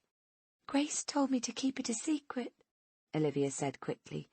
"She said she didn't want anyone to read her diary." Lucy didn't reply. She opened the rucksack and took out the things inside. She held the T-shirt up to her face and breathed in. She did it again and again. Then she took out the diary and looked at the fastening. Olivia slid her fingers into the tiny pocket of her jeans that hardly held anything at all. She pulled out the tiny key she'd found in the corner of her desk drawer, and she gave it to Lucy. "I think Grace might have written about a secret she had," Olivia said.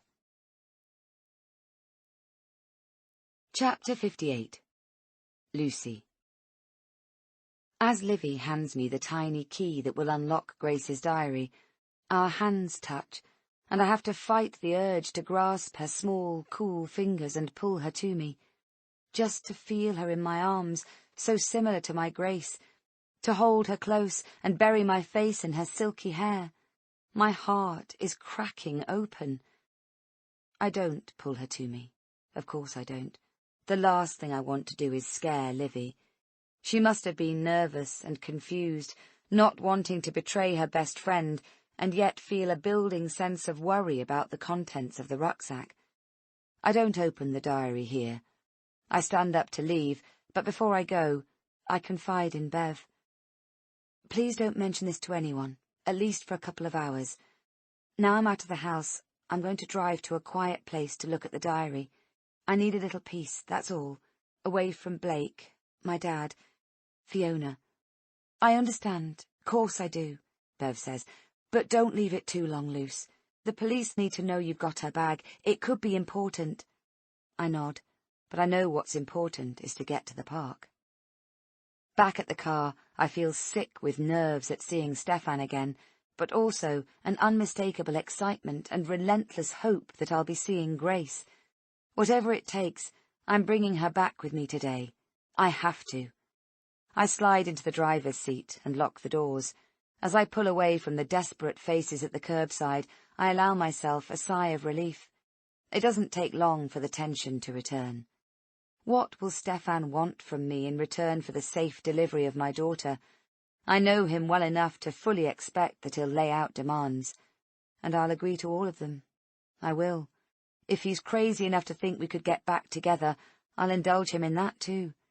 I'll say exactly what I need to ensure my daughter is back in her own bed tonight, and I'll deal with the aftermath when it comes. The traffic is light, and I arrive at the park 10 minutes before our scheduled meeting. I park on the street, just down from the entrance, and take Grace's backpack from the passenger seat. I hold it to my chest to try in vain to get a sense of her. I grip the straps where her fingers would have held it on Sunday afternoon. I pull out the T-shirt and breathe the scent of my daughter in again. Then I force myself to lay it aside, and I reach for the diary. I take the tiny key Livy gave me out of my pocket and unlock it. I flick through the pages, stunned that my Grace has been writing in it so regularly. I have never seen her do so. I'd like to read each and every entry, but I scoot forward until a week before she went missing. Her entries are neat and written in a variety of coloured glitter gel pens I remember buying her as a stocking filler for Christmas. I smile wistfully as I scan through the entries, each one a snapshot of a wonderful 9-year-old with a zest for life. She talks about her favourite food, the music she's listened to in her bedroom, the building excitement of her birthday party and trip to Alton Towers. And then, the Thursday before she went missing, just 3 days earlier, the tone of her writing changes. It happened again at school. Just before the bell rang, I heard someone shout my name. Livy said not to go to the fence, but I had to. Then it happened again. They said not to be afraid. They only wanted to warn me that my mum is a liar. And they said the bad thing again, the horrible thing. I want to tell Mum, but I'm scared it will make her poorly again.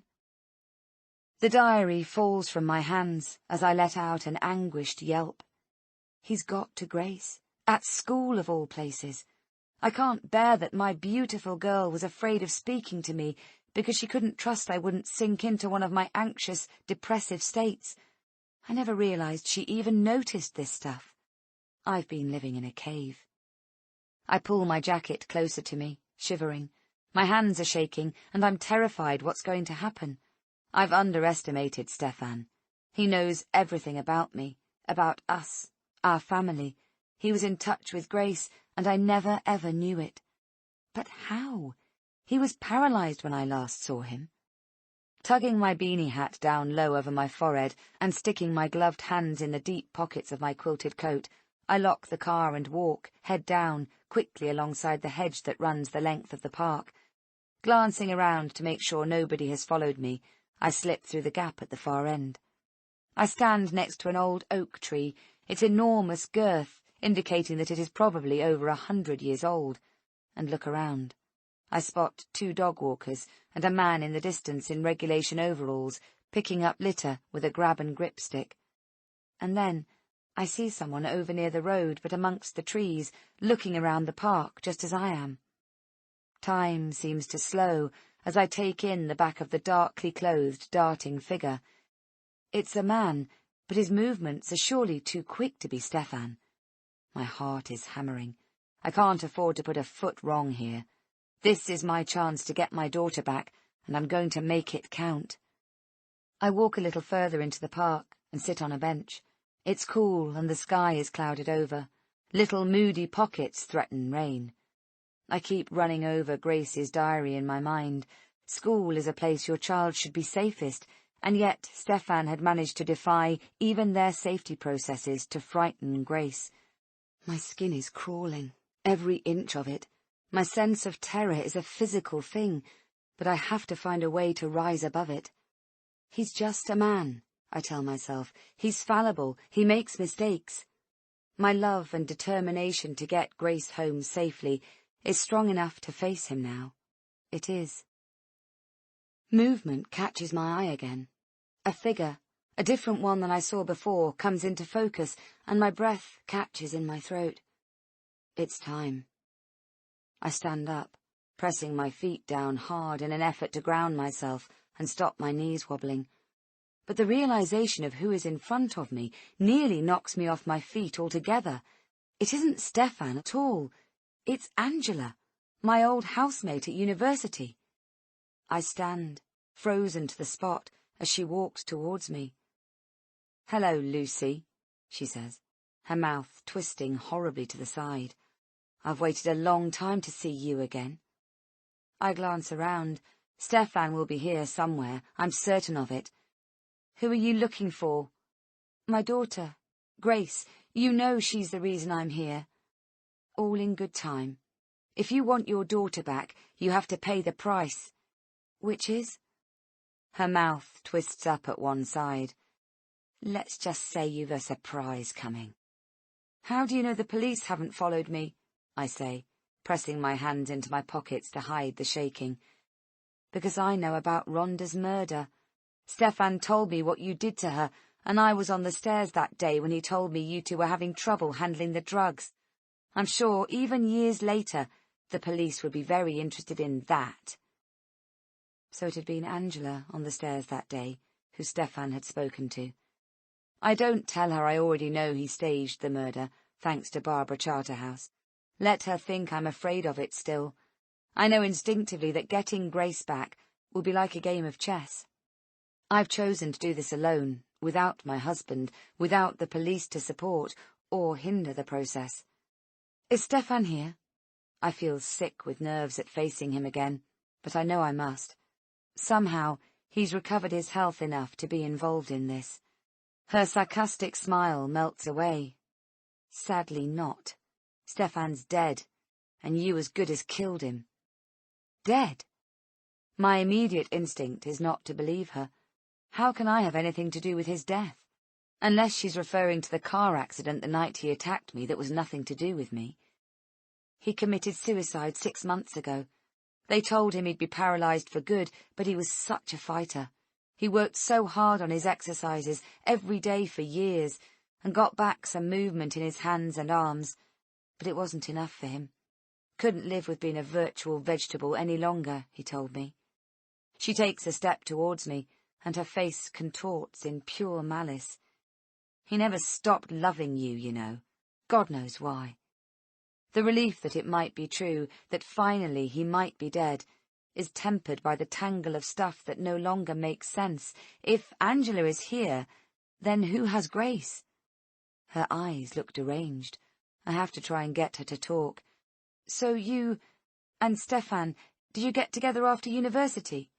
She gave a bitter laugh. "We were always together, you stupid cow. You always were blind as a bat, swallowed every lie he ever fed you." "You were in a relationship with him?" "Way before you." She nodded, stepping nearer to me. "And while he was with you, too. I devoted myself to him. He didn't always treat me well, but we understood each other. He was always truthful with me about the others, put it that way. He told me he'd marry me one day." "The others?" "There were scores of women. That's how he recruited the people who worked for him, too. But they never meant anything to him. Until you." I could laugh if I didn't want to sob with desperation to see my daughter. She seriously believes he cared about me. But I have to keep my cool here. I don't know why he loved you, but he told me he did, before he died. Loved me? Rape, murder, blackmail and lies. That's a funny way to show it. Where's Grace? You're lying. He never raped you. Her eyes look wild, but let's talk about Stefan, shall we? My eyes endlessly search the surrounding trees as she speaks. I don't trust a word that comes out of her mouth. She can't have done this alone. I remember her as a bit of a mouse, scared of her own shadow. They thought they'd found him in time after he managed to overdose, thought they could save him, Angela says vaguely. I went to see him in hospital. He wanted to talk to me, you see. I thought that at last he would tell me he loved me. But no. He only wanted to say a few words. Make her pay for how she's ruined me. That was his dying wish. It's the one last thing I can do for him. I feel nothing for that lowlife. So far as I'm concerned, if he's dead, then the world is a better place. But I stay quiet in the light of her obvious crazy infatuation. Where's Grace? No sooner have the words left my lips than a figure dashes through the sparse trees to my left. I turn towards it. "Wait!" Angela calls, but I ignore her. I rush towards the trees, but there is no more movement. Grace isn't here. Did you really think it would be that easy, that I'd bring her here? Angela spits out the words. "If you want her back, I'm going to need money. A lot of it." If Stefan is dead, why carry this on? I'm starting to unravel inside. I can feel it. I need my daughter. I want to see Grace more than I want to breathe. To have you suffer, like he suffered at the end. Mission accomplished. But there's more to come. She looks around the park furtively. "Walk to the car with me. Any funny business and your daughter will die. One phone call from me is all it will take." A phone call to who, if Stefan is dead? I'll follow you in my car," I stammer. I really don't want to be in a vehicle with crazy Angela. I need to stay as much in control as I can. "No. The deal is you do everything I say without question. You want to see your daughter? Then you come in my car." She starts to walk towards the park exit, and I follow her. "How far away is she?" I ask, dreading the answer is Newcastle. "Not far," is all she'll say. Chapter 59. "Put this over your eyes." She throws a stretchy, thick black headband over to me. "And put your hood up, head down." I pull it over my head and position it across my eyes, slightly lopsided, so I still have a slice of vision, but she pushes the back of my neck, so I'm forced to dip my face, and all I can see is the gear stick and my left knee. "Remember what I said. Any funny business and you'll never see your daughter again." My heart is banging so hard against my chest, and I feel hot, light-headed, but I have to keep it together. I push away my own self-critical admonishments. I should never have come alone. I should have told Blake, the police. It's too late now. I'm here, and I'm going to see my daughter. Nothing matters so long as I can find Grace. Angela embarks on a rant as soon as the car begins to move. I try and take it all in, but I can only absorb snippets because I'm focusing so hard on not having a full-blown panic attack. When Stefan died, his benefits stopped. His savings were swallowed up paying off debts. I realized you were the answer, to getting the revenge he longed for and a much-needed injection of cash.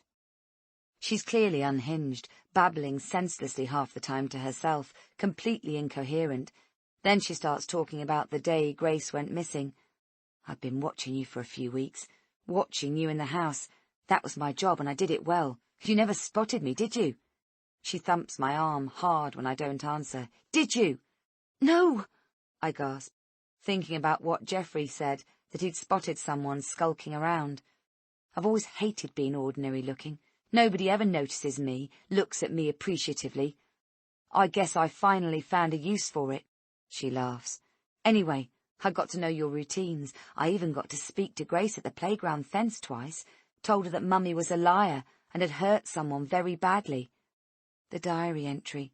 It was Angela, not Stefan. So when I saw her walking home that day, she knew my face, just hopped in the car within a second of me pulling up on the side street, happy as anything when I told her I'd call and see Mummy with her, apologised that I'd been wrong about her lying after all. My darling, trusting Grace. No matter how much we tell our kids not to talk to strangers, not to fall for their lies, in reality, if the person is friendly and believable, they'll trust them every time. After about 10 minutes, the car makes several sharp turns. I assume we're in a warren of small streets, and it finally stops. We sit in silence for a few seconds, and then she pulls off my hood and whips the blindfold off. We're sitting in a narrow street lined with terraced houses, looking at the badly maintained front doors and sheets up at lots of the windows. I'm guessing we're in student territory. We get out of the car and she leads me down one of the dingy alleyways that lead to the backyards, spaced out every 3 or 4 houses. Then we're in the kitchen of one of them. It stinks in here. Rancid food and caked-up dishes, piled high in the sink and on the side.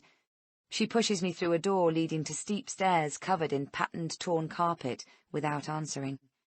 And just in case you're thinking of causing trouble, she waves a long, glinting blade in front of me.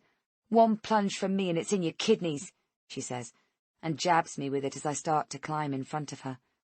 I can hardly breathe, terrified what I'll find as we move along the landing. She stops at one of the doors and pulls a key out of her pocket. "Grace! Grace, are you in there?" I call. She bares her teeth and holds the knife up at my throat. "Shut the fuck up! Don't speak unless I tell you, or she's dead meat."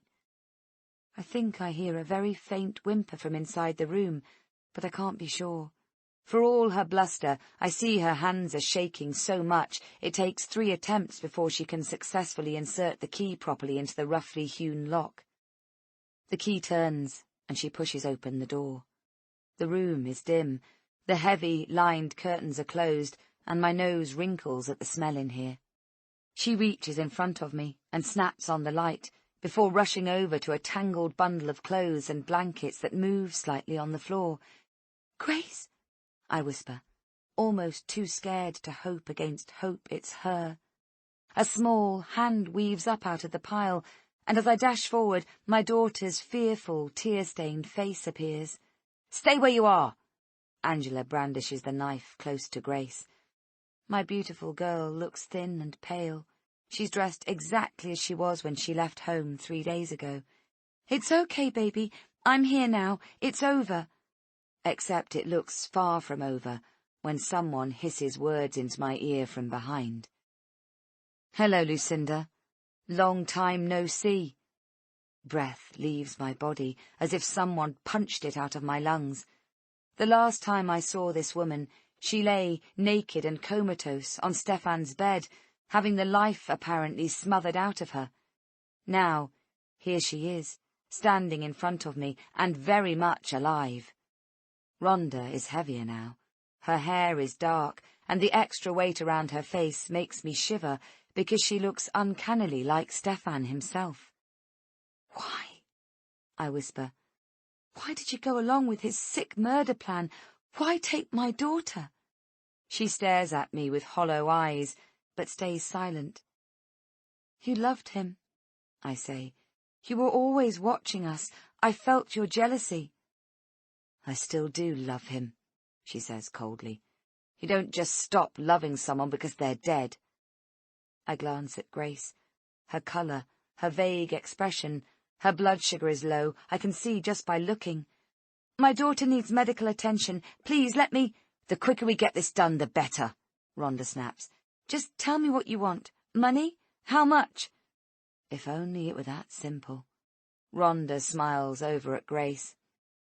Angela's chest is rising and falling too fast. The knife shines in the fluorescent light, reflecting in her mad stare. I have to get Grace out of here. "Why? Why take my daughter after all this time?" I say anything to play for time. Rhonda shakes her head incredulously. "Angela told me you were dumb, but I thought even you'd have worked it out." Nothing is making sense. I just want to get Grace and go home. I feel sick and dizzy with the horrible feeling that they don't intend letting us go. I wish I hadn't come here alone. I loved Stefan, because he is my brother. Her voice shakes. Was my brother, until you took his will to live. What? My mouth is so dry I have to force out the words. He told me his sister died. She had leukemia. He told you a lot of other things you just blindly believed too, Lucinda, Angela remarks. She's even closer to Grace now, pressing the knife up close to her throat. My daughter is not crying, not showing any recognition of the fact I'm even here. She's very close to collapsing. Ever lost anyone you love so much it feels like a piece of you is being torn away? Angela taunts me. No! I jerk forward, but Rhonda holds me back. I try to shrug her off, but her grip is firm. Angela will do it. She will stab her, Rhonda whispers in my ear. Stay calm, or you'll get your daughter killed. Stay calm. My legs feel like melting wax, as if they'll not hold me up much longer. and a bubble of panic is rising fast in my chest. "What do you want?" I shriek. 100 grand. In cash. That's what we want, Rhonda says slowly. That's what Angela wants anyway. But me, I want something different. "Anything," I whisper. "Anything. I just want my baby back." "Sweet. But you see, you need to suffer too. Suffer like I've suffered all these years. You need to experience the empty wasteland of utter loss, Lucinda." Angela applies pressure to the knife, and Grace cries out in pain. "For God's sake!" I try to leap forward, but Rhonda pulls me back, and I feel the ultra-sharp point of a knife pierce through my thin cotton top and into my skin. I cry out, stop struggling. A wave of hopelessness engulfs me. I feel like I'm drowning. I can't keep my head above water. I'm going down, and then I remember. I remember the one thing that nearly destroyed me can save us both. "You can't hurt Grace," I whisper. "She's Stefan's daughter. She's your flesh and blood, Rhonda." I feel her freeze at my back, and Angela looks like someone hit her with a stun gun. "She's lying!" Angela yells, and Grace screams as the knife blade bites into her again. "I'm telling the truth." I half turn so I can see Rhonda, and she doesn't force my face away. "Stefan came to Nottingham and found me again 10 years ago. He raped me." I'm speaking so fast I'm not sure I'm making any sense. "I found out I was pregnant, but I never told him. I thought he was finished after the car accident. I just wanted to get on with my life. I thought he'd go to the police about your supposed death, so I just tried to put it behind me." I want to say how much I hated him, how I would never give him the satisfaction of knowing he had a daughter, but now is hardly the time. Rhonda pulls the knife away and steps forward in front of me, staring into Grace's vacant face. I begin to babble desperately. "See her nose, the fullness of her top lip? Tell me that's not your brother. He's still alive, Rhonda, through Grace." She believes it. I can see a beam of new hope shining through the dull misery of her face. "You're her auntie, Rhonda," I sob. "You have to protect her. Let me take her home." "Don't fall for it," Angela growls. "She's lying. Stefan would have known if he'd got a kid. He would have—" "You were different to the others in his eyes," Rhonda says softly. "I don't know why, but that's why I hated you so much." "She was no different," Angela snaps, shoving at the knife as Grace screams out again. "She was always just another one of his tarts. It's all lies, you silly bitch." "Get her away from my daughter!" I scream at Rhonda, suddenly full of fury. "She's Stefan's child." "Don't get any closer," Rhonda warns Angela. "What are you doing?" Angela shrieks. "Don't believe her lies. Think of the money." "The last time I saw you, I thought Stefan had killed you," I whisper. "You don't have to do this, Rhonda. It's not too late to make a fresh start." Her eyes brim with tears, and her expression is wretched. I wish I had died that day. Grace is quiet and terrified. I'm desperate to hold her, to check she's okay. "Shut up, you stupid bitch." Angela spits and jabs the knife hard into Grace's shoulder. My daughter screams, and I dash forward, but Rhonda gets there before me. I watch in horror as she snatches the knife and plunges it into Angela's neck. I rush to Grace, and she buries her face in my chest as I turn to protect her from the gruesome scene before us. Suddenly, I lose my balance as something hard thuds into me from behind. "Geoffrey!" I yelp, rigid with shock. I knew it. I knew our creepy neighbour had something to hide. All this time Blake has trusted in him, wouldn't hear a word said against him. "Lucy, move!" I instinctively step aside as he swings a vase at Rhonda's head. She swerves and lets go of the knife. Geoffrey snatches it up and shouts at me. "The police are on their way. Get downstairs with Grace." He never takes his eyes from Rhonda. "We're taking her home." He jumps in between us, I see Rhonda snatch up Angela's knife, and I rush out of the room with Grace just as Geoffrey falls to the floor, and as I turn, I see Rhonda pull a bloody knife from his back. I scream, staggering forward with Grace. My daughter's eyes are wide but trance-like. If she falls into a diabetic coma, she could die. We get to the top of the stairs, Grace falling into me. I pick her up to carry her down and jump back at the terrific crash as uniformed officers smash through the door and flood into the stairwell. An officer takes Grace, and we make our way downstairs into the front room. Shouting, banging, and heavy footfalls echo through the ceiling. I close my eyes against it and hold my daughter close. The door opens, and I see DS Fiona Bean, followed by someone else. "Daddy?" Grace whimpers, as Blake rushes across the room to us.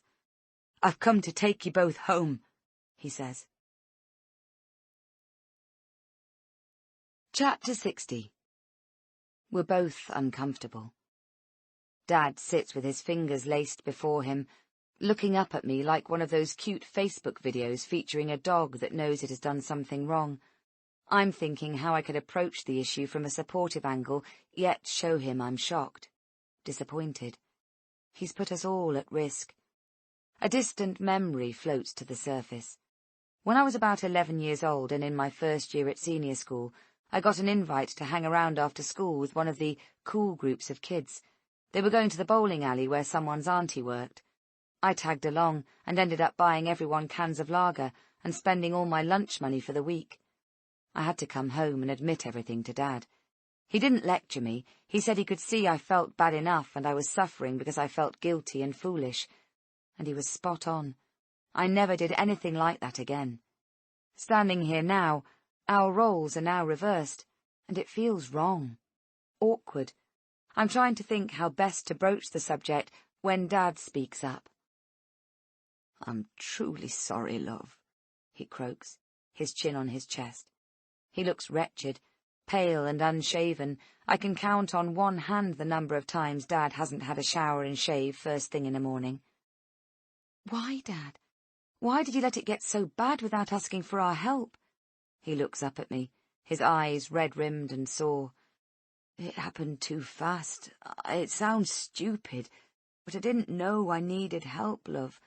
I thought I had it under control, but it seemed to get out of hand so quickly. Will it help to lecture, Dad? Will it make things any better? Perhaps not, but it might help me. I feel like I've lived life so long now, biting my own tongue, considering everything I say before I say it. Part of me feels I should tell him how bloody disappointed I am, how he's put us all at risk. One of the things I've promised myself is to accept the truth of who I am and what I've done. Easily said, but it's a work in progress. "There are things I need to say to you," I begin, as a heat begins to burn inside my chest. He looks up quickly, recognizing the new, hard edge to my voice. I realize his blue eyes have paled a little over the years without me really noticing. The lines around his eyes, at the edges of his mouth, have deepened. My dad is getting old. I remember how he put his life on hold to raise me alone when Mum left and then died, how he worked double shifts at the chemical factory for years to give me a decent standard of living. In my teen years, I'd come home from school, and he'd be fast asleep in the chair, still wearing his coat and boots, and he'd wake with a start to make my tea when I got home from netball or art club. I've seen those tired, beaten eyes before, and I know I can't do it. I can't tell him how disappointed I am in him, because I'm not. "I'm proud of you, Dad," I say softly. "I've always been proud of you." "Proud of me?" He wipes his wet cheeks with the back of his hand. "I'm a mess. My whole life's a damn mess. After what I've done, the trouble I've caused everyone, I couldn't blame you if you never wanted to set eyes on me again." "I'm proud of you for getting help, Dad. I'm proud of you for being such a brilliant dad to me for all these years, and a wonderful granddad to Grace and Oscar." I sigh. We all make mistakes. I've made some terrible mistakes I couldn't even bring myself to speak about. "We all make mistakes, lass. Some of us worse than others. He shakes his head and smiles softly. There's nothing you could ever do that means I'd ever be anything but proud of you, Lucy. I want you to know that. Thanks, Dad, I whisper, and I take his words and tuck them away in a small, soft place in my heart that I'm nurturing just for me. Chapter 61. Epilogue. 6 months later. There's been so much stuff uncovered by what happened to Grace, so much fallout to work through. The last 6 months feel like a mere 6 days. Dad has just been discharged from his rehabilitation program for his gambling addiction. We begged him to involve the police in the intimidation he'd suffered from the loan sharks, but he was adamant he wouldn't do it. I borrowed the money. I have to take responsibility for that, love, he told me, as I sat holding his hand. I didn't know it would escalate like it did, but you know, I would still have borrowed it if I had. Blake said he had the right to deal with it as he saw fit, but I still feel unhappy they got away with it, to do it to others. But Dad is dealing with it in his own way. As part of the work the rehab centre does, he's visiting senior schools and colleges in the area and speaking candidly about what happened to him. Hopefully, I can warn young people not to follow the path I did, he told us. At least some good can come out of it. The detectives told us that Jeffrey would be nominated for a posthumous bravery award for his actions. When I thought he'd been skulking around making a nuisance of himself, he'd been watching and monitoring, and had noticed the woman, Angela, hanging around the house. He'd followed her to the park that day and tracked us to the house. He'd then called the police before coming in to assist me. The biggest shock has been that he left his house to Blake in his will. He described my husband as his best and only friend. Mike and Bev have been our rocks through it all, and if anything, I think even more of Bev for helping Dad out like she did. They got over their differences together after Mike looked carefully into the remortgage she'd sorted out for Dad. Although she'd been a little lenient on 1 or 2 points, he was satisfied she hadn't broken any regulations. D.I. Perlman called to tell us Rhonda had taken her own life in prison. She'd left a note saying she wanted to be with her brother, even after everything he'd kept from her. We've all learned painful and valuable lessons about keeping secrets from the people we love the most. We've learned that when the truth comes out of its own accord, as it always does, it can be 100 times worse to deal with. That's why I never want to keep another secret from my husband. That's why the time has come to speak to him about Grace. Blake sits in his chair, and I sit opposite him on the couch. I pick up a scatter cushion and hug it close to my body. He notices the gesture, but doesn't comment. Despite the calming effect of my medication, I can feel a maelstrom of emotions swirling beneath the surface, kept at bay, for now, with Dr. Mahmoud's help. Blake's voice is soft when he breaks the silence. I know you have something to tell me, Luce, but I want you to take your time. There's no rush now this nightmare is over. Grace is safe, upstairs in her bed. Now it's time to draw a line, so we can begin to live again. I'm so grateful our daughter is okay. She was weak for a few days after coming home, and spent some time each day at the hospital, both for treatment and therapy. But she bounced right back, and seems her normal self again now, albeit a little more nervous. I now feel fortunate she was in a vague, semi-trance state when I found her, because it appears she took in nothing of what was said and done in those awful last minutes in the house. Blake's words are beautiful when he talks about learning to live again, but they are also naive. I'm about to rip his world apart, the man who has loved and supported me through so many years since the day I met him. But he's right. It really is time to draw a line under the lies, the deceit, time to give up the secrets of the past and free ourselves from its vice-like grip, whatever the outcome. It feels strange, just the 4 of us again in the house, no press gathered at the gate, no Fiona lurking in the hallway. The living room looks like ours again. Lamps glow warmly, and the fire glow is on. I even lit a candle earlier, and the air is laced with the tranquil scents of lavender and jasmine. It feels like home once more. Lucy.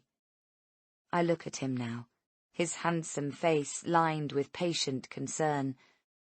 I have kept him waiting long enough, but to show him how much I respect and love him, I have to break his heart into a million pieces. So I tell him what happened that day nearly 10 years ago. I take him way back to the night he visited me at Dad's house, and I cooked his favourite meal. Steak and chips, my favourite. He smiles faintly at the memory. Some things don't change. I remind him how we chatted excitedly about our wedding plans, how we couldn't wait for the bright, wonderful future we had planned so enthusiastically together. And then you left. You went home, I tell him, and I had another visitor. Someone I'd hoped never to set eyes on again after university. Stefan O'Hara. The abusive relationship you were in. He frowns. I've only given him the bare bones about my time at Newcastle. I never found the words to admit what I believed at the time were murderous deeds. I nod. Why didn't you tell me, Luce? How did this man know where you lived? He'd turned up at the Carlton a few days earlier and begged me to give him half an hour of my time. He must have followed me, watched me. I shiver and press the cushion closer to my chest. Blake shifts in his seat as I continue. He explained that he was a recovering alcoholic and that an essential part of his treatment was to apologize to all the people he'd hurt in his lifetime. I try to disengage myself from the growing pressure inside my head. I've started this, and however bad Blake's reaction is, I must finish. It's the right thing to do, and that is my only barometer from now on. I accepted his apology, and he went away again. I thought that was it, the end of the nightmare. I didn't tell you at the time because I didn't want him sullying our happy mood, and I genuinely thought it would be the last time I saw him. I see. I note his annoyed expression, but I ignore it and press on. There's far worse to come. I thought it was you see, coming back to the house for something you'd forgotten. I just opened the door and... He forced his way in. Blake's face flushes deep red. He raped me that night, Blake. When he left, he was involved in the road traffic accident at the end of the street. Oh, no. He covers his face with his hands. No. No! He thumps the chair arm, then stands up and paces around the room, his hands clamped to the top of his head.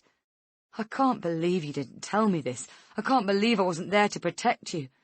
I'm so sad you had to deal with this alone and... Hang on. He turns to look at me, realization dawning.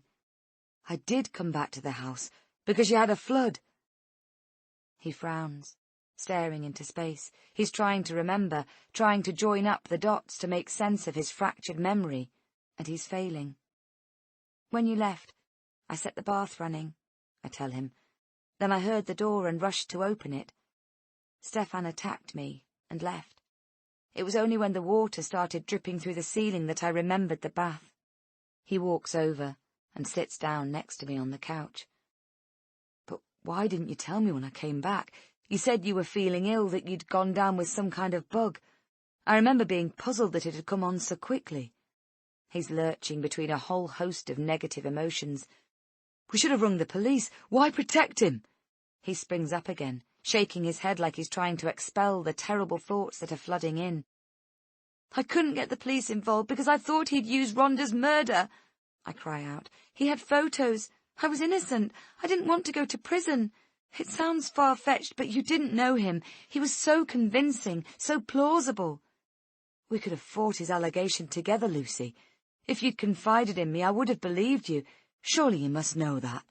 Instead, we've had all these lies, tainting our relationship for so long, destroying your mental stability and making me feel like I was never quite enough for you. It sounds simple now, but it was far from that at the time. Stefan had control over me when I was his girlfriend. I couldn't see it then, but I can see it now.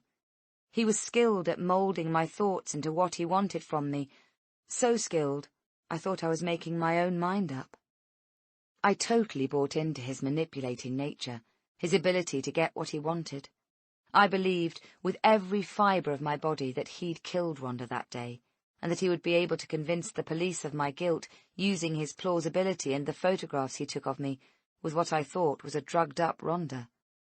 "You've always been enough for me," I say, pushing the cushion away. "You are more than enough for me. I love you so much." Blake sighs and reaches for my hand. "Look, you've told me now, and I'm thankful the cloud above us has finally gone. My God, no wonder you've not been in your right mind at times."